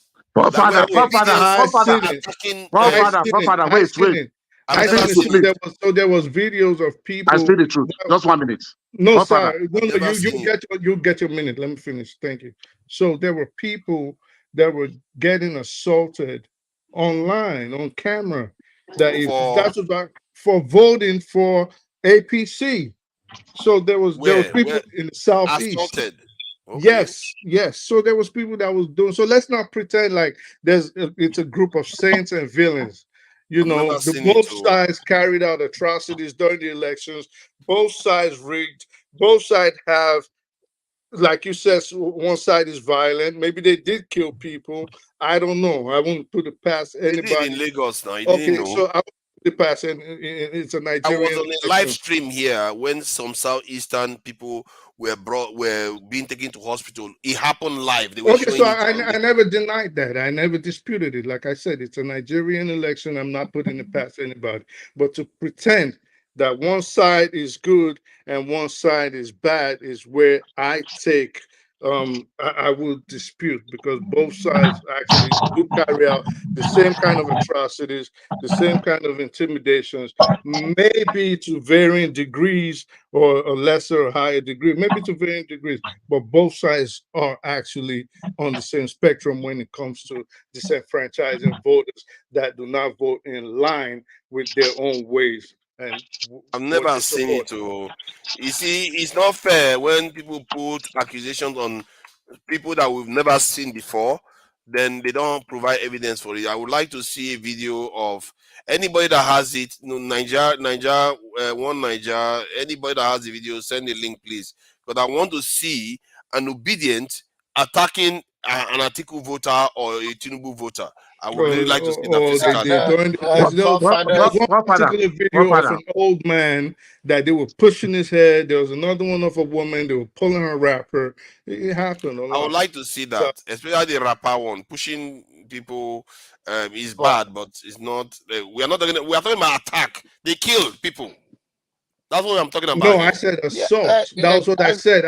I specifically said assault. So assault means you touch me in an aggressive manner without anything can happen. So if you push me in the head, that is not the same as people getting killed. Of course, killing is not the same, but then that can escalate to intimidation. Let me just I watch a guy in the east that they did that. He's a chairman of I think he's a PDP, who is a very popular Igbo guy, and I think they follow him, they use their camera, they threaten his life, and the man spoke even before the election why he will not support Obi. He was on the internet. I don't want to say what he said here. I'm sorry that I came in like that, speak the truth. But I'm trying to say that the difference between people like Wole Soyinka, I understand where he's coming from as an individual, as a human being, but to whom much is given, much is expected. I could have believed he used the same approach that he's saying, oh, these are fascists, these are that, of which I believe him. I cannot, I always say that Obi followers are the reason why Obi will lose so many people to vote. Because if you practicing and you want us to practice true democracy, let your candidate make their case to the people and let it sit with the people and people make their own choices and not to be attacked at the polling units, which I have seen many videos and they are from the east. Oh, and what I'm saying about Soyinka, I believe he could have stay as a elder state man to use his influence in a much better united way. But at the same time, I understand as a human being, we all get off the track and say things that is not. But I hope in the future he will try to come out and clear himself. But still, he can call the name, all of those names. But I don't believe there are certain positions you hold in a society that your word make a difference, and you don't want to be hypocrite, and you want to leave that legacy that I think he have more to say in open-minded. But to be quite frank, Obi supporter will be the reason why so many people will be turned off, because today people talk about ringing of election. Trust me, and I'm telling you, even a guest that ran for president that came to this platform, they don't want to hear him. And the good thing is that he is well to do. He doesn't need you to say, oh, I'm saying it because I want to gain your favor. And he said that he witnessed it. He says that even they were bribing the other candidate, everybody, he saw them at the polling units. Now, the issue is that is Peter Obi approve of such thing? That is a different debate. But to say LP do not ring where they have the ability to ring is not true. See, it's not fair to be making. See, what we are doing here now is some of the worst things that I don't like. We just accuse people when there is no proof of anything. I told you about the person that came to this, when he came here and said it, you guys do not, they do not even, he came here, he's a presenter candidate. I'm talking about the guy that came to this platform, yeah, and he witnessed it. Yeah. So what to prove again do you want looking for me? He's a witness, he's a lawyer. There are some certain things that people, ordinary But person it's will also say. an opposition. But he do not. Yeah, he said he run for president. Why should he support to be now? He run for the Exactly. office. So what he But says is it was weighted, not isn't it? against. It was not like he was against this thing. The issue was brought up about Can I this take my ringing. turn, please? Well, look at it now. I'm searching online. Let's do this now. I'm searching online for Peter Obi supporters attack Tinubu and Atiku voters. Zero information. But let me see whether Can I talk, please? You can do that search. Okay, do that. Go ahead and talk. Go ahead. Okay. Go ahead, Tone. Yeah. One of the reasons why I came on, because I've been hearing this guy that calls himself Nigerian man that you're defending for not just obeying simple rules that the owner of the channel. But then again, Dr. Rudolph is going to be watching this later, and I'm sure he's going to have a word with you. Now, he always talks on both sides of his mouth. The same script that the APC. Hey, guy, challenge the issue. Don't challenge my personality. Can I talk, please? Challenge the issue. Don't use all those agbero things on me here. What's wrong with Can I what they do now? talk, please? Can I talk, please? Yeah, If let's see, just if you focus step, on the if you issue, step, let not me the just warn person, you. If you please. step out of place, I'll give it to you. So just Tone, calm please. yourself down. Let's just focus What are on you the issue, saying? please. Sometimes you talk Calm like a Let's yourself not baby. do You this. down. step Let's out not of do this. place. Both Calm of your you, I'm bloody going to put self both of down. you Can you see me backstage. one-on-one and face me? I'm What going to is put wrong with both of you? you backstage if you carry I'll on like knock you this. out. I'll knock. Challenge the issue. You say you stop. It's not me. I look Where at is this it? This baby thing. because oh my god. Hold on. Where is it? This thing now? Where is he? Nigerian, you two backstage. You shouldn't be threatening each other. Tone, I'm going to be bringing you back on. Let's make it about the issue. Let's not talk to each other. Otherwise, I'm going to keep you guys for 5 minutes the next time. I was talking before he interjected. You should be speaking to him. You should calm down. Because I you were saying negative thing about his own person. Focus on the issue, negative please. thing about what? He's been speaking from the two sides of his mouth. Is it negative? Yeah, but he wasn't talking about you. He was talking about the issue. Just get on with the conversation, Tone. He wasn't talking about you. So why I came on, one of the reasons why I came on now is that the man seems to be reading from the same hymn book of the APC, saying we do not love our country, that we need to love our country. We need to love our country. Well, when you're talking about loving the country, do we have a leadership that we should love and support? So we should support illegality. We should support people that do not know what they are doing. And you now came here and you're saying you don't know whether they removed if it's true that they removed the first subsidy. Is it not very clear that the first subsidy has been removed? What are we talking about? And that is why we can never reach any solution. And then you mischievously started talking about. You are not warning this baby boy. What is the way Tata? Challenge the issue. Give me your fact. What's wrong with you? Yeah, Why are you calling my name there? Now. Is he talking about you? Are you He's talking about me. I never mentioned. Why are you saying me? What is wrong with you? No, but he's not Did talking I about anything you about now. you? Okay, please go on, Tone. Nigerian, just hold on. I will listen closely to what he's saying now. If he even insinuates, I will raise it. He brought up the case that Peter Obi is endorsing Abure or is not endorsing Abure. This subject was discussed on another channel yesterday. There was a divided opinion, and people were saying they were very upset, which I understand where they're coming from. So why is it that people will come as if we pretend as if we don't know what's happening, but you are just rubbing the man down. Okay. You see, taking a picture with Julius Abure or calling him chairman of the party, I don't see anything wrong with that. He's still the chairman anyway. I don't see anything absolutely wrong with that. Julius Abure or calling him chairman of the party. Give him a chance. Give him a chance. I'm sure a lot of people are going to demand. Or do you want Peter Obi to start abusing Abure in the public and say, "Yeah, you stupid man, you're this, you're that"? Is that what you want? No.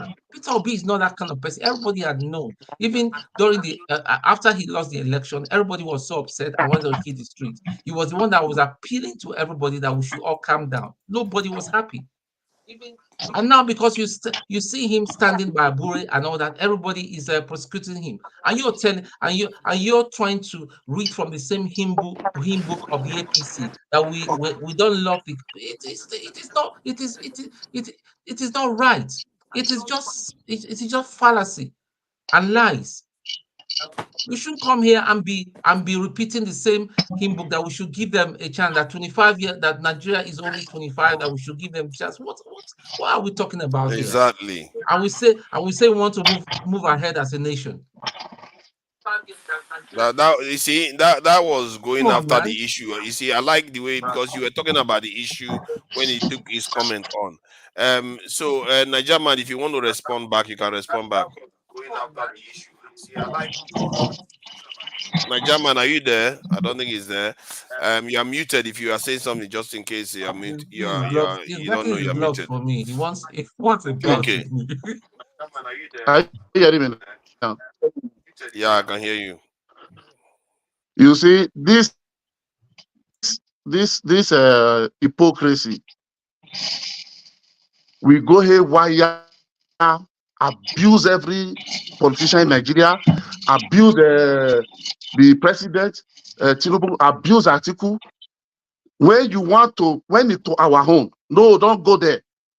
You see, this is the highest of hypocrisy. Wole Soyinka, people is against Wole Soyinka, but when this man was incarcerated for almost 3 years, he was a good man then. Because for today, he's having his own opinion. And I said, I agree with that opinion that Labour Party, the man never talked about Obi. He said it came. That is why when the other lady wanted to say, I said, emphasize on the team. That is what he said. And then I give an example. If somebody like Kaburu, you cannot tell me, Tinubu never say he's not a criminal. Atiku never say he's not a criminal. Peter Obi told us that if anybody found it wanting, he will step down. He's taking us to a new Nigeria. That is the campaign mantra. So you that say you want to take us to a new Nigeria, you don't supposed to do what the people that we said they are destroying the country are doing. If you now, because people want to say you, we saw the video, not what I concord. I saw the video. I'm not telling you. I said maybe that is why Wole Soyinka have to go and make that statement. Is Sarah reporter. Nobody's want to look there. You are not saying because of the mention, but you come out from your home. You are coming. You want to talk to me because I don't know. I don't know what. Maybe something is whackering on your head, or there's something moving in your head. Nigerian, you are doing what you are. No, you say because you're not going to do. it gave it. So Can it you said stop that to me. now? So I Can need you to return stop? it back Let me ask you before a I balance question. Let me myself. ask you a question. Let me ask you a question then. You see, my problem with the way Wole Soyinka approaches things is that he's so one-sided, and I never see when I came back to the Nigerian scene and I looked at Wole Soyinka with a side eye, and every day I'm seeing him for what he truly is. I don't know. People respect all these stupid awards that they give people as if it's our forefathers, our ancestors that give all these awards. The people that gave the awards are the people that mostly put us, by and large, at least they as a secondary problem, they put us in the mess that we are in, and they are still doing it. And the people that funded Wole Soyinka from the very beginning was the Rockefeller Foundation and all the rest of it. Some of all these people. So now he comes on and start bashing P2B that he's incompetent and all the rest. But he never says anything about the government that depreciated the Nigerian currency by over 100%. Hold on. Choice.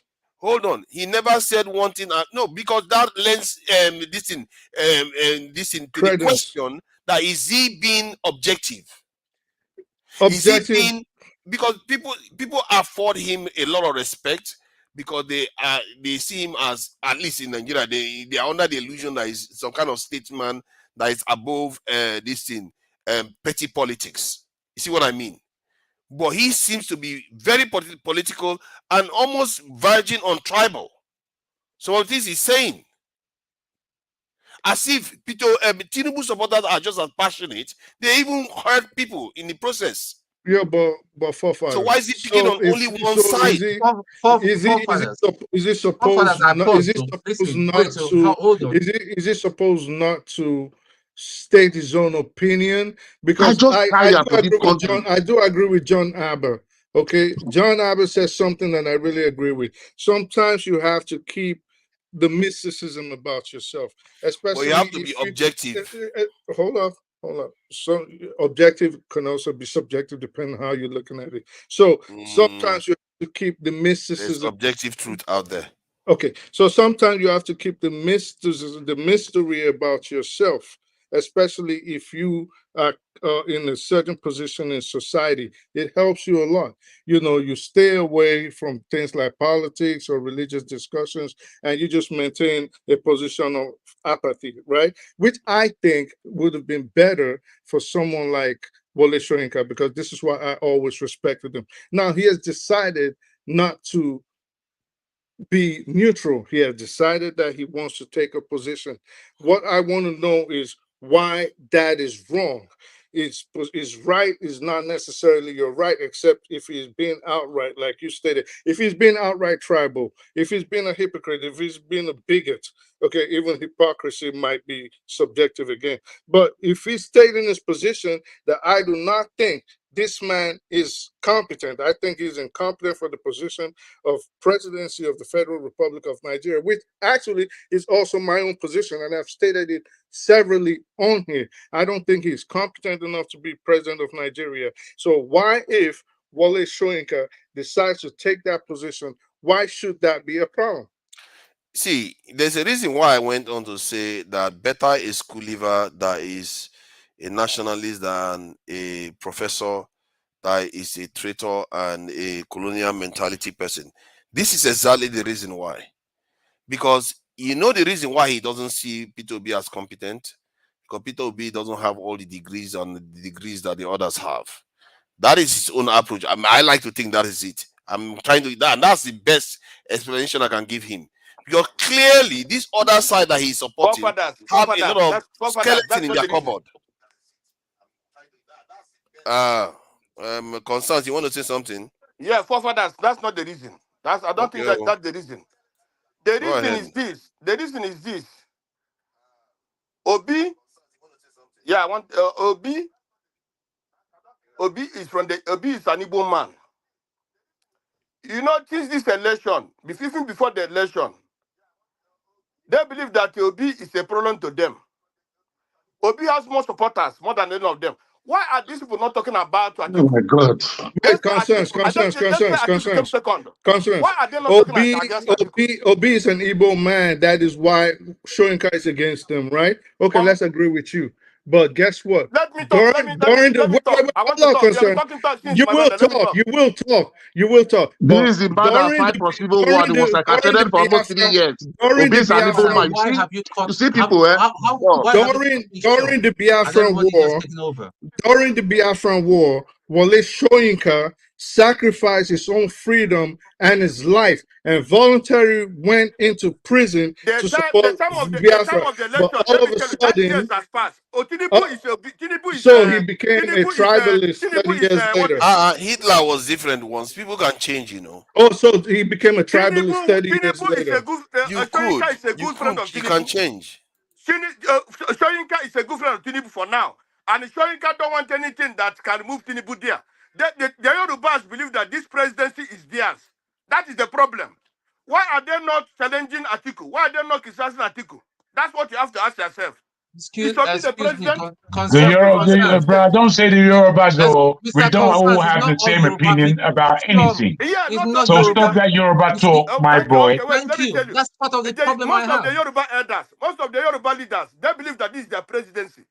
That's the problem. Majority of them. Do you have figures? Don't say most. Come on, my brother. Let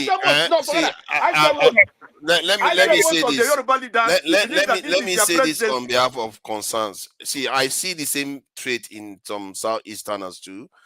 When I've been on panels that are mostly Southwesterners, you see that some of them instinctively just don't like Peter Obi or any politician that just shows up from that side, just because the person is from that region. They will not tell you openly that is it, but you can tell just based on that opinion. Because the same thing that they are criticizing that person, clearly the person they are supporting has it, which is fine. I think politically you can have that as individual voters. But for a statesman, that people that regard him as a statesman and accord him all the respect, like Wole Soyinka, like somebody said, he went and fought for Igbo people and all the rest of it. But him coming out to be making that statement that appears continuously, it's not once. He's never made one measured statement since that election, as if he's taking it personal. He's never made one measured statement. How can I be considered more measured than him? He's supposed to have more experience. Look at all that hair on his head. He's been quite irresponsible with his kind of comments. This is supposed to be a national figure. But that's me. Okay, my brother Kosa, I greet you. I greet you, sis. Hope you are good anyway. You greet it with money now. All this stuff. Yeah, is it out of love or brotherly love? Out of love. Now let me like Kosa for this panel. Now I'm the only man that love him.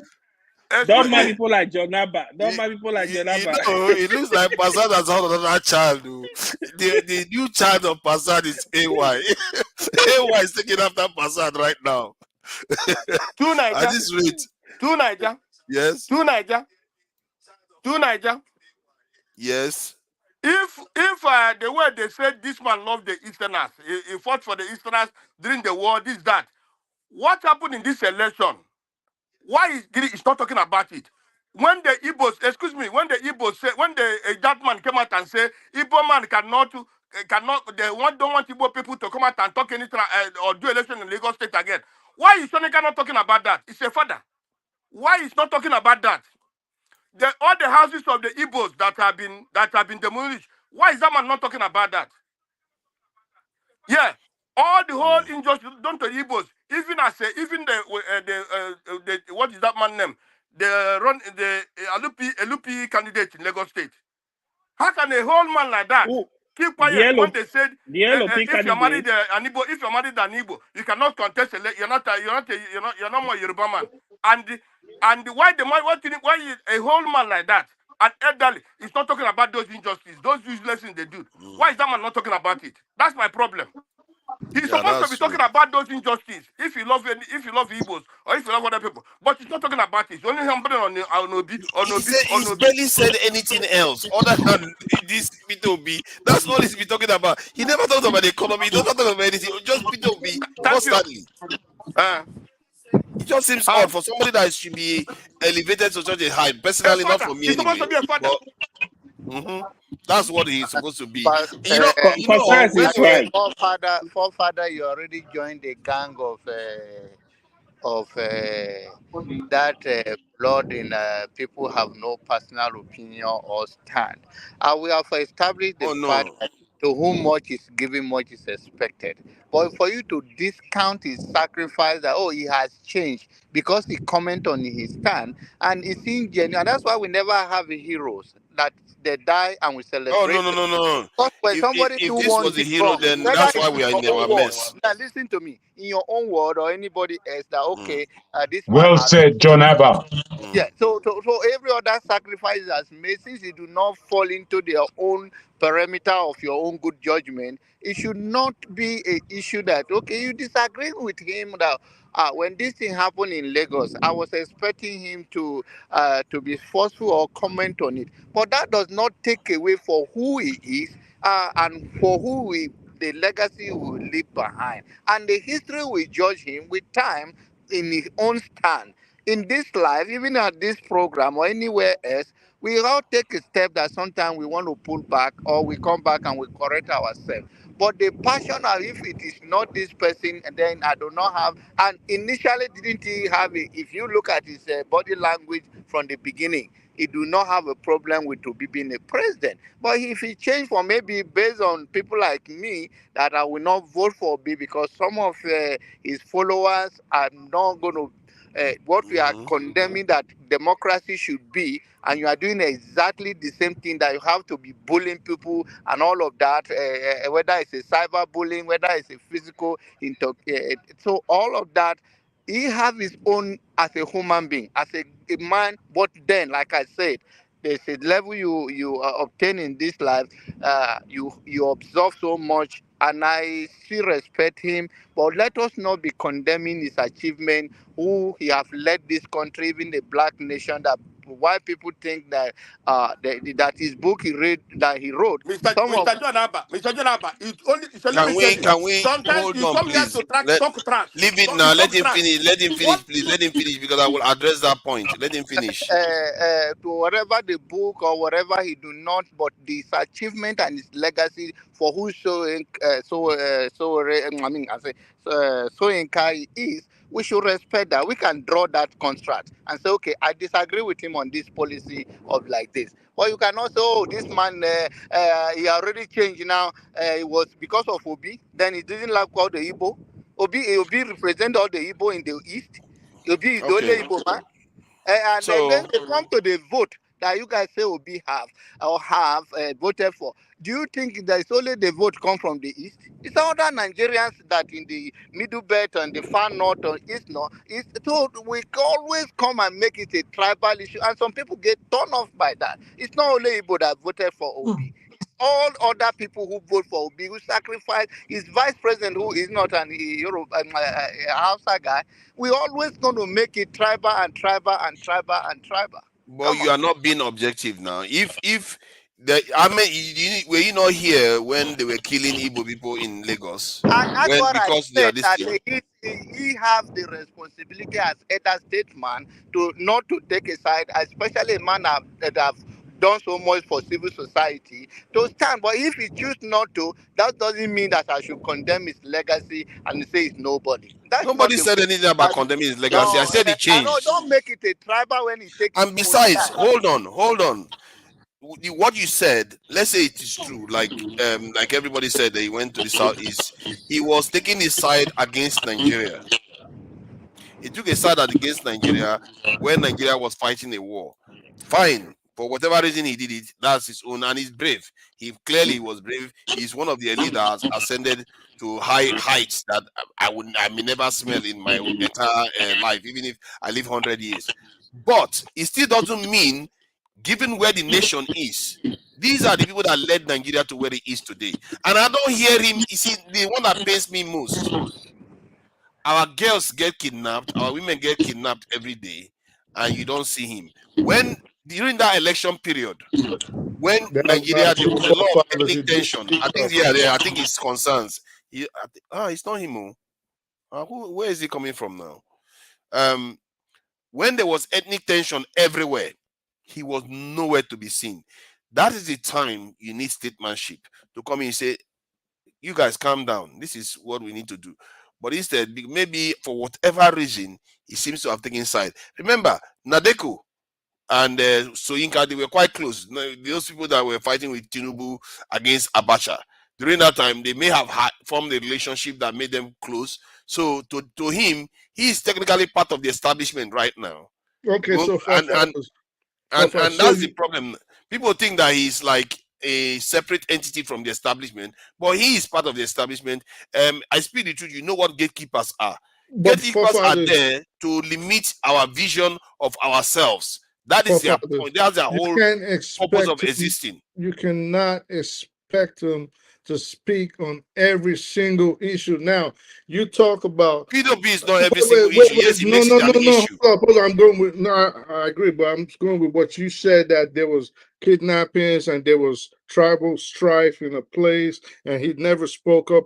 But for example, let's say he speaks up, and someone goes. Let's say it was like the people in the middle belt, right? Let's say it was two different clans in the middle belt fighting, and he speaks up, and someone somewhere goes up and digs the fact that this is how all hypothetical, by the way, that digs up the fact that his great grandmother's father's uncle's cousin's brother is from one of those clans. What will they say in Nigeria? They'll start saying, this is the only reason he spoke up, because he has some kind of familiar relationship with these people. So you cannot expect him to just butt in and speak on every issue just because that is what you want.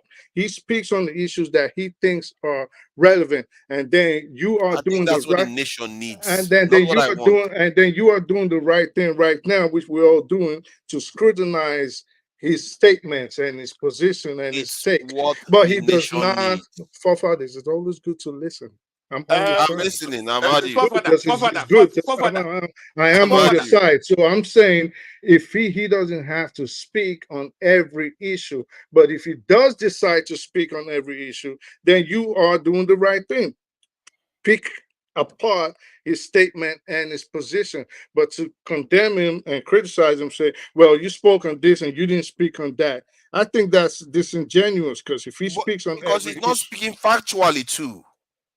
How is he not speaking factually just because you do not agree with what he's saying? No, because if he was being fair, he was being truthful about the election cycles, he should have said that people were killed on one side, and the other side, they have a loud mouth in this thing, but to call them fascists because they are very insulting. They call me a devil.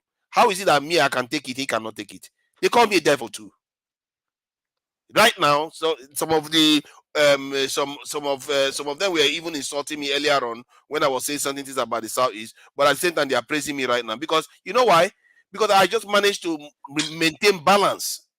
You can't just you see, I'm a little bit disappointed, because these are the people Nigerians used to look up to, and he just goes on selling that emblem for cheap. Maybe that emblem shouldn't have been there in the first place. Just the problem is that people don't look closely, and I just watch our defense ministers to say some things that people see here, and somehow they are hoodwinked by it. They don't see the truth that this man is lying to them. Our CBN head will lie to them, and they will believe it. Like literally, you are seeing your currency completely degenerate. Something that if you did that in the UK, you will be lucky if they don't execute you in the UK. If you destroy the pound overnight within 1 year, you depreciate the currency value by 200%. I think Tone will know what will happen to you. Forefather, can I come in? Forefather, can I come in, please? And they get away with it, and people are praising them for it. I don't know, man. Nigerians, I don't know how we get Please, like, please let's leave Wale Soyinka. Forefather, can I come in, please? Forefather, the man is old. Forefather, can I come in? Just discuss other issues. That man is an elder in Nigeria today. He's an elder. Now, the military occupation of Okwama, that man didn't say anything. The killing in there was three Oba Yoruba kings that died. He did not say anything. He didn't speak one thing. It's nothing. He didn't. As a Yoruba leader, he did not say anything. Where his king, if it was a Fulani king that died, my brother, the whole Fulani elders will talk. But this man did not say anything. Atiku have been saying, condemning Tinubu government. That man doesn't attack Atiku. Why is it that it's only Obi that man attacks? Why is it that it's only obedient that man attacks? I am not here to speak about how Nigeria will be or this or that. No. The killings in Plateau State, the killings in Benue State, that man never said, why are these things going on? As a leader, as an old man is expected to condemn evil things. What is going on today in the society, no more value. That man is not talking about that. As a leader, as a respectful person who have these honors they're talking about, all those honors, I don't know what those kind of medal, all those useless medals they're giving people. Please, let me share now. Let me make my own submission. You see, me today, I don't come here to talk all these days because Nigeria, the way I see Nigeria, is not heading anywhere. Nigerian people supposed to come together and discuss and talk whether the country can move forward or not. That is why we are here now. Wait, nobody. Today I came here because of this amalgamation and so on and so forth. Okay. A country that's supposed to go forward with what happened all these years, what have been happening. We're supposed to ask ourselves, are we ready to be in this union? If we are not ready to be in this union, let us ask ourselves question. These people, at least, let's have a referendum. Come together, all of you. If all these people vote and vote and vote and everybody decide want to be in Nigeria, then we say yes. Then we put it on the constitution and have a good constitution that will help everybody, that will help the East, that will help the West, that will help the South.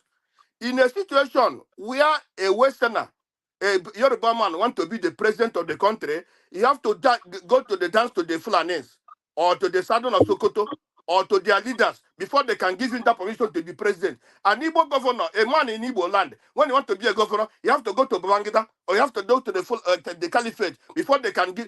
If that person comes into the government, what will that person do? That person will not do anything that will help his own people or will help the country in general. So today I hear what Jim said before I joined the Niger Watch. My brothers, let us be talking about, because the values in Nigeria now, Nigeria don't have values. Outside the country, we are not regarded anyhow. Don't the presidential candidates go to the Oba of Benin? Don't they go to the Obi of Onitsha? Don't they go to the? Let me interject. Don't they go there? So why did you single out?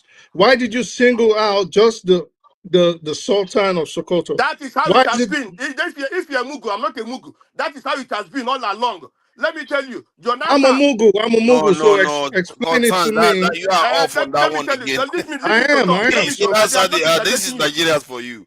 Concerns I why didn't. it's right to say that why are you going to, because they go to Oba of Benin. No, my brother, forget about that. Now we know what's happening in Nigeria.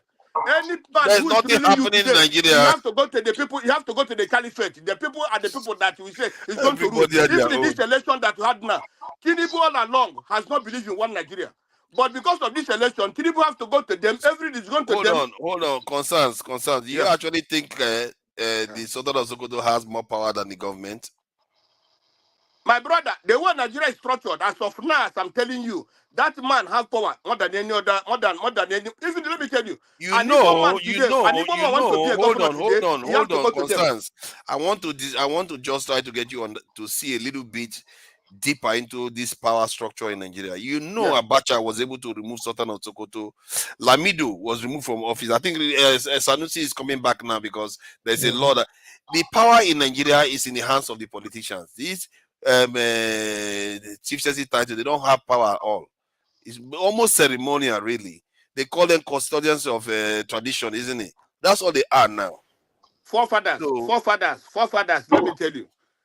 You see, when the British were going out, if you like now, I can tell you what Lord Lugard said about the three tribes in Nigeria. I can read what he said about the three tribes in Nigeria. Tell us, please. Tell us. Thank you. Okay, I will just wait. I will just read it to you now. Don't worry. Just wait. Lord Lugard, look at what he said about the three tribes in Nigeria. He said, this is the handover note Lord Lugard wrote to his colleague, Walter H. Lang, on the 25th of September, 1918. The quote reads inter alia. For the Hausas, the Hausa Fulani has no ideals, no ambitions, self such as sensual in character. He is a fatalist, spendthrift, and a gambler. He is gravely immoral and is seriously diseased.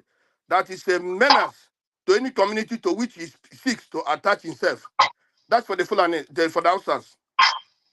Then for the Yoruba, he said, Lagos has for 20 years opposed every governor and has fomented strife and bloodshed in the hinterland.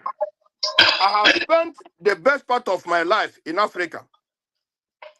My aim has been the betterment of the natives for whom I have been ready to give my life. But after some 29 years, and after nearly 12 years in governor there, I am here to say that the people of Lagos, and indeed the Westerners, are the lowest, the most seditious and disloyal, the most purely propagated by self-seeking money motives of any people I've met. That is for that. But let me say for the look at what it's for the Igbos.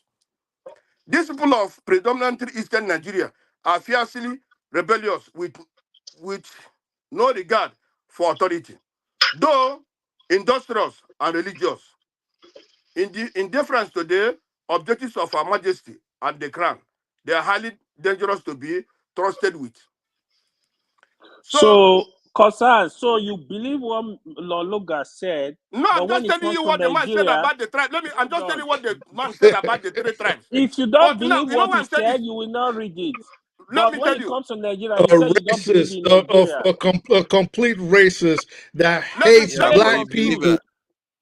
What the man, let me tell you, what the man said is what's happening today. What the man said is what's happening today. Okay, hold on. I think that's what I wanted to say.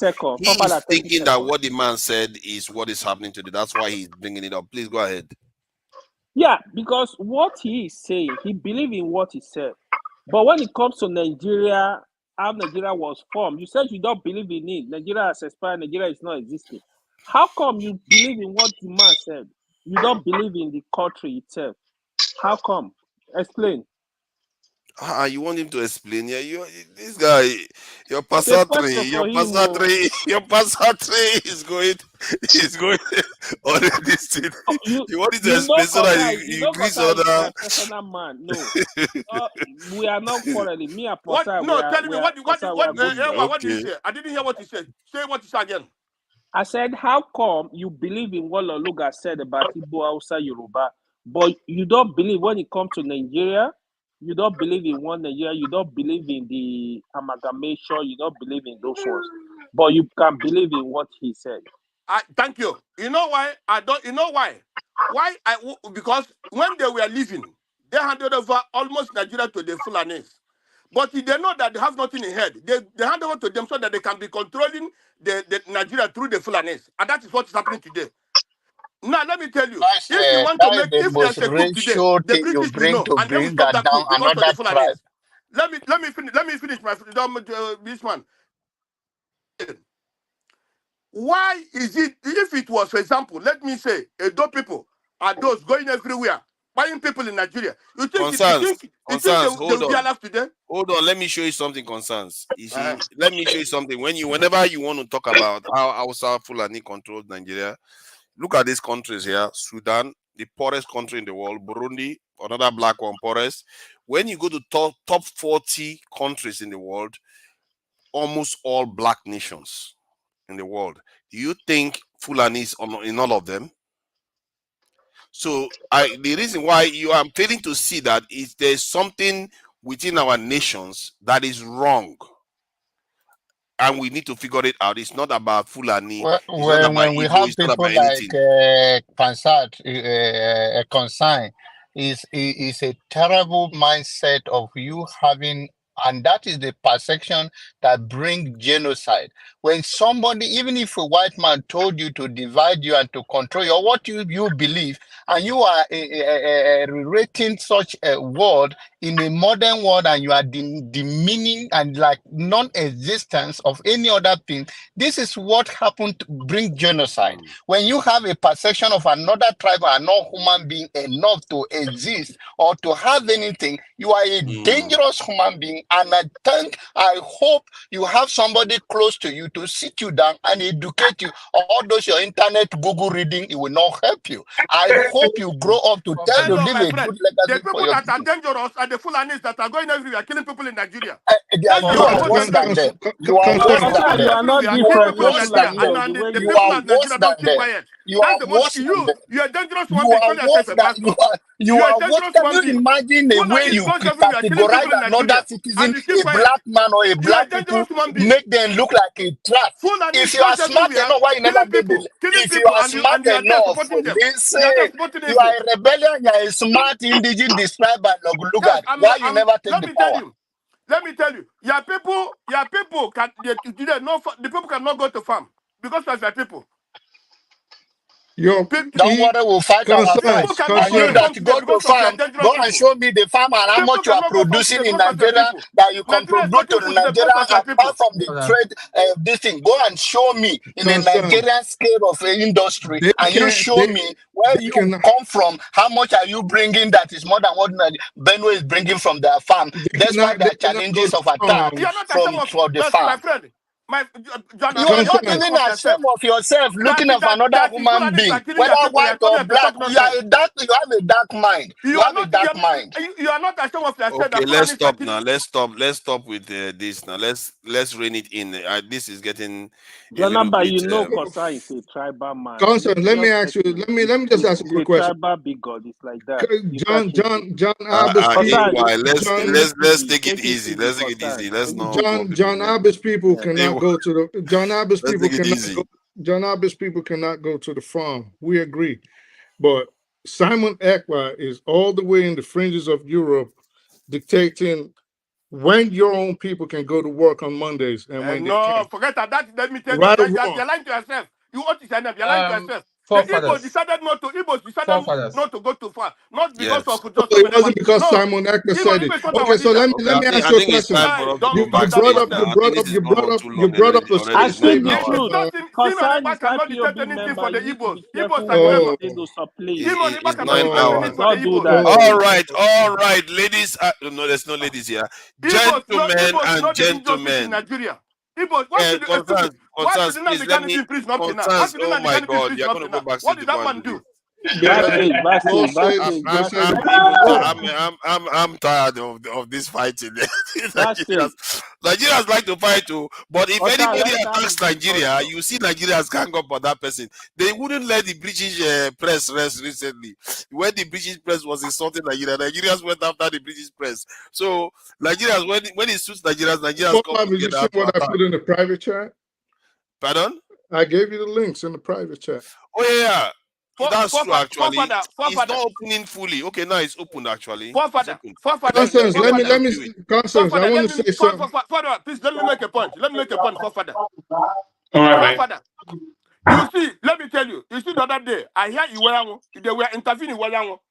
Iwelangu said the issue of Nnamdi Kanu, that the Pandef have agreed that Nnamdi Kanu should be released. No, they never said that. That the South have agreed that Nnamdi Kanu must be released. That the Fenifere have agreed that Nnamdi Kanu must be released. But you know where they're having problem? They're having problem in the Arewa. That is their Fulanis. That's why they're having problem. So you don't want him to go to court. Can you hold on, please? My friend, are you okay in your head? Are you okay in your head? So you don't want him to go to court. Why wouldn't he go to court if he? I speak the truth. Hold up. If he allegedly, hold on, please. Hold on. Take it easy. He's an elderly man now. Let's not my brother. him that much. You know why Nnamdi Kanu is still in detention? Do you know? Because I've already told you why. Now wait. Hear me out now. Wait. So see. I've already told you what Uwemu said. I will tell you why. The reason why is not the Nigerian government that is holding Nnamdi Kanu. It is our attitude, the Southeasterners that are blindly following that clown in Finland. Mr. What do you call it? Tone, stop that narrative you are going. This man is the Hanese chairman. He has told you where they have problem. My brother, let me tell you, in justice system, the Nigerians have to follow the justice system. This thing said the tribunal, the court of this appeal or what said release that man. That man has no case. Can I say something? Can I just say something? The Supreme Court said he cannot. This man. Wait, sir. Hold on. The Supreme Court said he cannot go. Hold on. The Supreme Court said he cannot go anywhere. Sometimes. How can you be a president and you want to release somebody that will cause you more problems in your government? Will you release that person? This is what is going on. The man in Finland is asking people to take up arms. He's talking about rocket launchers. I've seen him. Not that they told me. I was in a live broadcast. That man that came on earlier today was in that broadcast. He knew me. That was why he ran. He ran off. Let me tell you. Not all Fulani are terrorists. How about your brothers? How about your brothers that are APC? How about Igbo people that are in ABC? Uzodinjo is he a Fulani man that is causing all the problem in Imo State? Is he a Fulani man? Please, let's tell the truth. You are causing more problem than Uzodinjo. You yourself, you are causing more problem than Uzodinjo. Yeah, because you fail to say the truth. Is it not your brother? You are not saying the truth. You are not saying the truth, my friend. Is it not your brother, Uzodinma? Is it not your? Is it not your brother? Uzodinma is their own brother. Uzodinma is their own brother, not me. Uzodinma is their own brother, not me. No, I'm from Anambra State. I'm telling you, the Nigerian government have to follow what the court said, not what you are saying, not what I'm saying. Not what the Nigerian government is not holding Nnamdi Kanu. It is people that no reason that are holding him. Because if I were Tinubu, I would still hold him because I don't know what is the man is going to cause. What problem is going to cost me? That's what's going on now. If we cannot reason, and if we cannot reason, let's just leave it. You people, because of your attitude, your blind arguments, and all that, are causing the Nigerian government to hold him. Excuse me. How many people let's have been, you know that the yesterday? Hausa How Fulani many? people Excuse are the me. problem. You What are problem giving them. Nnamdi You Kanu are is giving causing? them. Huh? Excuse me. Can you tell me now what problem Nnamdi Kanu is causing before? Tell me what problems she's causing. Just analyze what the problem she's causing. Just say it out here. What problems Nnamdi Kanu causing? You that said you're a military man before. The problem is causing them in Nigeria is worse than what Nnamdi Kanu did. I didn't cause any problem. There are many I Fulanis went that to kill more work than for 100 Nigeria, people, and but they're I'm outside today. proud. See, Which proud of I'm what? proud. What proud are you? I'm proud of that military. The You are military not has been. proud. This is terrorist Nigerian army. You are proud to be a terrorist Nigerian army. Nigerian army today, they have gone and What do you mean terrorist occupied banners. Nigerian army? Nigerian army Please today take have that gone and one back. occupied That's an banners. insult on the In military. Britain, you are. Take that back. Did the British army go and occupy people's house? In Britain, you are. Did the British military go and occupy a region? In Britain, you are. Did the British army go and occupy a community? They actually did Answer that commit a question. lot of The army atrocities takes Answer in the Northern question. instruction from the Ireland. commander in chief. See, let's leave this in. I spirit to that. Checked all the videos you sent, and if that video of that man that they were jeering to leave, Just end hold on. it. Stop. I The don't like hypocrisy, world should forefathers. Like, hear the worst that yeah, I don't like Obi fans hypocrisy, did. bro. Like, You want me I to just play the sent you. video? I Want me I to don't. play it? It don't matter. I sent it to you. So if you see something that's with your own eyes and you saying if But it's what not do the you mean same. if? Okay, I'll play it so that the No, viewers what do can you be mean judged. if before you stop kissing ass? What do you mean if? Okay, let me play it now so the viewers can be judge and jury on this. This is a video showing some of the atrocious behavior of voters. So atrocious and so dangerous that it equates to people being, rushed to hospital. It's not about equate. All I said was people were assaulted and people were disenfranchised. This is why I says stop the hypocrisy. This is why I have a problem. This person was disenfranchised. Okay, let's see. Stop it. You want to be real, be real. Stop playing little games. I don't know why made y'all an assertion, and I'm trying to prove. I didn't make an assertion. I showed you a video of people being disenfranchised and someone being assaulted and being now let's see the assault. This right to vote Let me see freely. the assault now. Let's see the assault. Okay, let's play it. Sam, you don't get busy. You don't get busy. You don't get busy. This one don't go get busy. Go there.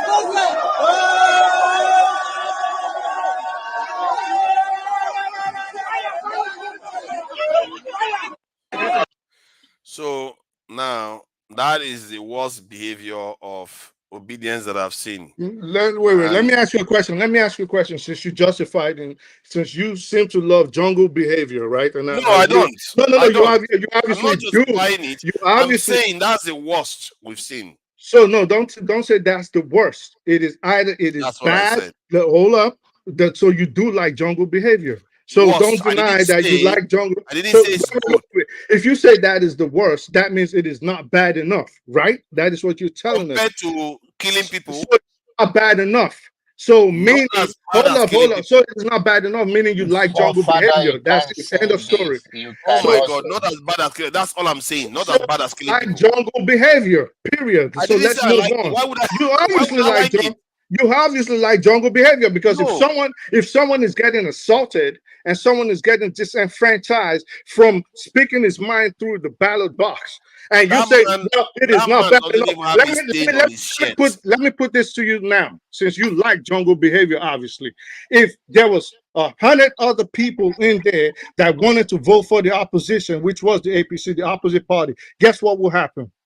They will not vote. Okay. If you are making that point, what do you mean? If I'm making that point, what do you think the point? What do you think the point I've been making was? You said you explicitly explained about the man. That's dude, they were intimidating people. This is what I kept saying. That is happening in the north too. You saw that in the other side. That one is the voting process. Justification. That is bad as it is, forefathers. Do you have to pull out a machete before you understand what intimidation is? Hold on. They You are practically trying to mix things now. You are over talking. You are trying to mix things up.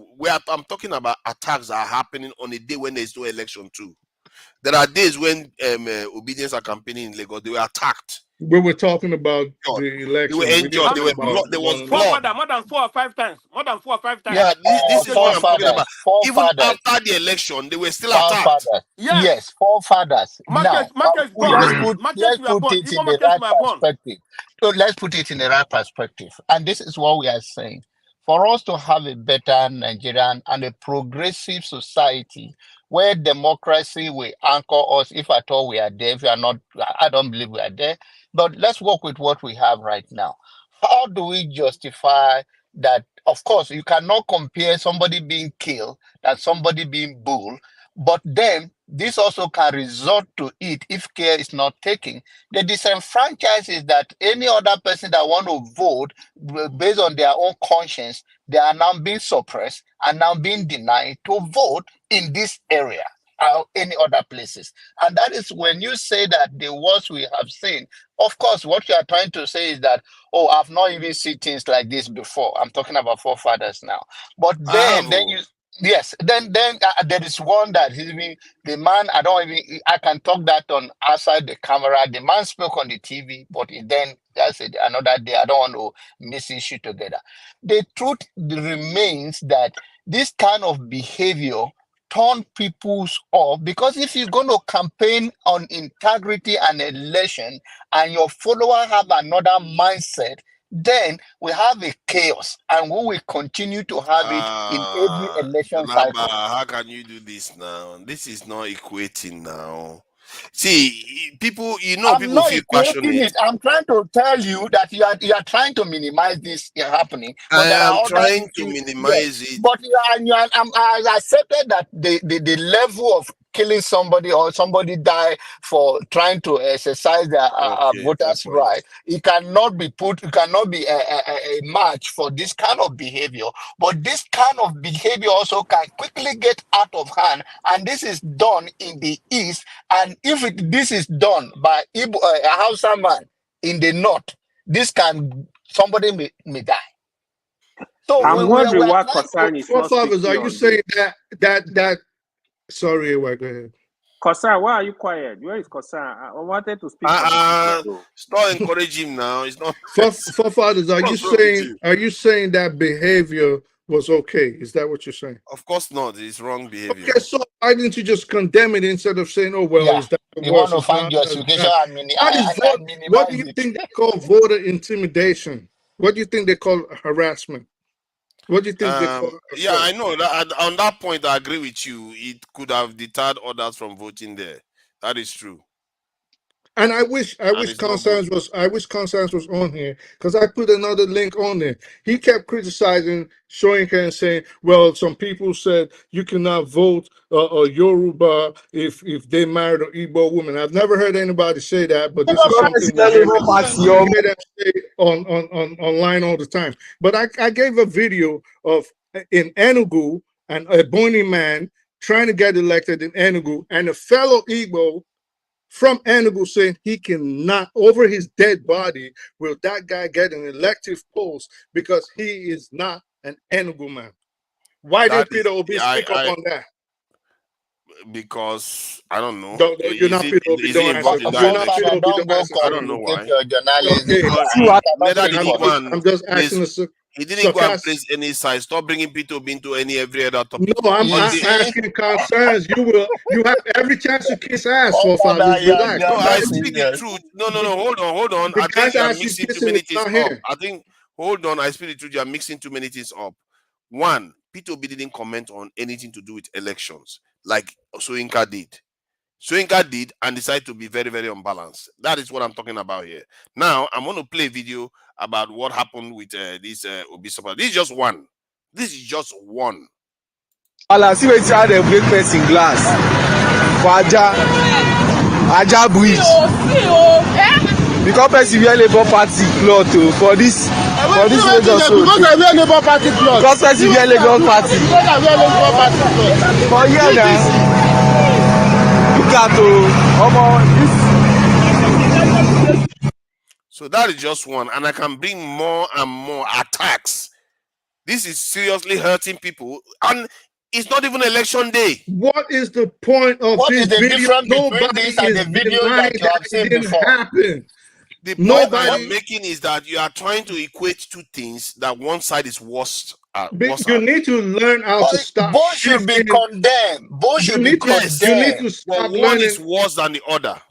There's nothing But worse. both is Both nothing are worse. bad. This guy, if he's driving car, do you think if he come to that venue with a car, the way they're attacking him, don't you know they can do the same thing to him? Come on. Yeah, but they didn't. They didn't. Okay, They you may know do, they but they did it. didn't. You know How they did you you see, know he didn't come with the we car?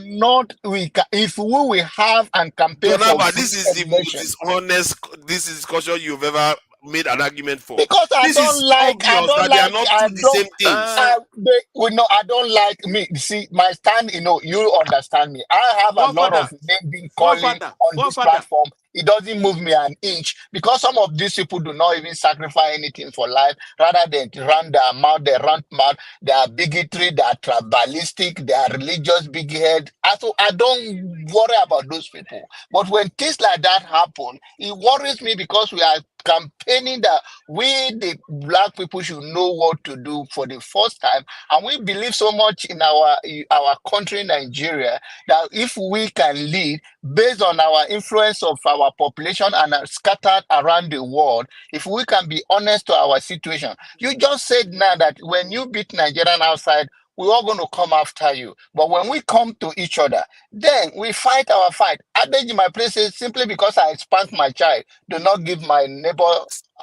No, this is wrong. What are you talking about? See, you see, while you are talking, I'm just remembering some of the vivid images that I saw during that time. This is wrong. We can't equate two things. Jaring is different. Hold on. Jaring is different from almost blinding a woman. Hold on. Please. Relax yourself. This is not right. This is not right. We have to be. We are accusing the other side of doing the same thing. We have to also call people out. I remember this lady that her eyes was almost taken out. And I'm looking at some of the images now. Look at this man's head is broken. It's not the same thing. Forefathers, what is your argument? Both of them. What are you arguing about? The other side is far more monstrous than the obedience because I'm looking at blood right now. Both of them, forefathers, when you're ready, you're going to pick up a napkin and you're going to wipe your lips and you're going to wipe off that ass kissing off of it and drink some water, okay? Both of them are Speak them off for speak them off. My brother, people got abroad to learn good things. You know what? People Hold go on. outside the country to learn good things. Let me take him on. See, both of them. When it comes to P2B, don't bother. I think you are completely compromised. Wait. Both of them. Objective at all. Okay, I'm a dummy. So you can see blood and you can pay. Where did I see blood? Listen. This is what I always say. Listen. Hold on. Just give me 1 minute. Always try something. Always try to stay. Hold on 1 minute, please. Please don't play a video. Just hear me out. Because it seems that there's a problem with listening to people with Nigerians. So all I just want to say is always try to stay on topic. Okay, you have a tendency of when we all talk, you start a topic and we start talking about that topic, and then you start shifting the goalpost. 1 second we're playing soccer, the next thing we're playing rugby, the next thing we're playing football based on what forefathers decides he wants to argue about. So we was all talking about disenfranchisement in the elections. How did we now get to, I wasn't talking about just the elections. I was just talking about what happens outside the elections. That wasn't what we were talking about. We were talking about the elections. And that was what he concerned, brought it up. And then we started saying, well, it happened in the Southeast too. So what is this issue of a random individual getting rocks thrown at his car? But that is neither here nor there. Since you can't stick to the topic, both of them are bad. That's what we're saying. We're not saying one is better than the other or one is worse than the other. Death, of course, is high up there. When death gets involved or physical assault gets involved, it is high up there. But what are you bringing up another topic out of the blue for? All we're talking about is what happens during the elections. Let's stick to that. I think from everything you I said, think you just it's made all my blood. point for I me. think it's all blood, and You just blood made is my point for me. I don't even have to respond. Forefather, I want to say something here. You see, it's always good to go abroad. It's always good to go outside the country, but it's always good also when you go to that side the country, you learn better things. You see, when I talk about the Fulanis or when I talk about the Yoruba, I also talk about the Igbo. If the Igbos, what they are doing are not good, I will say it out. But I cannot be so tribalistic and I cannot be blinded. I've been in different countries. I've traveled. I don't know. I've traveled to more than 15 countries and I've lived in more than 7 countries in the world. I have. And what happened in Nigeria, I've not seen where those things are happening before. I'm being honest to you. We have become sacrifice and hypocrites, and that is why we are not moving forward. If forefather, you can give me a link or a phone number which I can transfer 1 or 2 videos to you now, I will transfer it and you will see what is happening in Nigeria. And also, you see, not only coming to Dr. Damages or going to that, it's always good to watch even flip television when the people are talking the one and done you know what is really happening in Nigeria. Nigeria is not what we think it is. Evil things are happening in Nigeria. And when we are outside, being compromised also, talking nonsense from our mouth, that's where the problem lies. Understand? That's where the problem lies. We have to be truthful to ourselves. In order for us to have a decent conversation, Consign, I think you are. What is that? I'm talking. Let me finish. You see, I cannot come out here now. I cannot come out here now and say, brief. This okay, let me put it brief. Jagu is I eating. cannot It's come making out me here hungry. now I need and to say, find something to eat. I cannot come out here and say now that Yorubas are going everywhere killing people. I cannot do that because they don't do that. I cannot come here now and say Sasa people are going everywhere buying people. I cannot do that. I can't because that will be listening to me. I cannot come here and say what the Pandef, all those middle belt are going everywhere. No, I cannot do that. But if I know this is what these people are doing, I will come out here and say, well, this is what these people are doing. Igbos are not also the decision, but at least Igbos, whatever they're doing in their own region. Understand? But the worst is this, that one particular tribe or one particular people are going about doing something which the whole country is supposed to stand up and say, no, this is wrong. Because today, whatever happened, my brother, human being, we are humans. When your brother is killed, or when your community, somebody, 1 or 10 people is killed by one particular people, you will not be happy as a human being. Today, the injustice in Nigeria today is, if you know whatever the Igbos are doing, if you know whatever the Igbos are doing, Concerns, we can carry on backstage. How come you don't condemn the IPOB? Oh, don't do that now. Hey, why? Stop being mischievous. Leave this thing. Hey, you keep trying to trigger these people. See, but let's say the truth here. The Southeast, you see, I know some parts of Bayelsa and River State where there is serious violence in elections and people lose their lives. The Southeast had a major candidate for once that stood a chance. And they were very, very passionate. Like you can see, they call me devil. Make no mistake. They call me a mole. They call me everything. Probably worse than they've ever called anybody. But yet, they contain themselves from doing some of the worst violence. Almost unanimous, almost everywhere, even in the Southeast, you rarely see violence in terms of attacking people for voting. Like for violence, you see other type of violence, but for voting, you don't see that. And in Lagos, you don't see that. I don't know. From what I can see, they are the best behaved voters. No. I don't know. In the North, there was violence in the North. If I'm not mistaken, they are human beings, okay? And one thing you have to understand is that I'm just calling it as I see it too. Okay, so let me call it how you're not seeing it, okay? Okay. So they are Don't Yeah, worry. because at times you say certain things. I'm like, Please what are say you it. even what are you even Call talking it about? as I am not saying it Thank precisely. you. Let me give you the glasses. Okay, so the thing about the other parts of Nigeria is that they are more mixed than Southeast Nigeria. Okay, you go to the north, you see people from a lot of Easterners from there, a lot of Westerners, a lot of Middle Belters, what we call the South now. Same thing with the Southwest. Same thing with the Midwest. Okay, we don't see that much in the Southeast. The Southeast, by and large, to a very large extent, is homogeneous.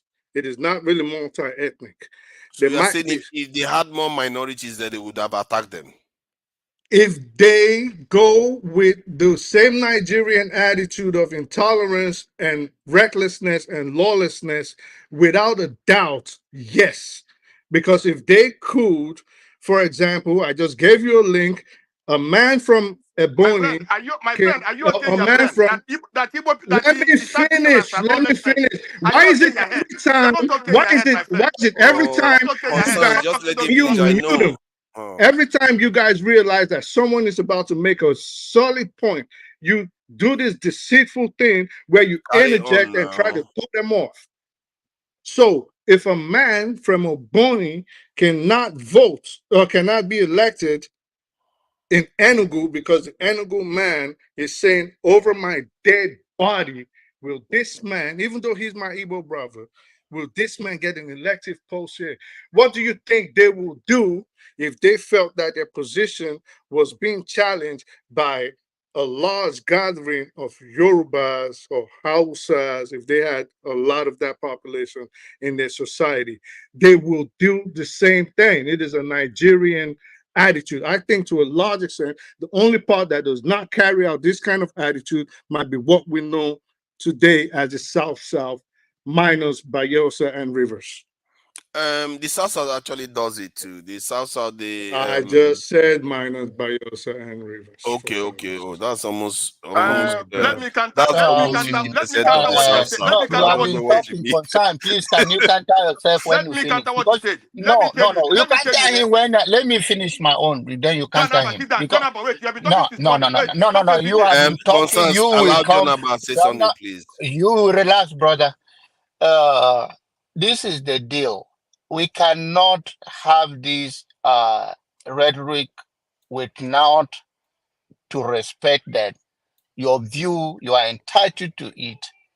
But if we're going to speak to issues with, if you say, oh, I have traveled around the world, such thing and such is not happening. You may be right. You may be wrong. It's based on your view and where you travel to. Because forefathers who have not even seen this video today, still today, he saw this clip, one of them. I've seen many that is more brutal than this. But then, yes, that's why I say it's not, the issue is this. We are trying to say that what brought all of these things, this person speak to it, did not speak to it, was starting from Wole Soyinka and all of those things. And we believe that, oh, he was hypocrites in this, but we play the same thing now right here before our own eyes. Because when we see something happen, we use our own view. The same way we find an excuse for ourselves to say, okay, we minimize, we can't compare this. Then you should give somebody else opportunity to see it from their own, and then they are entitled to their own view. When it comes to the issue that I have struggled with, especially with my brother Consign, is that he convinced himself, which is a good thing. It's a good place to be. I think that is convinced himself that, oh, my view is perfect. I'm not Igbo people can do anything they can do to themselves, but we are trying to say that there are external aggression, which is the Hausa Fulani or Fulani henchmen or Fulani people, whatever you want to categorize it, is that all of them is bad for the society. It's also go down to the security issues of Nigeria in general. That if we are operating and the chief security of your state is your governor, just like you talk about Benue State, they have a problem where people are leaving their ancestral home to go to the camp. You can say that they're being attacked. But you also, if you want to be open about it, is that what did the governor do about it? He's a thief man. What today, so many of them are still in the camp. So when we make it, if there's one thing people attack you, there's another thing is that how united are you when you get attacked and you fight back? So you cannot take responsibility for somebody else what they are doing to you, but you can take responsibility for yourself, for your own action, how you protect yourself. But there is no evil, whether it's done to you by Yoruba man or it's done to you by another fellow Igbo. Pain is pain. We should not justify that the fact that Igbo can go ahead and hurt themselves and Igbo and that is not, it's okay. No, a kingdom that is divided among itself also cannot even stand in the first place. So if you cannot stand together as a people and you have so much divided, then there's a tendency that the outsider or the external aggression will overcome you. That's what I'm trying to say. We can blame understand. outside. You have talked too much. You have already talked 10 minutes. Let another person speak. 10 minutes. Oh, come on. Not even close. Let him talk. You see, concern, I'm wrapping up and I'm going to leave. I come to do sport. I'm raising a fellow Nigerian to be in the military and to serve and to keep you safe wherever you are. God bless you.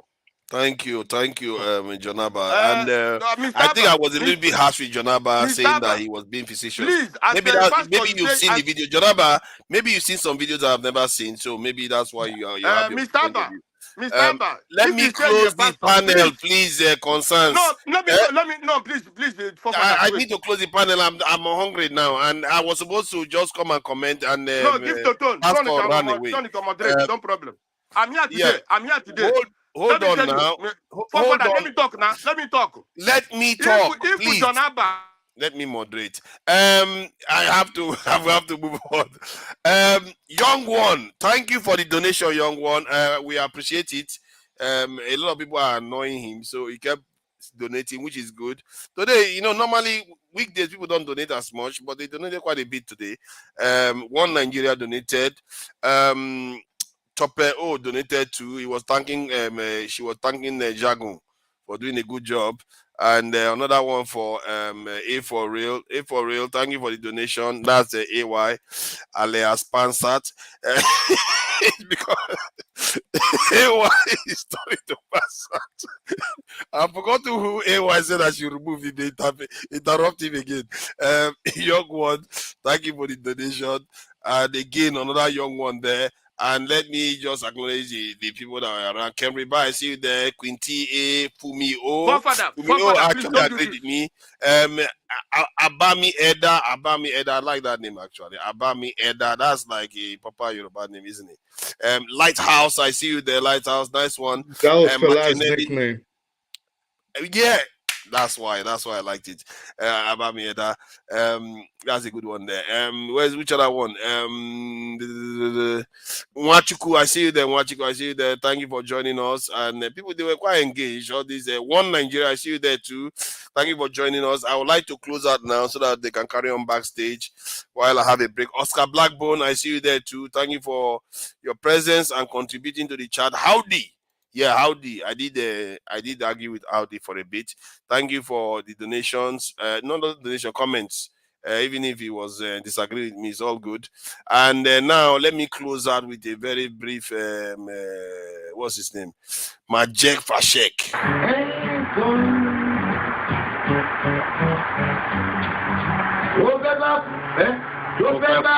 Tó fẹ́ kú torí ẹ̀.